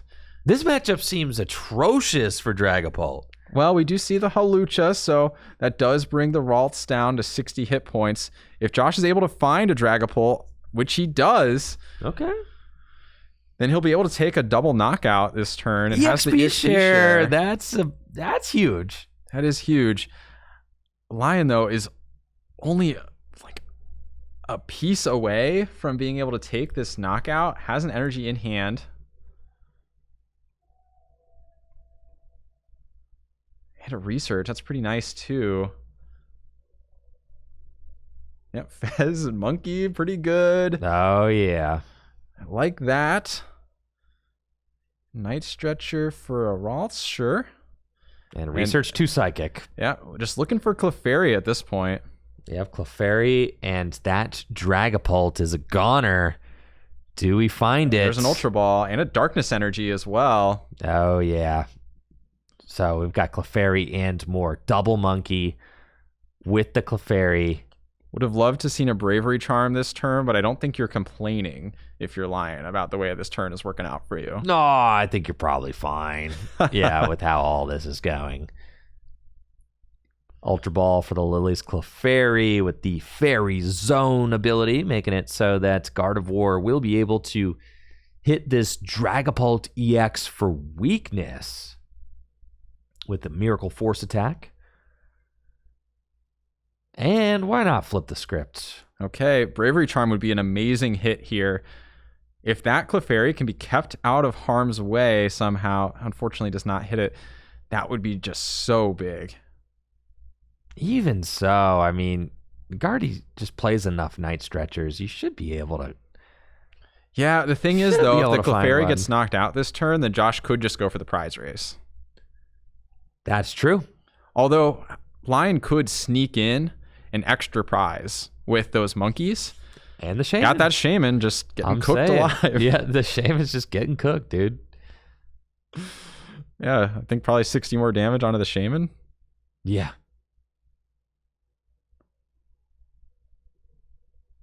No need to put it anywhere else. I don't think you need to get too cute. Nah, yeah, just do that. Yeah, seems good. EXP share does preserve an energy for Josh, which is pretty big, honestly. I think Josh would probably be out of this game if not for the EXP share. Oh, 100%. That's the only thing keeping this thing going. So Josh's hope is something along the lines of like Counter Catcher and Iono or Unfair Stamp, knock out the Clefairy, and go down to 2 prizes left, spread some damage, maybe put all 6 of those damage counters are going to get removed, aren't they? No matter where they're put. Yeah. Yup. Yeah, this matchup seems really bad. It's hard. Yeah, your guys are just getting mowed down. It's hard for sure. Yeah, Lily's Clefairy. Turns out having a weakness makes cards just so much more balanced. Especially when they have 320 hit points. Yes, for sure.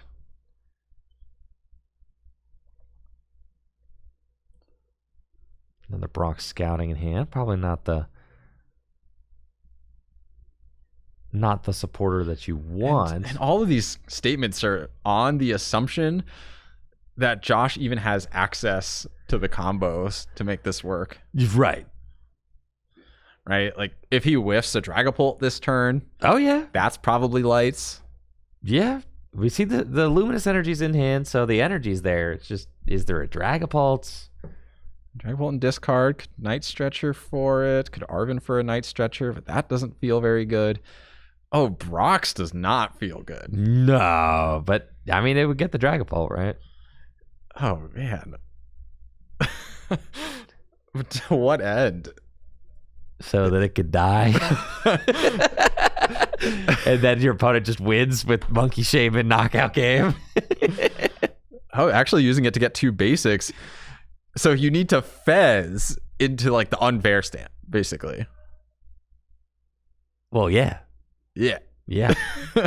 The route's there. The route's there. You need to Fez into Unfair Stamp and need to hit Counter Catcher at some point in that process, either off the Fez or off the Unfair Stamp. Yeah. That's the route. We trust. We trust. We trust. Here Come we go. on, Fez. Flip the script, Fez, dude. Do it. Nope. Counter Catcher, but nothing else. Come on, Fez. Scoop it up. Fez needs to pull its weight, seriously. Yeah, I think I'm thinking it's a little over, Riley. I think it's a little over too. That's crazy just how quickly this game got out of control. Oh, super fast. Yeah, if that Clefairy is allowed to be unanswered for a turn. That's a toss a hand. Toss the hand on the table, say good luck in top 8 if you make it. Yeah. If you make it. Oh man. Retreat. Oh baby. Yeah, like this isn't winning a game, I don't think. No. But play to your outs.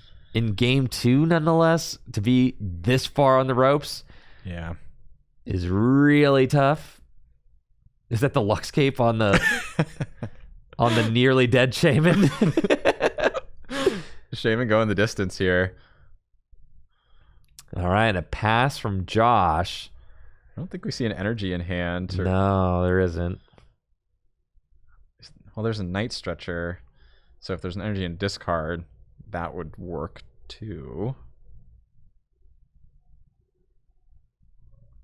Discard pile is slightly out of frame. Yeah, Arvin. This seems fine. Right, just guarantee it. Earthen Vessel, Bravery Charm. Yeah, those are cards you certainly want.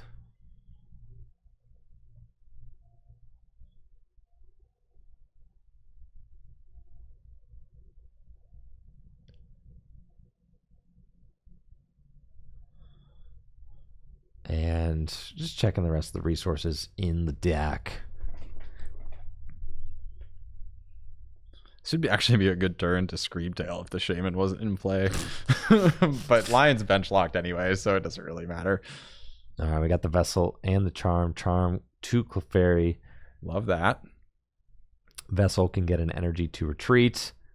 Yeah, probably not counter catching much from here. Nope. If I had to wager. Always feels good to, start ditching your counter stuff. You're like, oh yeah, dude. Yeah, this isn't relevant. Yeah, we're winning from here on out.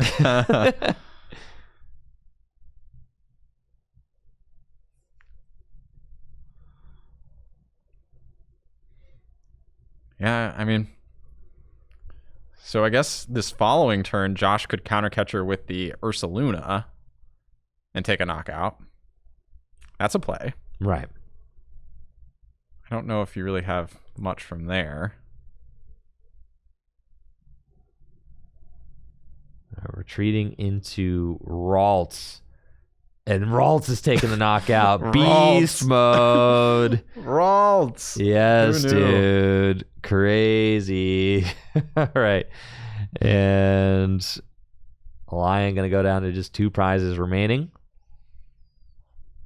Okay, so Josh's opening is to KO that Clefairy with a Blood Moon. Blood Moon is in hand from the Brock Scouting last turn. That's right.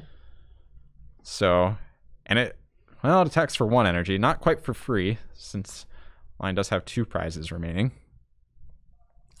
And we're going to exhaust our draw engines here. Have to imagine looking for the Unfair stamp. Or at least an Iono. Right. One of those pieces. Ultra Ball, Dragapult.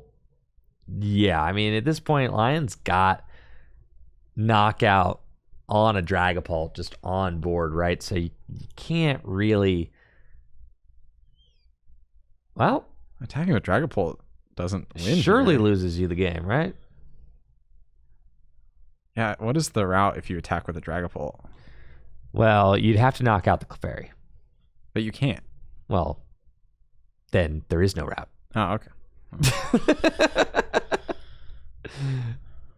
Arvin. Unfair stamp, probably. I guess if there's not enough Psychics... to be honest, I don't really like the Ralts play. I think it was too cute. Oh, yeah. I think the Ralts play was too cute because now you have energies that could potentially get trapped. Oh, yeah. If Josh, for example, were to gust this Clefairy. Right. Just go for 2 at knockout on the Clefairy and then and the it's unnecessarily risky. But man, does it even matter? I don't know. Maybe it doesn't. With 2 Monkey Dories set up like that, there's so much damage mitigation.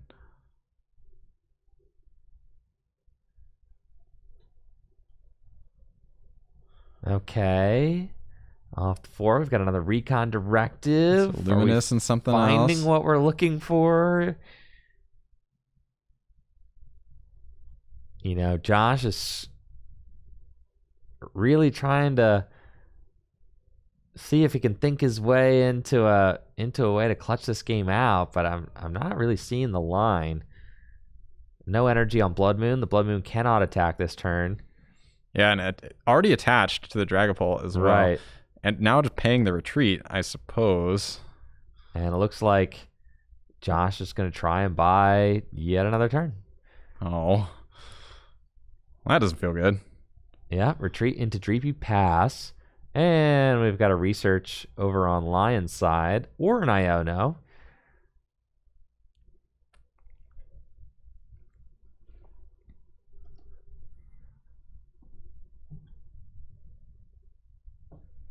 Do you even burn the supporters at all? I wouldn't hate to see something like a Darkness Energy going down on the Pheasantipity, for example. Just guaranteeing that you have a retreat. And retreat this Ralts. Retreat this Ralts so you have an energy in the discard pile. So you have a retreat option on every single Pokemon in play. And I would also like to see a damage counter moved on to the Blood Moon to guarantee it gets knocked out by a Gardevoir. Right. Those are the things I'm looking for. And why not attack with Gardevoir, right? There, there's nothing in Josh's deck that can KO it. Right. Yeah, so I think this is better than trying to attack with something like the Ralts that we saw last turn. Yeah, the Ralts play was too cute, I think. Yeah. It was like unnecessarily cute. For sure. All right, here we go. One prize separates Lion from a win in this match. The final Swiss round will put Lion to a record of 6-2. Can Josh thread the needle to force this to a game 3? Okay, Josh committing the attachment yet again to the Dragapult, although this time Blood Moon does attack for free. Right. And that is who is in the active spot right now. All Lion needs, though, at this point is like a rescue stretcher, a night stretcher. And that's game. Although going down to one card does have Fez, though. And I don't know if Lion's burned a night stretcher yet or not.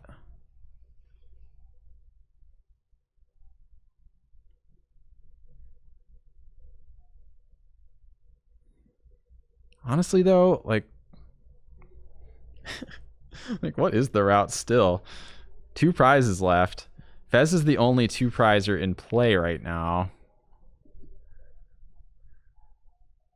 And you just retreat double monkey game.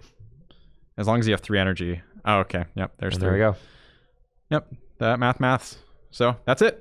And Lion will emerge victorious in the final Swiss round. Josh falling just shy. The first loss he's been dealt on the day with his Dragapult DX deck. Lion winning with Gardevoir 2-0, a convincing win over Josh's Dragapult, and Lion will have a shot at potentially snagging a spot for the top 8 of this tournament. And Riley, that will conclude the Swiss round portion of today's event. We are on to top 8. That's right, folks. We've made it through all 8 Swiss rounds, which means we're waiting for the dust to settle, but top 8 is on the horizons for us. I'm really excited to see what decks climb to the top in this battle for the $1,000 first place prize and the $3,000 prize pool ahead of us. Exactly. We got to see some really cool cards so far. We got to see an Ethan's Typhlosion deck where an Ethan's Typhlosion took all 6 prizes in a game. That was pretty sick. We got to see a Marnie's Grimmsnarl mirror match. But that was the only Marnie's Grimmsnarl we saw on stream today so far. So hopefully we can start to see Marnie's Grimmsnarl making top 8 and then facing off against other decks in top 8. That would be really cool. And we got to see, old favorites, Gardevoir, Dragapult, all see a lot of success on stream so far today. And Riley and I are going to get together our top 8 players and decks. We also got word that our Journey Together standard champion, Devin, the senior age player who won our last released weekend standard event, is actually locked for top 8 already. Yes. Again. Yes, with a Dragapult Charizard deck. So just farming. Yeah. We'll see if Devin can put on another master class for us. I think it'd be really fun if we could get him for that top 8 round. as a returning star in the tournament. But we'll go ahead and collect some data on who's out there in the top 8. Make sure we get that in front of y'all going into our top cut of this 3K tournament. We're going to be right back with top 8 in just a moment. Thank you all so much for being here for our Destined Rivals Release Weekend event so far. We'll be right back with top 8.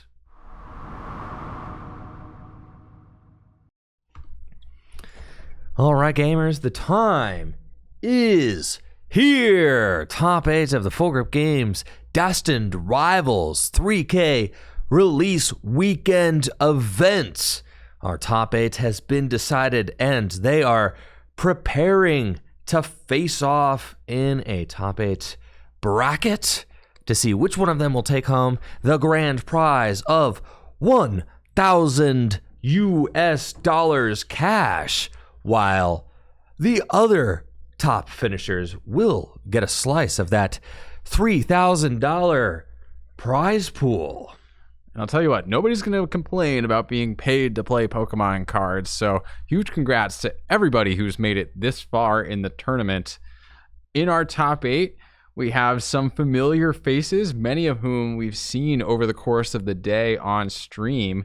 We have fan favorite Devin, the winner of the Journey Together 3K here at Full Grip Games, rocking that Charizard Dragapult deck. A handful of Raging Bolts. We've seen Carter and Zach both on stream here today. And Tiger and Chase and Lion. And Tiger and Jason Line, yeah. We have Trevor with his Marnie's Grimmsnarl, the only Destined Rivals archetype to make it into top 8, but it was the one that Andrew and I were rooting for in that Grimmsnarl. And then the rest of the top 8 is that Charizard Tera box and the Gardevoir decks that we've seen earlier today. And we saw Grant earlier on stream, you know, with 2 ties. We said he cannot afford to lose again. He did end up losing one more and is the ninth place finisher. Clean cut though at X and 2, which is pretty rare to see. I feel like an X2 slice off there, but the tie rate was just good enough to allow all those X2s to squeeze in. And huge thanks to Swizzerton over on Twitch with the 2,500 bits. Huge thank you to everybody who subbed up over on Twitch throughout the stream today as well. I really appreciate the love. Thank you so much. Thank you everybody on YouTube for watching the stream today and joining Riley and I as we commentate over this marathon of an event all weekend. A $3,000 cash event today, a $3,000 cash Gym Leader Challenge event tomorrow. Jesse Parker hopping in there with the 5 gifted subs. Let's give it up for Jesse as well. Yo, thank you, Jesse, for those 5 gifteds. And thank you all so much for being here, for supporting the content, for supporting the shop at Full Grip Games. It really makes a huge difference. So thank you guys so much for allowing us to create this content that we love by supporting the content with your donations and viewership and with your shopping at fullgripgames.com. Thank you so much. We have got our top 8 match going to be getting underway here in just a moment, and we are going to be showcasing that Marnie's Grimmsnarl deck. Once again, 3 Raging Bolt in top 8, 2 Gardevoir decks, both squeaking in at 6 and 2, a Zard Tera box, and our top seed Charizard Dragapult. So it should be pretty exciting to see how this top 8 plays out.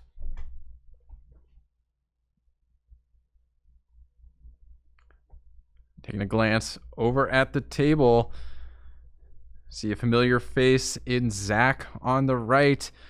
We saw his lightning fast plays earlier today, and Trevor will be his opponent with his fearsome Marnie's Grimmsnarl deck.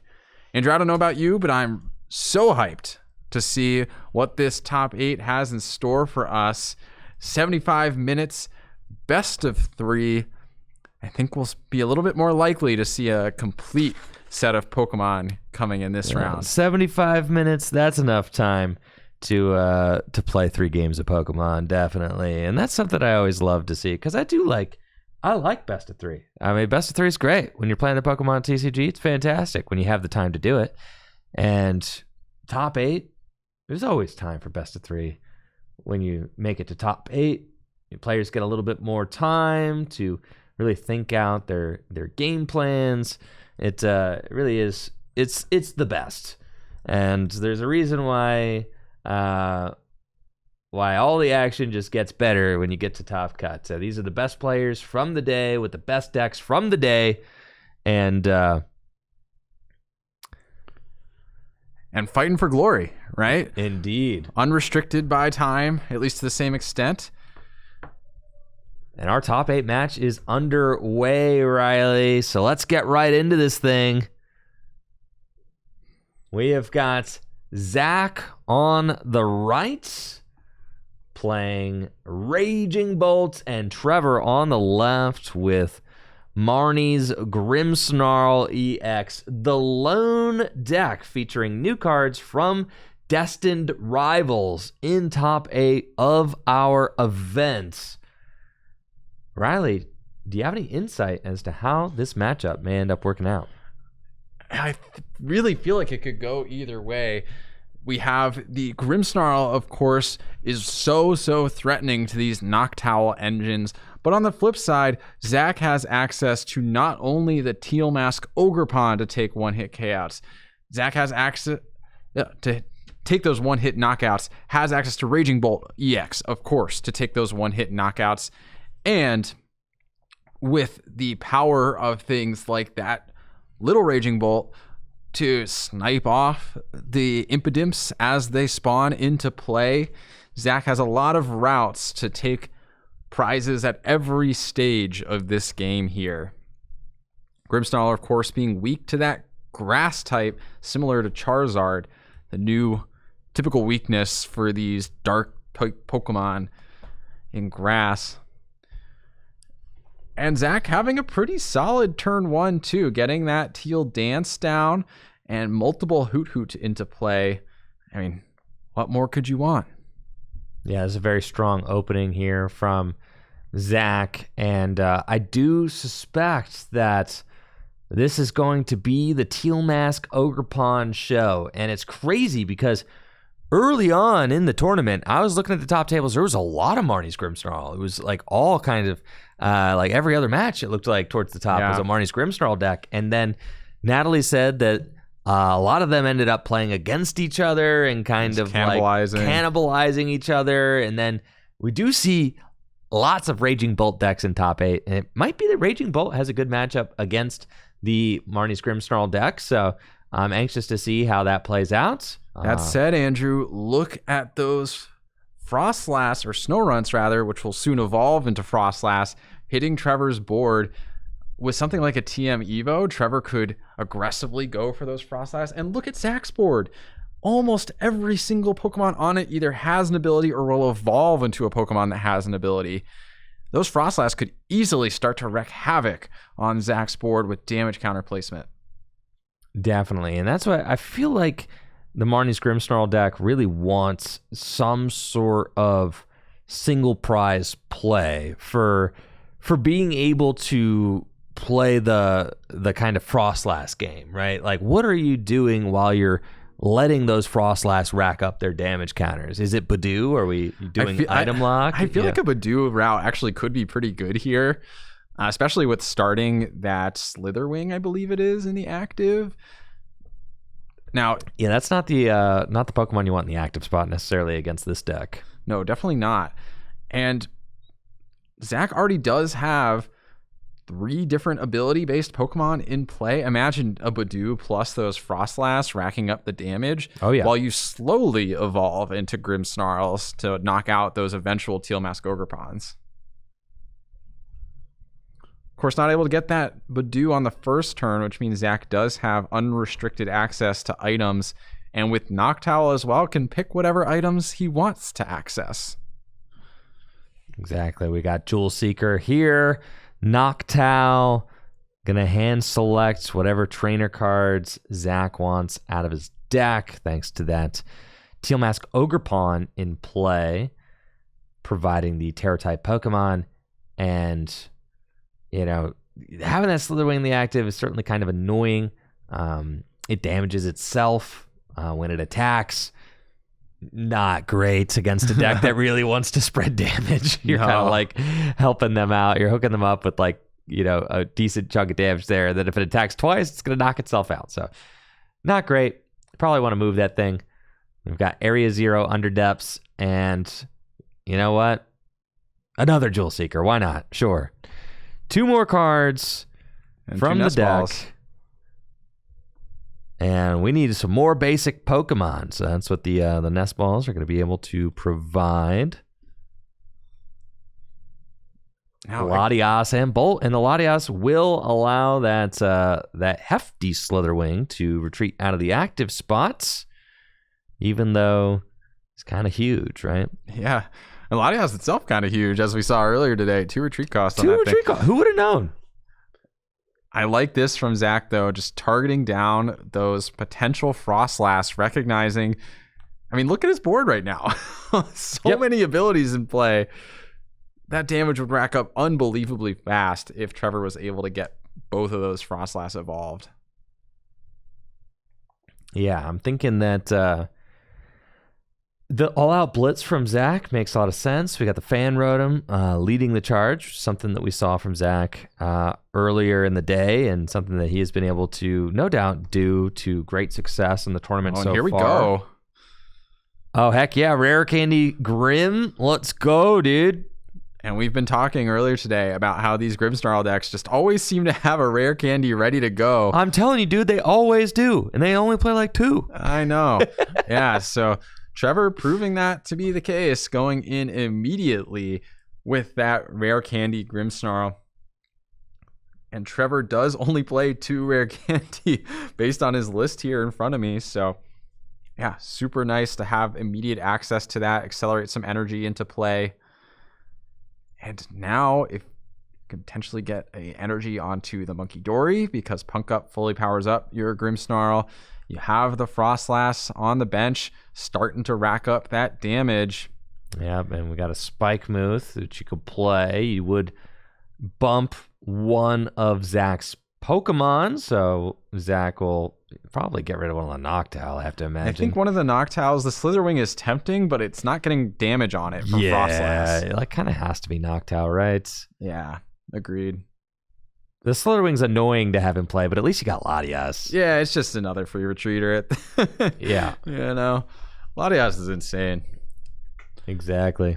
You know, Spike Mooth, I'm thinking of Morgrim would come into play. Morgrim makes a lot of sense here. Or an Impidimp, sure. Maybe already has access to a Morgrim in hand. With only 2 rare candy, only got 1 more after this, so you imagine you're trying to evolve through the Morgrim if you're getting another Grimmsnarl out. But hey, with the secret box, Andrew, anything's possible. That's so true, Riley. Oh, yep, no, that's the Morgrim, so never mind.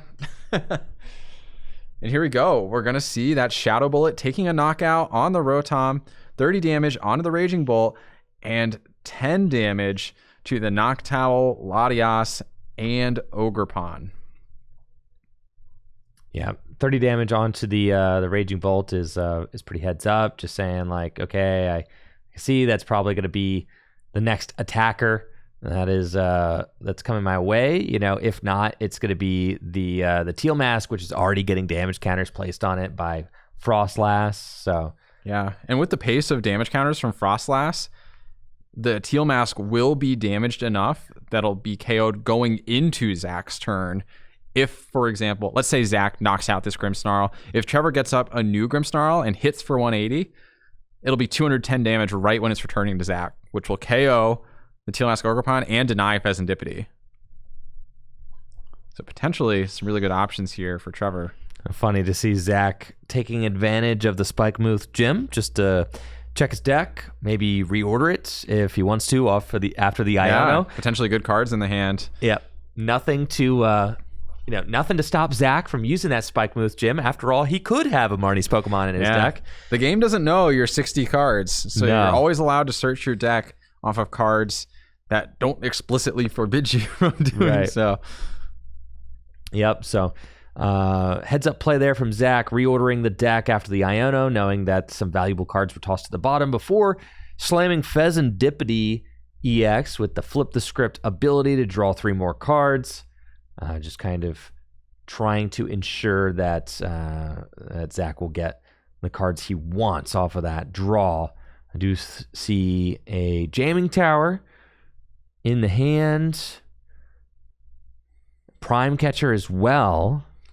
Yeah, to be honest, I don't think either of those are particularly helpful in this particular scenario. You really just want to get energy onto this Ogerpon so you can swing for that big one-hit KO. Don't want to gust around it. Just get that nice Teal Mask Ogerpon.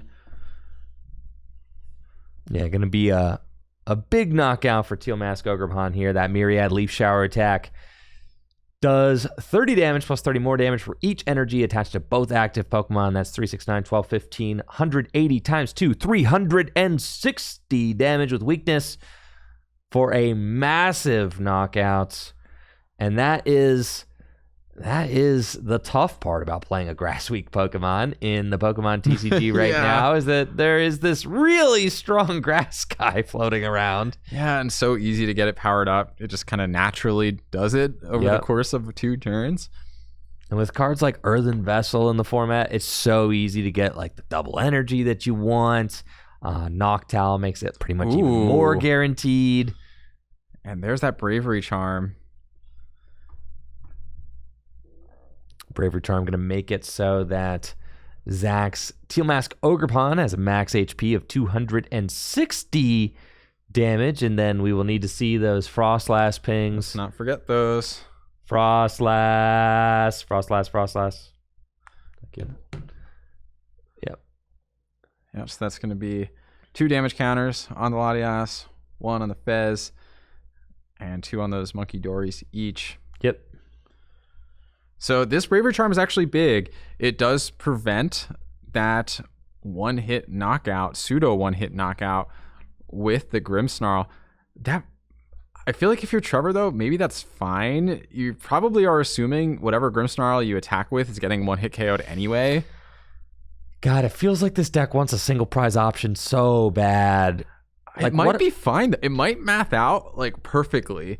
If Trevor can get up a third Grimmsnarl, hit this, spread some damage, right? Get the Frostlass counters, get Monkey Dory stuff going, and then hit one more time.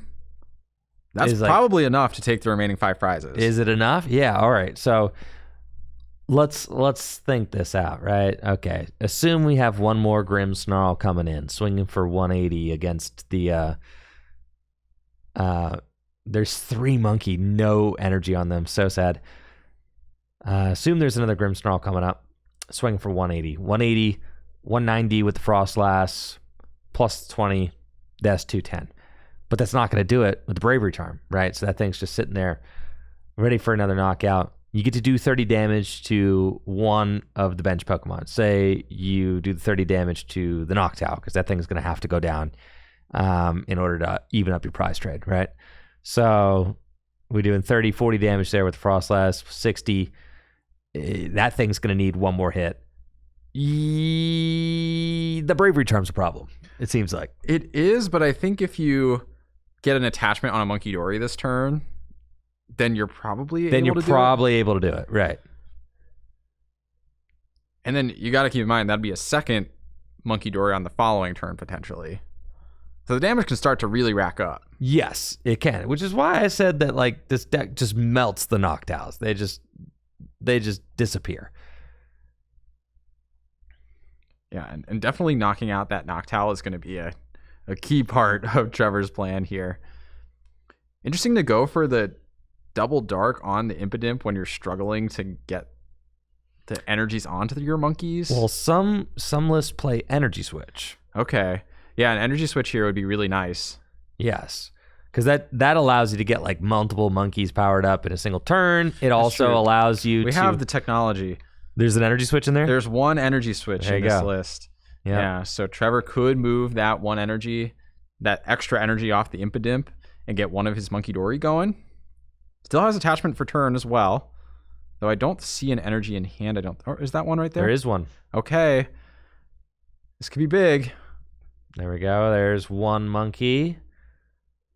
Energy switch to 2 monkeys, bro. Wow, double monkey this turn. I can't say I expected that. And it's all starting to come together, dude. Yes. Let's see it. So much flexibility now on Trevor's side.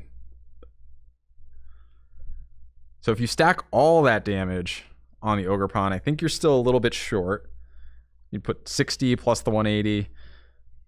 It looks like just moving it to the Noctowl. I think that's probably fine. And you probably have to spread to the Raging Bolt.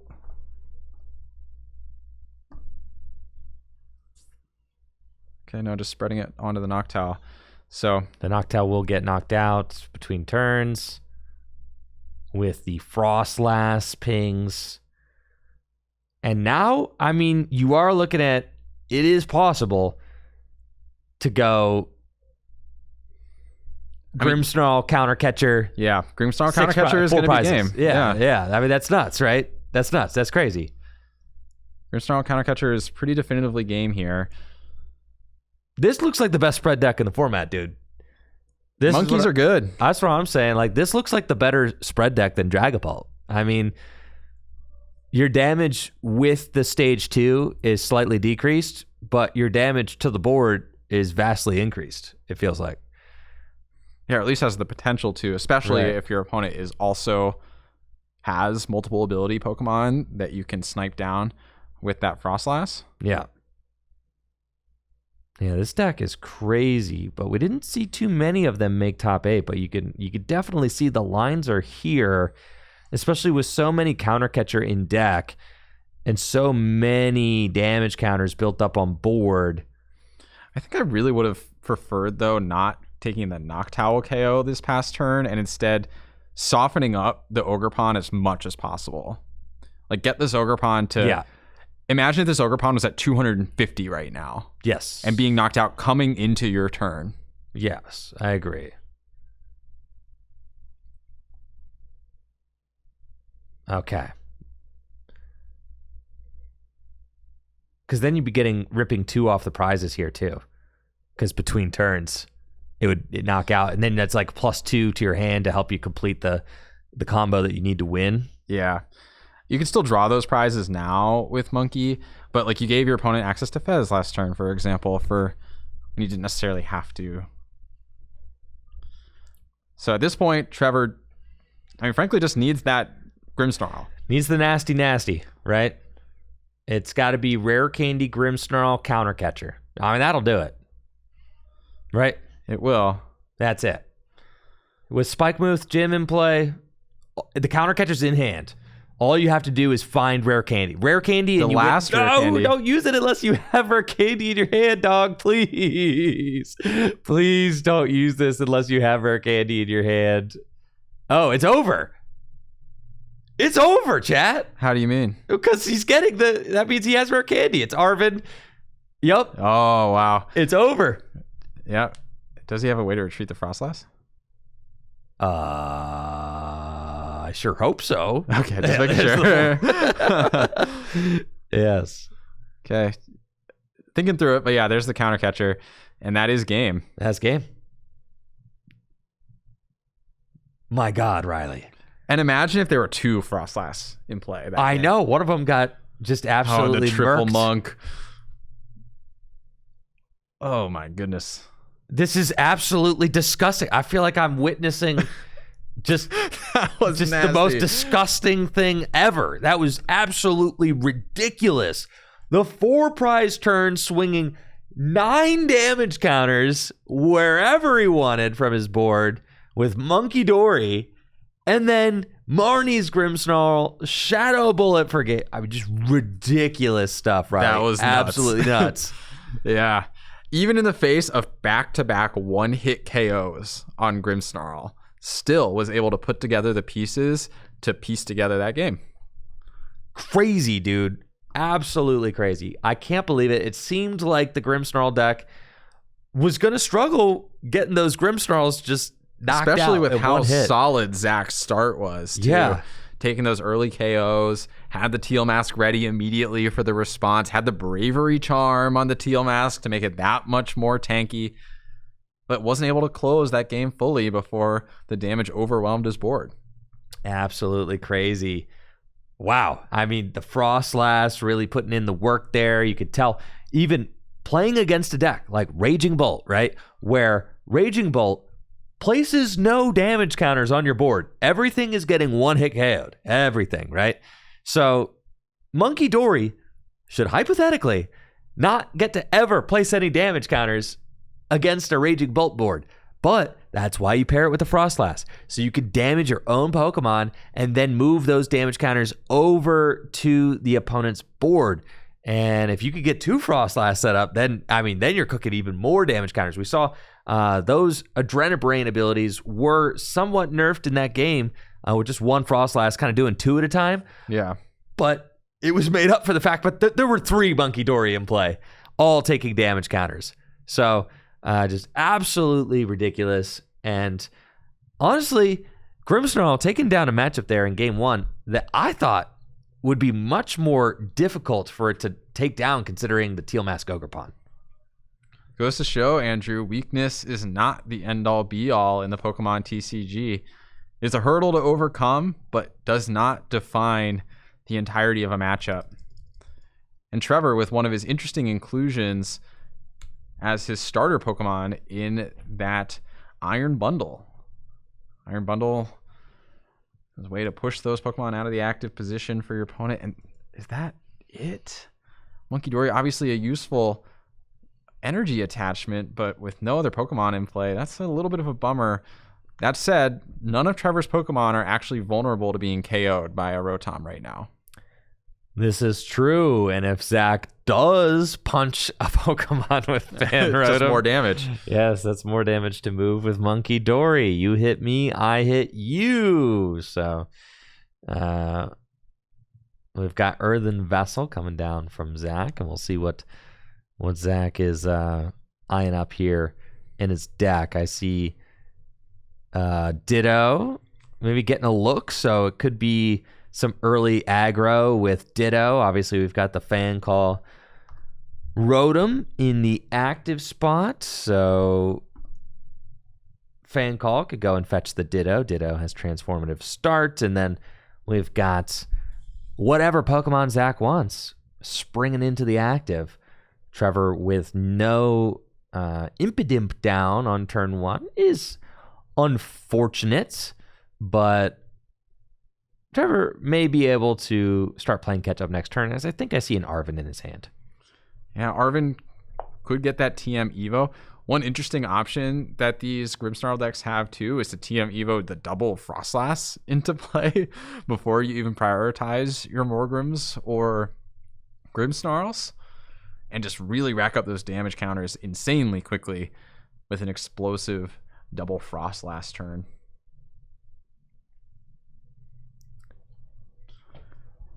So here we go, getting that Ditto. Again, Transformative Start allows Zach to pivot into whatever option he wants, be it a Hoot or a Raging Bolt.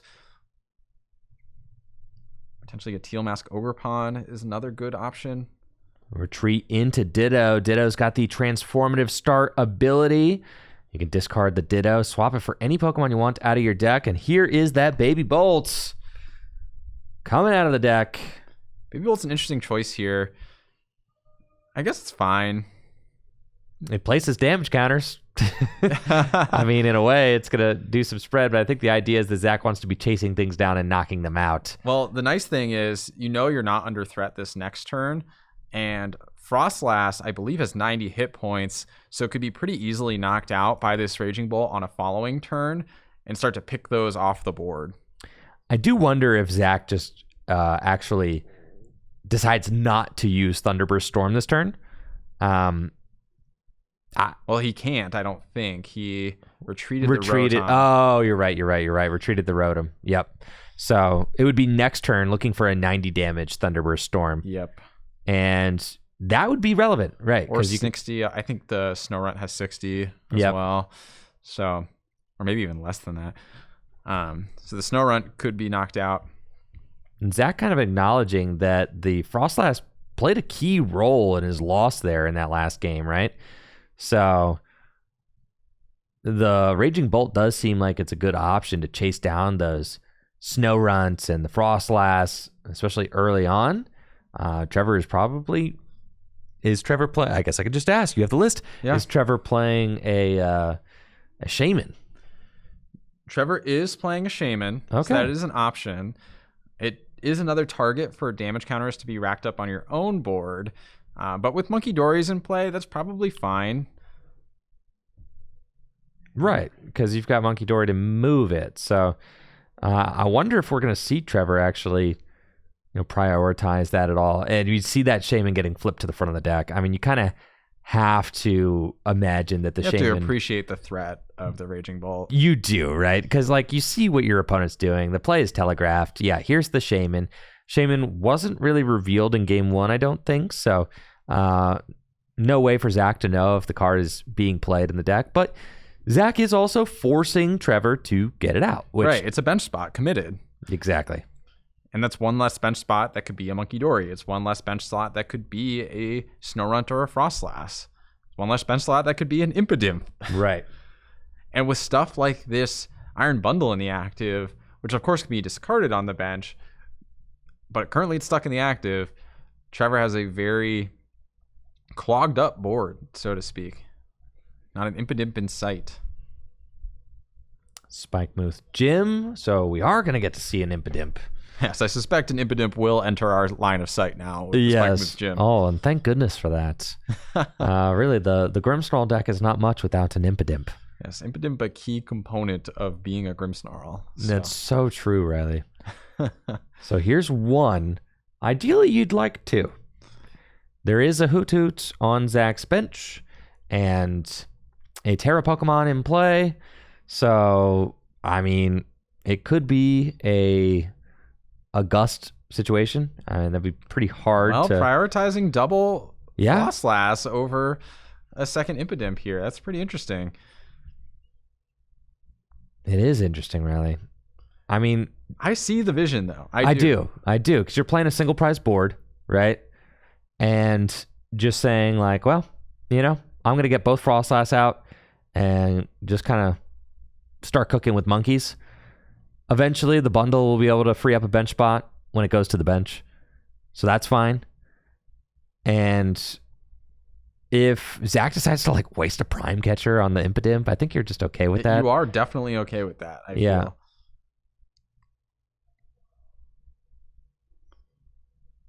Yeah, this play would have been really intense if Trevor was able to get that double Frostlass into play. But even without it, this is a really solid board state. Yeah, TM Evo here would have gone nuts. Yeah, only has access to the 1, so not necessarily guaranteed to hit it. No, right. You do play those Arvins, but you're also playing a heavy research deck, and I think research most turns is going to be the preferable card to an Arvin just because of how much dig it provides you.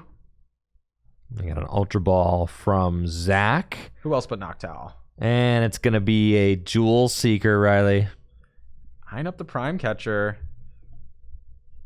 Like I said, Trevor's probably okay with this use of Prime Catcher, if I had to guess. I don't think that Zach necessarily has a better line, right? You could, I guess, you could Sada or Crispin to the active and just knock out the active bundle, but that just seems silly, really bad. Yeah. So here's an interesting question. Are you just chasing down that Impidimp and letting both Frostlass get into play? Because you're denying the Grimmsnarl if you do that. But we saw how powerful the Frostlass was in the first game. Would double Frostlass be overwhelming? Zach, though, saying, nope, I'm going in on this Impidimp. Had enough. Bolt down, Sada's Vitality. And here we go. Energy accelerated. Grass, Teal Dance. And the fighting energy. Here we go. Dragon Headbutt. Counter your stadium. Area 0 Underdepths. 6 bench Pokemon down. And now we've got a Dragon Headbutt for 130 damage and the knockout. Zach taking the first prize of game 2. Trevor denied a Grimmsnarl for next turn, but has the option to get 2 Frostlass into play, which could prove to be quite tough for Zach's board. Yeah, and I feel like something like double Frostlass, Iron Bundle, something new into the active in Badoo this turn could be pretty good. If Trevor has access to that kind of combo. We're just getting another single Impidimp down. Can't gust forever, Riley, right? You can't. You can't. Eventually, it's going to be... I mean, these Raging Bolt decks are only playing one boss. Zach specifically is only playing one boss. So after the Prime Catcher and the boss, there's actually no more gusting happening. And we see that Iono here. Zach going down to a 5-card hand, though, with a Noctowl and a Sada in that hand. I don't think he'll be complaining going into this next turn. Trevor really wants to find at least the Frostlass to start getting damage onto the board. The body language isn't telling the best story, though, Andrew. Yeah, no, that's looking like that's a whiff. I mean, really, like you said, there's one TM Evo in the deck, right? So, like, yeah, the odds of finding that off a card like Iono. Yeah, or just, I mean, a single Frostlass, at least. An Ultra Ball. An Ultra Ball. Only play the one Ultra Ball. Yeah, really reliant on that Spike Move. This game's a scooper. If we were playing 50 best of 3, this game should have been scooped up.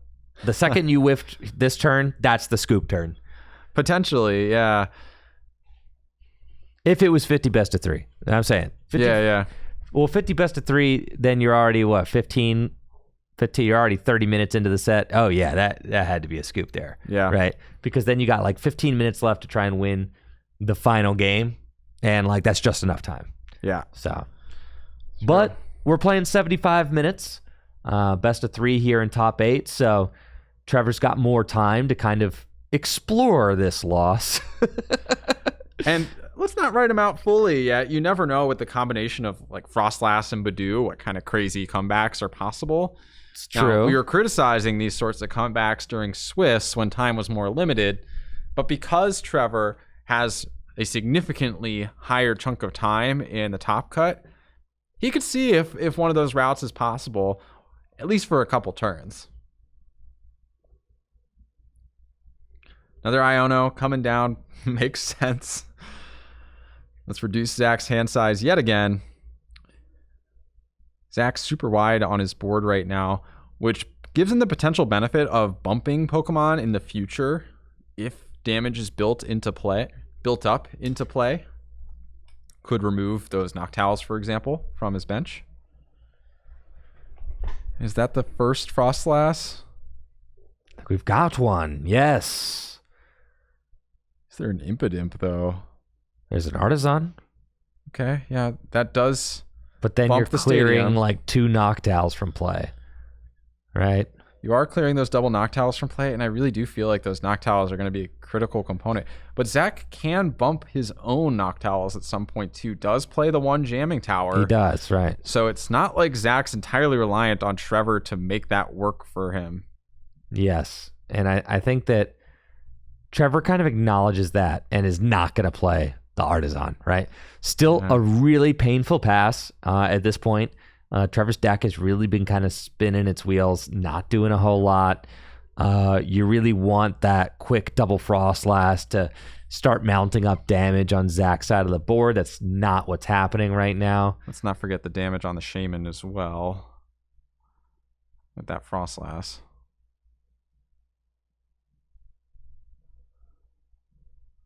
Okay, yeah, Judge caught it. Yeah, I fear with only one Frostlass in play, no Impidimps, this game might be too little too late. At this point is when Trevor can more seriously start considering a concession.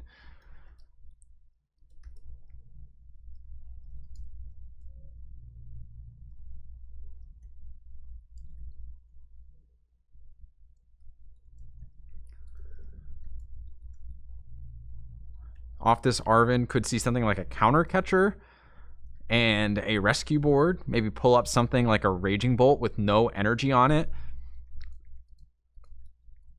Try and trap it, for example. That could be pretty good.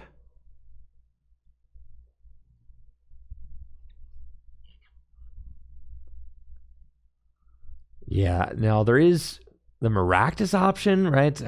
Does the list play a Maractus? Or we? There is a Maractus. Yeah, right. he does So play the Maractus. The Maractus option is something that could be a play, right? The Prime Catcher is down. Yeah. So Maractus stall does mean that there's potentially limited switch outs, but like, what are you Maractusing? Yeah. Every single one of these Pokemon attacks.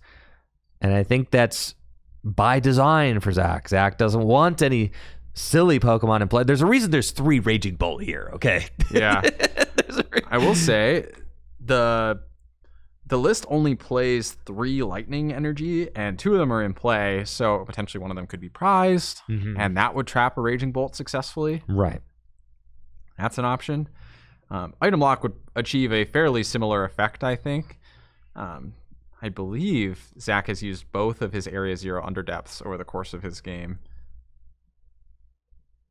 So we've got Badoo and a Monkey, so maybe not Maractus time yet, just maybe. Or maybe ever.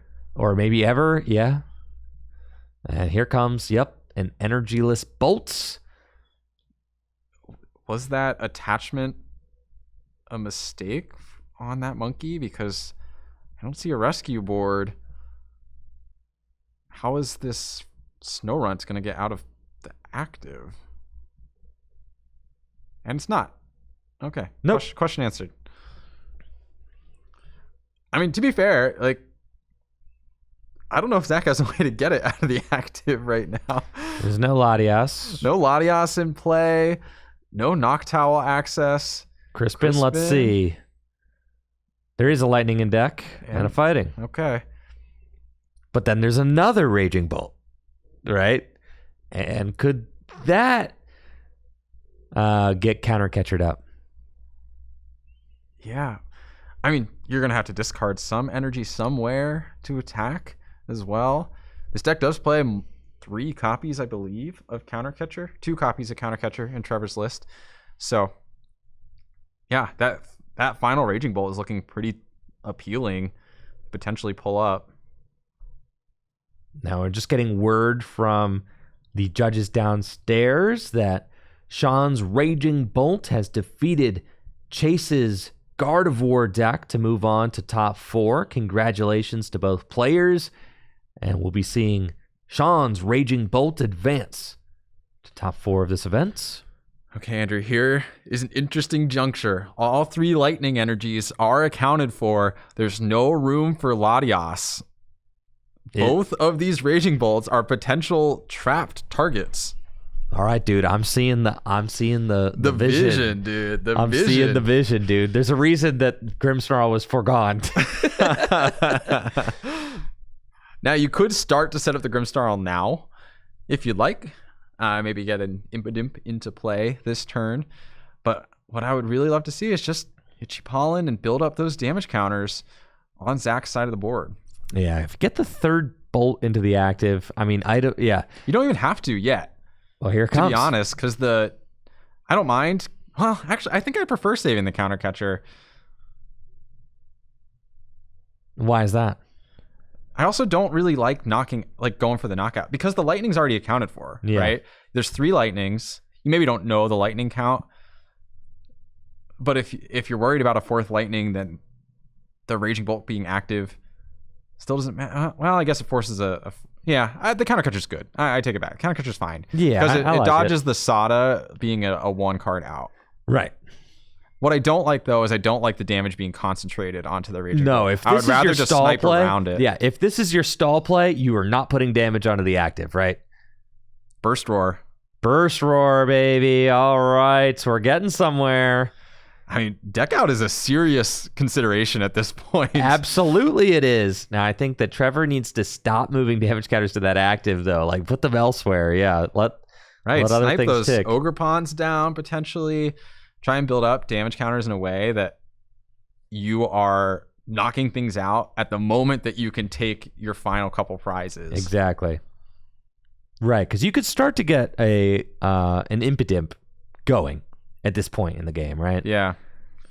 Although the Ogre Pawns are taking a good chunk of damage every turn with the Frostlass, so You could go for second Frostlass. I wouldn't hate either. yeah, is that possible at this point? He does play 2 Night Stretcher, and Probably a Rod. there's a Rod as well, yeah. So needs to somehow get that Snorunt back if we want to go for double Frostlass. I wouldn't hate that angle, though. I think that would put a ton of pressure onto Zach. All right, here's the Maractus. But there's not really anyone to stick with Maractus. That's my I don't problem really with like the Maractus coming into play here. No, me neither. It is going to soak damage counters, which I guess would allow you to alternate who you remove damage counters off of so that you can maximize your 2 monkey in play. Yeah, so you always have access to 3. Yeah, right? Oh, interesting. So now he's saying no retreat. Okay, so he is saying that, like... Is that better? I don't know that it's better. I think Itchy Pollen might be better. Well, we see the grass going onto the active bolt. That kind of signifies retreat, right? I mean, it's got a 3 retreat cost. Yeah, but why is the grass there? Well, it's going to get burst roared, so like you might as well put it somewhere. And I think, does the Raging Bolt list play an energy retrieval? I think it's already down. Is it already down? It does play so. 1. I think it plays 1. That's really the only item card that could be impactful at this point. And there's Night Stretchers. Oh, and there's Night Stretchers. Okay. So that's why I'm almost like, yeah, item lock is actually, I think, just fake. No, I would have preferred to keep it at item lock. Well, I guess. Okay, there is another Area 0. I thought maybe he burned both of them. Well, no, the Maractus could be better. Because then you got like Sada Retreat, right? That's Sada Retreat. But here's Night Stretcher for the Lightning, and there's a fight. And another Burst Roar. Oh my god. Dude. Well, now you go back into item lock. I mean, if you can like boss up the Teal Mask Ogre Pawn or something. Oh yeah, dude. Like, your resources are getting tight now. I think getting Retreat Lock on that Ogre Pawn might be enough to seal it. The Area Zeros are down. Both Area Zeros have been played, so that's not an out. Oh, that's a jamming tower, isn't it? Yeah. Yes. They look so similar to me. 2 cards left in deck. Dude. Oh my god, dude! Is Trevor gonna do it? The Grimmsnarl-less game. No snarling whatsoever. Another Retreat Lock. And the thing is, if you swing into this Maractus, it does do more damage onto the board. Well, keep in mind, Zach has 2 prizes left, dude. Not 1. I know. There are 2. Zach's got 1 card left in deck and needs to win. Oh. Zach is full on cooked, dude. This is insane. Burst Roar! No, that's a Teal Mask. Oh, the fighting was the last card in deck. That's it. Oh my, it just discarded everything. No. Oh my word. What an insane game. Trevor seeing the route. This is the kind of 10% route we were talking about earlier. And you can only take these routes in these extended top cut situations. You can really only explore that. Like I said, explore this loss. You can really only afford to explore this loss in a situation like this. That's it. And now Trevor doing the damage counters before passing for win. Extremely funny to discard all of those energy as well. Yes. That was an insane amount of damage. Then we see Barlow is the judge. Barlow, he's loving it. And I'll pass. Oh, and now he's doing the damage counters too. Oh, thank God. I think that was Itchy Pollen. And that is game. Trevor Passmore advancing to top 4 with his Marnie's Grimmsnarl EX deck, but as we saw, no Marnie's Grimmsnarl EX required in that win with a full-on Frostlass, Monkey Dory, board state, Maractus to retreat lock. Absolutely nuts. That's one of my favorite parts of the Marnie's Grimmsnarl deck, too, is the fact that it's not reliant on attacking every single turn with a Grimmsnarl. With cards like the Monkey Dory and the Frostlass, you can really piece together the kinds of games that you wouldn't normally expect to be able to win.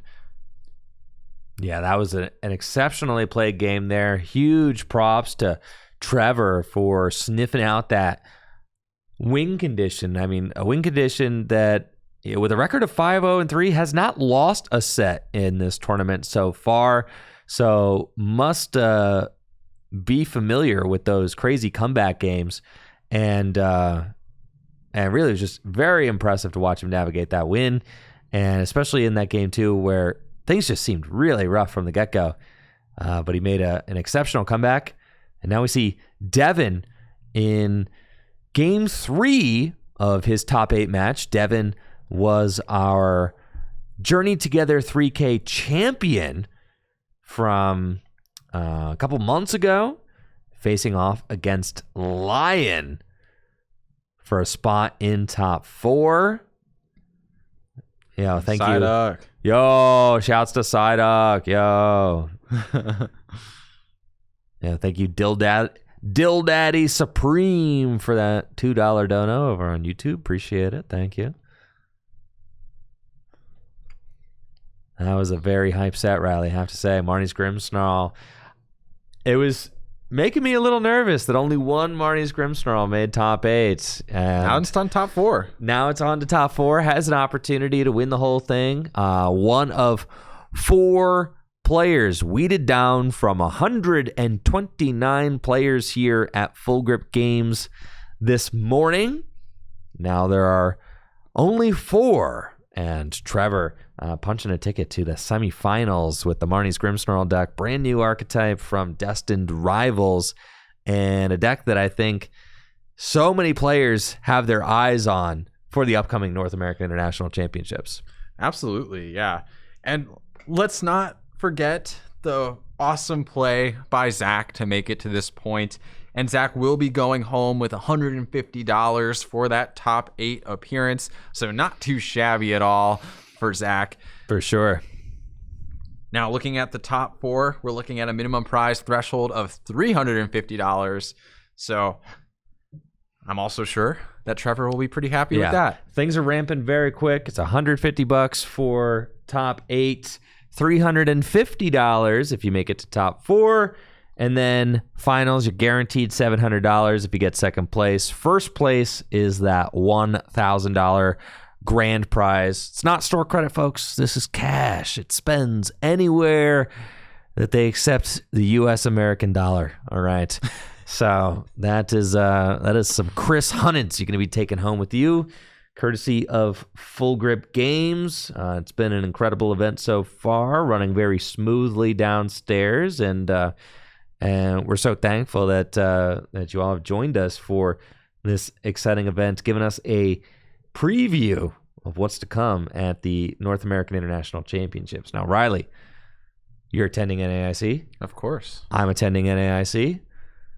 What's the play, dog? What's the play? I'm sure many people in the audience today are wondering, what's the play? Trying to get a glimpse of what the play might be 2 weeks ahead of the event.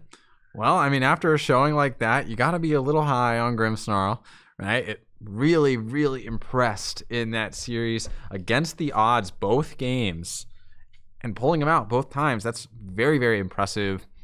So Grimmsnarl is going to be at the top of my testing list personally, and I know it's on the top of many people's testing lists. It's one of the most popular decks on TCG Live right now.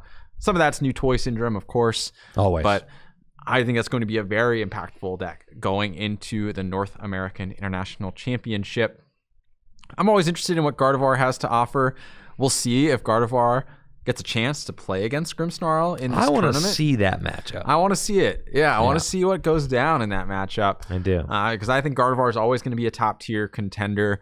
coming out of such a dominant place in Journey Together, if you're familiar with Gardevoir, I wouldn't drop it out of the gate. And here's the thing, Andrew.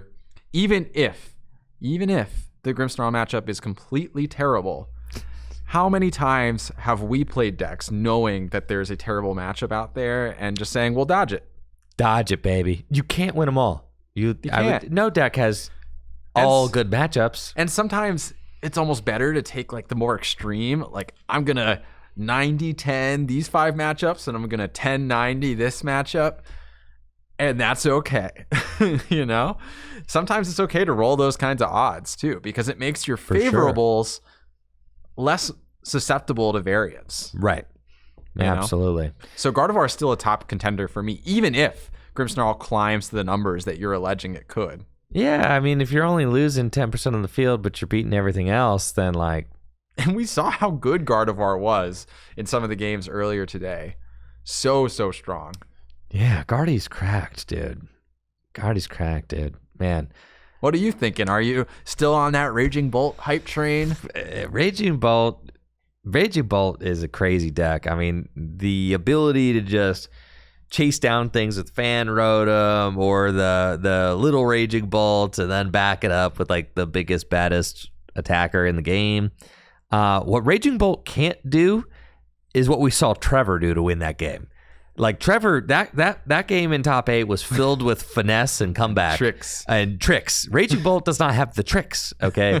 And that is an issue. I don't like it when decks don't have tricks, okay? Like that, or they need to be so aggressive that it's like stupid, like Night March, you know, like or even Miraidon with like lightning electric generator, right? Like it's got to be a deck that's like so aggressive, like I'm going turn 1 in. Raging Bolt is a deck that has slowed down a notch since the release of since the rotation of like Radiant Greninja. I mean, it's like one of the major Pokestop as well. Pokestop, yeah. Raging Bolt has slowed down a notch. It plays stage 1s now. Unheard of last year. Stage 1s? What are you doing? We're taking turn 1 knockout. Yeah, why are there Pokemon evolving in my Raging Bolt deck, right? Like, so it's slowed down a notch. I don't like that about the deck. I liked it more when it was just the big basic beat stick that only played basics. You know? I'm kind of more into that variant of it that is taking those turn 1 knockouts consistently every game. So like, yeah, I'm having a hard time buying into an archetype right now, which I know I'm not the only one. You kind of have like your pillars, right? You have like your Guardy, your Dragapult. Yeah. Those, if you're not like a Guardy head or a Dragapult head, those are like the 2 teams you could kind of be on in standard, right? Raging Bolt, I think, is one of those too, to be fair. And then a Bolt head, right? Like those are like the 3 for sure. And it's like, I just don't really feel like I'd just be a Dengo head, says Jesse Parker, who dropped it round 5 today. Another drop from the Gholdengo deck, Jesse. Come on, man. Come on. You're not selling me on it. What is your take on the Gholdengo deck? Because we did see Grant Manley play it. He finished at 9th. And to be honest, his record wasn't amazing. It wasn't bad. It wasn't bad, but it wasn't like incredible either. X1-2, it's fine. Yeah. Grant Manley, is a player that I very, very much respect, and who I think is, who is in cahoots with some of the best players in the game as well. I mean, he's one of the best players in the game, and then is also like, teammates with like Azul and Caleb, right? Yeah. So like their team's cracked. So Jesse says, bro respects Grant, but not me. Jesse, here's the deal, Jesse. You want to take your Limitless page, all right, and then butt it up against Grant's. Let's get into it, Riley. Top 4 is underway here at Full Grip Games with the Destined Rivals 3K. Let's get some hype in the chat going for these players who have been gaming for hours today, over nearly a dozen hours of gaming so far, and still more to go. And Carter starting off with a Fan Call Rotom in the active and immediately leveraging that ability to search out a handful of colorless Pokemon from his deck. Now, I will say both of these players are playing 2 Gust options, 1 Boss and 1 Prime Catcher.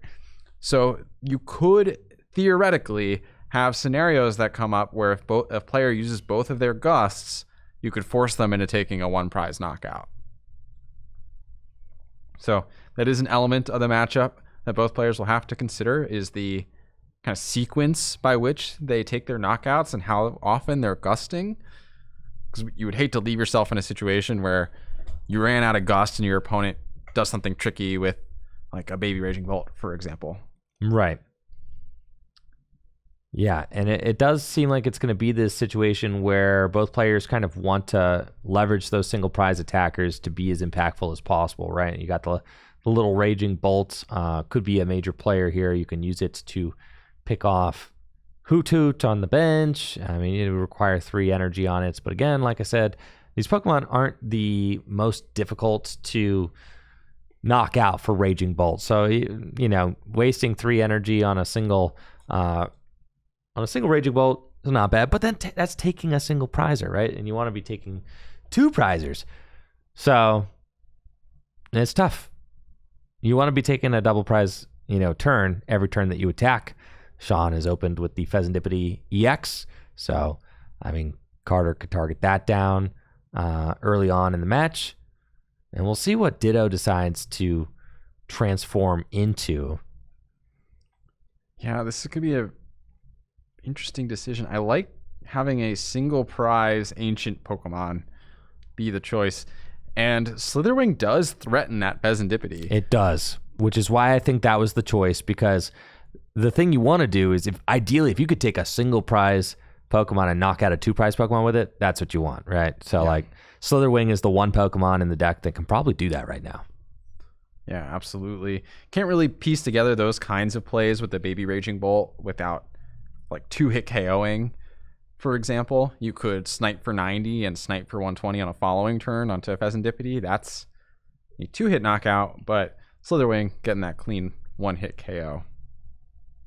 We'll see. There's an Earthen Vessel. I think Sean's hand is terrible, Riley. Ooh. Taking a look, I think I see a bunch of energy and this Vessel.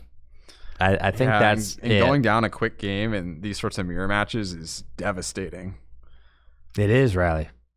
It is. It is not great, but you just got to keep your mettle. Oh, literally, dude. Look at his hand. Look at it. Unplayable. Yeah. It's crisping and a bunch of energy. Wow. That's obscene. See, I respect this scoop. That's what I'm saying. What bro. else are you gonna do? I respect that scoop. Don't even entertain the attach pasta Fez. Just get me out of here. Reroll. Let's do it again. Now, Carter, 3 minutes in, up a game, is now up a game, and just 1 mirror win. You got to figure And just double checking names might be flipped. Oh, that's my bad. Sorry, guys. Yeah, Carter is on the left. That's my fault. And Sean is on the right. So if you're Sean here, you're feeling really good after a quick 3-minute game 1. I will say, I think we're going to finish this series with time to spare at this point. 70 minutes left for a Raging Bolt mirror match. I can't suspect we're going to need more time than that. No, this is plenty of time. Yeah, Carter going for the quick scoop and kind of just saying all right, yeah, I've got 2 more tries, or I got 1 more try to try and have a decent opening. And you have to imagine it's going to be better than that, right? At this point, you're 7-1-1. You really haven't. Your deck can do it. Yeah. Your deck is performed all day. Surely the train's not going to go completely off the tracks, right? You would hope not. We've got the names fixed at the top, so sorry about that confusion there for the first game. Though the first game did only last 3 minutes, so not a lot of time to catch it. Yeah, not too bad, but thank you.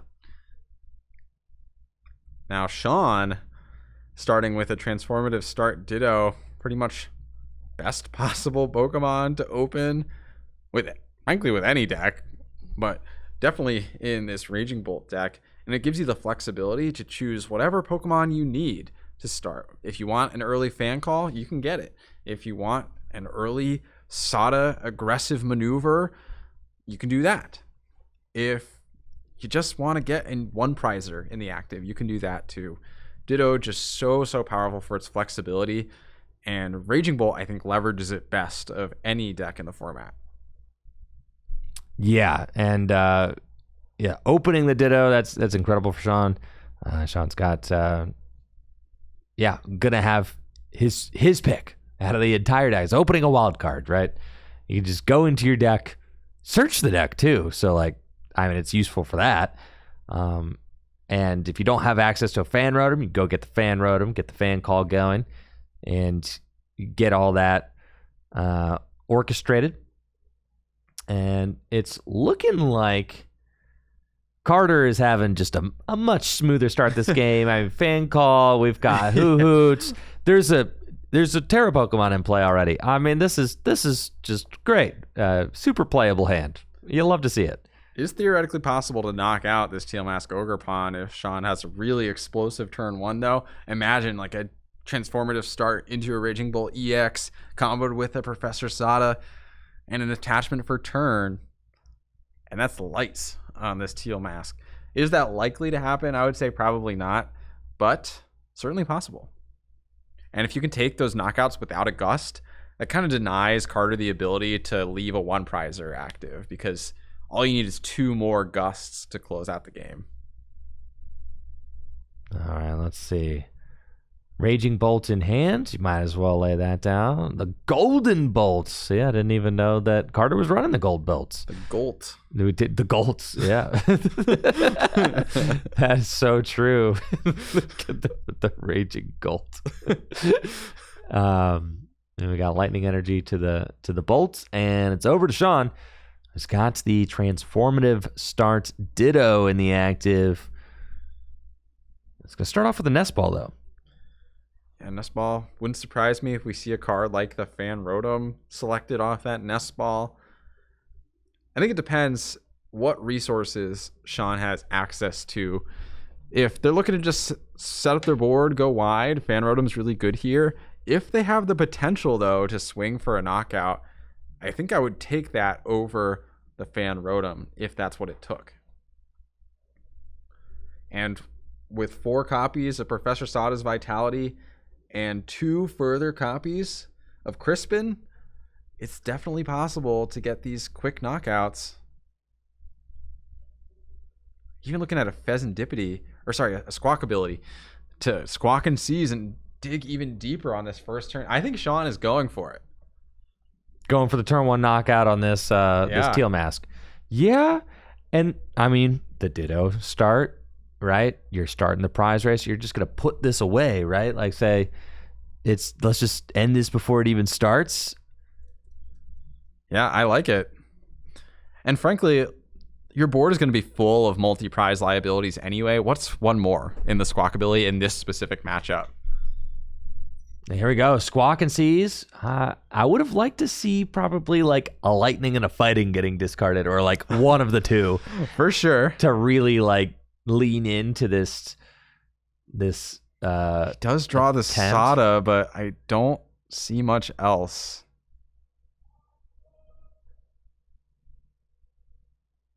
I don't think Sean is going to be able to get the kind of explosive turn he was looking for. No, probably not. We got a Crispin. Okay.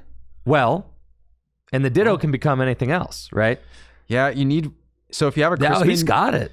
You need the Teal Mask. Do you have access to a Teal Mask? Because Crispin only gets 2 energy in play. Yeah, you got to get a Teal Mask. So I can't see the edge of the hand. If there's a Teal Mask, then I feel like you kind of slam that. I don't think there's an out to Teal Mask. No, then no, does not have it.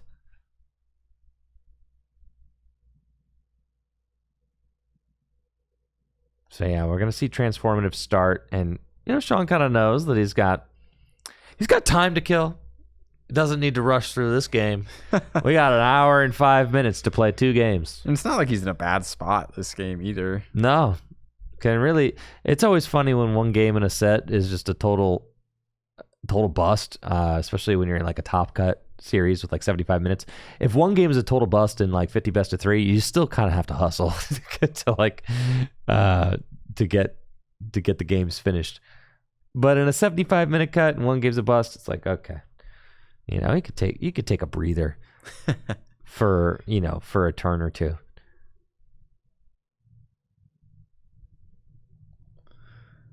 Let's see what his choice is off this Ditto. Fan Rotom could be an interesting one. Yep, and it looks like that's what it is. Yeah, I think that makes sense, given that we're not taking a knockout this turn. And then you can just use Fan Call and go search your deck for up to 3 colorless Pokemon with less than 100 hit points. Now, we know for sure that Sean does not have access to a Teal Mask Ogerpon, right? So even though he's searching his deck and grabbing these Hoot and Noctowls out, can he actually use them this next turn?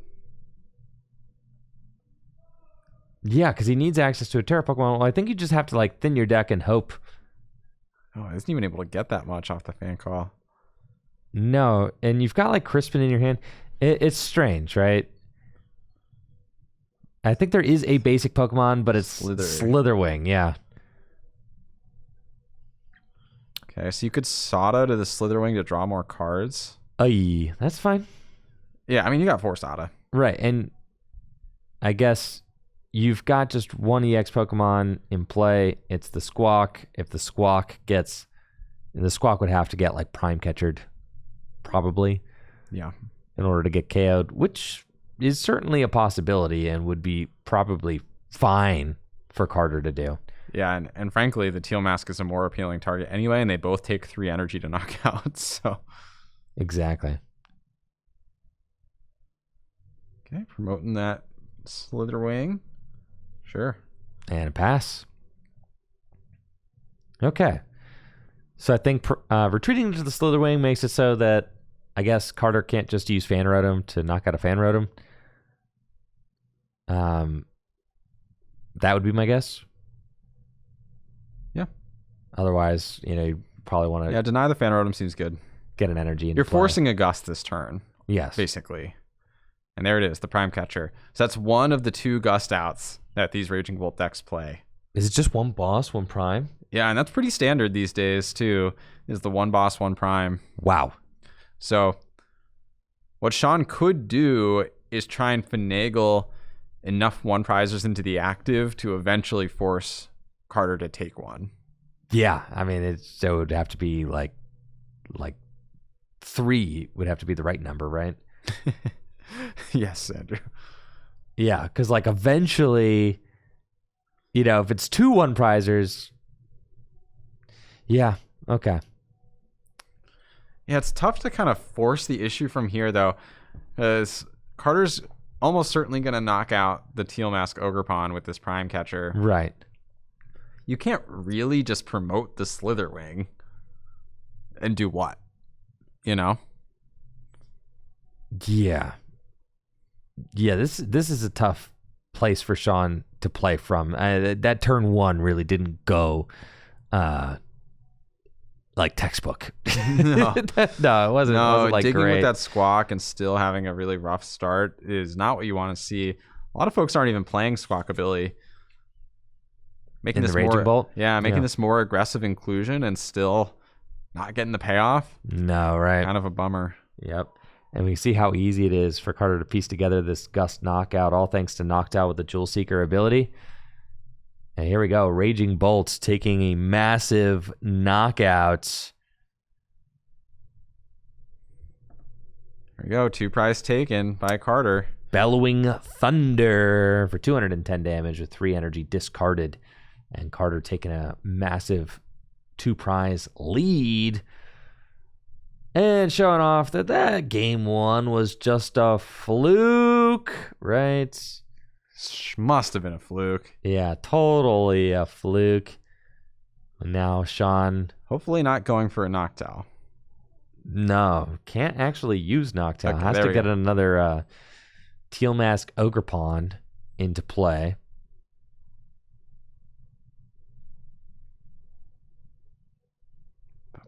I just don't see a great angle here. Because the only way to knock out a Raging Bolt is with your own Raging Bolt. Right. But then you have a Raging Bolt in the active. And Raging Bolt is starting to sound like a fake word because I'm saying it too much. Yeah, dude. Raging Gult. Raging Bulk. Yeah, Raging Bulk. Yeah, that's what it was, man. When it first dropped. Man. How far Raging Bolt has come. I know. Are really far away. Yeah. Now it's, I mean, the potential was always there if some crazy engine existed for it, and now we got that crazy engine. So it's true. Yeah, I mean, the Ogerpon, of course, is the real deal maker. Definitely. Okay, so Sean's got Area Zero Underdepths, Jewel Seeker with the Teal Mask Ogerpon on the bench. We've got an extended bench now with Latias and Raging Bolts on the bench. So I guess Sean's potential comeback route could be to bench enough single prize Pokemon that he could go to fully single prize after a jamming tower and do something like Slitherwing KO Fez. Right. I mean, that could be a comeback option, right? Because you're going to have to force a single prizer to knock out a two prizer. You're going to have to do that. And there are limited gusting options in these builds. So the Prime Catcher's already down. At some point, if you can take a two prizer with your single prizer, that's going to skip you back ahead of the game, right? But you're going to have to, it's going to have to be a Raging Bolt respond to this Bolt. And then Carter will have to bench Fez in order to, make a response. And then Sean would have to, I think there's just simply not enough Teal Mask Ogerpon in play for Sean, if I'm going to be honest. Looking at this board, I feel like in order to ramp at the end to, because you're saying you're going to have to boss and you're going to have to prime, right? In order to win this game. Well, I don't think Sean has to double gust. Oh, Sean doesn't have to double gust. You're right. No, because it's just going to have to be one prime and then just continue to knock out. Carter could, in theory, have to use his second gust. But because Sean's bench is so full of multi-prize Pokemon, I actually don't think it's possible to reduce back down to a single prize only board. No, it is definitely not. And you got both Noctowls gassed out on Sean's side right now, too. I mean, look how much cleaner Carter's board is. It just, so much less resources expended for such a higher payoff. And, okay, so, what if say Sean gets Raging Bolt, knocks out Carter's Raging Bolt, and then Carter benches Fez, whips up a new Raging Bolt, knocks out Sean's Raging Bolt, goes to two prizes remaining. Then Sean goes Slitherwing on a Fez, right? Then Carter would need Gust to win. Yeah, but you're kind of denying yourself that by discarding the fighting off the Slitherwing. Right. So I think to make that really work, you'd want to do something like Prime Catcher, attack with Slitherwing, and Judge. Yeah. So what I'm saying is then Carter could go, if Carter misses the Gust knockout for game, right? Then Carter goes Fan Rotom knockout to Slitherwing, right? Then Sean does need double Gust to win. So yeah. You see what I'm saying? So in the hypothetical route we've created, Sean does need a double Gust. Yeah. Because there's no way Carter just sends up a Raging Bolt into a Slitherwing and says, I hope I don't die. Probably not. No, definitely not, dude. Yes, this game feels like it's going to get really weird at the end. But I just feel like Carter's in the better position by a decent margin right now. Just having a cleaner board state, has access still to another Noctowl if he needs it. Has multiple ancient Pokemon to Sada onto. Yeah, just a little bit cleaner all around. Yeah, Carter's got, I mean, just tons of options and a really solid looking board. You know, with the unevolved Toot, I mean, just really goes a long way. When you're looking it's at so threatening. It's so threatening. You're looking at Sean's board and you're like, wow, both those Noctowl are kind of maxed out. Yeah, there's a Squawk there that doesn't feel great, right? There's a Slitherwing with no energy on it. Yeah, Carter's board is definitely is looking very nice, and I would expect that Carter is able to ride this wave all the way to victory in this game, but we'll have to see. I expect so too, but you never know. You never know. Maybe Boss is the last prize. Could be. Boss is the last prize, and Sean's able to gust KO the Pheasantipity.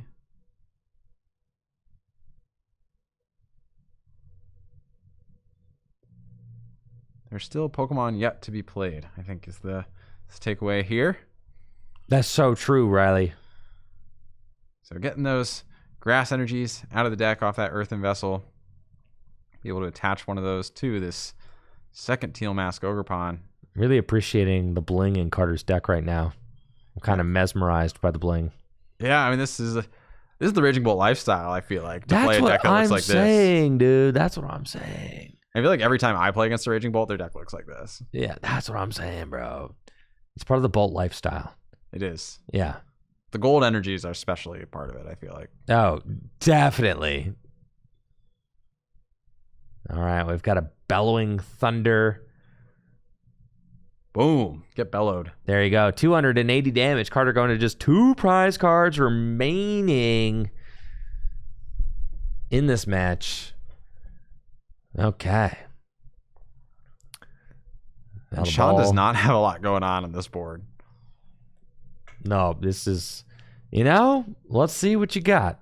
Let's see what you got, Sean. But no Jewel Seekers on the horizon. No energy in play. No energy in play. No room on the bench. No. Yeah, I got a Nest Ball for a second. That's a maxed out bench with no Raging Bolt in play. Yeah, I imagine Sean's going for that gust on the Pheasantipity. Right. With the Slitherwing.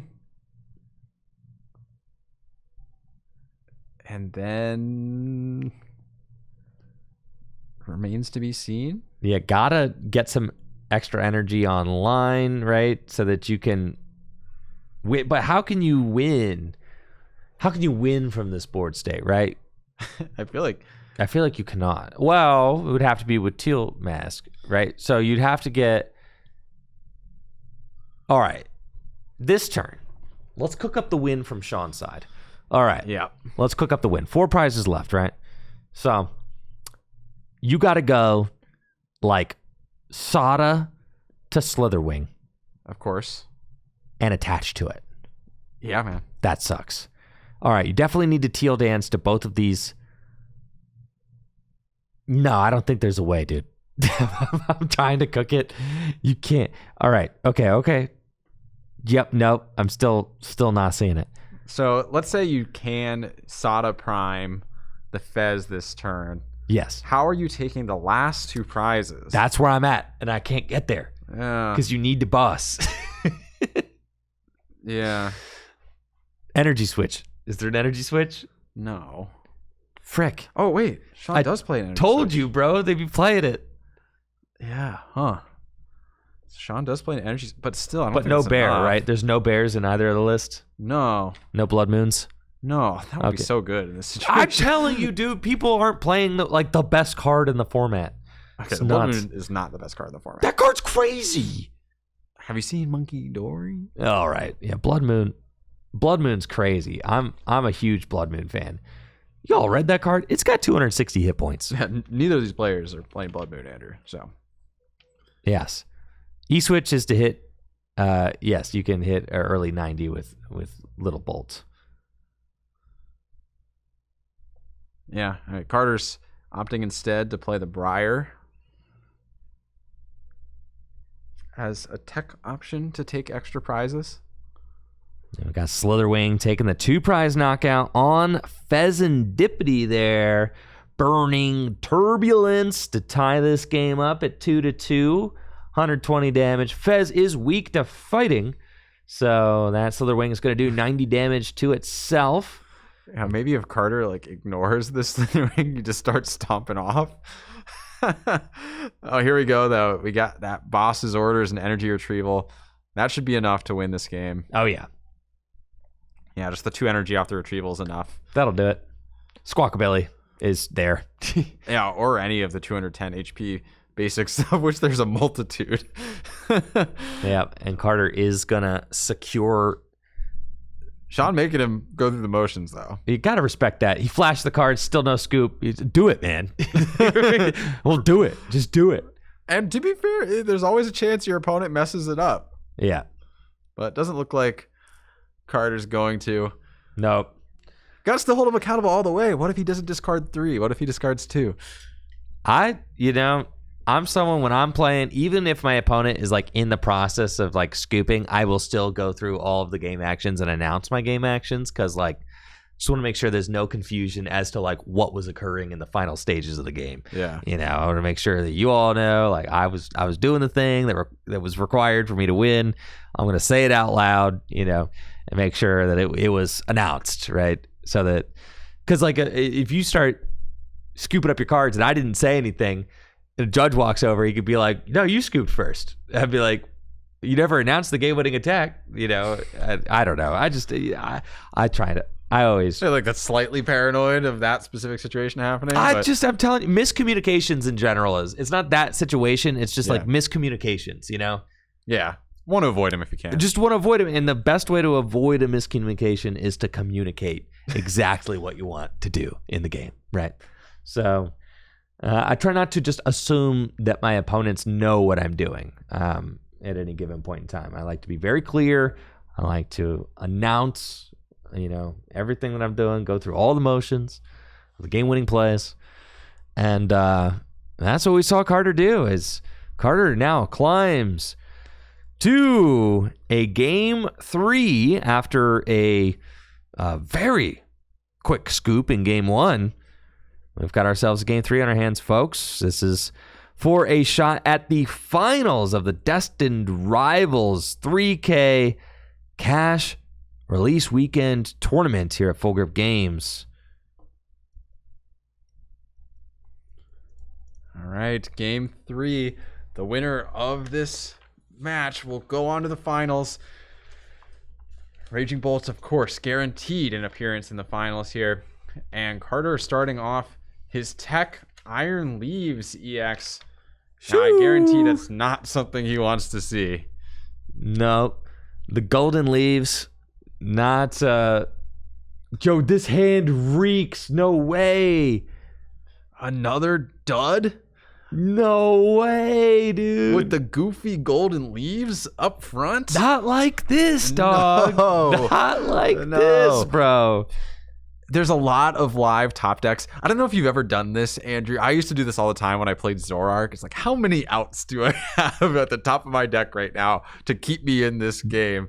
Is it the couple of fan Rotoms, plus all of my Nest Balls, plus all my Ultra Balls, plus all my Raging Bolts, what are my Ogre Ponds? That's actually probably a really substantial amount of potential top decks. That's what I'm saying. So he's still in it. He's still in it. We got word from the other side of top 4. Trevor with Marnie's Grimmsnarl is up Game 1 against Devin. So we are one step closer to a Marnie's Grimmsnarl. Sorry, Devin. I hate to prey on your downfall here, but we all want to see a Destined Rivals card win the Destined Rival event. We're both fans of Devin and fans of Marnie's Grimmsnarl, so it was always going to be a tough choice. It was. It was. But it would be really nice to see a breakout performance from a brand new archetype. That's what I'm saying. That's like a statement, right? Yeah. I mean, regardless, both of those decks in top 4 are not decks that are currently seeing play in our, in our regional meta. Charizard Dragapult is a very interesting deck that is kind of like It's kind of coming into prominence now, in Japan's format. So that would be a kind of new deck on the scene, piloted by a very good player, Devin. And then the Marnie's Grimmsnarl is the new hotness from Destined Rivals that everybody is talking about. Yeah, absolutely. All right, look at this. 4 energy. In the jam tower in the pass. Dude! All right, Sean needs a Latias. And with a Noctowl, you could get guaranteed 3 trainers, right? As a minimum, because you could Ultra Ball plus a trainer. These gold energy are not shuffling, bro. I'm telling you, they're clumping, bro. They're clumping, That's dude. why you play min rarity, dude. They clump, dude. I'm saying. It's true. I'm saying, bro. It's true. That's why all the pros play min rarity. The gold cards clump, dude. Everybody knows this. It's true. What is at the top of Look at all the energy. Both of the dead draws, dude. Both of the dead draws were all foil energy hands. Yeah. I'm just saying. Let me put on my tinfoil hat real quick. I'm just I have saying, some bro. important information to share about cards clumping. Yeah, I'm just saying, dude. Listen, the gold cards clumping is a tale as old as time in the Pokemon TCG. People have been talking about that. People have been talking about that forever. Listen, I'm not one to but why take your chance? What if they do clump? They cost more and they might clump. Oh, and Carter's scooping it up. Sean technically didn't have the final piece for game shown yet, that second energy for the Raging Bolt, but that is just a really tough way to go down. And we see the card flips off the top. How far was I away? All those energy. Oh, Carter, no. Running it back in game 2 with a dominant win in game 2 to then just, to fizzle in games 1 and 3. It's tough. See, Riley, what is the point of a best of 3? You could get unlucky either way. It's true. Luck will always be a factor. Luck will always be a factor, no matter how many games you play. It's true. That's true, Riley. It's and true. honestly, how much does best of 3? Here's a real question: how much does best of 3 actually mitigate your unlucky games? I've thought about this pretty considerably. I don't know. It's tough to say. I feel like how often are you turning that unlucky game into a win? I feel like, I don't know. I come away from regionals quite a few times where I'm like, wow, I really clutched out a few best of 3s there. Because I don't know, but at this point I have 10 years of experience playing the 50-minute best of 3 grind. I feel like I'm pretty good mentally at them. Sure. So it would be tough. Personally, it would be tough for me to kind of give up that 50-minute best of 3 because I've gotten so good at it at this point. And I'm I know how to navigate them very well. And I feel like I usually have the upper hand against almost everybody else I'm playing at a regional because I understand a 50-minute best of 3 better than they do. Right. Yeah. So to sack that, I'm losing something there for sure. I'm losing 10 years of experience playing under this format. But I'm an idealist. And I think, from the idealist perspective, crunching 3 games of Pokemon into 50 minutes those aren't great games of Pokemon. There's not many of them are going to be great. Well, I think let's steer away from the best of 350 rabbit hole. We've certainly supplied plenty of thoughts for so much thoughts the stream on that to simmer on, or the VOD viewers to simmer on. Yes. But awesome stuff still from Carter. Unfortunate that he wasn't able to really have much of a showing in games 1 or 3, but still going home with $350. Yes. So a very respectable sum of money for a day's worth of Pokemon. And Sean, of course, going on to the finals where he'll get a minimum of $700. All with Raging Bolt. I'm saying that could be us, Riley. Just going in with Raging Bolts and just let the deck play itself. And having fun. And taking big knockouts. All right. I don't like Raging Bolt's big neck. That's one of its most appealing factors. I don't know. Giraffe-like. I don't know. I don't like giraffes either. Well, that's messed up, dude. They're spindly. I feel like you could knock them over and they'd fall apart. That doesn't make it less cool. I like the elephants are cool. Elephants are cool. They can like stomp on you and stuff. Yeah, giraffes are more like a gazelle, right? They're like they're gazelle maxed for sure.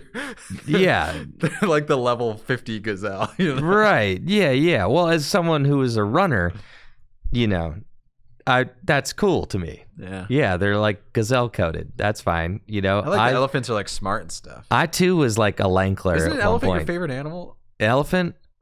I feel like you told me that's your favorite zoo animal once. I really like the giraffes. I feel like you're liking the giraffes in the context of this argument. No.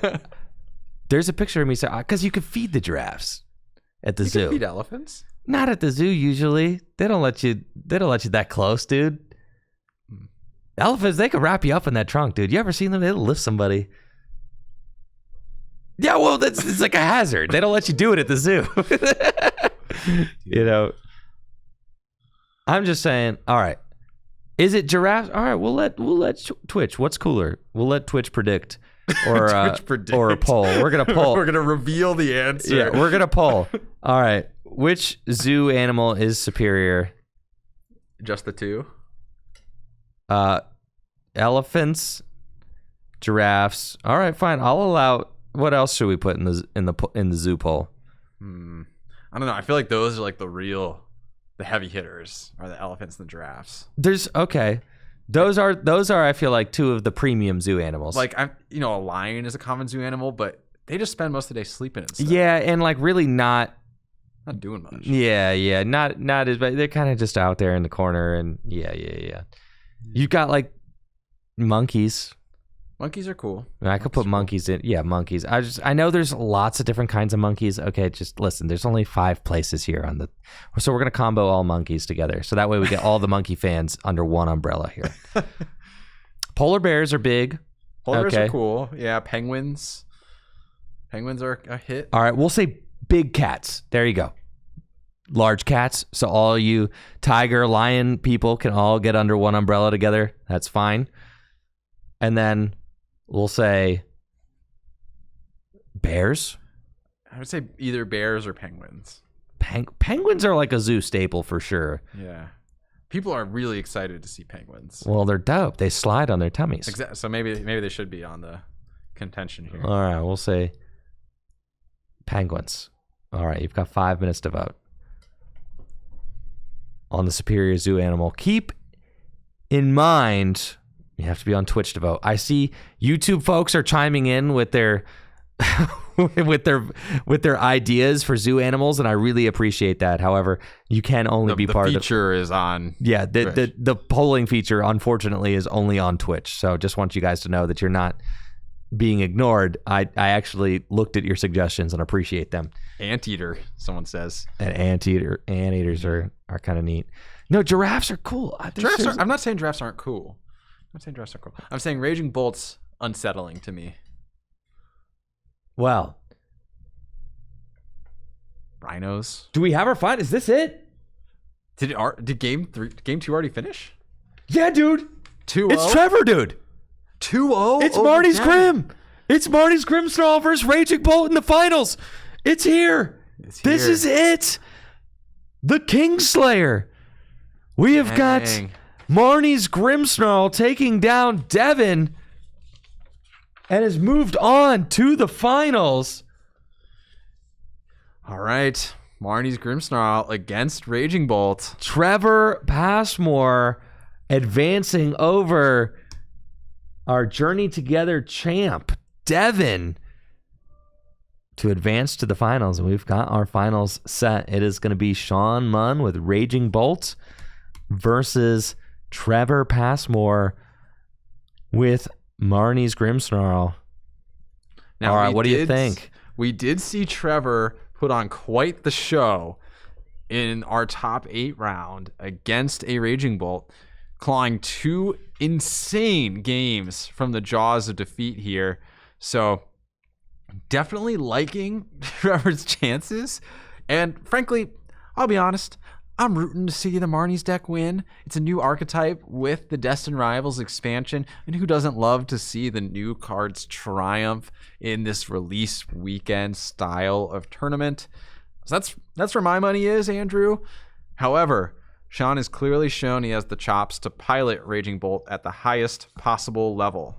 So, all into it. Yeah, it's going to be super hype, Riley. Let's head over to the table and see what these players have got for us for the finals. Let's go. Finals of the Destined Rivals 3K. It's happening. Let's go, let's go, let's go.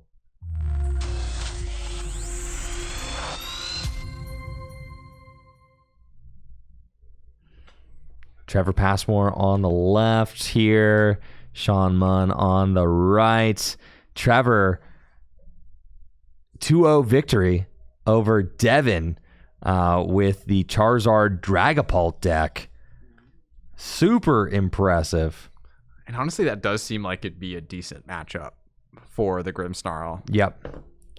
You know, being able to manipulate the damage counters, spread.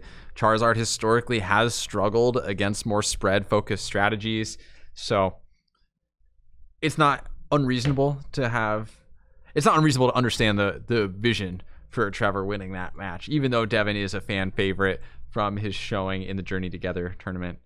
And hey, back-to-back winning and top 4 at these release weekend tournaments is very impressive from Devin. Like I said, Devin is a player to watch out for when he hits the Masters stage. He is clearly at the top of the game. Oh, definitely, right? So Trevor's taking down Devin is certainly a big deal, and yeah, really shows that this deck is no joke.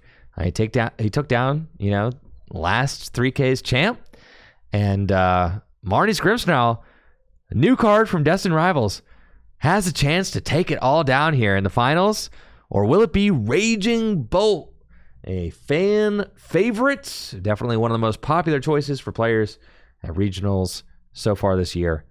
Let's see what these players have got for us in the final match today to decide who takes home that $1,000 grand prize.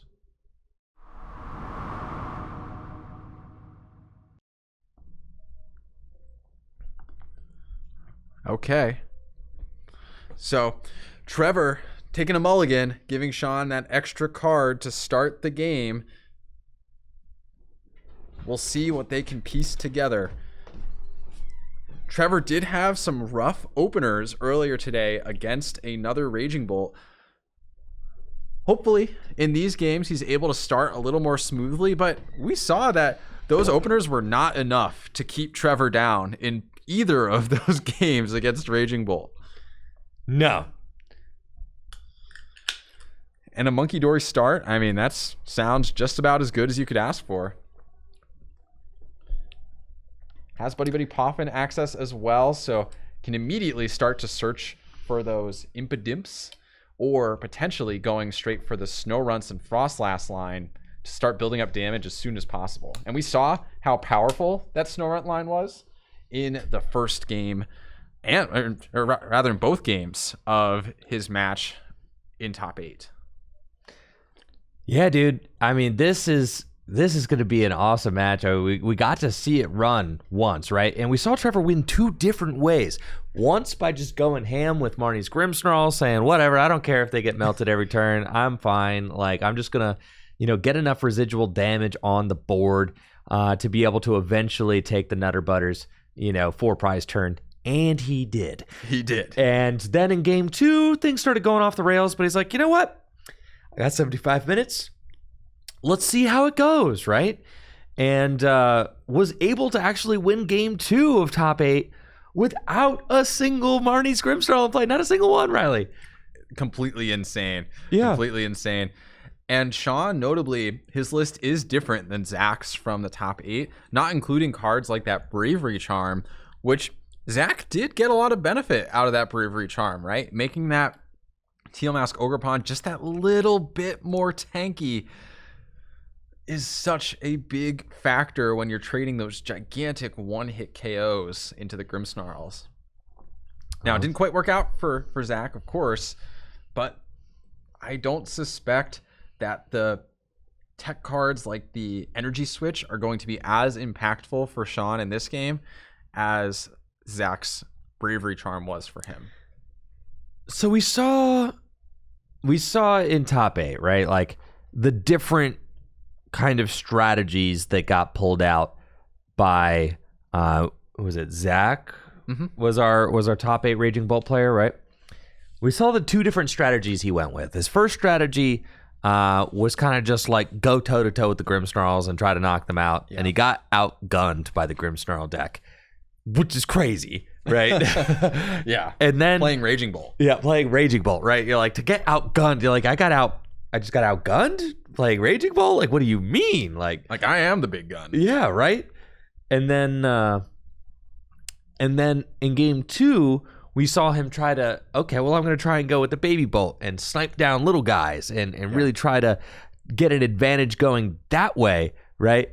But then we saw Trevor just say, like, okay, I'll just get out my Shaman and I'm going to try and go double Frostlass. And I mean, Trevor's start was so glacial in game 2. It was horrible. That I was saying, like, bro, explore this loss. Explore this loss. It's chalked up, but you might as well do some exploratory research. Like, and that's kind of when you have like an extended time allotment in a Top Cut situation. I mean, I say it's a joke, explore this loss, but really, like you could afford to explore games that you're losing to figure out more about your opponent's deck, right, and try to like see more cards, to gather yourself and think a little bit more about like how you might want to go about the matchup in game 3, right? You got time to kind of gather yourself and think a little bit and also explore the loss, right? You're losing, but like maybe you explore enough that you find a win. Yeah, Trevor was seriously exploring. He was, dude. He was, dude. I mean, he was really scraping the bottom of the bucket, but then like the Maractus, the stall plays with Badoo and the deck out just really started to come into focus. And the reason for that was that Zach had benched a lot of Raging Bolts. It was 3 Raging Bolt. And the reason for that is that they're big and they don't have any abilities, right? So like they're good for bumping things that do have abilities off your board. Yeah. When you counter the Area 0 Underdepth. So like it made sense why they were there. But then that also created the lose condition for him, and that's how he ended up decking out. So yeah, crazy, right? Yeah, and I gotta say, Sean's start is fine. You know, you have Asada, accelerated some energy into play, have access to the fan call, but it's not particularly explosive either, right? Trevor will almost certainly have another turn before any prizes are taken, and that turn could be the difference between evolving up those Frostlasses, between getting another Monkey Dory into play with a Darkness Energy, between finding another Impidimp and just securing the board state, maybe even going for the Shaman, right? And locking down that bench damage with that energy on a Raging Bolt that potentially seems appealing. Lots of options for Trevor, and these sorts of stage 2 spread decks really love time, right? Anytime they can buy a turn here or there makes a huge difference in the flow of their games. And I think there's even a TM Evo in Trevor's hand, so can guaranteed get the double Frostlass in play. Yeah, with an Iono. And didn't you say that's just a one of TM Evo? It's a one of TM Evo, yeah. It just has it. Dude. When you're built diff, you're built diff. Yeah, dude. You got it. There you go. TM Evo on the monkey. And I'm not going to lie, Riley. This Marnie's Grimmsnarl deck is looking ferocious. It's crazy. I actually, I'm really starting to vibe with Standard now. Okay. Now that I've been exposed to it more, it's better now than it was pre-rotation. It's a lot better than it was. Pre-rotation with the V-Stars still in format, it was... I really can't express how much I thought the V-Stars were just poor game design. Yeah, the game is really starting to feel like Pokemon again. I like it. It's looking good. And look at this. I think Trevor's eyeing up that Shaman. So saying the same thing as game 2, Trevor might have the experience to say, look, it's fine. Okay, going for the Impidimp is fine too. But hey, it's fine if you snipe off 1 or 2 of my Pokemon. I'm still going to overwhelm you with damage counters, thanks to this TM Evo especially.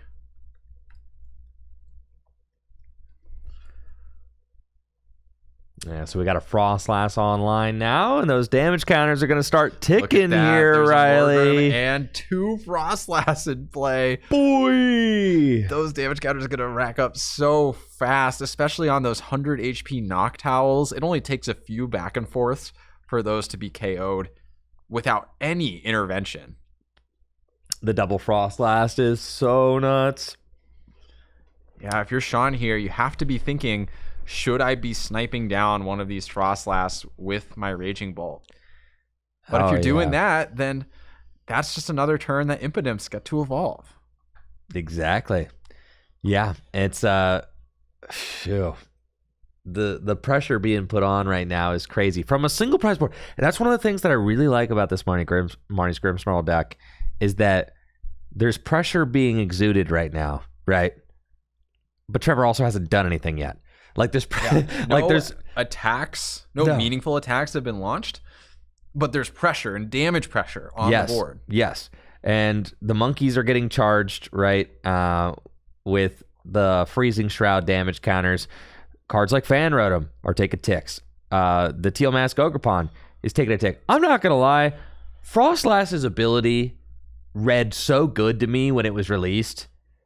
I was like, how is this card not like how? Right? How like, is this not playable? How is this card not playable, right? Like is the game so degen that like ticking 10 damage between turns is just nothing anymore? Does damage mean nothing anymore? Does damage mean nothing, right? Yeah.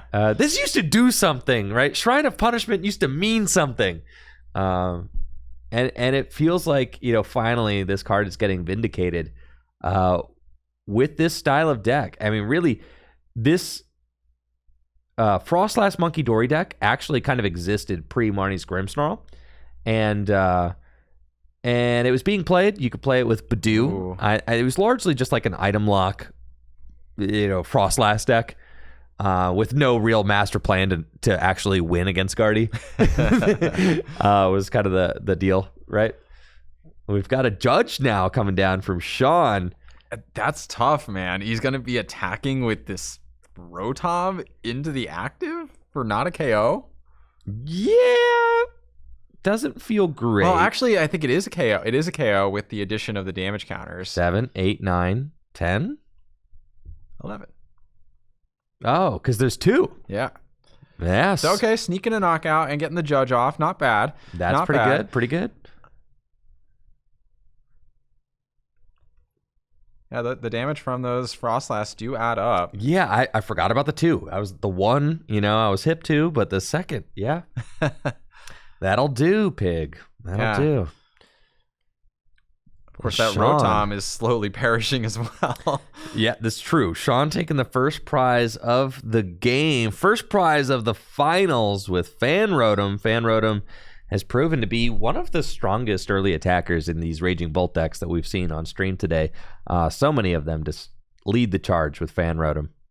I'm going to be honest, Andrew. I think if Trevor can do something like Counter Catcher, that Teal Mask Ogrepon with a Grimmsnarl, that just might be it.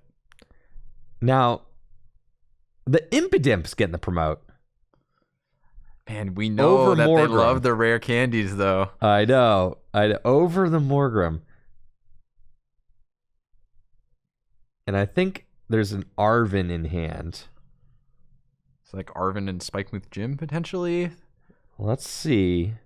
The Arven might have been top decked. I'm not sure. I mean, you can get Secret Box. Sheesh, dude. You're right. Oh, my God. And Secret Box can get you Spikemouth and rare candy. Bruh.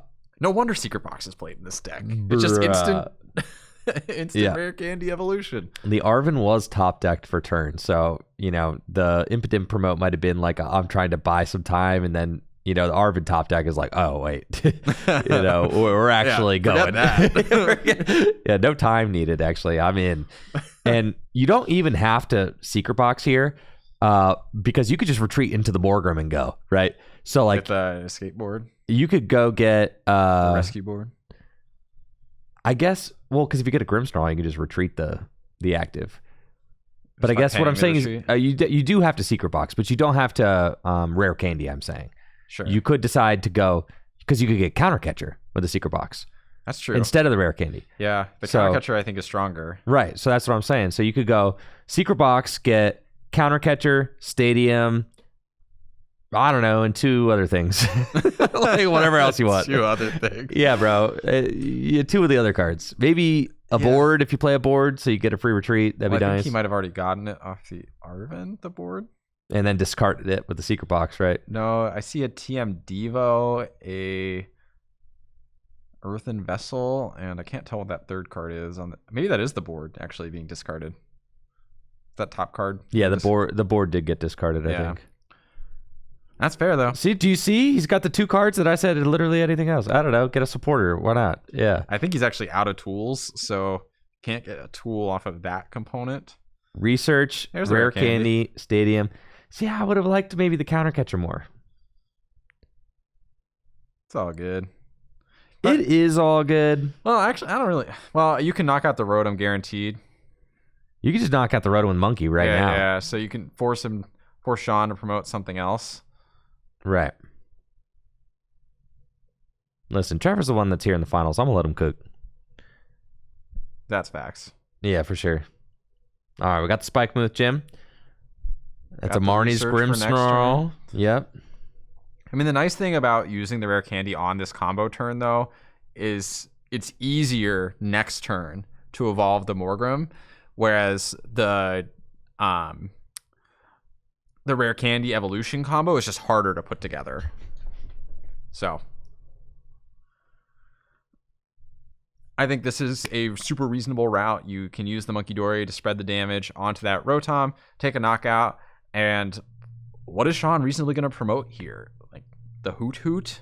Knock out the Hoot Hoot. Gladly. Take it. Yep. Ooh, damage going on to the... Oh, interesting. Dude, we're ripping the... ripping the prime. Is the counter catcher in hand? Counter catcher's in hand, dog! Oh. Let's go. All right, well then the rare candy Grimmsnarl is broken. Yeah. And last card in hand is that research. Imagine being such a boss that you're like, yeah, I don't even need to like actually take out the teal mask here. I feel like taking out the teal mask feels correct though, right? Because you denied Jewel Seeker. I feel like I think he's avoiding Fez because the Latios is being knocked out by the Frost Slash damage, I believe. Really? Yeah, it was at 20, I believe, right? So it'd go to 200 and then take Frost Slash. So I think it's reasonable. Oh, Latios is weak to dark though, so yeah, that's I was. And you're I was letting you go. That's fine. The psychic Pokemon, they could be weak to metal or something. I don't know. Didn't take a prize. Still at 4 prizes. Didn't take the single prize yet. Yeah, I think the Ogerpon take is just better in that case. If you're not denying, maybe he thought he was denying Vez. And I would have preferred the Ogerpon take, but like really, I don't know, man. It's like you're talking about how to win more. I like winning more. I do like winning more, right? I can win more better. Yeah, how to win more betterly, right? Like Trevor's already on his way to $1,000 right now, right? Like, yeah. So, but yeah, we'll see. Yeah, Grimmsnarl can win next turn. God, isn't that nuts, dude? Just so much damage, bro. You've got to be joking me, man. I mean, that's just obscene, right? It is obscene. It's like you're inviting up the teal mask. Trevor's saying, "No, I don't want to KO your teal mask because then you'll give it to me next turn for free, so that I can win." That's actually the 5D chess going on, right? I guess so. Yes, that's the 5-dimensional chess. Right. You will give me the teal mask. You will knock out my Grimmsnarl. I will simply evolve my Morgrim into Grimmsnarl and then monkey and take 4 prizes. I mean, it's all lined up. Even through a bravery charm, it's lined up. Maybe that's why Trevor routed it this way is to do that plus play around bravery charm. Yeah. Like, I mean, there is something to be said for like, yeah, you're just the win is going to be just so clean if you just give me this teal mask next turn. Yeah, that is boss mode for sure. Uh-huh. And here's a Fez.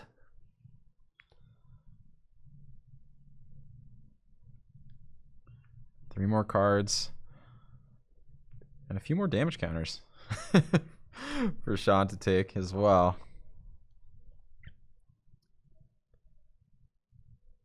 Okay, teal mask Ogerpon making its way down. Wait. Yeah, okay, there's a one in the active. I was like, there's not a Tera. There is one. Okay. And here's the crazy thing, too.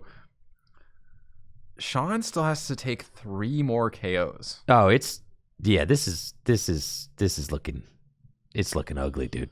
Yeah, you have to knock out this Grimmsnarl and then find 2 more knockouts afterwards. Yeah, this game's looking chalked. Before Trevor manages to put together the win here. I know. All your Pokemon are ticking away. I'm telling you, dude, there's something about I did not feel comfortable playing the Leafeon. Do you see what I'm saying?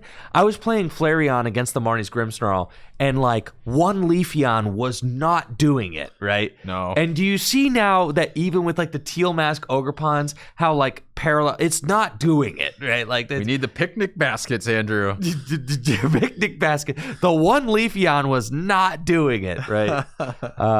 It was really tough to make that happen just because everything on your board is just melting. They all have abilities. They all get destroyed. Yeah, this is... The double Frostlass, too, is just so much damage. It's actually unbelievable. Yeah, it's nuts. It was crazy. I mean, really, seeing the results from the Marnie's Grimmsnarl deck start to roll in from Japan, you're like looking at them and you're like, this doesn't make sense. Really?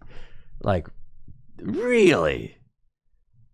All right. And yep, here's a damage counter prize take from that's it. Frostlass, and that's game. It's over, dude. It's just like so easily over. The Marnie's Grimmsnarl just had Grimmsnarl in hand, and that and then the hoot hoot on the bench is and it's over, and you monkey once, and it's done. And that's it. Yeah, and we're still fixing damage counters that don't matter because it's over. It's done. I don't know why we're being so precise with these. No, yeah. Trevor just won with 2 shadow bullets, dude. Oh. Two shadow bullets, gosh. Bro. Do you see what I'm saying? Leafeon did not matter, dude. I'm telling you, when I was playing the Flareon deck, Leafeon did not matter. 2 shadow bullets, and the game is over. All it takes. It's all it took. It doesn't matter. Even if you kill 2 Grimmsnarl, it doesn't matter, bro. It doesn't matter. You're going to have to kill 3 to win. Yeah, you could just let those 2 perish if you need to. 100%. They're sacrificial Grims. I hate it when my opponent has sacrificial Grims. Yes, dude. They're sacrificing for the greater cause of just getting an obscene amount of damage on the board. Yeah. Yeah, the synergy with Monkey Dory is just out of this world, too. Yeah, it is insane. You know, and I think coming away from this tournament, I mean, watching the one Marnie's Grimmsnarl deck, and like I said, I saw a lot of Marnie's Grimmsnarl towards the top, but I feel like a lot of them were playing against each other. And obviously, you know, Trevor seems to have great command over this deck and kind of understand how to route the games, how to route the wins, and is very proficient with it. But to see the one Marnie's Grimmsnarl deck making it in the top cut and then just make, you know, pretty swift work of the bolts, to make swift work of the Journey Together champ, right, it says a lot. Yeah, I mean, if I'm picturing this right, if Trevor wins this next game, he will have won out this entire top 8. Oh my gosh, you're right. Yes. Like, dropped no games in top 8. Yeah. Yes. 2-0, 2-0, 2-0, dub. Yep. I mean, that's the way to do it. That is the way to do it. And Trevor's record is 7-0-3, by the way. So has not actually dropped a game all day. Has not dropped a best of 3 set all day. Yeah, it's not dropped a single set. Has clearly dropped at least 3 games. Yes. But it's not dropped a single set all day. Yeah, crazy. Absolutely crazy. Wow. What a storyline, Andrew. I know, right? Marnie's Grimmsnarl. A card that was not highly regarded when it was first revealed, but finds the path in combination with Frostlass and Monkey Dory to create this disgusting combo and deal so much damage to your opponent's board so quickly. Both players mulligan their first hand. I see a Snorunt. And a Bundle-Rooski. A Bundle-Rooski. Yeah. We did see the Bundle-Rooski in game 2 of top 8 for Trevor. I think it went completely unused or unused for most of the game. Completely unused. Yeah, completely unused. Just sat on the bench and accrued damage counters from Frostlass. Yes, I think eventually he just got sacked and died. Yeah. Happens. You know, I think he just stayed in the active until he died. Yeah, it happens to the best of us. Happens to the best of us. When a fan rotom start from Sean is nice, though. It is. The fan wrote him into Bundle-Rooski, though, so it's like, doesn't care. Not a clean knockout. No, it's not. Which is, I guess, another benefit of playing the Bundle-Rooski, right? That's what I'm saying. Got that little bit of extra hit points required to take a hit from this fan rotom. You don't really want to attack for not a knockout with a fan rotom. No, that would be cringe. Yeah. Just one more Monkey Dory charge. Exactly. All right, Trevor going first in this game 2. Let's see. The box is in the hand, Riley. The box, dude. The box is in the hand.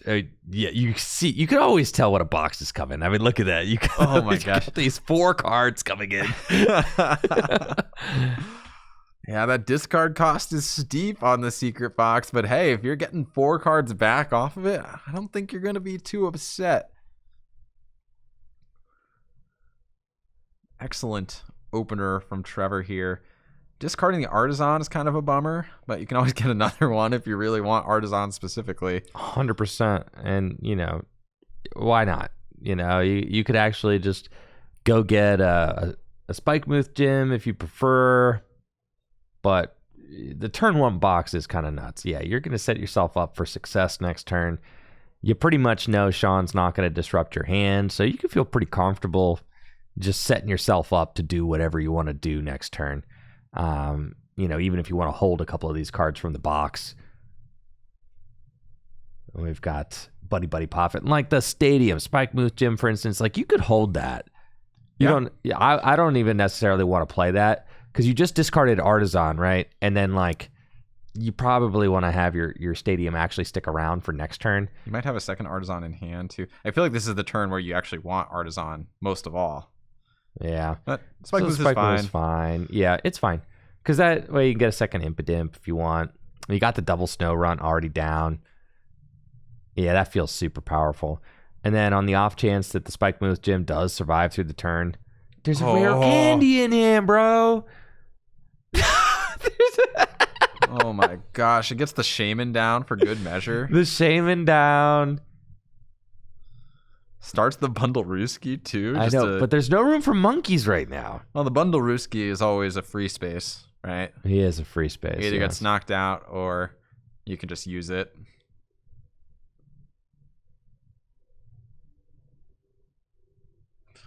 We'll have to see if Sean can put together the pieces required to win this game. Van Rotem, of course, is the second best starter probably for the deck behind Ditto. Ditto, right? Who could become a Fan Rotem if you want it to. So Van Rotem, however, is certainly one of the best Pokemon to have in your opening turn if you're Sean here. However, Trevor starting one of his few Pokemon with greater than 70 hit points. I think it's just that bundle, the Maractus and the Shaman. Yeah. So only 3 of his basics. Well, and the monkeys. Oh, and the monkeys too. Yeah, you're playing a lot of those too. 4 monkeys. What am I saying? And the monkey. You can't. Who could forget about the monkeys? I guess when there's no monkeys in play, out of sight, out of mind for me. But of course, yeah, you're playing the 4 Monkey Dory. God, 4. Got to. 4. Got to. God, that's so sick, dude. Isn't it? Yeah, let me just peruse the list real quick. I'm gonna soak this in. Yeah. Goodness gracious. Yeah, that's a broken deck right there. It is a broken deck. Sean going in with the Earthen Vessel, going to start powering up his Teal Mask Ogerpon more than likely. Get some energy into play. And with the Fighting Lightning grab, it makes me think maybe there's a Sada route here to start getting aggressive. Shaman is on the bench, so you don't have that easy Sada attach, knock out the Snorunt, for example. Unless you have a Prime Catcher as well, which would be pretty intense. All right, here we go. Teal Dance on the Teal Mask Ogerpon. It's a grass energy off the Teal Dance. What else do we got going on here? Anything Ultra of Ball. substance. Yes, an Ultra Ball is fine. We know that there is a Shaman, not a Shaman. Squawk. Goodness, what format am I in? There's a Squawkabilly EX in the deck. Oh, I really don't think you want to bench that. Absolutely not, Riley. That would be horrendous. But like, what if it's just, what if it's like a hand like we saw last round with all Carter's like just pure energy hands? I don't think it's a hand quite like that. Though there are quite a few energy. Uh-huh. But there's no gold cards, Andrew, so they don't clump. That's so true. Got to consider that. That's true. It's true. Yeah, it's just going to be a Raging Bolt. All right, that's fine. Yeah, I do think that it already seems like this matchup can be tough for Bolt, but if you go and throw a Squawkabilly EX into the mix, yeah, it's super over before it even started. Yeah. I mean, that thing will just get eaten alive by the Frostlass damage counters and the Monkey Dories. We're going to see the Assault Landing. I don't know if I love using Assault Landing here, but I guess there's no space for a monkey. Right. On the flip side, you can always clear this damage bundle off the board, too, just by using its ability. Exactly. I mean, you've got both of those options available. Is this the... Yeah, it's literally the... Arvin doesn't even have to research. Instead, it's just going to go for Arvin. Yeah, I'm thinking I'll get a rare candy here. Maybe, honestly, even like TM Evo doesn't sound terrible. No, and I'm thinking that's what's going to happen. I mean, literally, the rare candy Grimmsnarl is like here. But I don't know that Trevor wants to do that. Yeah, TM Evo. Yeah. Then I'd rather just chill. Yeah. Let you take the lead. Right. Get my... And Bundle Rooski out of here. Well, so get a Morgrim. I like this. Yeah, you can get a Morgrim and double Frostlass. And get double Frostlass and say your go, bud. That's scary. Well, that's the thing about the Marnie's Grimmsnarl deck is it plays 3 counter catcher, right? So you're like, go ahead. Like he's playing like chicken right now because he got the counter catcher off the Arvid. I know. Like, take a knockout. You're like, literally, go ahead, dude. And if you don't do anything, my Frostlasses will just eat you.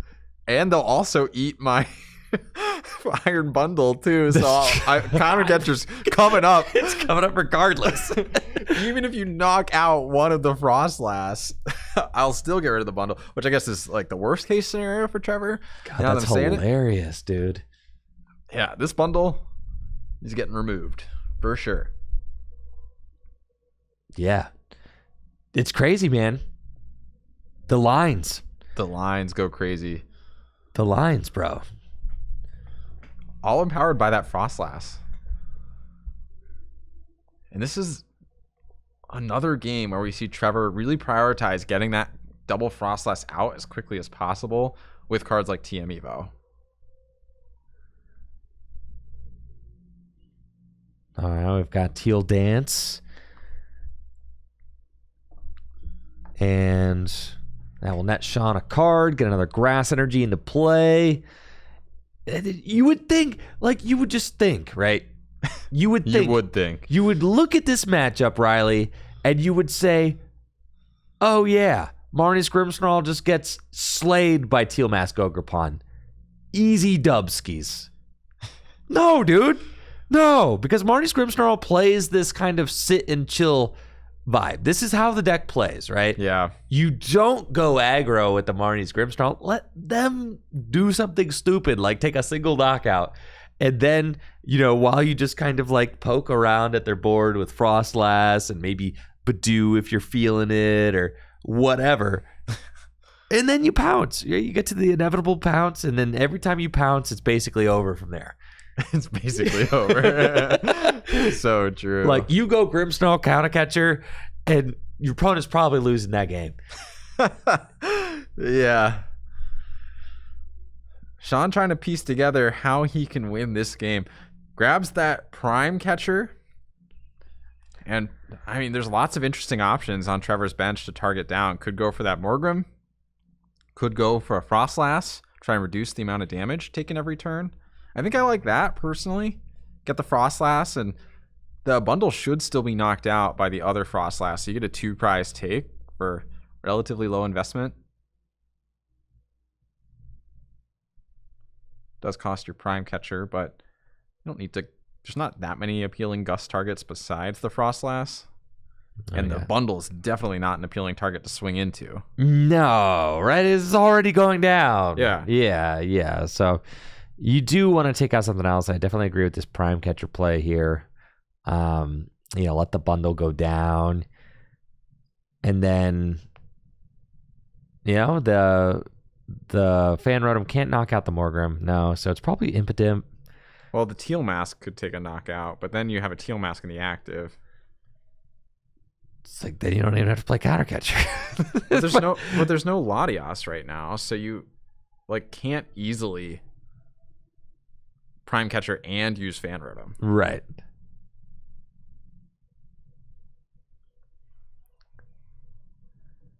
All right, here's the Area 0 under depths from Sean. That is nice. The Spike Move is going to be so much value if Trevor's able to use it another turn. Yeah, dude. And that's the thing, going for a Frostlass. Okay, and doing it with the Raging Bolt.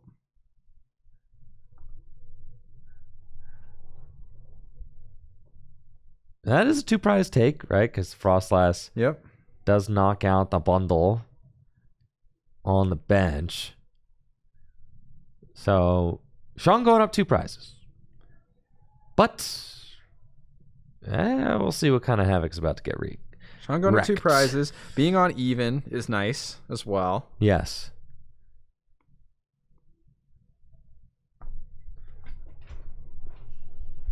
Keeps 2 energy as well on the Raging Bolt. Raging Bolt not really under threat of being KO'd.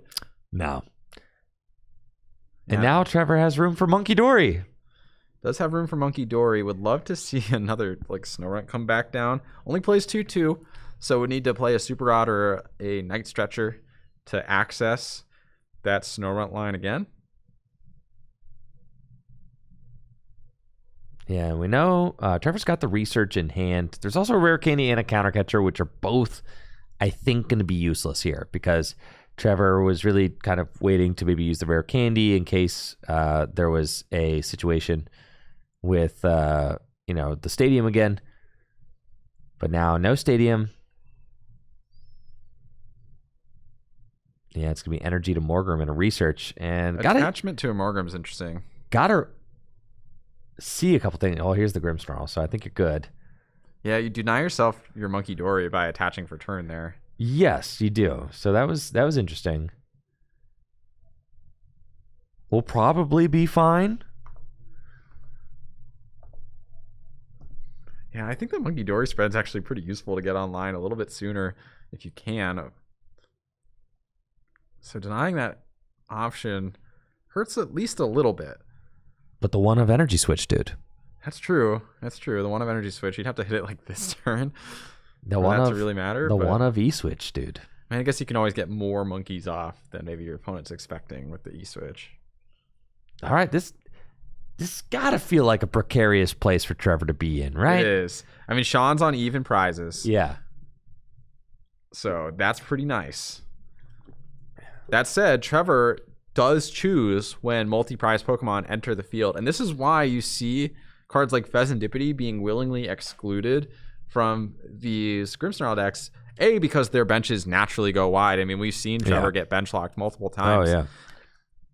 But also, you have complete control over how many 2-prizers you have on the board. 100%. And Pheasantipity and relying on it to draw just removes that option from you. Right now, if Sean takes a knockout, yeah, he'll be at 2 prizes, but nothing is forcing Trevor to like evolve his next Grimmsnarl. No, he could wait turns, and we've seen he could pull a rabbit out of a hat, Riley. I mean, we could just go Maractus. I don't know. We could do finagle something with that. You can finagle something with Badoo, item lock, Iono to low hand size. I mean, there's a whole bunch of different options. There's a lot of ways to win as the Grimmsnarl deck. And that's the best place to be, Andrew, having a lot of ways to win. There's a lot of ways to win, dude, from what I've seen. I mean, we could see something even just simple like a Iono Badoo. Yep. It's like totally reasonable here.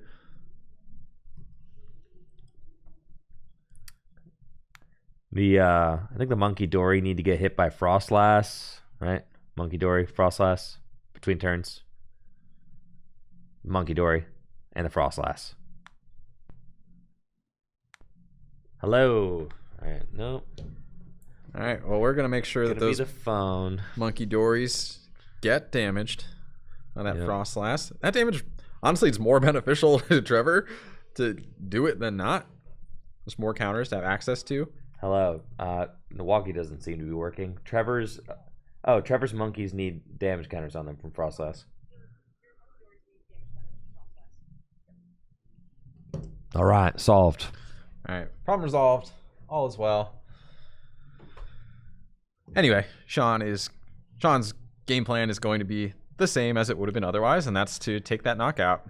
Going down to 2 prizes left.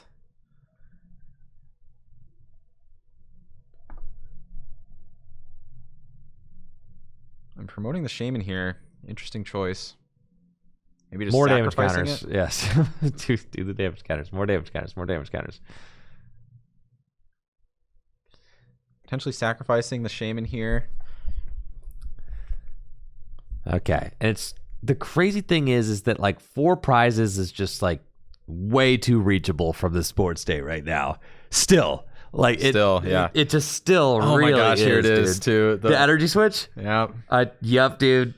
It's still super reachable, right? Because you've got like the inevitability of the Fan Rotom and the Noctowl with the inevitability of the Raging Bolt eventually dying. Like, there's your 4. Yeah, really all Trevor has to do. So little. All Trevor has to do here is make sure he has an Impidimp ready to evolve. Yeah. And that should be enough, really. Yep, going to be a Self Iono to 4. You've already got 1 Impidimp down. It would be nice to get a Morgrim. It would be nice to get another Impidimp to hit the bench. It is asking a lot off Iono to 4. But, you know, those are the things you're really looking for. So, and if at any point Trevor steals a turn here, he should be able to just turn that over into a win, I think. Yeah, the Artisan, pretty key. I would say that feels very good. And it's looking like Maractus is actually getting chosen over. I don't know if he has access to another Impidimp. Okay, so yeah, because it's only 3 Impidimp, you're right. So, yeah. Badoo, I think, is the better choice. I agree, because it's got free retreat. So you could just choose what you want to do, especially with putting Artisan in play. You know, you could potentially just decide, based on what your opponent does, you could decide like what to go get next turn after the Shaman goes down. We got a couple Monkey Dory plays. If the Shaman goes down, granted. I guess. Knockout's not on board right now, and Sean does not have access to Noctowl. No. It was just Iono to a 2-card hand. Right, and this is not the typical standard matchup where you're getting like Iona to 2, like, okay, I'll Fez. No Fez. No Fez, bro. No Fez. Yeah, you wish. You wish there was a Fez. No Fez.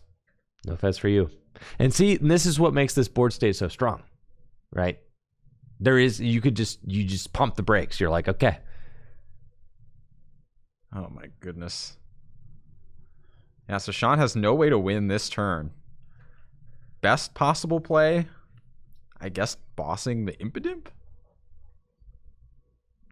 Right? But there's not really a good way to do that while also having energy available to you for the next turn.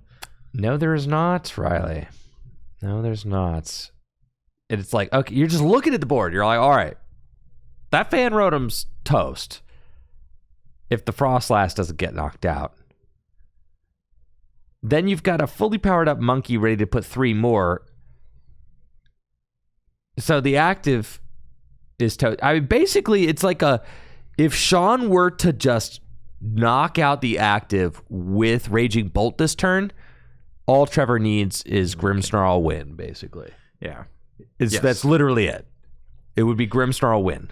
Yep. The Monkey Dories will be able to clear off the benched Pokemon that have damage counters on them and secure. All right, that win. and this is it. I mean, Sean goes to 1 prizes, and like I said, it is literally a Grimmsnarl, and this is the tournament, folks. The entire tournament, the 1K, gets decided here. 1 prize off of the Fan Rotom kicking it. And honestly, Andrew, you could even do something a little cheeky, like counter catcher up the baby Raging Bolt. Yep, and item lock it. Yeah, and just say like, okay, I'm gonna give myself the time to cook up this win con.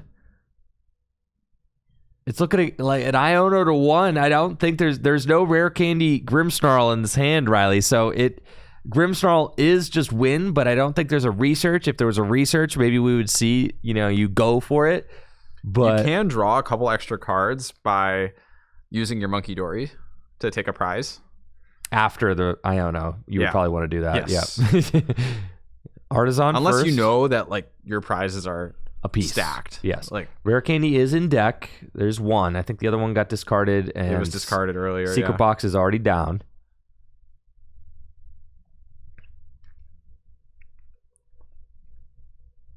And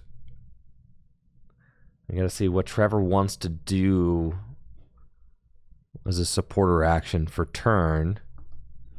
Does he have Iono in hand already? Does, yes. Okay, yeah. Iono to 1 is pretty good. And with again, no Sean Tera has no in play. Teras. Yes, no Tera in play. Lacks any of those obvious outs. Does not play him UEX either, so no like quick draws. There's a Devo TM. Yeah, you're probably sacking that. You don't care. Sure. It's an Arvin or an Iono. Looks like Iono is the card getting played. Trevor's going to get 3 to Sean's 1. Okay, and what do we see? It's rare candy Arvin in hand. So now you could knock out the Noctowl. Do you risk that? Right, because you do risk Fez. I feel like you don't. Iono to 1, pass. Well, like Badoo, right? I feel like you don't risk knocking out the knockdown. No, that's way too risky. The problem is without counter catcher, Sada or Crispin is game. Or energy. Lightning energy, specifically. It's true. But knocking out the knockdown doesn't make you any closer to that not being win. No, but you could draw an out off your prizes. And just win. If you have an out in your prizes. Artisan. All right, no windmill slam here, so... Oh, this is going to really come down to it, Andrew. Dude, I mean, it's Arvin, Rare Candy are in hand. So long as Ultra Ball is in the deck, there is only 1. So long as Ultra Ball is in the deck, then Trevor wins, right? Because there is Arvin, Rare Candy in the hand. And another card to discard. Right? And another card. You could get another tool off of Arvin. Well, I think all of his tools are down. You're right, yes. So, but there is one other card in the hand, right? So you would top deck X, yep, and then you've got Arvin +1 plus Rare Candy in hand, yes. Yep. So Trevor does have win in hand. Yeah, and Sean does not. And Sean does not. No, this is like a grass energy. It's just Burst Roar. Oh my gosh, dude. Oh. And the monkeys. Shivers, man. Dude, it's happening, man. Disgusting. Oh, and an extra knockout from prizes between turns with the Frostlass. Oh. 2 prizes left to take, bro. It's too easy, man. And it's all right there, It's Andrew. all right here, bro. Why was it so easy? Oh my goodness gracious. Dude, it's messed up, man. Okay, drawing for turn. Yep. A good clean fight here.